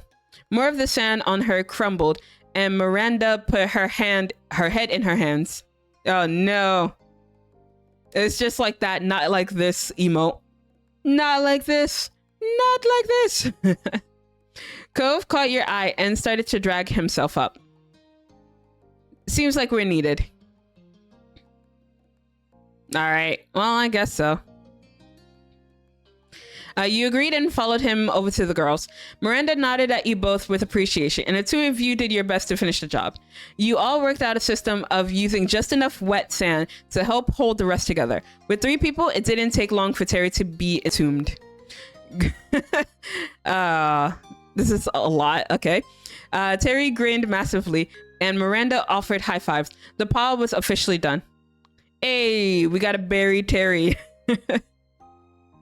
Oh yeah! Resembling the Kool-Aid man. Oh wait, damn. If it's the Kool-Aid man, I did it all wrong. Hold on. Let me fix that. Oh yeah! Resembling the Kool-Aid man, she kicked herself out of the ground with gusto. Sand went flying in all directions, and a Terry-shaped imprint was left behind. Miranda yelled again, and Cove chuckled. There probably wasn't a better way to get out of it. The 4 of you continued to have a good time. You went on a shell hunt. Miranda managed to find the biggest, while you found the most colorful. And Cove caught a tiny crab. Aw, that's kind of cute. That's actually really cute. Oh wait, hold on one moment.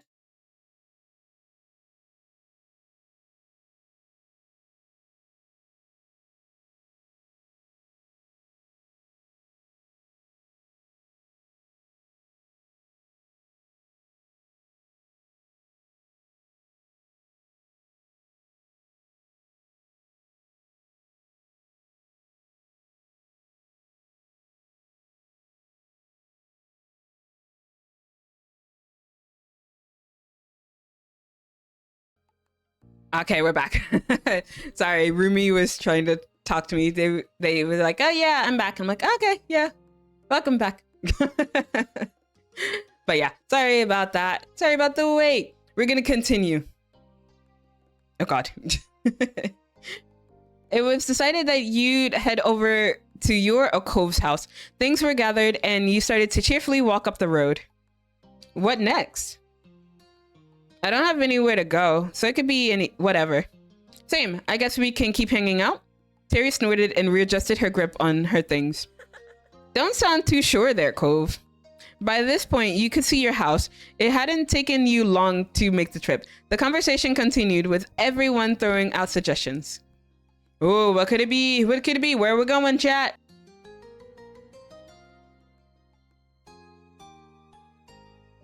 All right. Are people hungry? Yo, I'm hungry. My pizza's not here yet, but I'm hungry. Okay, I'm gonna get some rest. Good luck, Boyd. I heard it's a war zone out there. Night, Sussy. Omar. Have a good night. Rest well. Thank you for the lurk. I'm gonna do a shout out before he goes. But thank you for being here this entire time. Thank you for doing shout outs and stuff. And thank you for being Sussy. I miss you, my Sussy merman. Give him one last one before we go. Let me help you with that. Oh, Dead by Daylight. No. I'm very terrible at it. Okay. Oh, hey, yo. What? I don't want to be so rough. I think you should go faster. Hello? There you go. Hey, yo, Omar? What just happened? Wait, what? Warzone? poor Boyd. Yeah, Omar looking a little sussy over there. Good night. Yeah, he's not even gonna try to explain the clip. He's just gonna leave. He's so sussy, guys. We could get dessert. Yo, I want all the food right now. I'm starving. I haven't eaten all day. But my pizza's not here yet. I want pizza. I'm so tempted to just have an energy drink, call it a day. But my food's on the way. It's on the way. Snack on something? Like what? I mean, I have a few like snackable things here, but most of the other stuff in my house I have to cook. So I don't want to take any time away from chat. So, well, not chat, but like just streaming in general, just to cook anything. So, cause like, I don't know, I feel uncomfortable. I feel uncomfortable leaving for like longer than 5 minutes at a time. So yeah, it's fine. I don't have anything. I have like bananas. I have some fruit, but I was actually gonna use the fruit for tomorrow. So yeah. Yeah, I guess we gotta wait for the pizza. Yes, we have to wait for the pizza. It's okay. That's fine. I can wait. I think they said they'll be here by like 10 o'clock. So I think I have time. I have time. Like they could also just call me and tell me, hey, yo, idiot, we're outside. So yeah, if I happen to switch to a BRB screen really quick, that's probably because my pizza's here and I gotta go get it.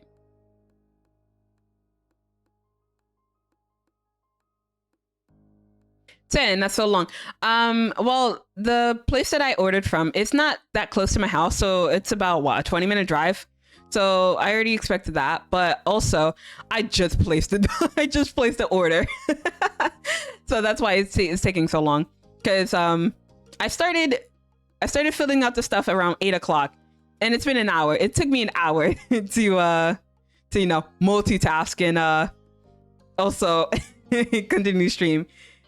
Because I did a few of it between breaks, but I wanted to confirm stuff and add my address and stuff to it, because it's not like a place that I go to all the time. So yeah, that kind of took a while. So yeah, I placed the order not that long ago. So oh crap, I probably should tell Rumi. Nah, it's all my pizza. It's all for me. None for Rumi. Only for me. It's my pizza, damn it. Oh, but Terry considered it and then shot Miranda a thumbs up. Sounds great to me. I can definitely go for that. You know I'm up for more. But there's nothing sweet at my house. Your friends glanced at Cove in his place. He shook his head immediately. That doesn't have anything good either. I mean, unless you want dessert flavored protein shakes. Let's go. Protein shakes. Let's go.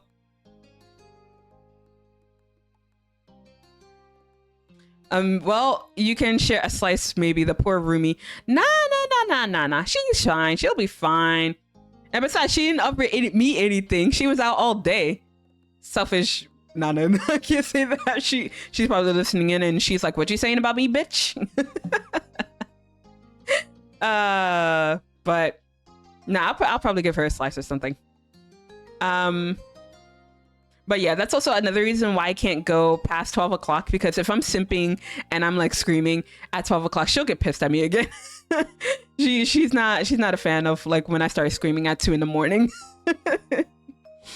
Yeah, like I heard you talking shit about me. Yup, that's exactly how she would react. Be like, yeah, I heard you talking shit about me. And then we're gonna get into like, not like a fist fight, but we're gonna get into a verbal fight. And then it's gonna end up me not being able to like stream at certain times again. Because most of the time I try to be quiet, like once it gets past midnight. But you know how well that goes, right? Not bad. Oh, it's not that bad. Nope. Terry's just like, nah, fuck those protein shakes. We ain't having that crap. Well, there has to be some kind of sweet shop around here. Let's look it up. Terry nodded and started to dig around in her bag. I like the way you think. Terry continued to rummage in her bag and grew increasingly frustrated. She puffed out her cheeks and knelt down, setting the bag on the ground. With both hands free, she was finally able to fish out her phone. She raised it up in triumph for a brief moment of celebration. I'll search for something good. Terry got back to her feet, hefting the bag over one arm, tapping away at her screen in the other. But she says Cove from top to bottom. No shirt, no shoes, no service. Ooh, damn. No shirt, no shoes, and I still get service. What? Okay, nope. I'm not gonna sing sexy and I know it. I'm not gonna sing it, damn it.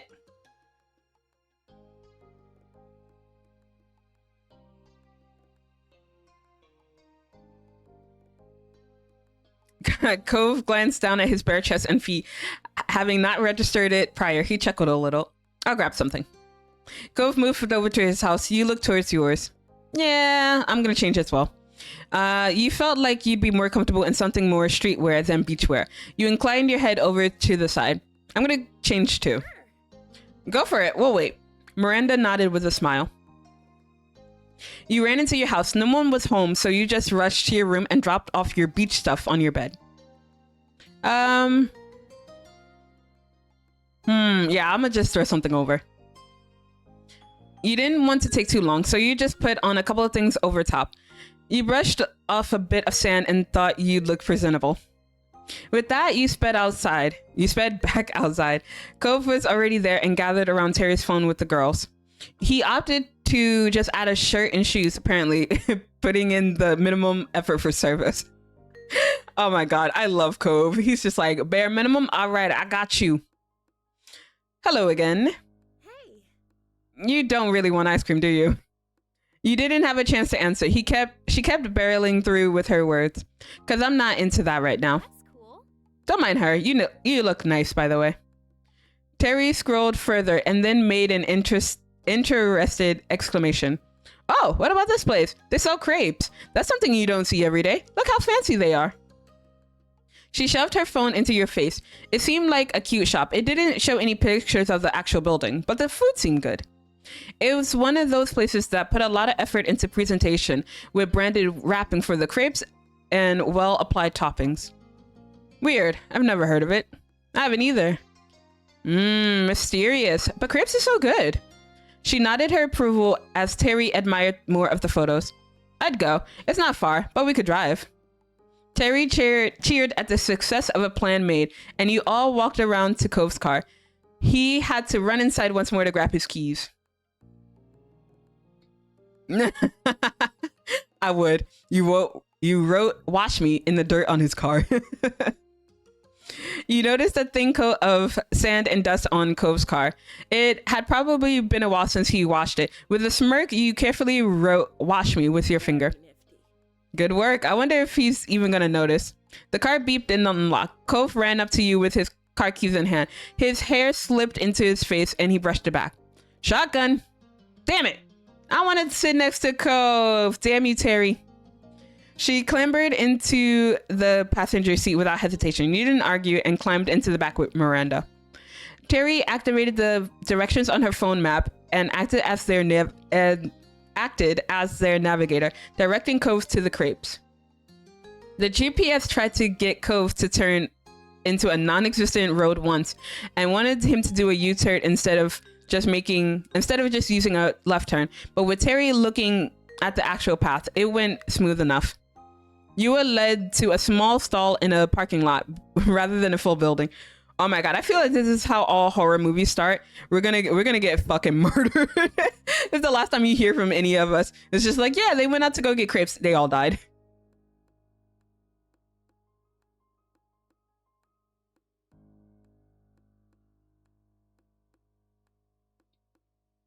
That explained why there hadn't been pictures of the creperies interior and why it was new to you despite living in this town your entire life. It was a completely new structure that popped up recently. There was a window you could walk up to and one for cars to drive up to. Cove parked with a laugh. Come on. I don't think I needed to put a shirt on for this, but I still want to try it. Let's go. What? Do you not trust us to eat in your car? Nah, even my mom, like even her car is like a bunch of years old. She would still not let us eat in the car. She's just like, I don't trust you bitches. Don't eat my car. So, nope. I trust some people here maybe, but wouldn't it be more fun to actually check it out? Everyone acknowledged his point and piled out. Terry tried to tease Cove a little, but Miranda started talking about the last time she had crepes. Ooh, I want some crepes. Apparently, they'd been a dessert explosion topped with multiple sauces, powdered sugar, and what Miranda was pretty sure had to be cake icing. Oh my god, cake icing on this? No, I can't. I can't do that. I can't live with that. That's sweet. So great. Literally, it was so good, but I regretted it so much. I couldn't finish it, and I really tried. You can do it this time, Randy. Oh my god, it looks so beautiful. Let's go. Oh my god, I want to go get crepes now. Is it too late to get to my order? Be like, yeah, I don't want pizza. I want crepes. I want grapes. Oh, but let's look at the menu. So they have plain, strawberry, chocolate, green tea, and lemon, I believe. Cool. And then they have a crap ton of toppings. Let's go. I want it. Oh, they also have drinks. You can get a frappe. Nice. Also, gotta get dinner outside. BRB. No worries. Enjoy dinner. Enjoy it for me because I'm not gonna be able to eat anything for a while.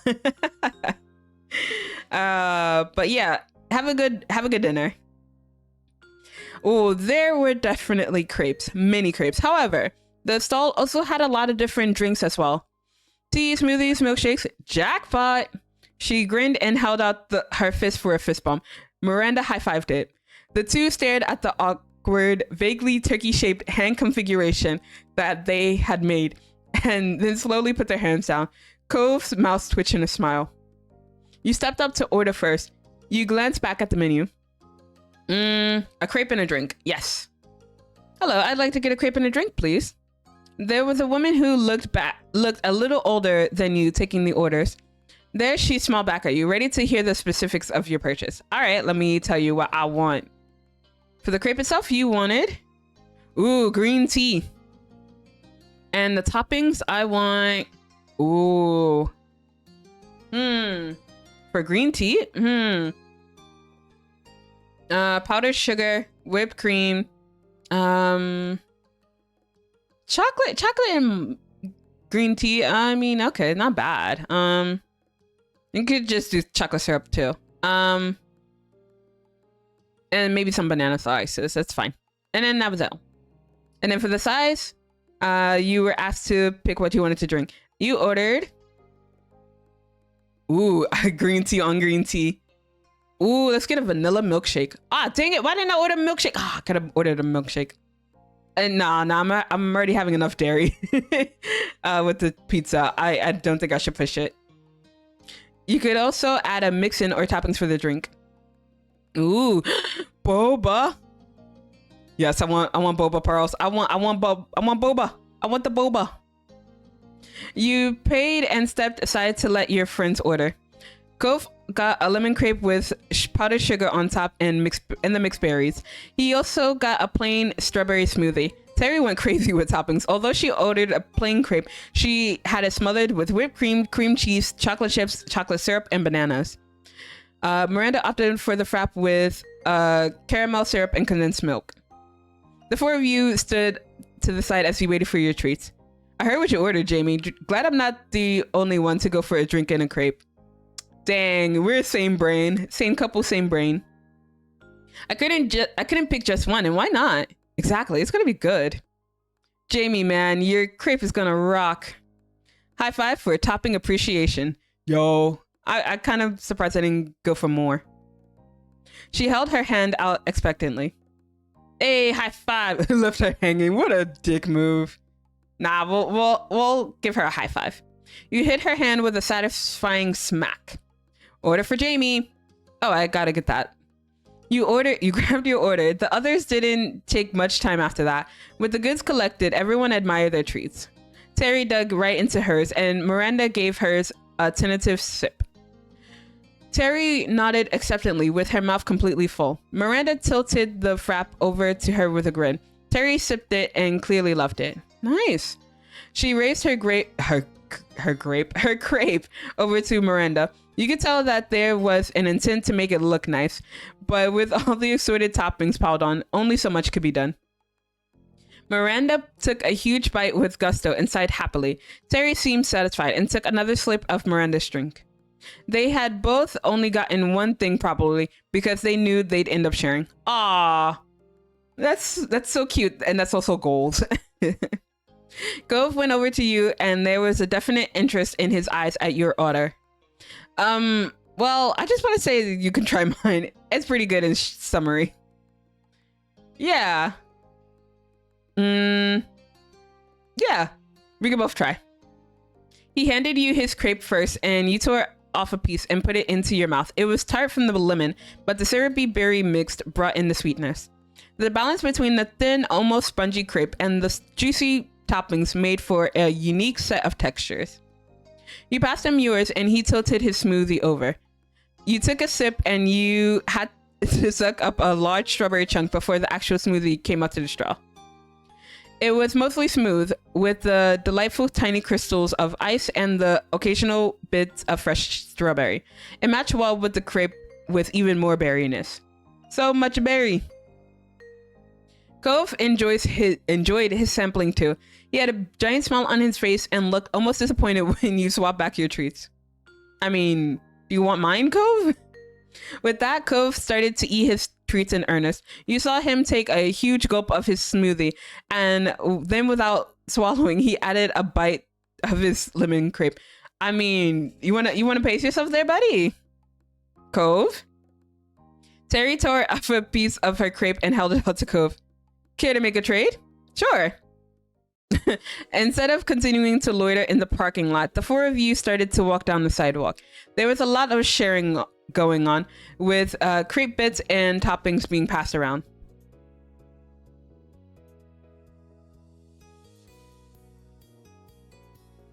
You wouldn't have been surprised if Terry ended up drinking more frap than Miranda did. You kept going down the way, eating, drinking, and chatting. Oh, we leaving Sunset Bird? Oh. You hadn't realized just how far the group had wandered until you ended up at the now leaving sign. Apparently, you were about to just walk right out into the middle of nowhere. Oh no. Terry took her mouth off of Miranda's straw and stopped sipping the frap. Impossible. Preposterous. Oh, we already at the end. I always forget how tiny this town really is. Cove chuckled a little and swallowed a chunk of Terry's crepe. I guess. It kind of is, huh? It didn't feel that small when we were growing up. Yeah, it definitely felt bigger then, right? There was a time when Sunset Bird had felt huge. It seemed as endless as the ocean. There was always some street you hadn't wandered down, something new for the tourists. But now, you had realized it was just a pond in this big, big world. Seeing the definite end only reinforced this. There was the boundary that proved your hometown could be walked out with ease. I guess this means we should probably head back. One doesn't just walk into nowhere land.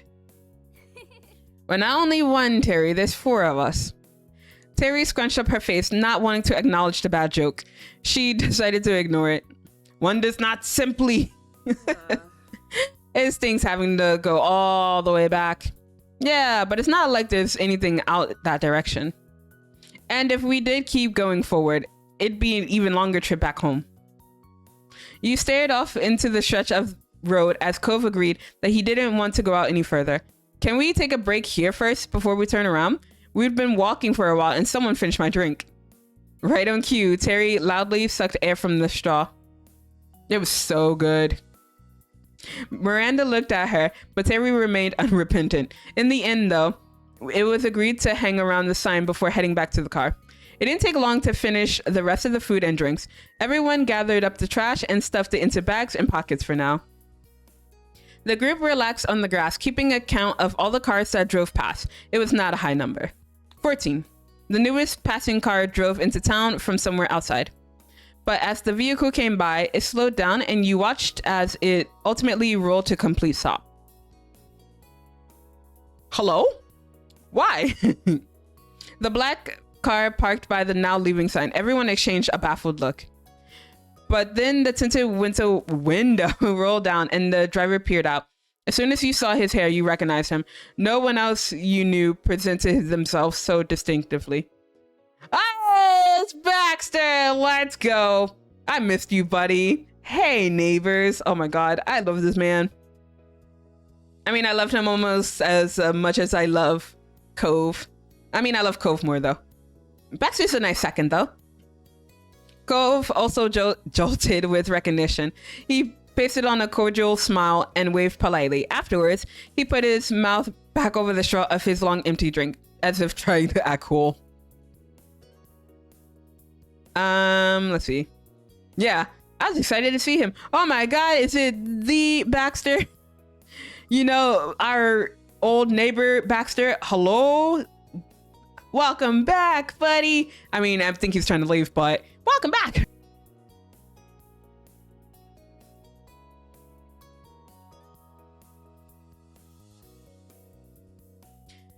And you thought about the odd picture this made.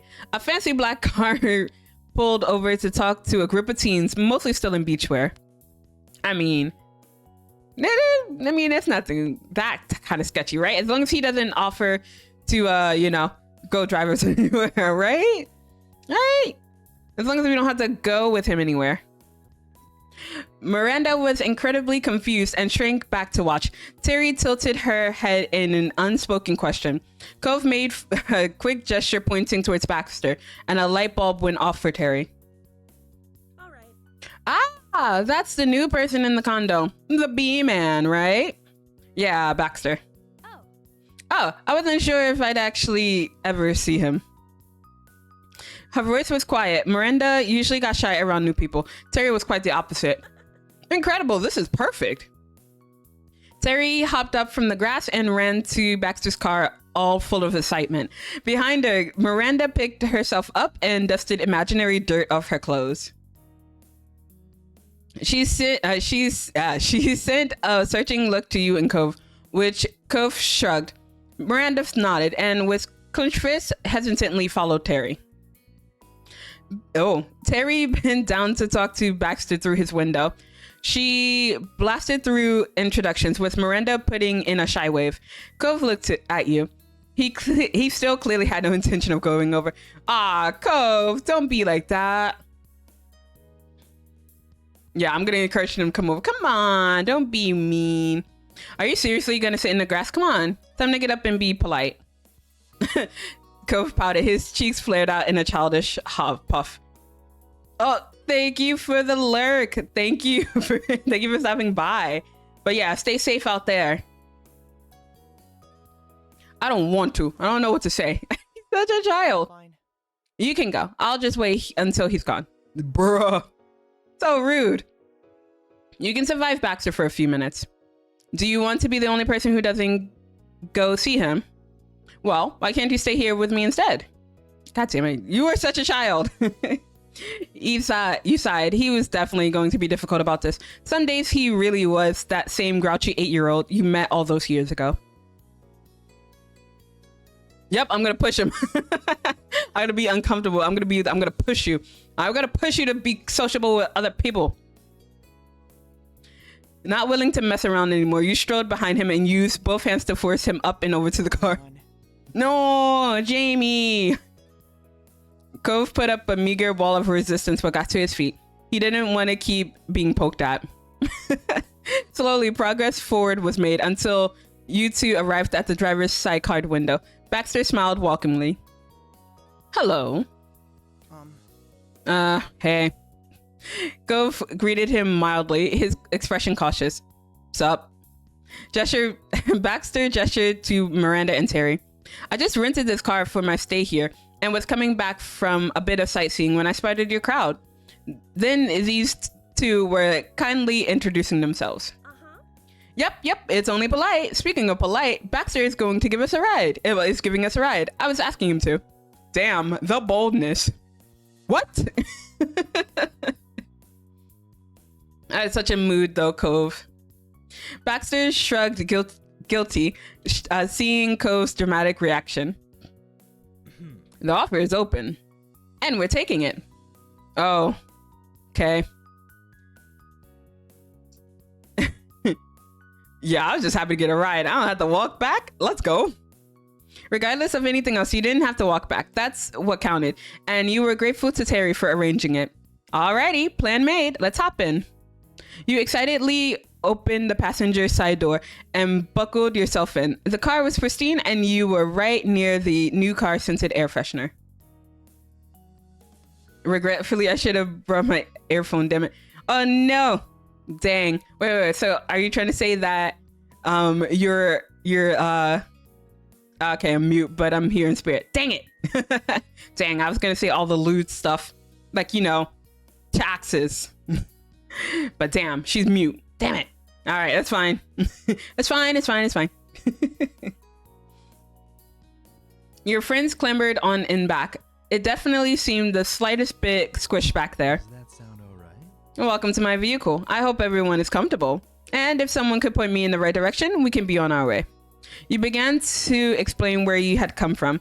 It was pretty easy to direct him straight down the road and one turn into a parking lot. What are you scheming? Nothing at all. No, I'm just vibing. Good things, only good things. I'm gonna type it too. Only good things. Only the good things. Only the good things. Wait a minute. Oh, hold on. Let me see if I can get the mischievous. I mean, what? No, only good things, chat. Right? Only the good things. Baxter nodded from up in the driver's seat and pulled back into the road. Luckily, the street was still dead empty. It took no time at all for Baxter to park right next to Cove's car. There wasn't even enough time for a proper conversation to start. The occupants didn't seem to mind. There were smiles all around when Baxter parked next to Cove's car. Woo! Miranda clapped quietly as Terry cheered. Cove chuckled nervously. Just because I can't hear, I'm watching you.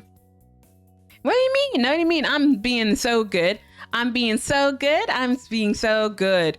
Right, chat? Nothing but good. Yeah, not you in a friendly way. But you leaned over the divider and gave Baxter a lighthearted push on the shoulder. He hadn't been expecting it, but quickly laughed and smiled at you. The celebration seemed to amuse him. We've arrived. That was easy. Terry flung open her door and climbed out. Everyone else exited the car as well. The group thanked Baxter with varying degrees of enthusiasm. Baxter himself got out too. Everyone congregated again in front of Baxter's and Cove's cars. Cove looked at the back of his and frowned. He finally discovered the wash you put on it. Bruh, it's been a couple of hours. How did you just now realize? Huh, I wonder who did that. I wonder indeed, who did do that? You snickered along with Miranda, who'd realized you'd been caught. It's a mystery. Right. Terry bounced over to Baxter and offered her hand for a milkshake. A handshake. Milkshake? I can't read. Yes, we're going to offer a hand for a milkshake. That is a nice exchange. He accepted it easily with a charming grin. You're a pal.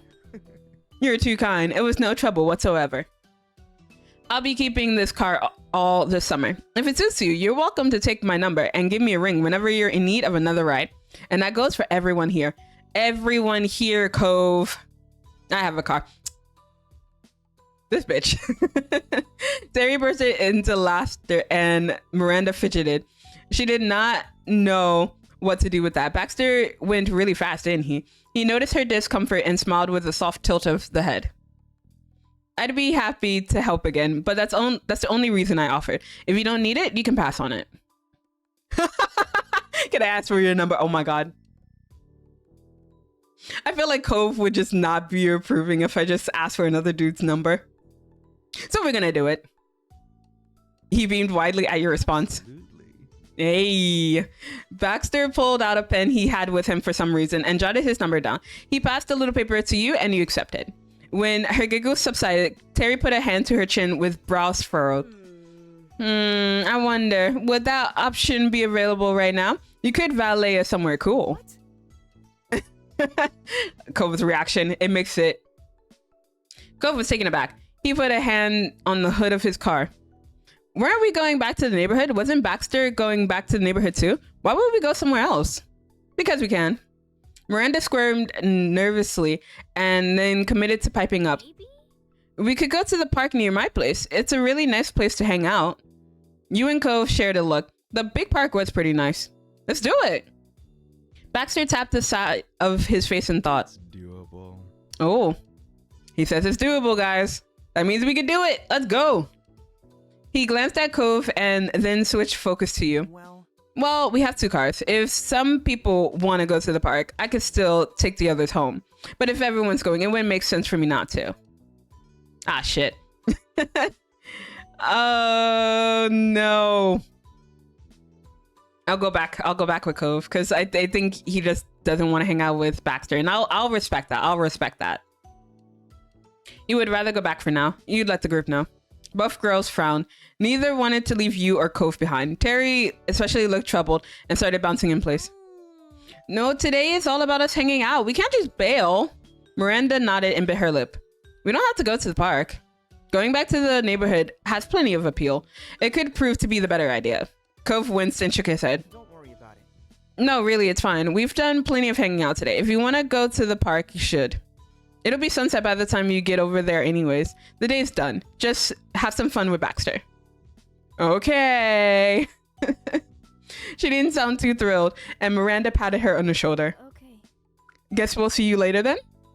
Probably. Cove smiled and she rolled her eyes at his wishy-washy answer. He knew you'd be seeing them again. Everyone finished saying their goodbyes and the three climbed into Baxter's car. Bye! Terry started to shout back and startled Baxter slightly. Miranda laughed and waved back. Terry rolled down the window. See ya! Bye, Terry. Bye, Miranda. Then Baxter rolled down his own window. See you. Have a safe journey back. I'll see you around in the neighborhood. Baxter started to pull out of the parking lot and Cove waved him off, stepping forward as they pulled away. It was just you and Cove left in the parking lot. He rubbed his hands together for a moment and unlocked his car. You got into the shotgun seat this time, and Cove took his place at the wheel. He put his key in the ignition and turned to you. I'm surprised he didn't want to go. Actually, I wanted to go so that you had a reason to leave.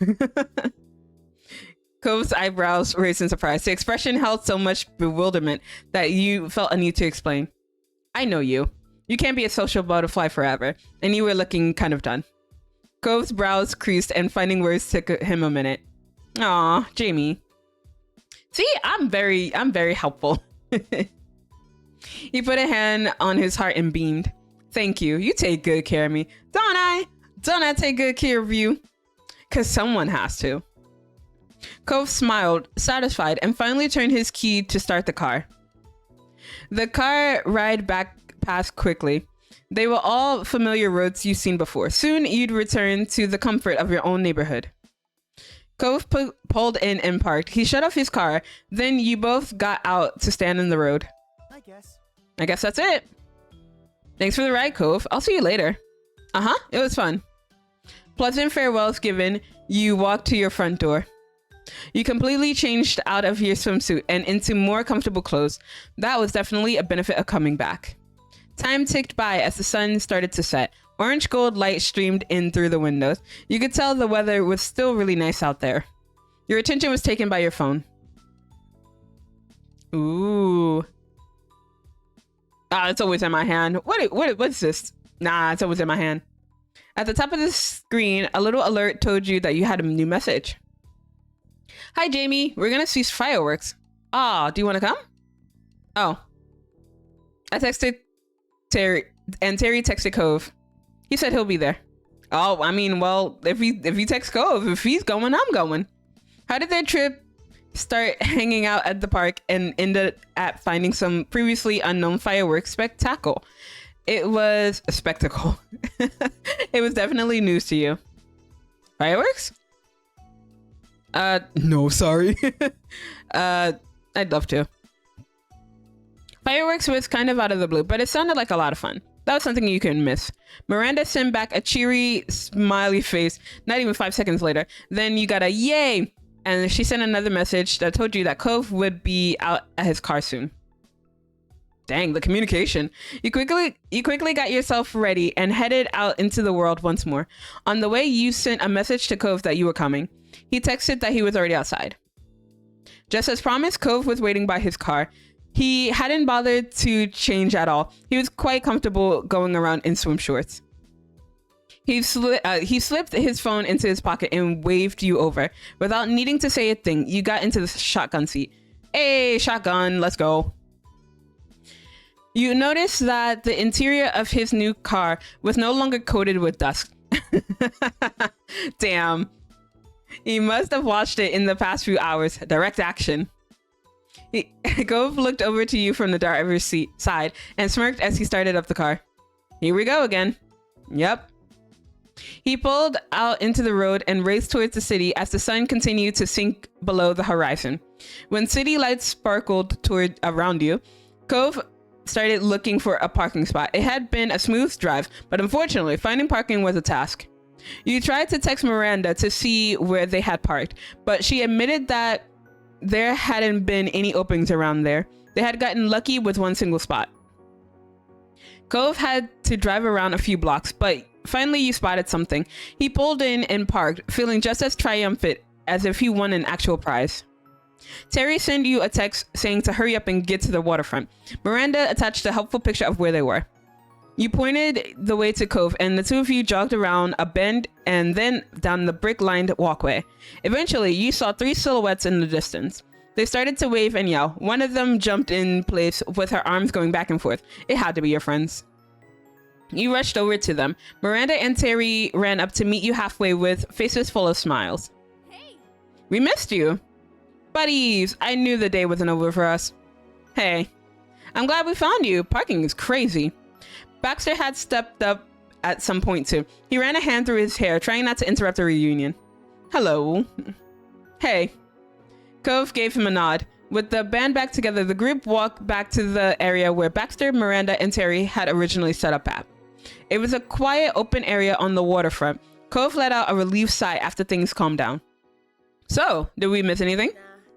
Nah, you're good. Nothing's happening yet. We think it's gonna start really soon, though. What are these fireworks even for? Well, she smiled a big grin at Miranda. Randy talked about watching fireworks at the park, and that reminded me about how there's this big company having an event tonight. I heard they were going to have fireworks. There's no way we were ever gonna get into that party, but she put a finger up and her smile turned devious. I'm positive we'll still be able to see the fireworks from here. They can't hide explosions in the sky from the public. That's ridiculous. He suddenly wondered how Terry had convinced Cove to come without prior explanation. He was utterly stunned that this was the source of the fireworks. To be fair, you hadn't asked Miranda for details either. Cove scratched his head in defeat. I guess we're already here. It's kind of too late now. You bet your wet blanket is too late. She shook her head with exasperation, but let him off with minimal teasing. Nah, I mean, I'm pretty laid back. It's pretty chill. It's whatever. Sure, the fireworks were something that you'd like to see, but you weren't overly invested in the show. You were with your friends, and that was already something. Fireworks would happen, or they wouldn't. You could accept it either way. Terry led Miranda to sit down on the oval slabs along the path. Miranda took a seat and began tapping her knees together as she waited. Terry, meanwhile, crouched more than sat.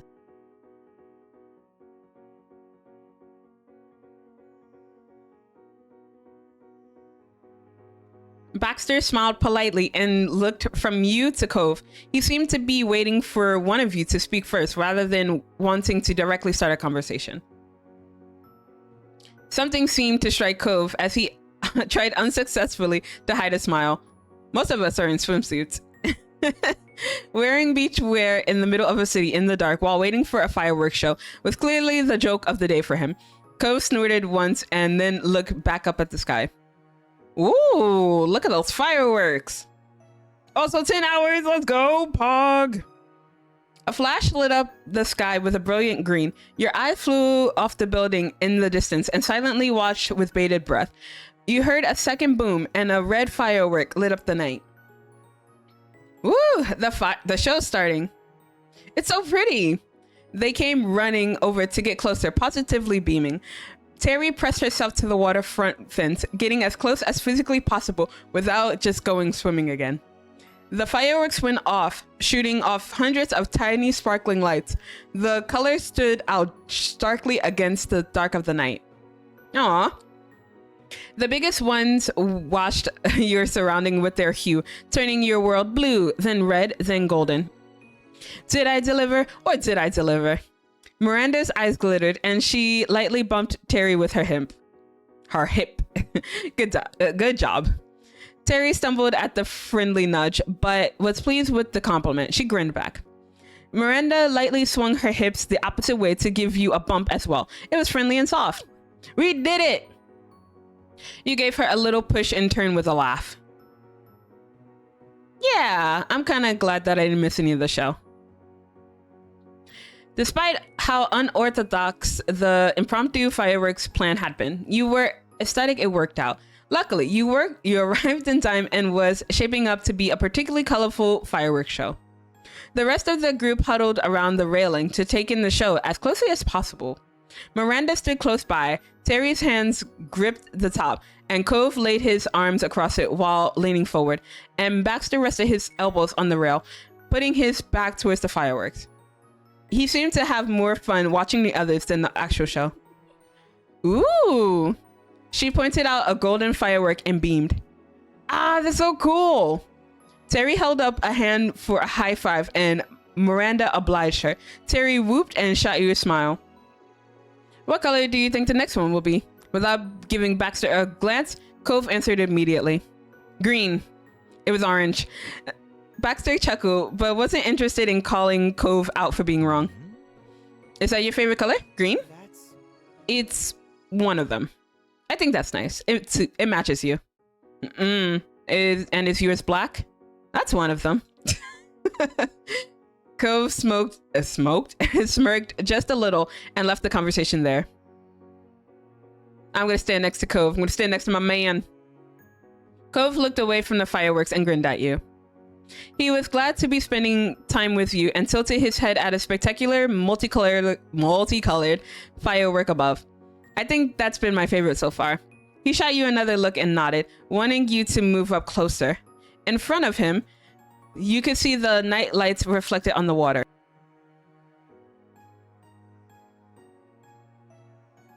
You took a moment to watch him and the fireworks reflected in his eyes. Cove grinned like a kid. I'm gonna hold his hand. I could cuddle with him. Nah, I'm a cuddle. I lied. I'm a cuddle with him. You pressed yourself against his chest and snuggled into him.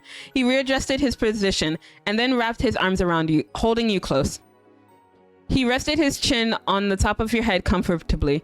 You let yourself relax against him and continued to watch the fireworks above. Cove's gaze drifted from the show of dazzling lights straight at you, and he sighed dreamily. You didn't know when you'd last see him so blissful. Aww, cutie. The spectacle continued to up the ante by bringing more fireworks out at a time. The colors danced across the sky and reflected over the water. You reached out a hand and watched as it was tinted green while a big boom sounded. Fireworks were a normal summer tradition, but this was immediately an unconventional approach. Showing up in the city last minute to watch a display from a technically private event, that made this feel special in a way that was just planning to go to a public fireworks show never would.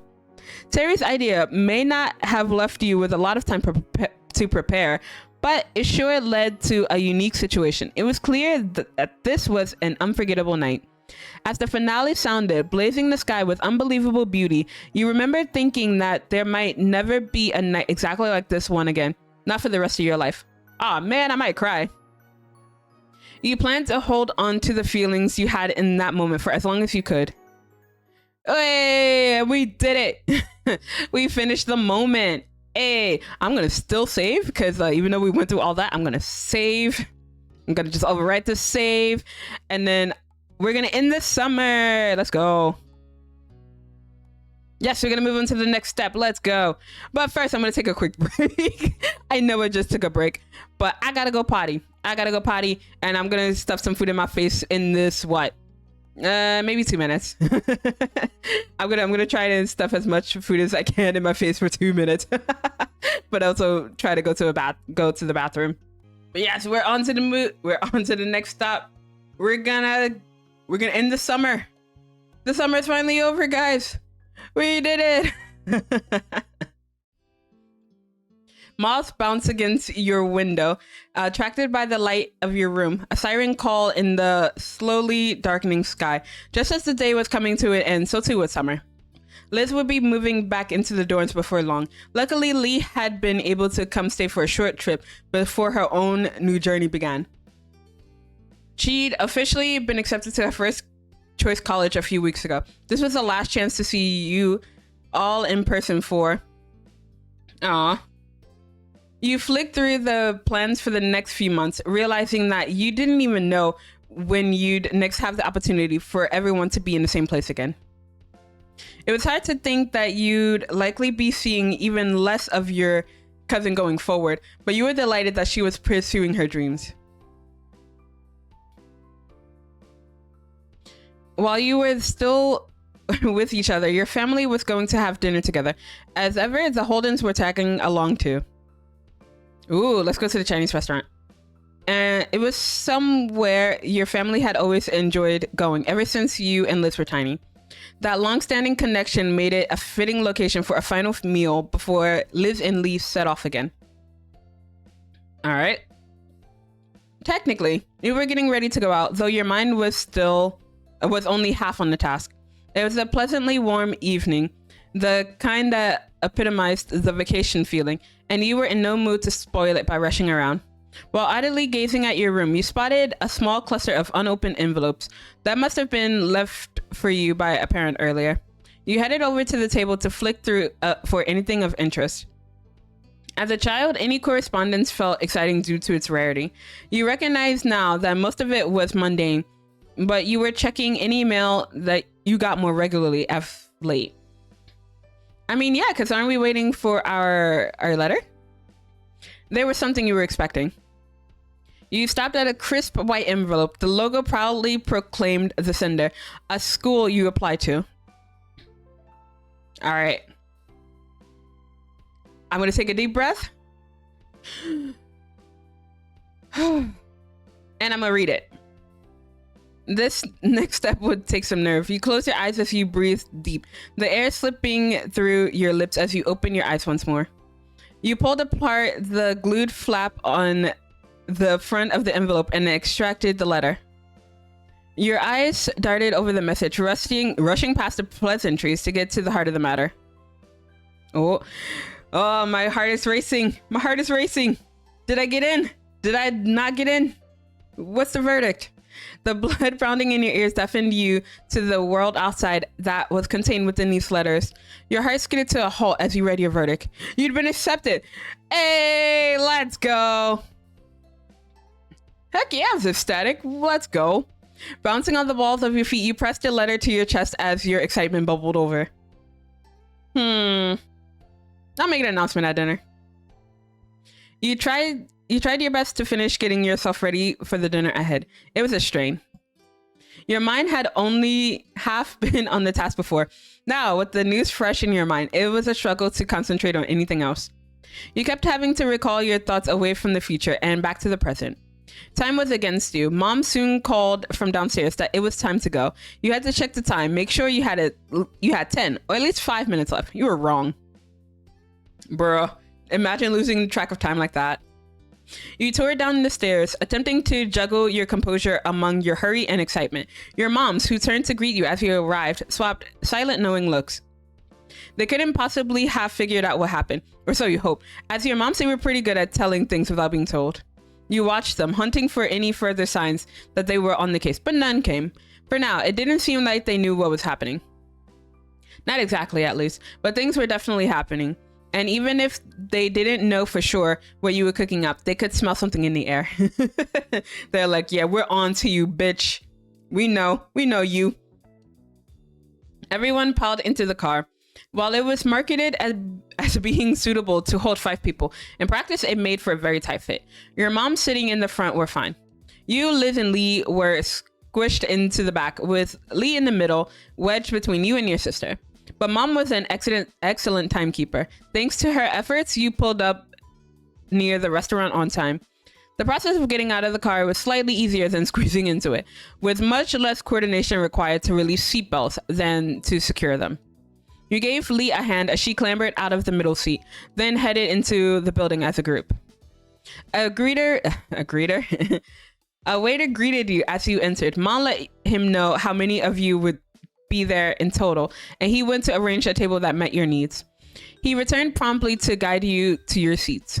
You perched comfortably in your chair, your head held aloft as if buoyed by today's good fortune.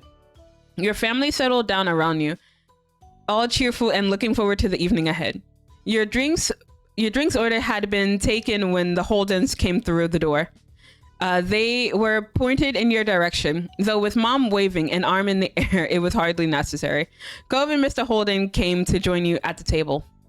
As greetings were being exchanged, Cove took a seat opposite to you. It had been left empty by unspoken acknowledgement that you and Cove would be wanting to sit together. Mr. Holden sat beside him. Hi. It's great to see you. Glad you can make it. Hello, everyone. You wouldn't believe how hungry I am. You came to the right place then. There was some laughter, though Liz groaned playfully, shaking her head at Mom's sense of humor. Growing up, she'd have complained, and Mom would have responded by making another comment. Liz had mellowed over the years, but she still somehow made a show of despairing at Mom's jokes. Her reaction to them had become a joke in its own right. Menus were soon passed around, and a temporary hush fell over the table as everyone read.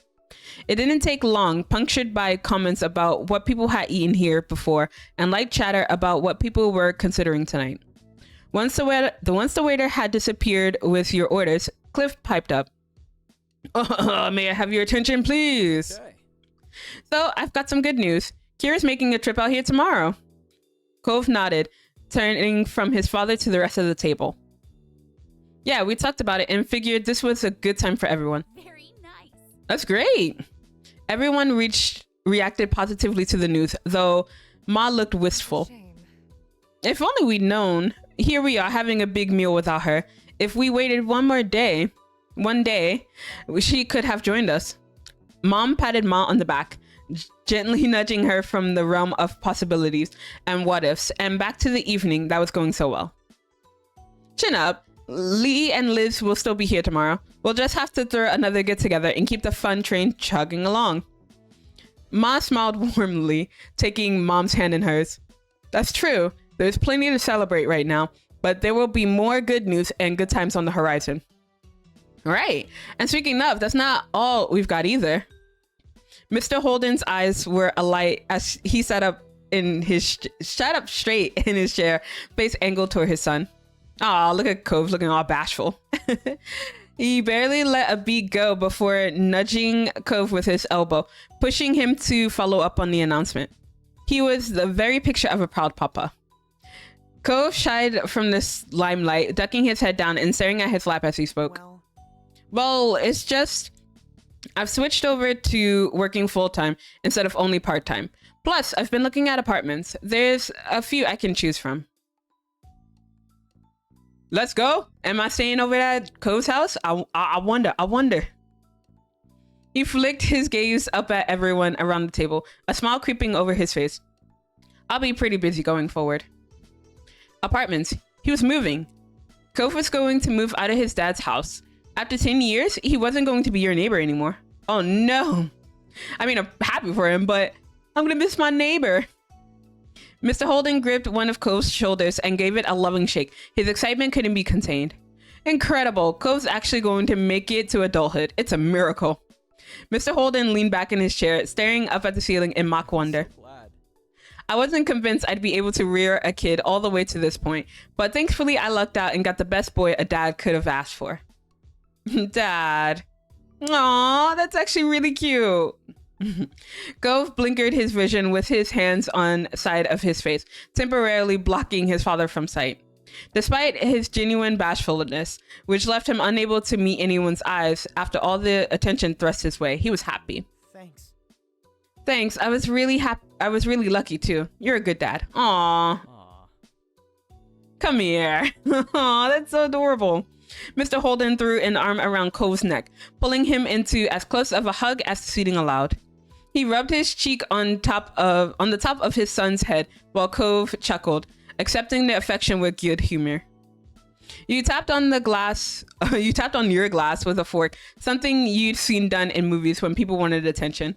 Dang, look at me just stealing attention. All right. It didn't make quite the same noise, possibly because your glass was a tumbler and not a champagne flute, but everyone looked in your direction anyway. I've got something to announce too. Of course. Lay it on us. I got my acceptance letter today. I'll be going to college soon. You what? When was that a thing? Oh, sorry. I didn't want to talk about it before. Surprise! Yeah, I'm going to school. You're fantastic. Well, nice, Jamie. I'm impressed, and we should have known you had something up your sleeve. Good job. That's wonderful, sweetie. Ma roped you into a hug, her arms quicker than any lasso. You were thankful you were sat next to her. If not, you didn't doubt that she would have dived over the table to reach you in her excitement. Hey, let me in on the hug. Your moms pincered you in a hug, leaning from their chairs to squeeze you in tandem. Liz beamed at you from across the table. Good job, Jamie. Lee didn't hide her excitement, clapping her hands in open delight. Seriously? That's amazing. You're gonna be amazing. I know, right? I'm gonna be a great student at whatever I'm gonna learn. Mr. Holden gave you a thumbs up. Good kid. Impressive. You're a good kid, and the world's your oyster. Cove grinned at you from across the table. Seriously? That's amazing. It's incredible. You did it. Congratulations, Jamie. Thanks. No, seriously, this is really, really big, and you deserve it so much. Oh, baby. You looked around at the faces of the company here. You'd been on this journey with everyone here for years, seeing them falter and grow, and they had watched you go through the same. Now you were striking out on a new path. Cove was leaving his family home. Liz was heading back to college, while Lee was starting at hers. You were all heading in different directions to different destinations, some near and far, but it wouldn't be long until you were all going your own way. I mean, it's bittersweet.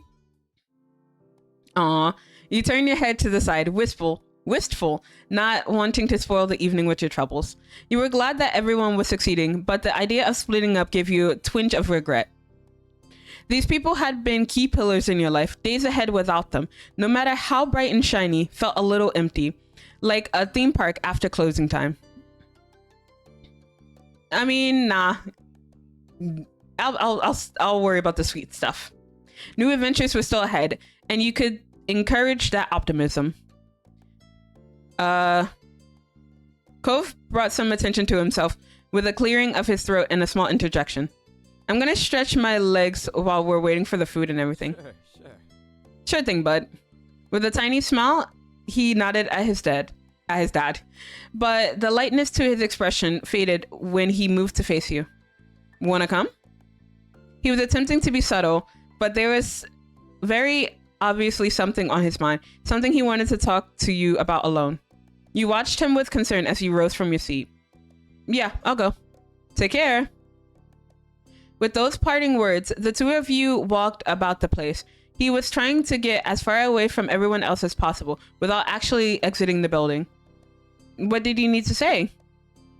He hadn't admitted that what was about, but he didn't need to. Cove started pulling on the hem of his shirt. He turned his head back to face you, but it was an awkward movement. Well, I wanted to talk to you one-on-one about all this. You know, my work, moving. I mean, it was coming before, but now it's pretty much here. Yeah, it's exciting. Cove stopped picking at his shirt and seemed to respond well to that response. He was relieved you weren't upset about it. I'm glad you think so. But then he looked down and his brows furrowed. You saw his hand shift away from his clothes to instead rub at his arm. Are you looking forward to it? I am. I mean... Well, I'm trying to be. He ducked his head further and you saw his face start to redden. But it's scary. What if I mess everything up for me? For us? No, you're gonna... Yeah. Oh, so you're saying you're gonna dress up as the future for Halloween? It's a little conceptual, sure, but you could probably make it work. Definitely not. I'd feel bad going around as something that terrifying. The mood felt a little better, though it didn't last. Cove then turned his head away and wrapped his arms around himself. You felt a sudden chill that definitely wasn't caused by the air conditioner. I promise I'm not going to keep asking this forever, but so much of our lives has been this place with these people. It seems like all of that is about to change. So, are you really sure you want me? Bruh, why are you asking me this now? Not now. Oh no. I'm gonna cry. Be like, what do you mean? I always want you. If I had to choose between you and mer people, I'm gonna choose you. If I had to choose between you and Baxter, I'm gonna choose you. If I had to choose between you and Derek, I would choose you. Why? Why are you asking me this now? You remember that night of the Okra fundraiser when you admitted you loved Cove and that you wanted to be with him always. You seemed so confident about it then, but now that you were on the brink, his words came out hesitantly. He didn't want to ask this. He didn't want to know. I'm not talking about today, but forever, always. Even if things change later, right now, do you feel we can make it? Or do you think we can't last? That one day we'll have to move on? Yeah, I'd get mad at him and be like, how would you say that? Bro, I'm here. Nah, I'm gonna get mad. Wait, why? Had you given him any reason at all to ask something like that? No. No, I'm just gonna glare at him like, bro, what's wrong with you? Like after all the shit I've been through for the past 10 hours, why would you think I don't want to be with you? He flinched. You don't think he ever expected your anger. If anything, this made you glare with more venom. I'm so sorry. Are you, Cove? I didn't want to make you feel bad by bringing this up. I don't know what I wanted, but I felt I had to say something about this. If not now, then when? Out of the corner of your eye, you noticed a nearby table of people were staring. Cove's outburst had attracted attention. The eyes on you just made things worse. You felt overwhelmed, smothered by everything going on. You couldn't handle this. I need some air, alone. Cove seemed pained, but he didn't protest when you brushed past him and left the restaurant. There was nowhere else to go but out. You stepped onto the sidewalk. A couple of cars drove on by the main street, and the breeze hit your face. You took a few deep breaths now that the conversation was no longer suffocating you. Oh, Six, hi. Welcome in. Welcome in. How's it going? One useless fact. Bruh, my brain is just like fried. But one useless fact. So did you know that I'm tired? No. One useless fact. So I have a bit of trouble falling asleep if I don't have a pillow, but that does not apply if I am on a train or in a car. So like I need at least one pillow to sleep with, but if I'm on the train, I don't know why, but like putting my head against the rail, it's fine for me. It's not really useful, but there you go. One useless fact. But yeah, thank you for the redeem. You patted your sides on reflex and pulled out the spare key for your mom's car. Walking fast, you went down the sidewalk to the part of the street where your parents had parked. At 7 in the morning, I just woke up. Good morning. It is almost 11 p.m. here. Yeah, I've been streaming almost 12 hours, bruh. It feels like a dream. But yeah, how'd you sleep? So you unlocked the car with a shaky push of the button. The headlights flashed. You pulled open one of the back doors and took yourself inside. You shut the door and the car beeped when you locked it again. While putting the key away, you switched it out for your phone. There was concerned messages from your family. Were you okay? Was something happening? Another text came in from your sister at that moment. You didn't respond to any of it and held down the power button. You looked back at your phone and stared at the black blank screen. You could see part of your face reflecting back at you. Then you drop your phone on its feet. Ooh, let's groan loudly. Cause like we could cry, but I mean, nah, we're just gonna groan loudly. Okay, let's see if we can do this. Ah!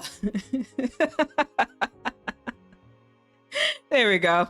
Just all the frustration. Just like, why? Why, Cove? Why'd you have to ask me that? I know, leave. All right, have a good one. Thank you for stopping by again. Yeah, have a good day. But you couldn't help but feel frustrated. This was not how you wanted tonight to go. This was supposed to be a fun dinner, celebratory even. But maybe that was part of the problem. You didn't know if the future was actually something to celebrate. Then you tried to work through my emotions. I mean, if it was me, I would distract myself. You repositioned yourself so that you lounged across the back seat. You stared up at the car's ceiling. There was one mysterious stain on the upholstery that you couldn't remember how it got there. You stared at the blotch and thought it looked slightly like a dog. Or maybe a sheep? The idle thoughts reminded you of looking for shapes in the clouds as a kid. A few minutes passed by. You breathed in the quiet. The car started to get warm, but you didn't feel like turning it on to get the AC going or roll down the windows.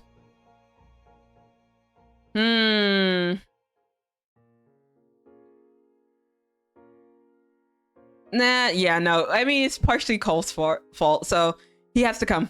He has to come and talk to me. You picked up your phone from the cushion and pushed the power button. It took a minute to boot up. There were plenty of additional messages. You planned on checking out your family's text later and tapped onto Cove's number first. You knew that you didn't actually want to be away from Cove. Sure, you needed some space, but that could only last so long before you wanted him with you once more. Ah, we can't get rid of him. Hey, I need you. Oh, I need you. Bruh, don't let me get sentimental. Could you come to my mom's car? Cove texted back quickly, almost instantly. Okay. Ah, god damn it, Cove. I mean, but it's pretty quick, but yeah, okay. That was a relief. Another message followed shortly after. I'm here. What? When you looked up from your phone and out the window, nothing stood out as obviously Cove's shape, and he wasn't easy to miss. You were about ready to text him back when you saw a shock of green out of the corner of your eye. Cove stood up. He'd been sitting on the pavement, leaning against the car door. He straightened out and smiled cheerfully. He pointed towards the closest car door and raised his shoulders in a clear question. He wanted to know if it was okay to hop in. You nodded, not seeing the point of keeping him awkwardly outside. Cove walked around to the other side of the door, opposite of you. He put his hand on the door handle and pulled. He tried to open the door and obviously wasn't expecting it to be locked. You pressed the unlock button and he smiled after he heard the click. He sat down and then quietly closed the door behind him. For a moment, he faced straight ahead. Ah, shit, it's tense now. Shit. His hands flinched when he got halfway through putting on his seatbelt before he realized that he wasn't actually going anywhere. He dropped his arms and the seatbelt slithered back up into the side of the car. Neither of you seemed to know what to say now. Eventually, Cove turned to face you. He seemed serious. Everyone cared when you left the restaurant. They all wanted to be here, but I promised that I'd look out for you. He gripped the side of his cushion and regarded his lap. Like Liz, she told me I'd better not be making things worse or I'd never be considered a trusted adult for the rest of my life. But yeah, everyone's here for you, even if it's just me in the car. I get it. Cove stared deep into your eyes. You noticed he had some redness around his. You can do it. We can do it, Jamie. Make a good life for ourselves. No matter how hard it seems, we can do it. He gripped your shoulders and you knew that he was doing his best to project confidence. He wasn't sure about himself, but he was trying for your sake. I know what you're doing, and you don't have to. Cove ducked his head. He fiddled a bit with his hair. But I think I do. I'm not hiding it. I really do think you're going to make it. There's no way that someone like you wouldn't. Aw, Cove. You could feel his belief in you. He might have been uncertain about his own future, but it was clear he saw something bright in yours.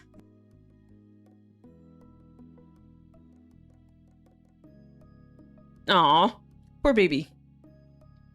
Cove then studied you from over his shoulder with a soft expression. He twisted his body to the side and held up his open arms. You raised your eyebrows. Come on, I'm gonna hug you. You pulled yourself toward the middle seat so that you could reach him properly. You had to climb over one of his legs that he had resting across the seats. Ooh. He turned so that he was completely sideways in his seat, back pressed to the car door, and made space in front of him for you. You settled down against him and leaned against his chest. You wiggled into fit comfortably. He wrapped both of his arms around you and rested one of his cheeks on top of your head. It was very smug. It was very snug. It was very smug. He kissed your forehead gently and you relaxed into him.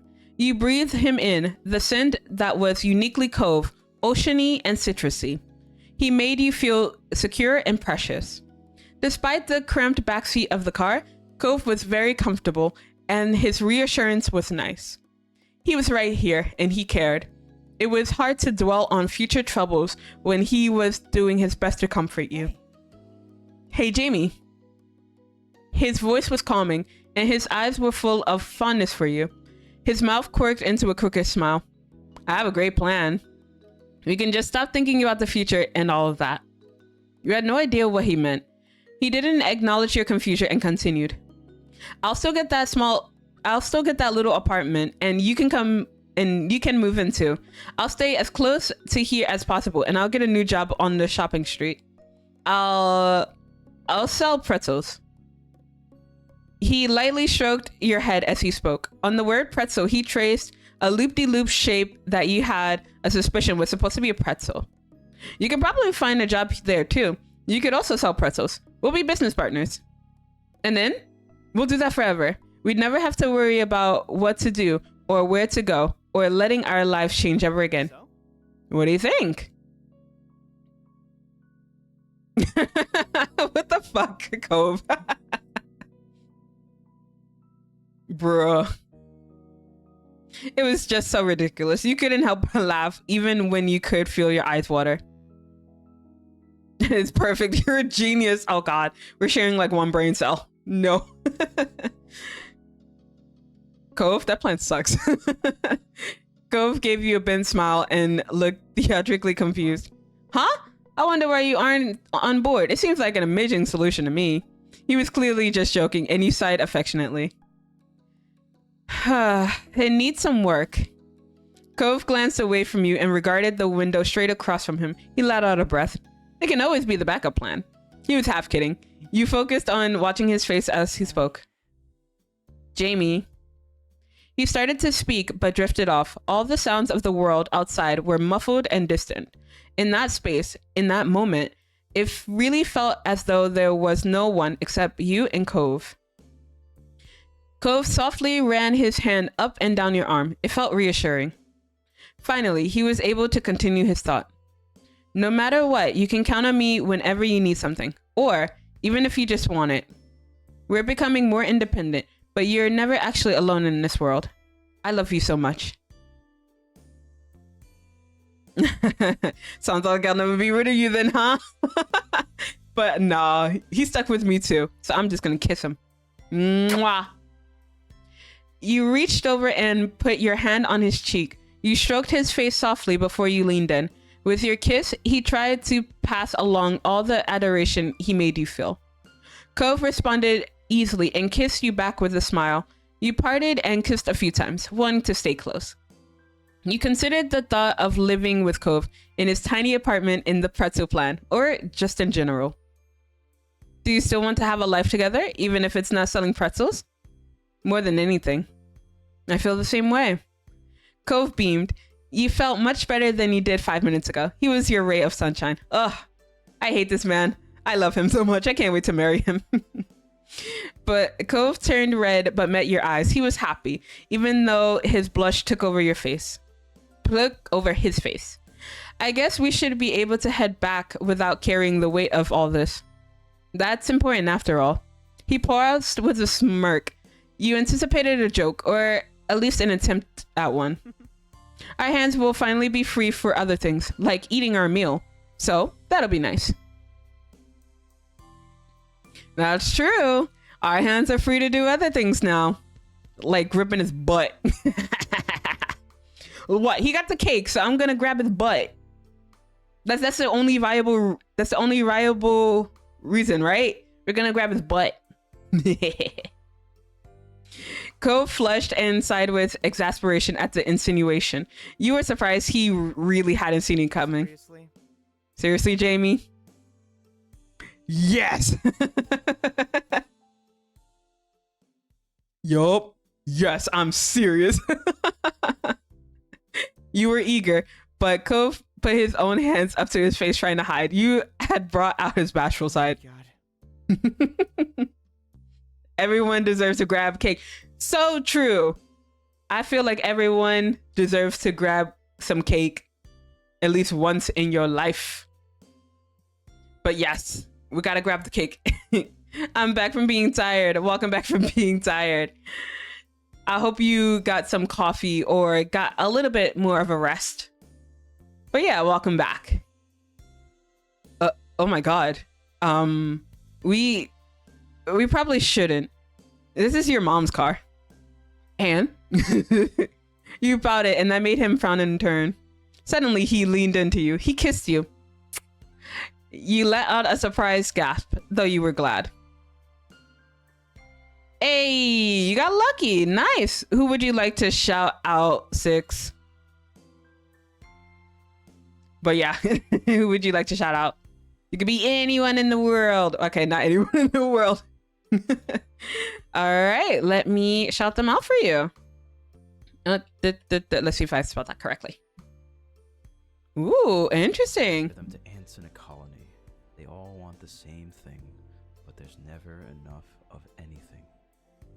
Do you think differently? That's okay. Everyone Ooh. has their personal views. It's very nice of you to say, and I appreciate it. Then I'll make sure we have some time together. Are they reading? Because that'd be cool. Since you got here, you've been looking at the clock every second. It sounds like they're reading something. So, that sounds interesting. I kind of want to check them out. Nice. Thank you for the recommendation, Six. Also, keep at it. It just gives you type yourself out too. But excellent. You let the kiss break just long enough for you to flip over into a more front-facing position to make reaching him easier. Then you kissed him back deeply, using your hands as much as possible. You slid one up to his neck to cradle his head. You felt his fingers trace down your back. You pressed closer and continued kissing. After a couple of minutes, he broke away. His face was red and he scratched his ears sheepishly. We still shouldn't go at it too much in here. Plus, you observed his legs. His left leg was sprawled across the back seat, while his right was oddly folded in the space between the seats. This back was not made for a tall guy's legs. Dang it. Also looking kind of sussy. All right. Let's go. I don't exactly fit in everything, so the flusterment coming from him made you laugh. You gave him a break and pulled away fully. So close. Almost a 20. Keep trying. He smiled. Pleased at how everything turned out. Oh, with that, you happily stepped into the world again. You made sure to grab your phone and the key on the way out. Cove's stomach rumbled after you locked your mom's car back up. Nice. Looks like we're heading back just in time. Yeah. It was a short walk back to the restaurant. It felt like you had blinked and then suddenly you were retaking your place at the table. Ooh. You felt nervous. You didn't want to explain what happened yet. Yeah, I feel like I wouldn't want to have that conversation, be like, yeah, this happened. So, yeah, I don't know. This seems like a lot. Liz took in your appearance with a grateful expression. To your surprise, she seemed alright with letting your disappearing act go. Thank goodness you're back, Jamie. You have to back me up here. A hair elastic is called a hair elastic. It's a hair tie. Even just coming into the argument, you can tell they were just joking around. Neither Liz nor Lee was taking this semantic discussion seriously.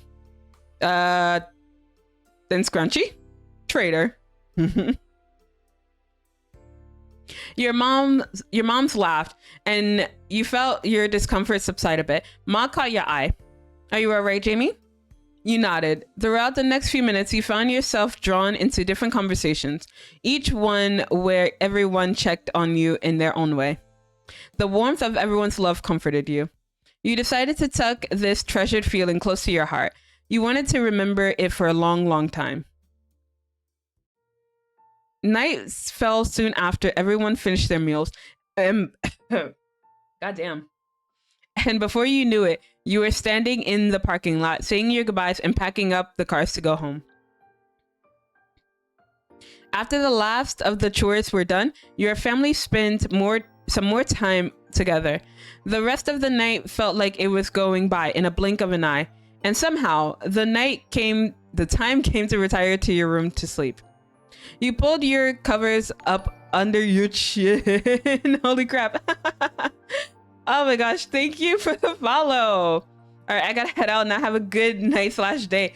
Thank you for being here as long as you have. Thank you.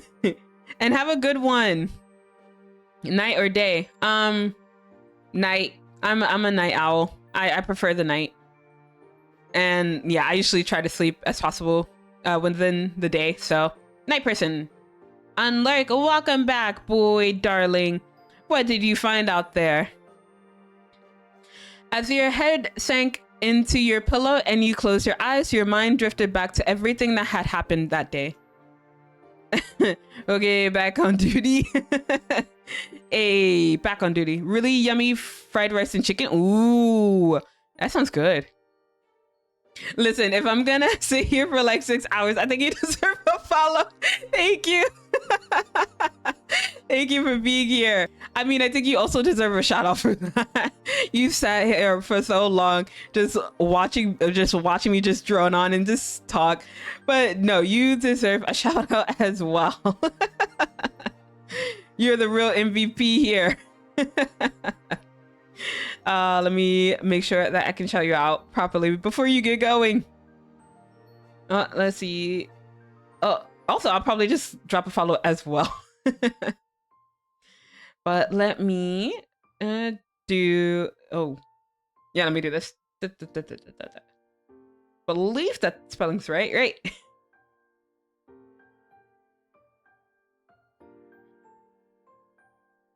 I appreciate it. No, not at all. Thank you for staying as long as you did. But yeah, have a good day. And I hope we see you around soon. Oh my god, hold up. There we go. Dropping a follow as well. Let's go. But yeah, thank you for being with us for like over 6 hours. But no, I appreciate you being here too. Thank you. Yeah, normally I don't go this crazy for like in streams, but it's just this one because I wanted to, you know, get through the rest of the story so I don't clog up my the rest of my streams with our life, even though, you know, I'm not really complaining, but gotta get some variety too. Ooh, I'm gonna sneak out to his room. If Cove could do it, then you didn't see why you shouldn't be allowed to. You made up your mind. As quietly as you could manage, you put on your shoes and slipped out of your room, closing the door behind you softly. Heading slowly down, I can't read. You took care not to make the floor creak, especially the boards right by the bathroom. Those definitely squeaked. Ooh, looking, not that sussy. The stillness of the night made even the slightest sound seem so much louder to your ears, and you were very aware of your mom sleeping nearby. Upon reaching the bottom, you tiptoed towards the front door. Slipping out of the crisp night air, you shut the door and took a relieving breath. Excitement rising, you dash across the street toward Cove's house. Again, thank you. It is very much appreciated. No, thank you for being here. Have a good night. Have a good one. Oh, 98. That's pretty decent. Oh, be careful, 6. You might go full degen. Never go full degen, all right? Never go full degen.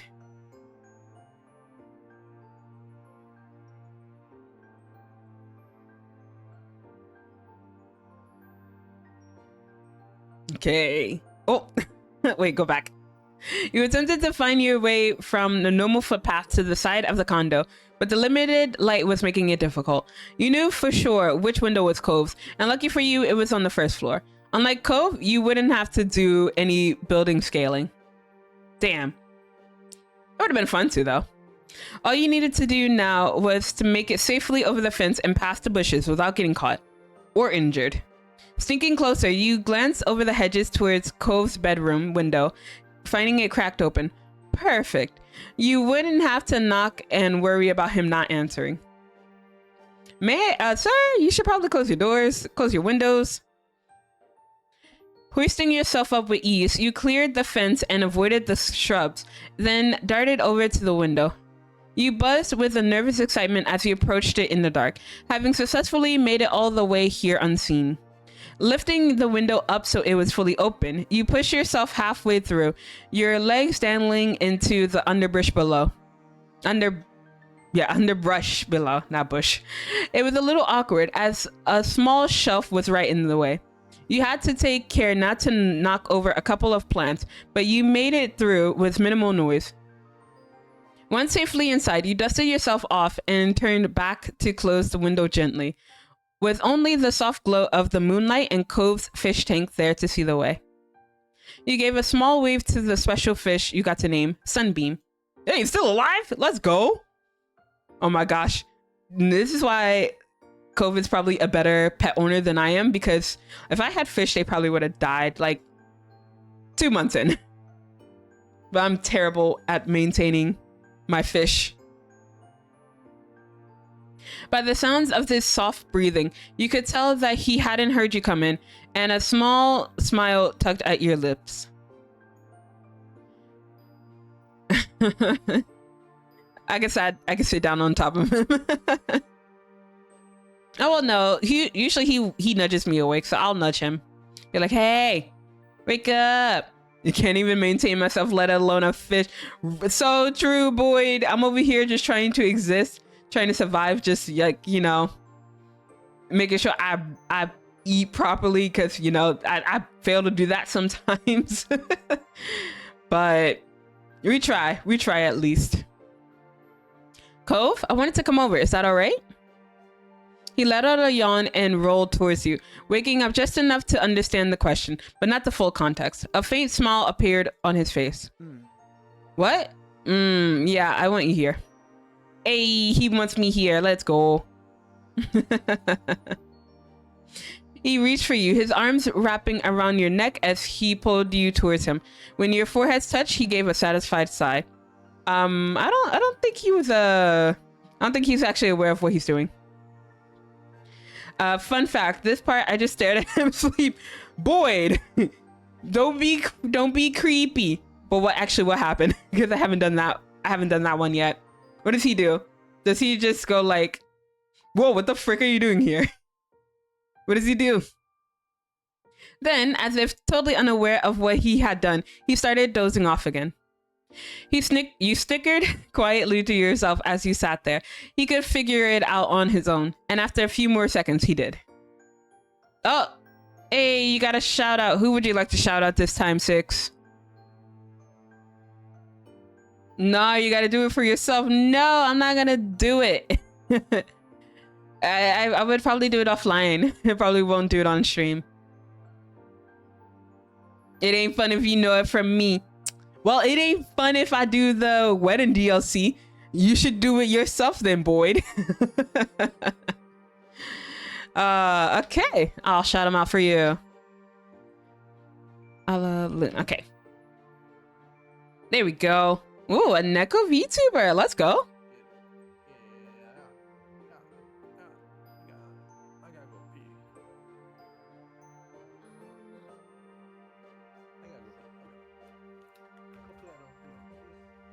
Ooh, the Fortnites.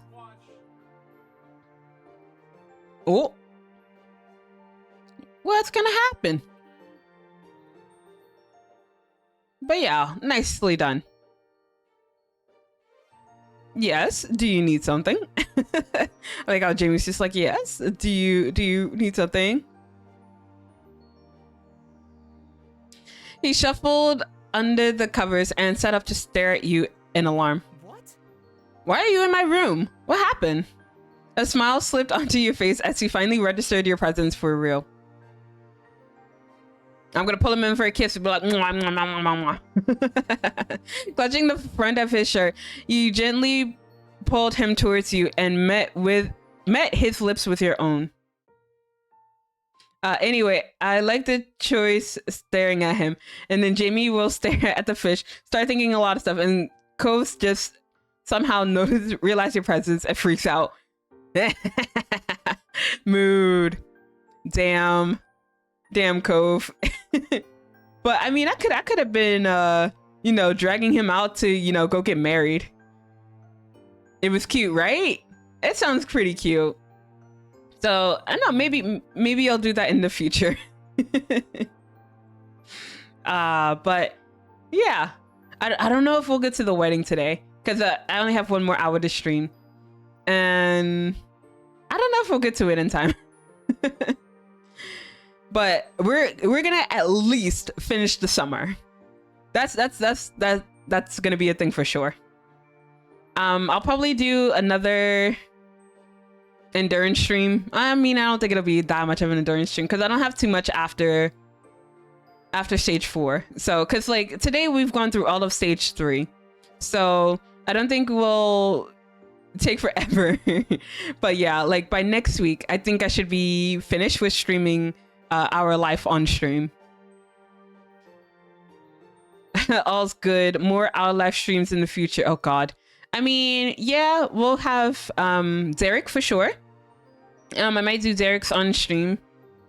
I might kind of speed through a few things because like from what I saw, I think we only get to really interact with him. How should I say? We only interacted with him in step 2 and step 4. So like I would just probably speed through step 3. If I'm just gonna be honest, if I'm gonna play for Derek.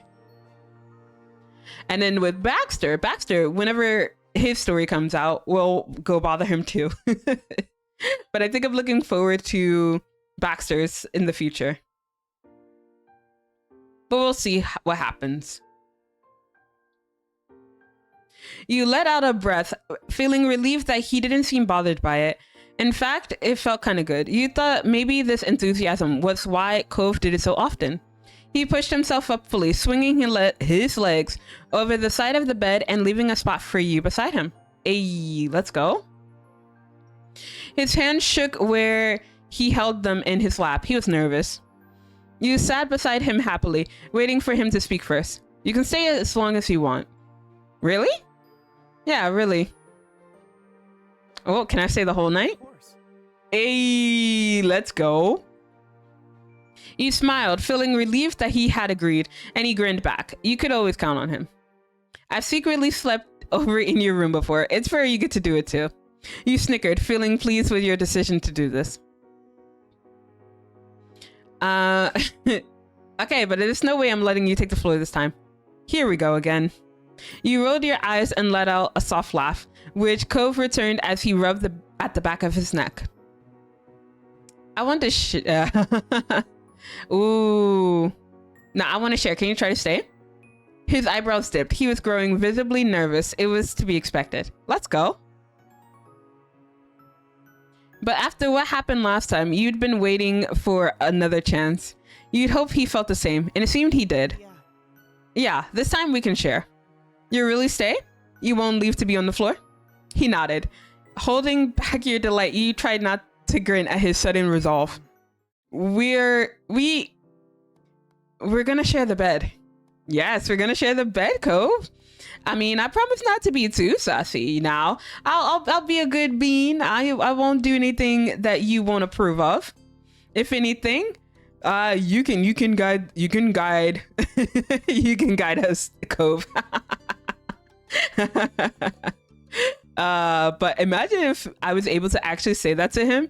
Be like, yeah, I'm gonna just guide us through everything. Don't worry about it. Don't worry.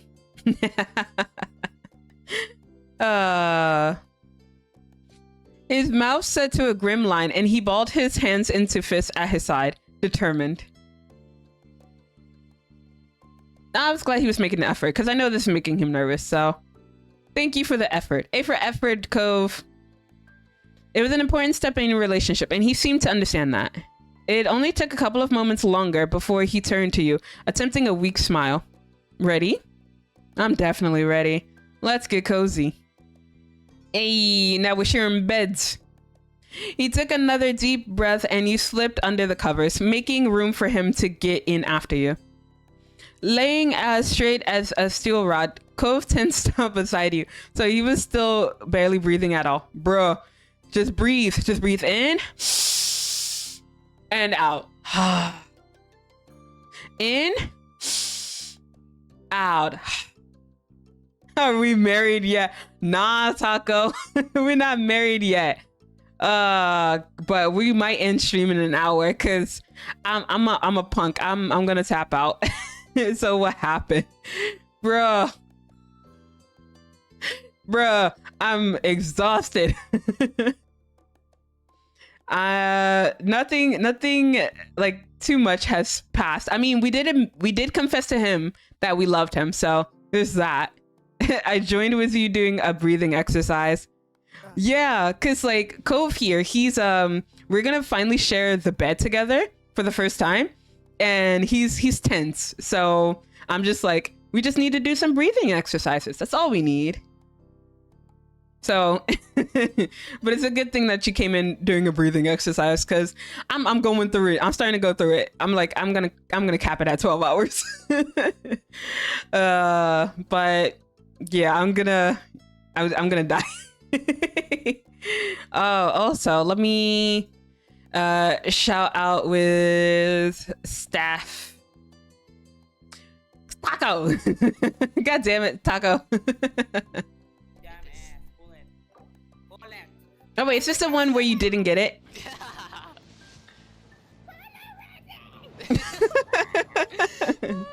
Oh! Oh! Let's go. Oh! Oh! Who is it? Who is it? Let's go. Hey, Pog, let's go. Oh my god. Let's go. Nice job, Steph. Oh! Wow! Wow! Let's go.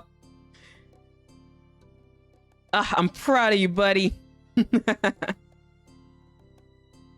But what were you gonna say? What were you guys saying? But oh, who am I missing? But nah, we're not married yet. What? The innocent thing. Did you get the strawberry? No, we did not get the strawberry condom.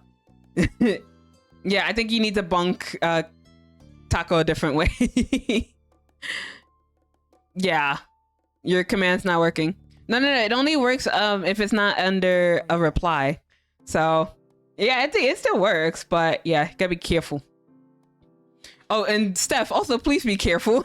You might get muted again. Oh, cringing, but thank you. No, just accept it. Accept it, Steph. Damn it. Rest early, baby. You sound defeated as fuck. Bro, I'm over it. I was thinking, okay, maybe by the time it was like 3 a.m., we would probably get to the wedding. But, bro. It's been so much because like we had to go through all 5 of the memories because like I didn't want to just skip ahead. I wanted to do everything because that way I wanted him to what's at the bunk? But yeah, I wanted him to get through everything and like bring up small things to happen throughout the summer. So I didn't skip anything. So I went through all 5 memories since we started at 12. And you know, I'm still here. And we're almost done with the summer. So yeah, we'll keep going until 12 my time. So this is in about an hour. But yeah, I am kind of defeated because I kind of thought we would be done by now. And like I kind of want to keep going, but also I'm hungry. I ordered pizza. I want to eat my food. My pizza's over there getting cold. It's like right over there. So yeah, I can't keep going. I want food. I haven't eaten all day. Actually, no, I did scarf down like a slice of pizza, but yeah, everything else I want to actually enjoy my food instead of like scarfing it down in between breaks. So yeah, I'm gonna have to do another endurance stream another day. But I mean, eventually, we'll do step 4 because step 4 isn't that big. I mean, well, actually, no, the wedding out here is huge, but everything else shouldn't be as intense. But yeah, it's been a stream. It's been a stream, and then like because it's a visual novel, I have to keep talking, and so I'm just over here just talking and talking and talking. Well, granted, it's a stream. Obviously, I'm gonna have to be entertaining, but like it's a visual novel, so I tend to read some of it. So yeah, but. Yeah, at this point, I'm not surprised if I'm gonna get timed out again. Please be careful. But sleep earlier. Yeah.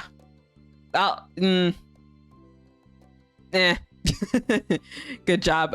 Cat girls or cat guys? Taco, no! Stop!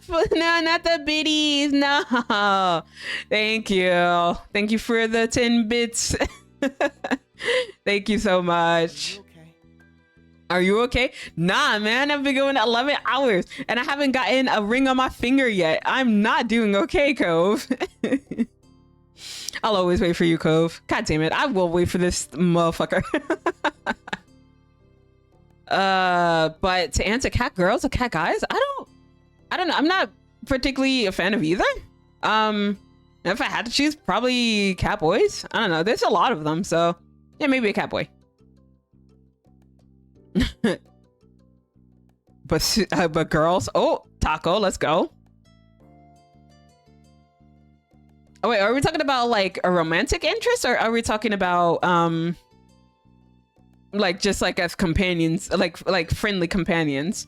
Because if it's the latter, then maybe, I mean, either is fine. But I guess as maybe like a love interest, I don't know. Maybe boy. Love you, Zela. You got it. You got it. I got it. I'm gonna get it eventually. Frick. Oh, one useless fact. God damn it. So one useless fact. I've been going for 11 hours. Brain empty. Only Cove holding. Oh, well, my first anime crush was who was it? It was Tuxedo Mask from Sailor Moon. So he was my first crush, and then after that it was Inuyasha, but it was when he was in his human form. So there you go. Why am I being bung? Why? Okay, bye. Love you. Eat well and sleep well tonight. Mwah, mwah. Thank you. But yeah, good night, Taco. Yeah, hopefully we'll ow. I was about to say hopefully we'll get through to the wedding by the next speed run. I'm not gonna speed run it tomorrow. I'm not speed running. Do the next endurance stream probably next week. I'll probably have to talk to Rumi and see when is okay, because you know I can't just do it all willy-nilly. I have to make sure that she's okay with me screaming. Friends then. Yeah, either is fine. I'm still out, ma'am. You too. Rest well for tomorrow. Yeah, it's a good thing I decided not to I decided not to do a stream tomorrow because I would be dead. It's starting to hit me. I'm like, bro, I'm sitting over here. I'm trying not to shrimp. I'm starving. So it's a bit much, but yeah, I'm just gonna enjoy everyone else who's streaming tomorrow. You are, but I'm not. Take care outside. Based. Truly based. But yes, let's continue, shall we? Okay. Once it hits 12 o'clock, I'm just gonna stop. Like, I don't care if I don't finish the night. If I don't finish the summer. I'm tired. Oh my god. Okay. Whew, I got this. I'm afraid of what if hypotheticals that aren't actually real, but I think about anyway, and of nebulous concepts of what things mean that I can barely explain even to myself. I'm scared of my own feelings and how much I feel them. And I'm afraid because tomorrow things will be different between us, but I'll be alone again. Aww, Cove. It's okay, we get it. Aw, thank you. Yeah, I'm gonna crash. I'm ready to crash. Cool, 6. You won again. Who would you like to shout out? It's normal right now to see you during the day and part ways at night. Except for special occasions. A little laugh escaped him before his tone became serious once more. It's easier to stay where I am than it is to make myself move, to not take a risk, and to not know what might be missing, but... Okay, alright. I'll give him a shout out for you. Ah, crap. Come on. Okay, there we go. Shout out. Yuriko. I can't spell. There we go. Alright, excellent. Ooh, streaming some Dead by Daylight. No. Oh no. Oh no. Oh. Wow. Rip. Oh no. But Dead by Daylight, let's go.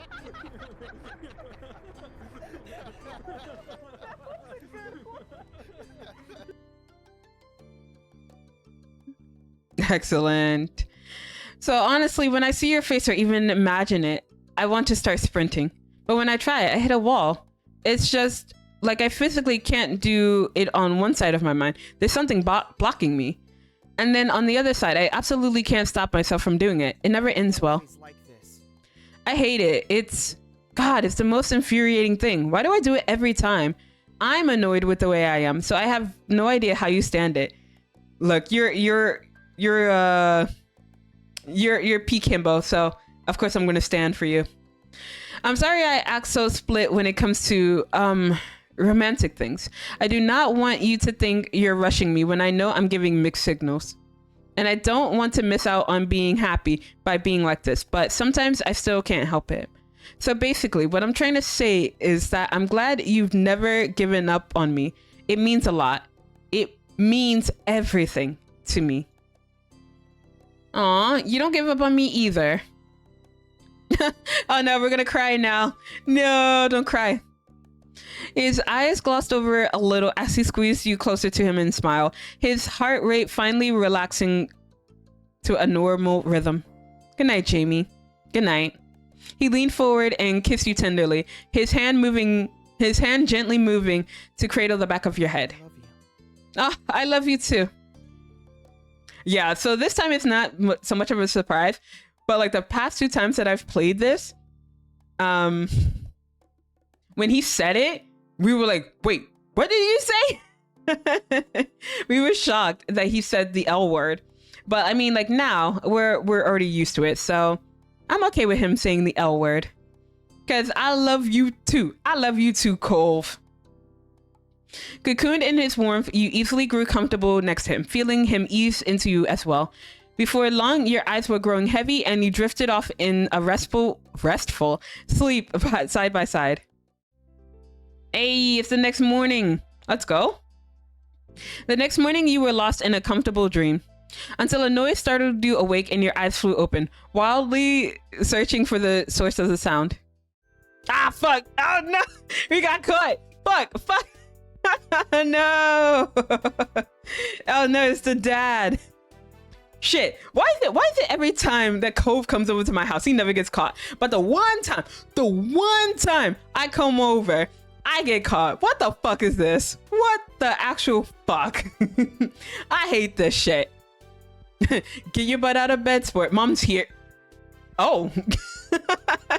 God damn it. All of a sudden, the two of you made eye contact and he froze where he stood, the smile slowly slipping from his face. And Kara is here too. I know. Fuck. Well, that's not what I usually walk into. I clearly should have knocked this morning. For real, of course, the Cove would get away with sneaking into my room and I'm the one who gets caught. They did some shit. I can scream. I might scream. I mean, I'll scream in real life, not like in game. Wait, hold on. Let me get some water ready for this. But don't worry, my limiter is on, so it won't be that loud. I don't think I'll peak the mic too much. 69% sus, let's go.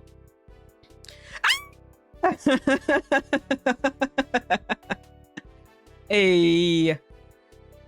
But nah, I'm not gonna scream because like that would freak him out. But yeah. Yeah, you should have knocked. You know what? No, I'll be nice. Good morning, Mr. Holden. Morning, Jamie. Gove blinked his eyes tiredly and mumbled something incoherent before turning towards the door. Both you and Mr. Holden stared at him for a few moments, neither knowing what to say or do. Cove, who continued looking at his dad dozily, was obviously having a hard time trying to process the situation. Then his eyes widened. Dad? Cove scrambled on the bed in an attempt to get to his feet, pushing the covers back off the both of you.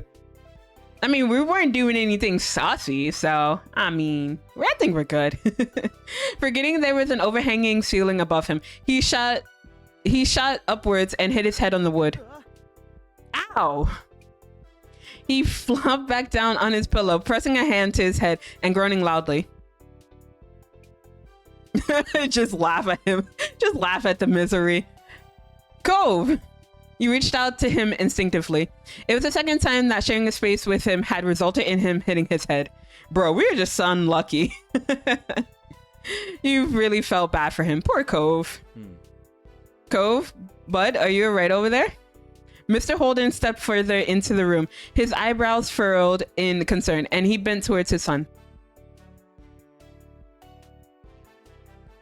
Yes.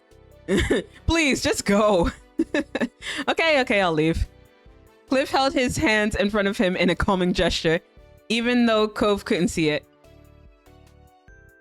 He turned to make his exit, but stopped abruptly in the doorway, obviously deciding he had something more to say. I know we talked about this before, but I feel like now... But I feel like now is one of those times to mention that I was barely older than you when I found out I was going to be a daddy, so...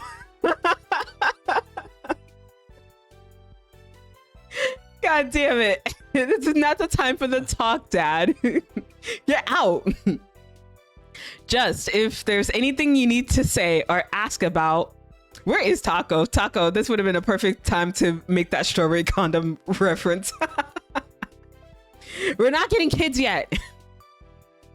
Yet? He let out a heavy sigh, running a hand over his face before stopping himself and saying calmly, you know what? It's fine. We'll chat about this later. Oh no. Kira's awaiting. With that, he stepped back out of the room, giving the two of you one last look before pulling the door shut behind him.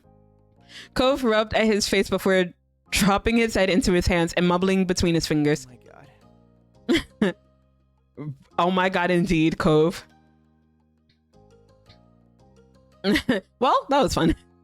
He said nothing, and you got the impression he didn't appreciate your comment. Ah, come on, I'm just trying to lighten the mood. With a heavy sigh, Cove forced himself to sit up again. He frowned hard, staring over at the closed door. Sorry. I guess we can't just hide in here now. He gave you a sidelong glance, and despite his displeasure at the situation, a small smile quirked his lips. Nice. It's too bad. It had been really nice. I wish we could stay in here all day. You found yourself smiling along with him.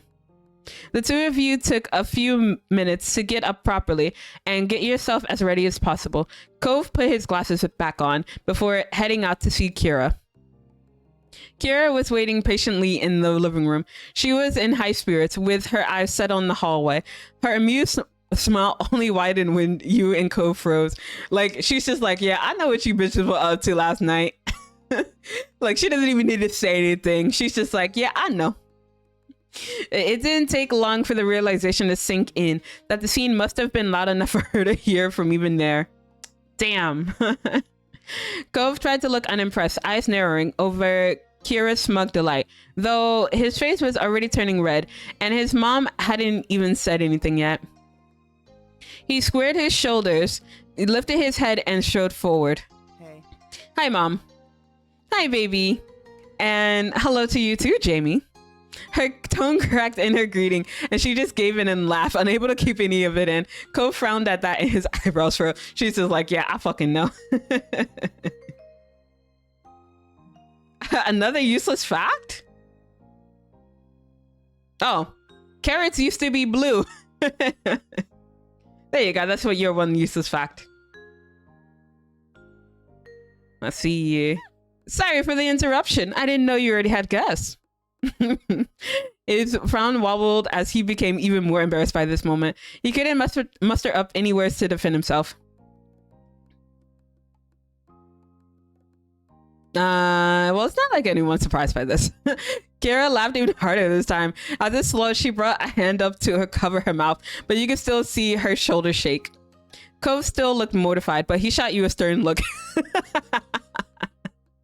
All you could do was smile. Cove was still unable to say anything. Other than his teeth biting into the back of his cheek, he stood there frozen. Kira studied you both for a moment. It's okay. My not-so-little mister is spreading his wings. I can't complain about that. She lightly tapped the tip of his nose. That got a tiny smile out of Cove. Despite being much taller than Kira at this point, he still seemed like a little kid in front of her. Ah. You released the air you were holding in your lungs. Then Kira's gaze locked onto you. You know, we were just about to go over and see Pam and Noelle. Are you two coming? Sure, I should definitely go back there. Cove chuckled at your phrasing. He stretched his arms for a moment and yawned, trying to physically shake off what happened. Aw, right? Sounds good. Yeah, that sounds good. Great. Great, let's do it. It was then that you noticed Mr. Holding standing on the other side of the room. You figured he must have been trying to create some space for everyone during that last conversation. You could tell he felt a bit awkward, but he tried smiling reassuringly as he scratched the back of his neck. His attention went to Cove. He's just like, yeah, I think we need to talk, buddy. Yeah, I think we need to talk about you and Jamie potentially having kids. Kids! Cove looked down at his pajamas for a moment. He shook his head. Nah, we don't have to wait for that. Are you sure? It's only a trip across the street. Don't worry about it. I'm alright. Besides, Jamie's going in pajamas too. Fair point. Also, thank you for the lurk, 6. Stay safe out there. Cove then leaned in closer to you. He grumbled quietly. And your moms are gonna figure out what happened anyway, so... yeah. Away we go. With that decided, the four of you headed out across the street to your house. It felt strange waiting there while Mr. Holden knocked on the door. Hello. Hey there. Mom answered the door, and her expression brightened even more seeing Kara there. She moved to pull Kara into a hug when her gaze fell on you.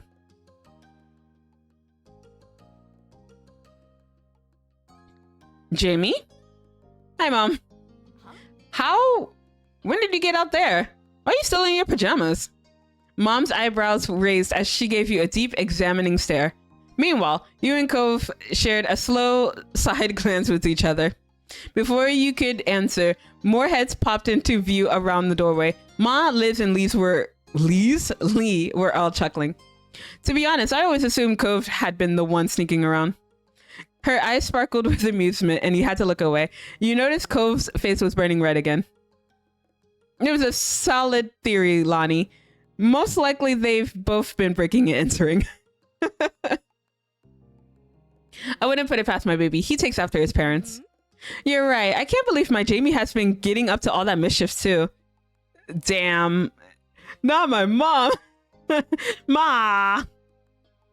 Mortified, Cove looked like he wanted to disappear while the adults chuckled and discussed what you and him may or may not have done. We didn't do anything yet. Fortunately, they left the conversation there. Enough of standing around out there. Come on in. Mom moved aside to usher the group in and guided them to the living room. Before anyone could get settled in, Mom spoke up. You're all welcome to stay for breakfast. We still have some great spices and stuff from the farmer's market. God damn, I can't speak. Yes, we'd be thrilled to host you. There were eager nods from Mr. Holden and Kira, but Cove looked around the room filled with familiar faces before speaking up. Maybe instead of staying here, why don't we go to the beach? A scenic picnic, eh? Mr. Holden crossed his arms and contemplated that idea happily. Excited, Kira clapped her hands together. Yeah. Oh, we could really make a day out of it. Might as well enjoy the ocean while we can. That sounds lovely, Cove. Everyone else put in their own agreement with Cove's suggestion. Before long, both families dispersed, getting everything ready.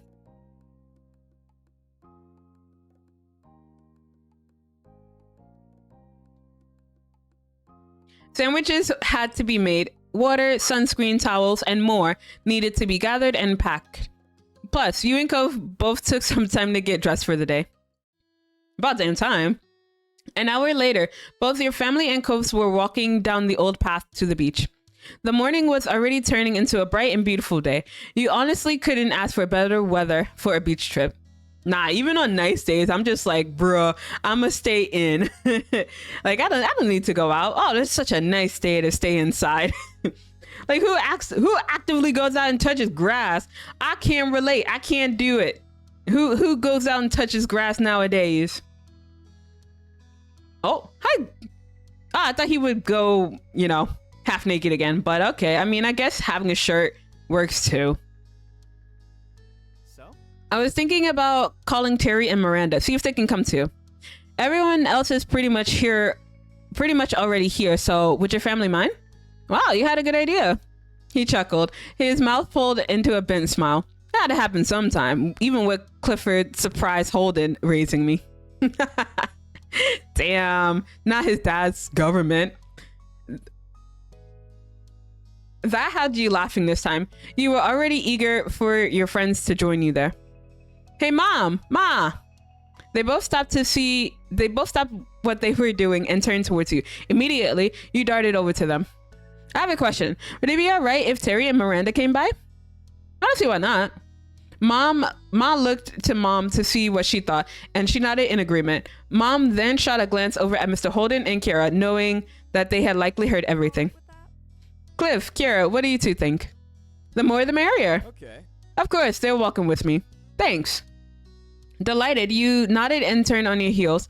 Cove was still several feet away, talking to Lee and Liz, likely about the same topic.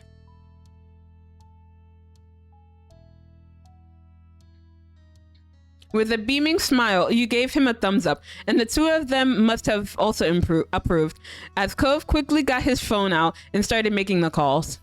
At that, you turned your attention to helping with the picnic setup. Unexpectedly, your phone started ringing. You dug it out, curious to see the caller ID. Feeling your heart jump with excitement, you answered the video call request. It was Derek. Oh my god, it is Derek. Let's go. Hey, this is a surprise. I thought you disappeared. Nope, I have not. At least it's a good surprise. A very good one. You chuckled at that, and your smile widened. So, what's up? The voice that came through was much deeper than it had been when you first met, but it still had that exact amount of enthusiasm of a kid. Have you been enjoying those crazy summer days? It's been amazing. That's awesome. You'll have to catch me up on that. But what about you? How's your summer been? You were beyond curious to know what Derek had been up to since the last time you spoke. He chuckled, noticing your invested tone. Honestly, I've just been slammed with stuff lately. College applications and scholarship inquiries. What else is new? I mean, I bet you're even more toned than the last time I saw you. Yo, he just keeps getting swole every time we see him. Laughing, you knew that you didn't need to see him to know the answer to that. Derek wouldn't be Derek if his free time didn't revolve around sports. Totally, I'm gonna be so buff you won't even recognize me. What about your family? Are your brothers being good? My little brothers are little punks, but I guess they're doing all right. You both laughed at that. It was easy to imagine the grin on his face. Mom and dad are fine. That's great. My moms are too. Turning your attention back to your surroundings, you smiled warmly at your family buzzing around. Towels were laid out and chairs and umbrellas were being set up. Actually, I'm out with my moms right now. Liz and Lee are here visiting too. Oh, that's fun. But if that's the deal, I'll let you get back to it. Are you sure? I don't mind. Uh-huh, I'm sure. I'm not about to lose your number. Okay, bye. Bye, Jamie. Have a heck of a day. Hanging up, the conversation left you energized and in good spirits. It was exactly what you needed to make this day even better. You hurried over to your mom's and helped put the rest of the food out. In moments, you noticed Cove at your side. So, what's the verdict on those invitations? They're gonna come. Yes! Excited, you raised your free hand for a high five. Cove laughed and slapped your hand. They'll meet us here later today. Shouldn't be too long. I can't wait. While on the topic of inviting people to join, you realized there was someone else you could call as well. You had gotten Baxter's number earlier that summer.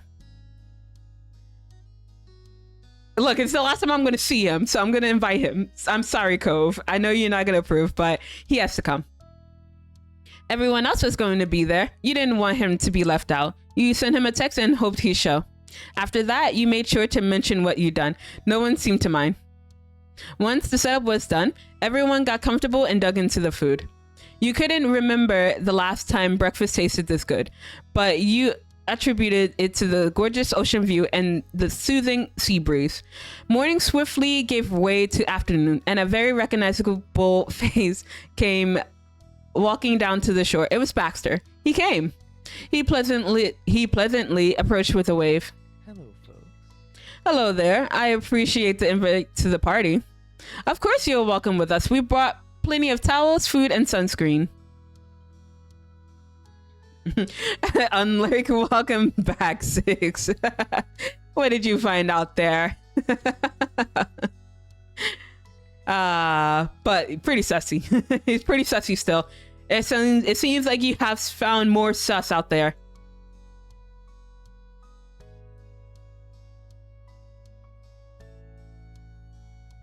Yeah, you're one of the neighbors. Get back and relax with us. Thank you. Hey. Baxter's gaze moved over to you and Cove. He smiled. Jamie, Cove, long time no see. Hi. You waved from where you leisurely sat, and Cove nodded. I'm glad you decided to come. So am I. It was then that Baxter noticed the faces he didn't immediately recognize from around the neighborhood. He turned up his charm even more for the introduction. This man, I can't wait for him to come, like his story to come out. Cause like, what if he's trying to be flirty just to like try to hold any insecurities? Cause you know, it's been a trope that's been done over and over again, but I mean, I would still be okay with that being the case, being like, yeah, I'm gonna try and be flirty and everything. I try to pretend that I'm the best just to hide the fact that I'm actually the worst. But I don't know, maybe he has another cool story, but we'll see. But I want his story to come out. Hi, I'm Lee, Jamie and Liz's cousin. Who are you? Wait, you talking about me, or are you talking about Mr. Monochrome over here? Baxter shook it and took a step back. Lee's smile grew. I remember that. It's very nice to meet you both. After that, Baxter spent some time getting better acquainted with everyone, and Terry and Miranda arrived excitedly. The conversation shifted to what you all do next. Me? What do you mean, me? I am Zela Petalcliff. I am a Thunder Fae VTuber. I am comfortable and I'm tired and I'm playing Our Life and I'm not married yet and I'm still bitter about that. But that's who I am, Ash. In that case, And Mr. Monochrome. What? Yeah, did I lie? Did I lie? Copium. What do you mean copium? The poor boy. Nah, he's good. He's vibing. He'll be okay. There's nothing wrong with Mr. Monochrome over there. Sus. Yeah, you are looking a little sus over there, Ash. Miranda brightened, delighted with this plan. Ma looked around to see if there were any other takers. I don't feel like playing. I'd have to change, but it'd be fun to watch. I could be the ref. My eyes won't miss a thing. I'm in. Excellent. We almost have enough for 2-on-2 teams. Volleyball's a good idea, but there should probably be something happening for those who aren't a fan. Ooh, I have some crafting supplies we could use to make jewelry. We could even use stuff we find around the beach to accentuate them. really? What? Really? I want to make a necklace. Right. I'd be interested in trying my hand at that too. Absolutely. Impromptu crafting is my kind of party. I'd like to join too, please. I'll play volleyball. You looked at Ma, ready to jump into a competitive mode. She looked thrilled to have you on board. Now that plans were settled, the group temporarily split into two. Anyway.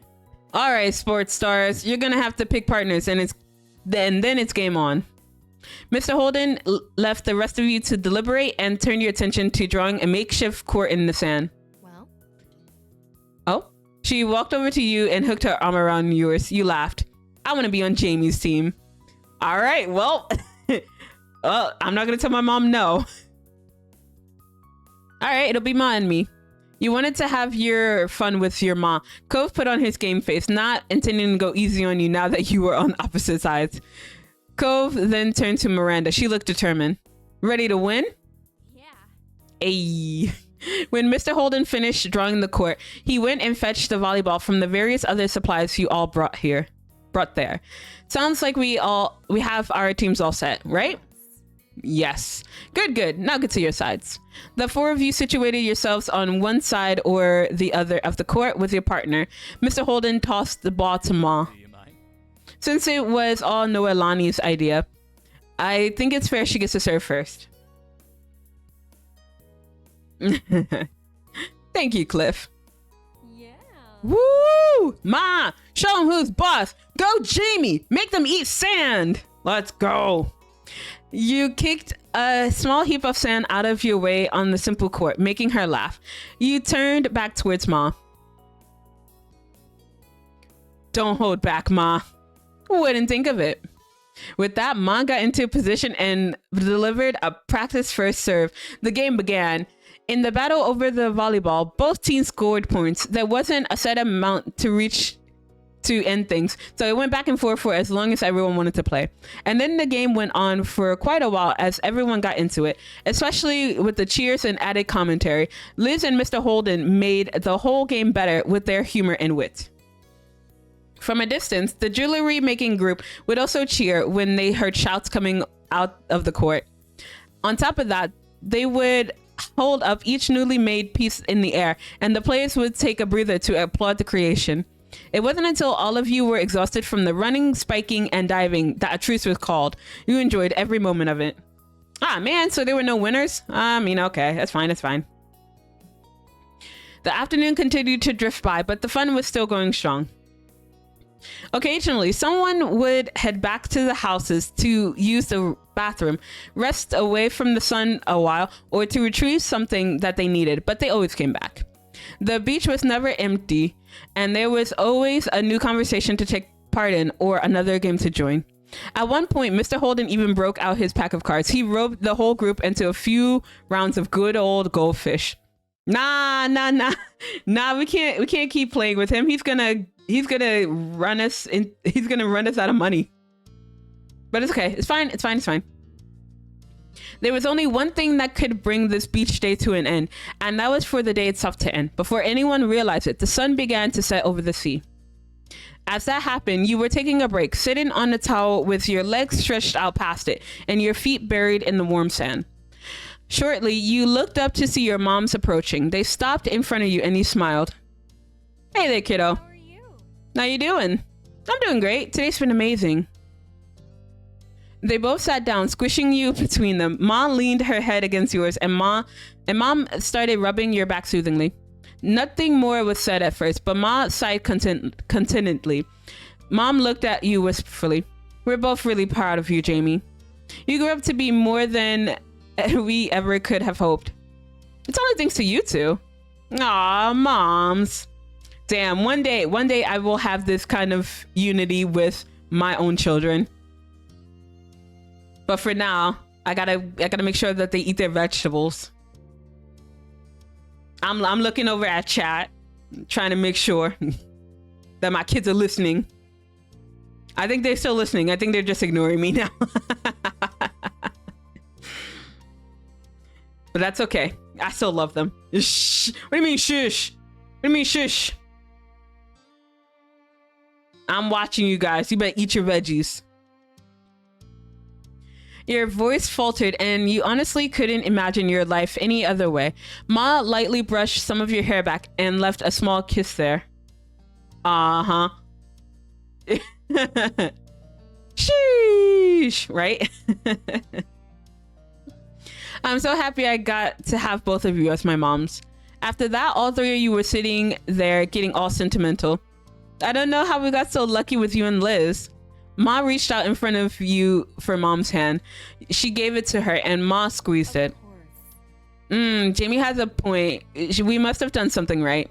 You stayed there quietly and contentedly, watching the sun set with your parents for a while, until Mr. Holden called out to you. He was still walking in your direction. Monkey no see, monkey no hear. Yeah, okay, Boyd. You're gonna get demoted again. We were talking and think we're gonna take a walk down the shore. Any of you want to come? Automatically, you looked to your moms for what they were thinking. Mom glanced from you to Ma and smiled. That sounds good to me. Fantastic. Yes, that'd be very nice. My legs need some stretching. That's a yes across the board. Thrilled, Mr. Holden threw out a thumbs up and began heading back the way he came in a light jog. Hey, don't leave us in the dust.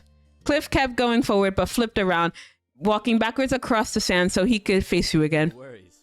Don't worry, we wouldn't leave without you. All right, we'll catch up. Ready to go? Uh-huh.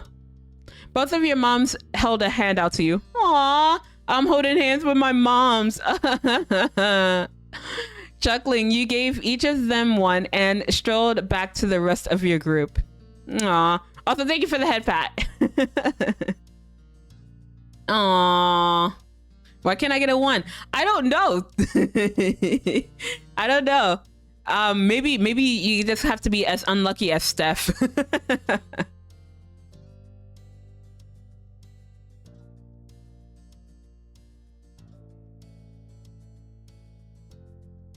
When Liz was in reach, Ma used her free hand to pull her into it too. Liz shook her head, but her mouth quirked into a smirk and she didn't resist. Get good. Get good to be unlucky. Well, you guys can try. Together as a family, you followed behind the others hand in hand. Your feet squished into the wet sand as the waves rolled over them, and you didn't have a single care in the world as more and more stars began to dot the sky. Once the sun had been out of sight, it was finally time to pack up. It was the closing of the day, and the ever-approaching end of the summer seemed to intertwine. It caused a quiet, reflective mood to blanket over the group. On the beach, Terry and Miranda took turns compressing Cove in a hug before moving on to do the same to you. You chuckled, so overjoyed that you got to see them today. I'm sorry we have to go already. My parents are here. That's okay. But still, I wish we could help clear all this up. don't worry about it. Just thanks for coming out today. It was cool having everyone here. Oh yeah, I'm super glad we came. Hopefully we can do it again sometime. Nodding, you turned your attention to Terry. She wore a large grin on her face and held a hand out for a low five. You obliged. Take care of yourselves, buddies. After that, they walked away, waving to you and Cove as they went down the shore. Cove waved quietly back with a small smile on his face. You waved too. It was a big wave. You hoped Miranda was right and there would be another day like this soon. I feel like they would be. Oh, 99. Holy shit. That's pretty close. Keep trying, 6.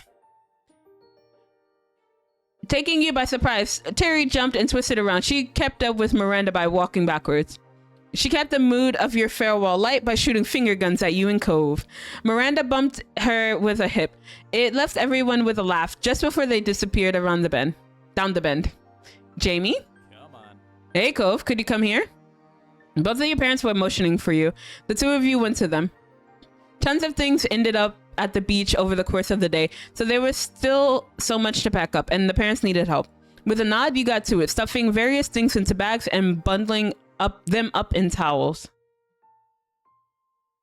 Once things were ready to go, everyone filled their arms with as much as they could carry. Absolutely no one wanted this to be a back and forth kind of task. The walk back home ended up being mostly quiet. Each person seemed to be feeling the effects of the day. A cool breeze carried you across the sand and onto the road. There was a sigh of relief from what felt like the group as a whole when they arrived back to the neighborhood. Baxter carefully placed what he had been carrying on the ground. Ah, poor buddy. He's tired too. Thank you so much for helping with that. Thanks. No, thank you for allowing me to join today. You all shared with me. Helping to carry it back is the least I can do. Ma nodded, and the others started collecting their things from his pile. Baxter, meanwhile, stepped over to you and Cove.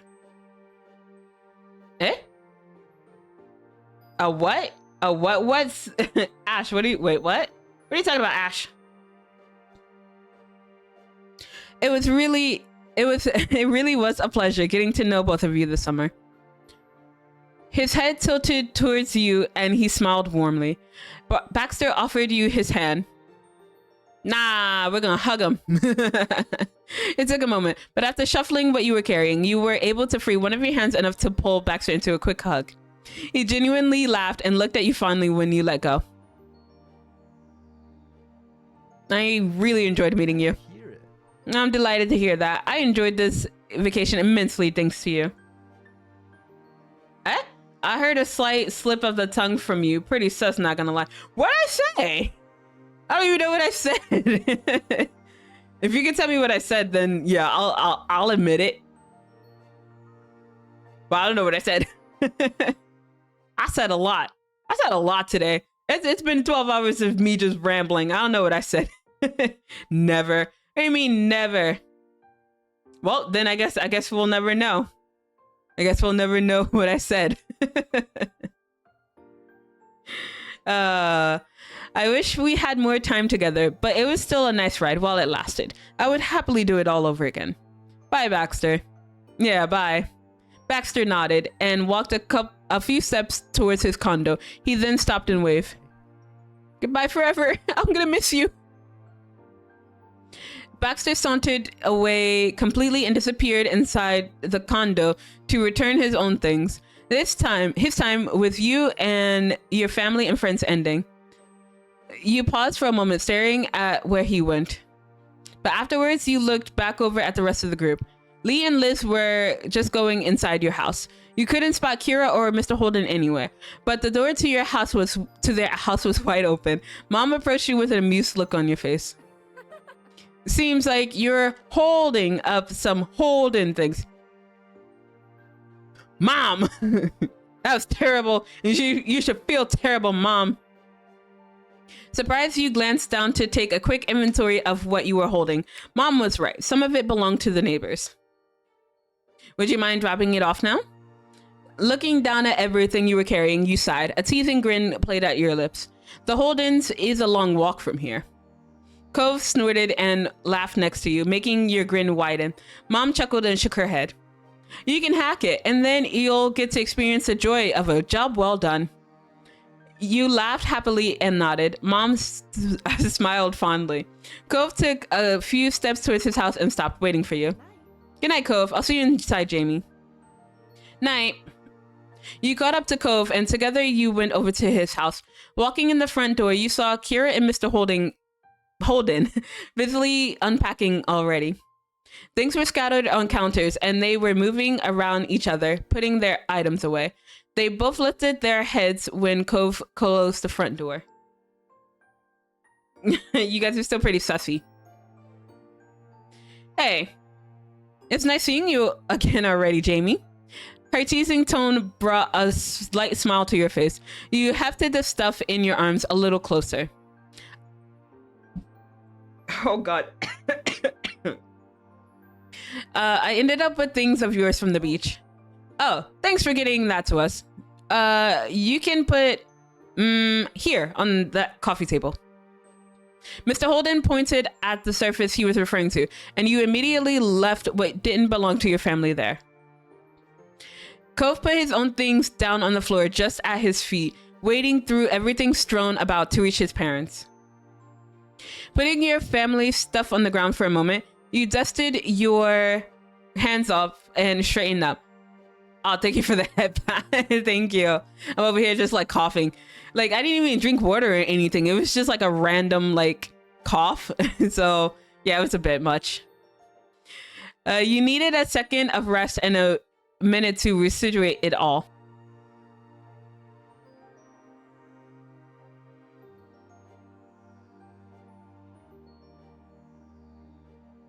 You went over to where the others were too. Kira opened her arms wide, wanting to hug you. Aww. Yeah, let's hug. Without any hesitation, you went to Kira and let her pull you into a hug. You squeezed her back just as tight. Her hug was filled with affection, and you hoped that she could feel how much you cared about her too. I now leave. Okay. Aw, better luck next time, 6. Thank you so much for hanging out with me today. It was a blast. You're welcome. Today was amazing. Kira eventually released you, but patted the tops of your shoulders as a final gesture. Every time I've gotten to come by, it's been an absolute joy. Things really couldn't have worked out better. Mr. Holden took a step closer to you. Kira moved aside to let him say goodbye to. He grinned. Thanks for always being such a friendly neighbor. And it's not just right now, but for as long as I've known you. I didn't always make it easy, but you and your family are good people. I really, truly appreciate it. Thanks again, Jamie. So much. At that, Mr. Holden reached over and gave you a soft pat on the top of your head. I'm really glad that you're my neighbor. Mr. Holden's brows furrowed with emotion. Your words really did touch him. Me too. Mr. Holden was staring at you, but his gaze seemed far away. Maybe he was looking back at you, who you used to be, the 8-year-old he had asked to be his son's new friend. Bye, Jamie. You smiled softly. Then Cove took a step forward. He gestured to his pile of things he had carried into the house. Don't worry about all that. I'll put stuff away in a few minutes. Right, I need to go do the same with my family. I figured. Cove walked you to the door and held it open. Taking one last check around to make sure you had all your things to bring home, you went into the road. He leaned his body against the door frame, not allowing you out. So this is it, huh? Actually, that's not what I mean. His expression twisted and shook his head a bit, like he was trying to banish the pensive thoughts. Bye. I'll just say bye. Yeah, bye. It won't be long before you see me again. You offered him a small wave goodbye with one of your hands. Cove reached forward and gently cupped your face with one hand. His thumb trailed across your cheek for several heartbeats. Mesmerized by his blue eyes, you stepped forward, delighted to oblige the request he was silently asking. He met you halfway as you smiled into the kiss. Aww. It was soft with longing, and your chest ached knowing that there couldn't be anything more than this, at least for now. One of his hands grabbed onto the door handle and firmly held it. He was stopping himself from coming along with you. As you walked to your own front door, you stopped. Turning around, you spotted Cove right where you left him. You laughed quietly to yourself. For a small pause. Oh God, I can't read. It's been too long. For a small pause, you both stared at each other from across the street. You ran back to hug him goodbye. You put the remaining stuff from the beach down on the step and almost tripped, bolting across the road. The next thing you knew, you were diving into Cove's arms, wrapping your arms around his middle. The force of it all knocked you both loudly into the doorway. But neither of you cared. You both held each other tightly, and you could feel Cove resting his cheek on the top of your head. Night, Jamie. He smelled like salt water and sunscreen and like home. Aww. It was a while until either of you thought to separate. Slowly, you made the trek back home and collected what you left on the step into your arms again. Things couldn't be dragged out any longer. After one more shared smile, you opened the door and went inside, shutting it behind you. All right, we're gonna stop here. Oh my God.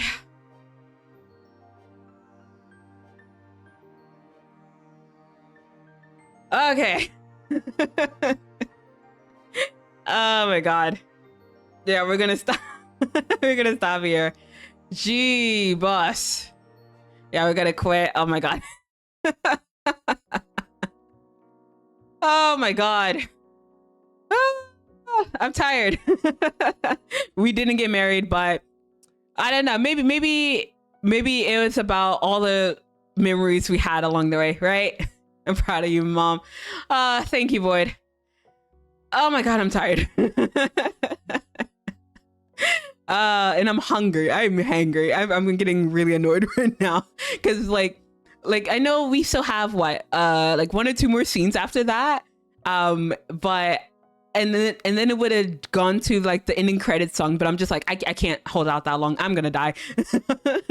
So I'm just gonna end it here. But yeah, I'm gonna keep rambling until we hit 12 hours exactly. God damn it.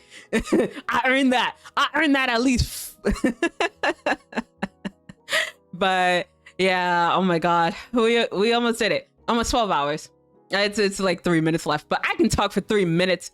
But thank you guys for coming. Let me actually just switch to just chatting for a little bit. I mean, it's like the last 3 minutes, but it's fine. It's fine. But yes, we're not going to change the title. It's just, it is what it is at this point. But yeah, we're just going to switch it to just chatting for just a little bit longer.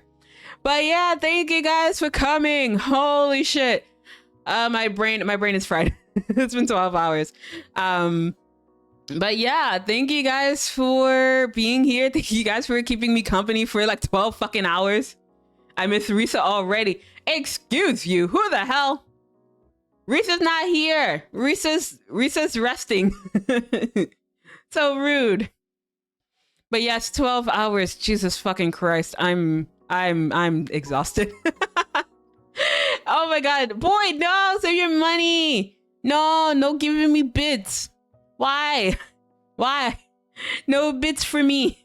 Oh my God, thank you. Oh damn, I didn't notice the 12 hours. Bruh. It's 12 hours. Oh my God. Oh, I'm tired. I earned it. No. Oh, thank you. Yes, bits for you. Thank you. I'm tired. All right, let me stop dragging this fucking thing out now.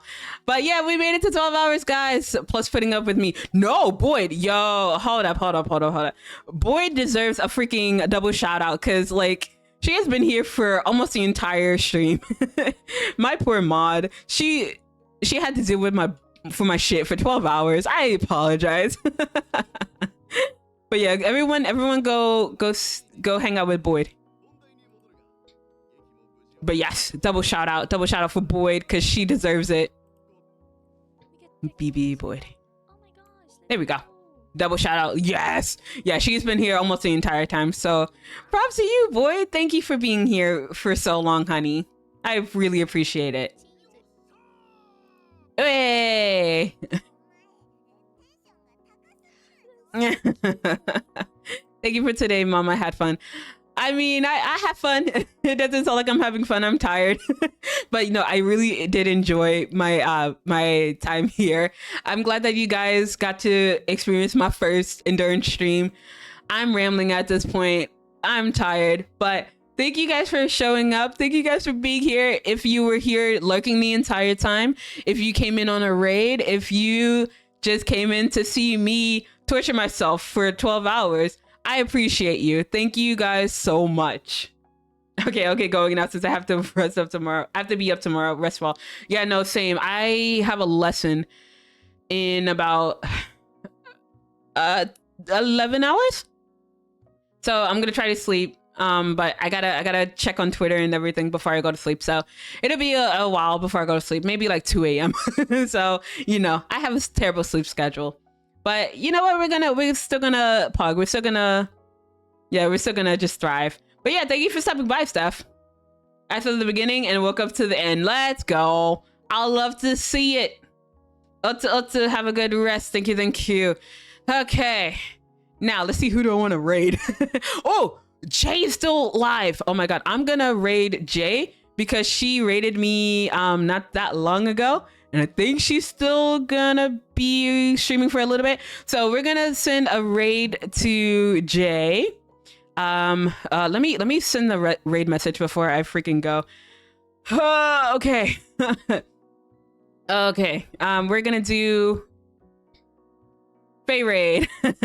Obviously. We're gonna do Fae raid with, and this time we're not gonna do the heart, we're gonna do the wow. But if that is for subscribers, if you are not subscribed, don't worry, you can do the same thing with PogChamp or with an emote of your choice. But yes, let me get this raid started. Hopefully she's not gonna go off stream because I'm gonna cry if she does. But let me set up this freaking raid. If you realize that I don't know how to do anything, my brain is empty, I'm just like, okay, I'm here.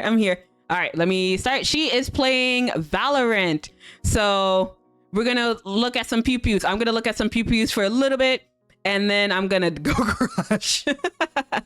But goodbye, everyone. Thank you guys for being here.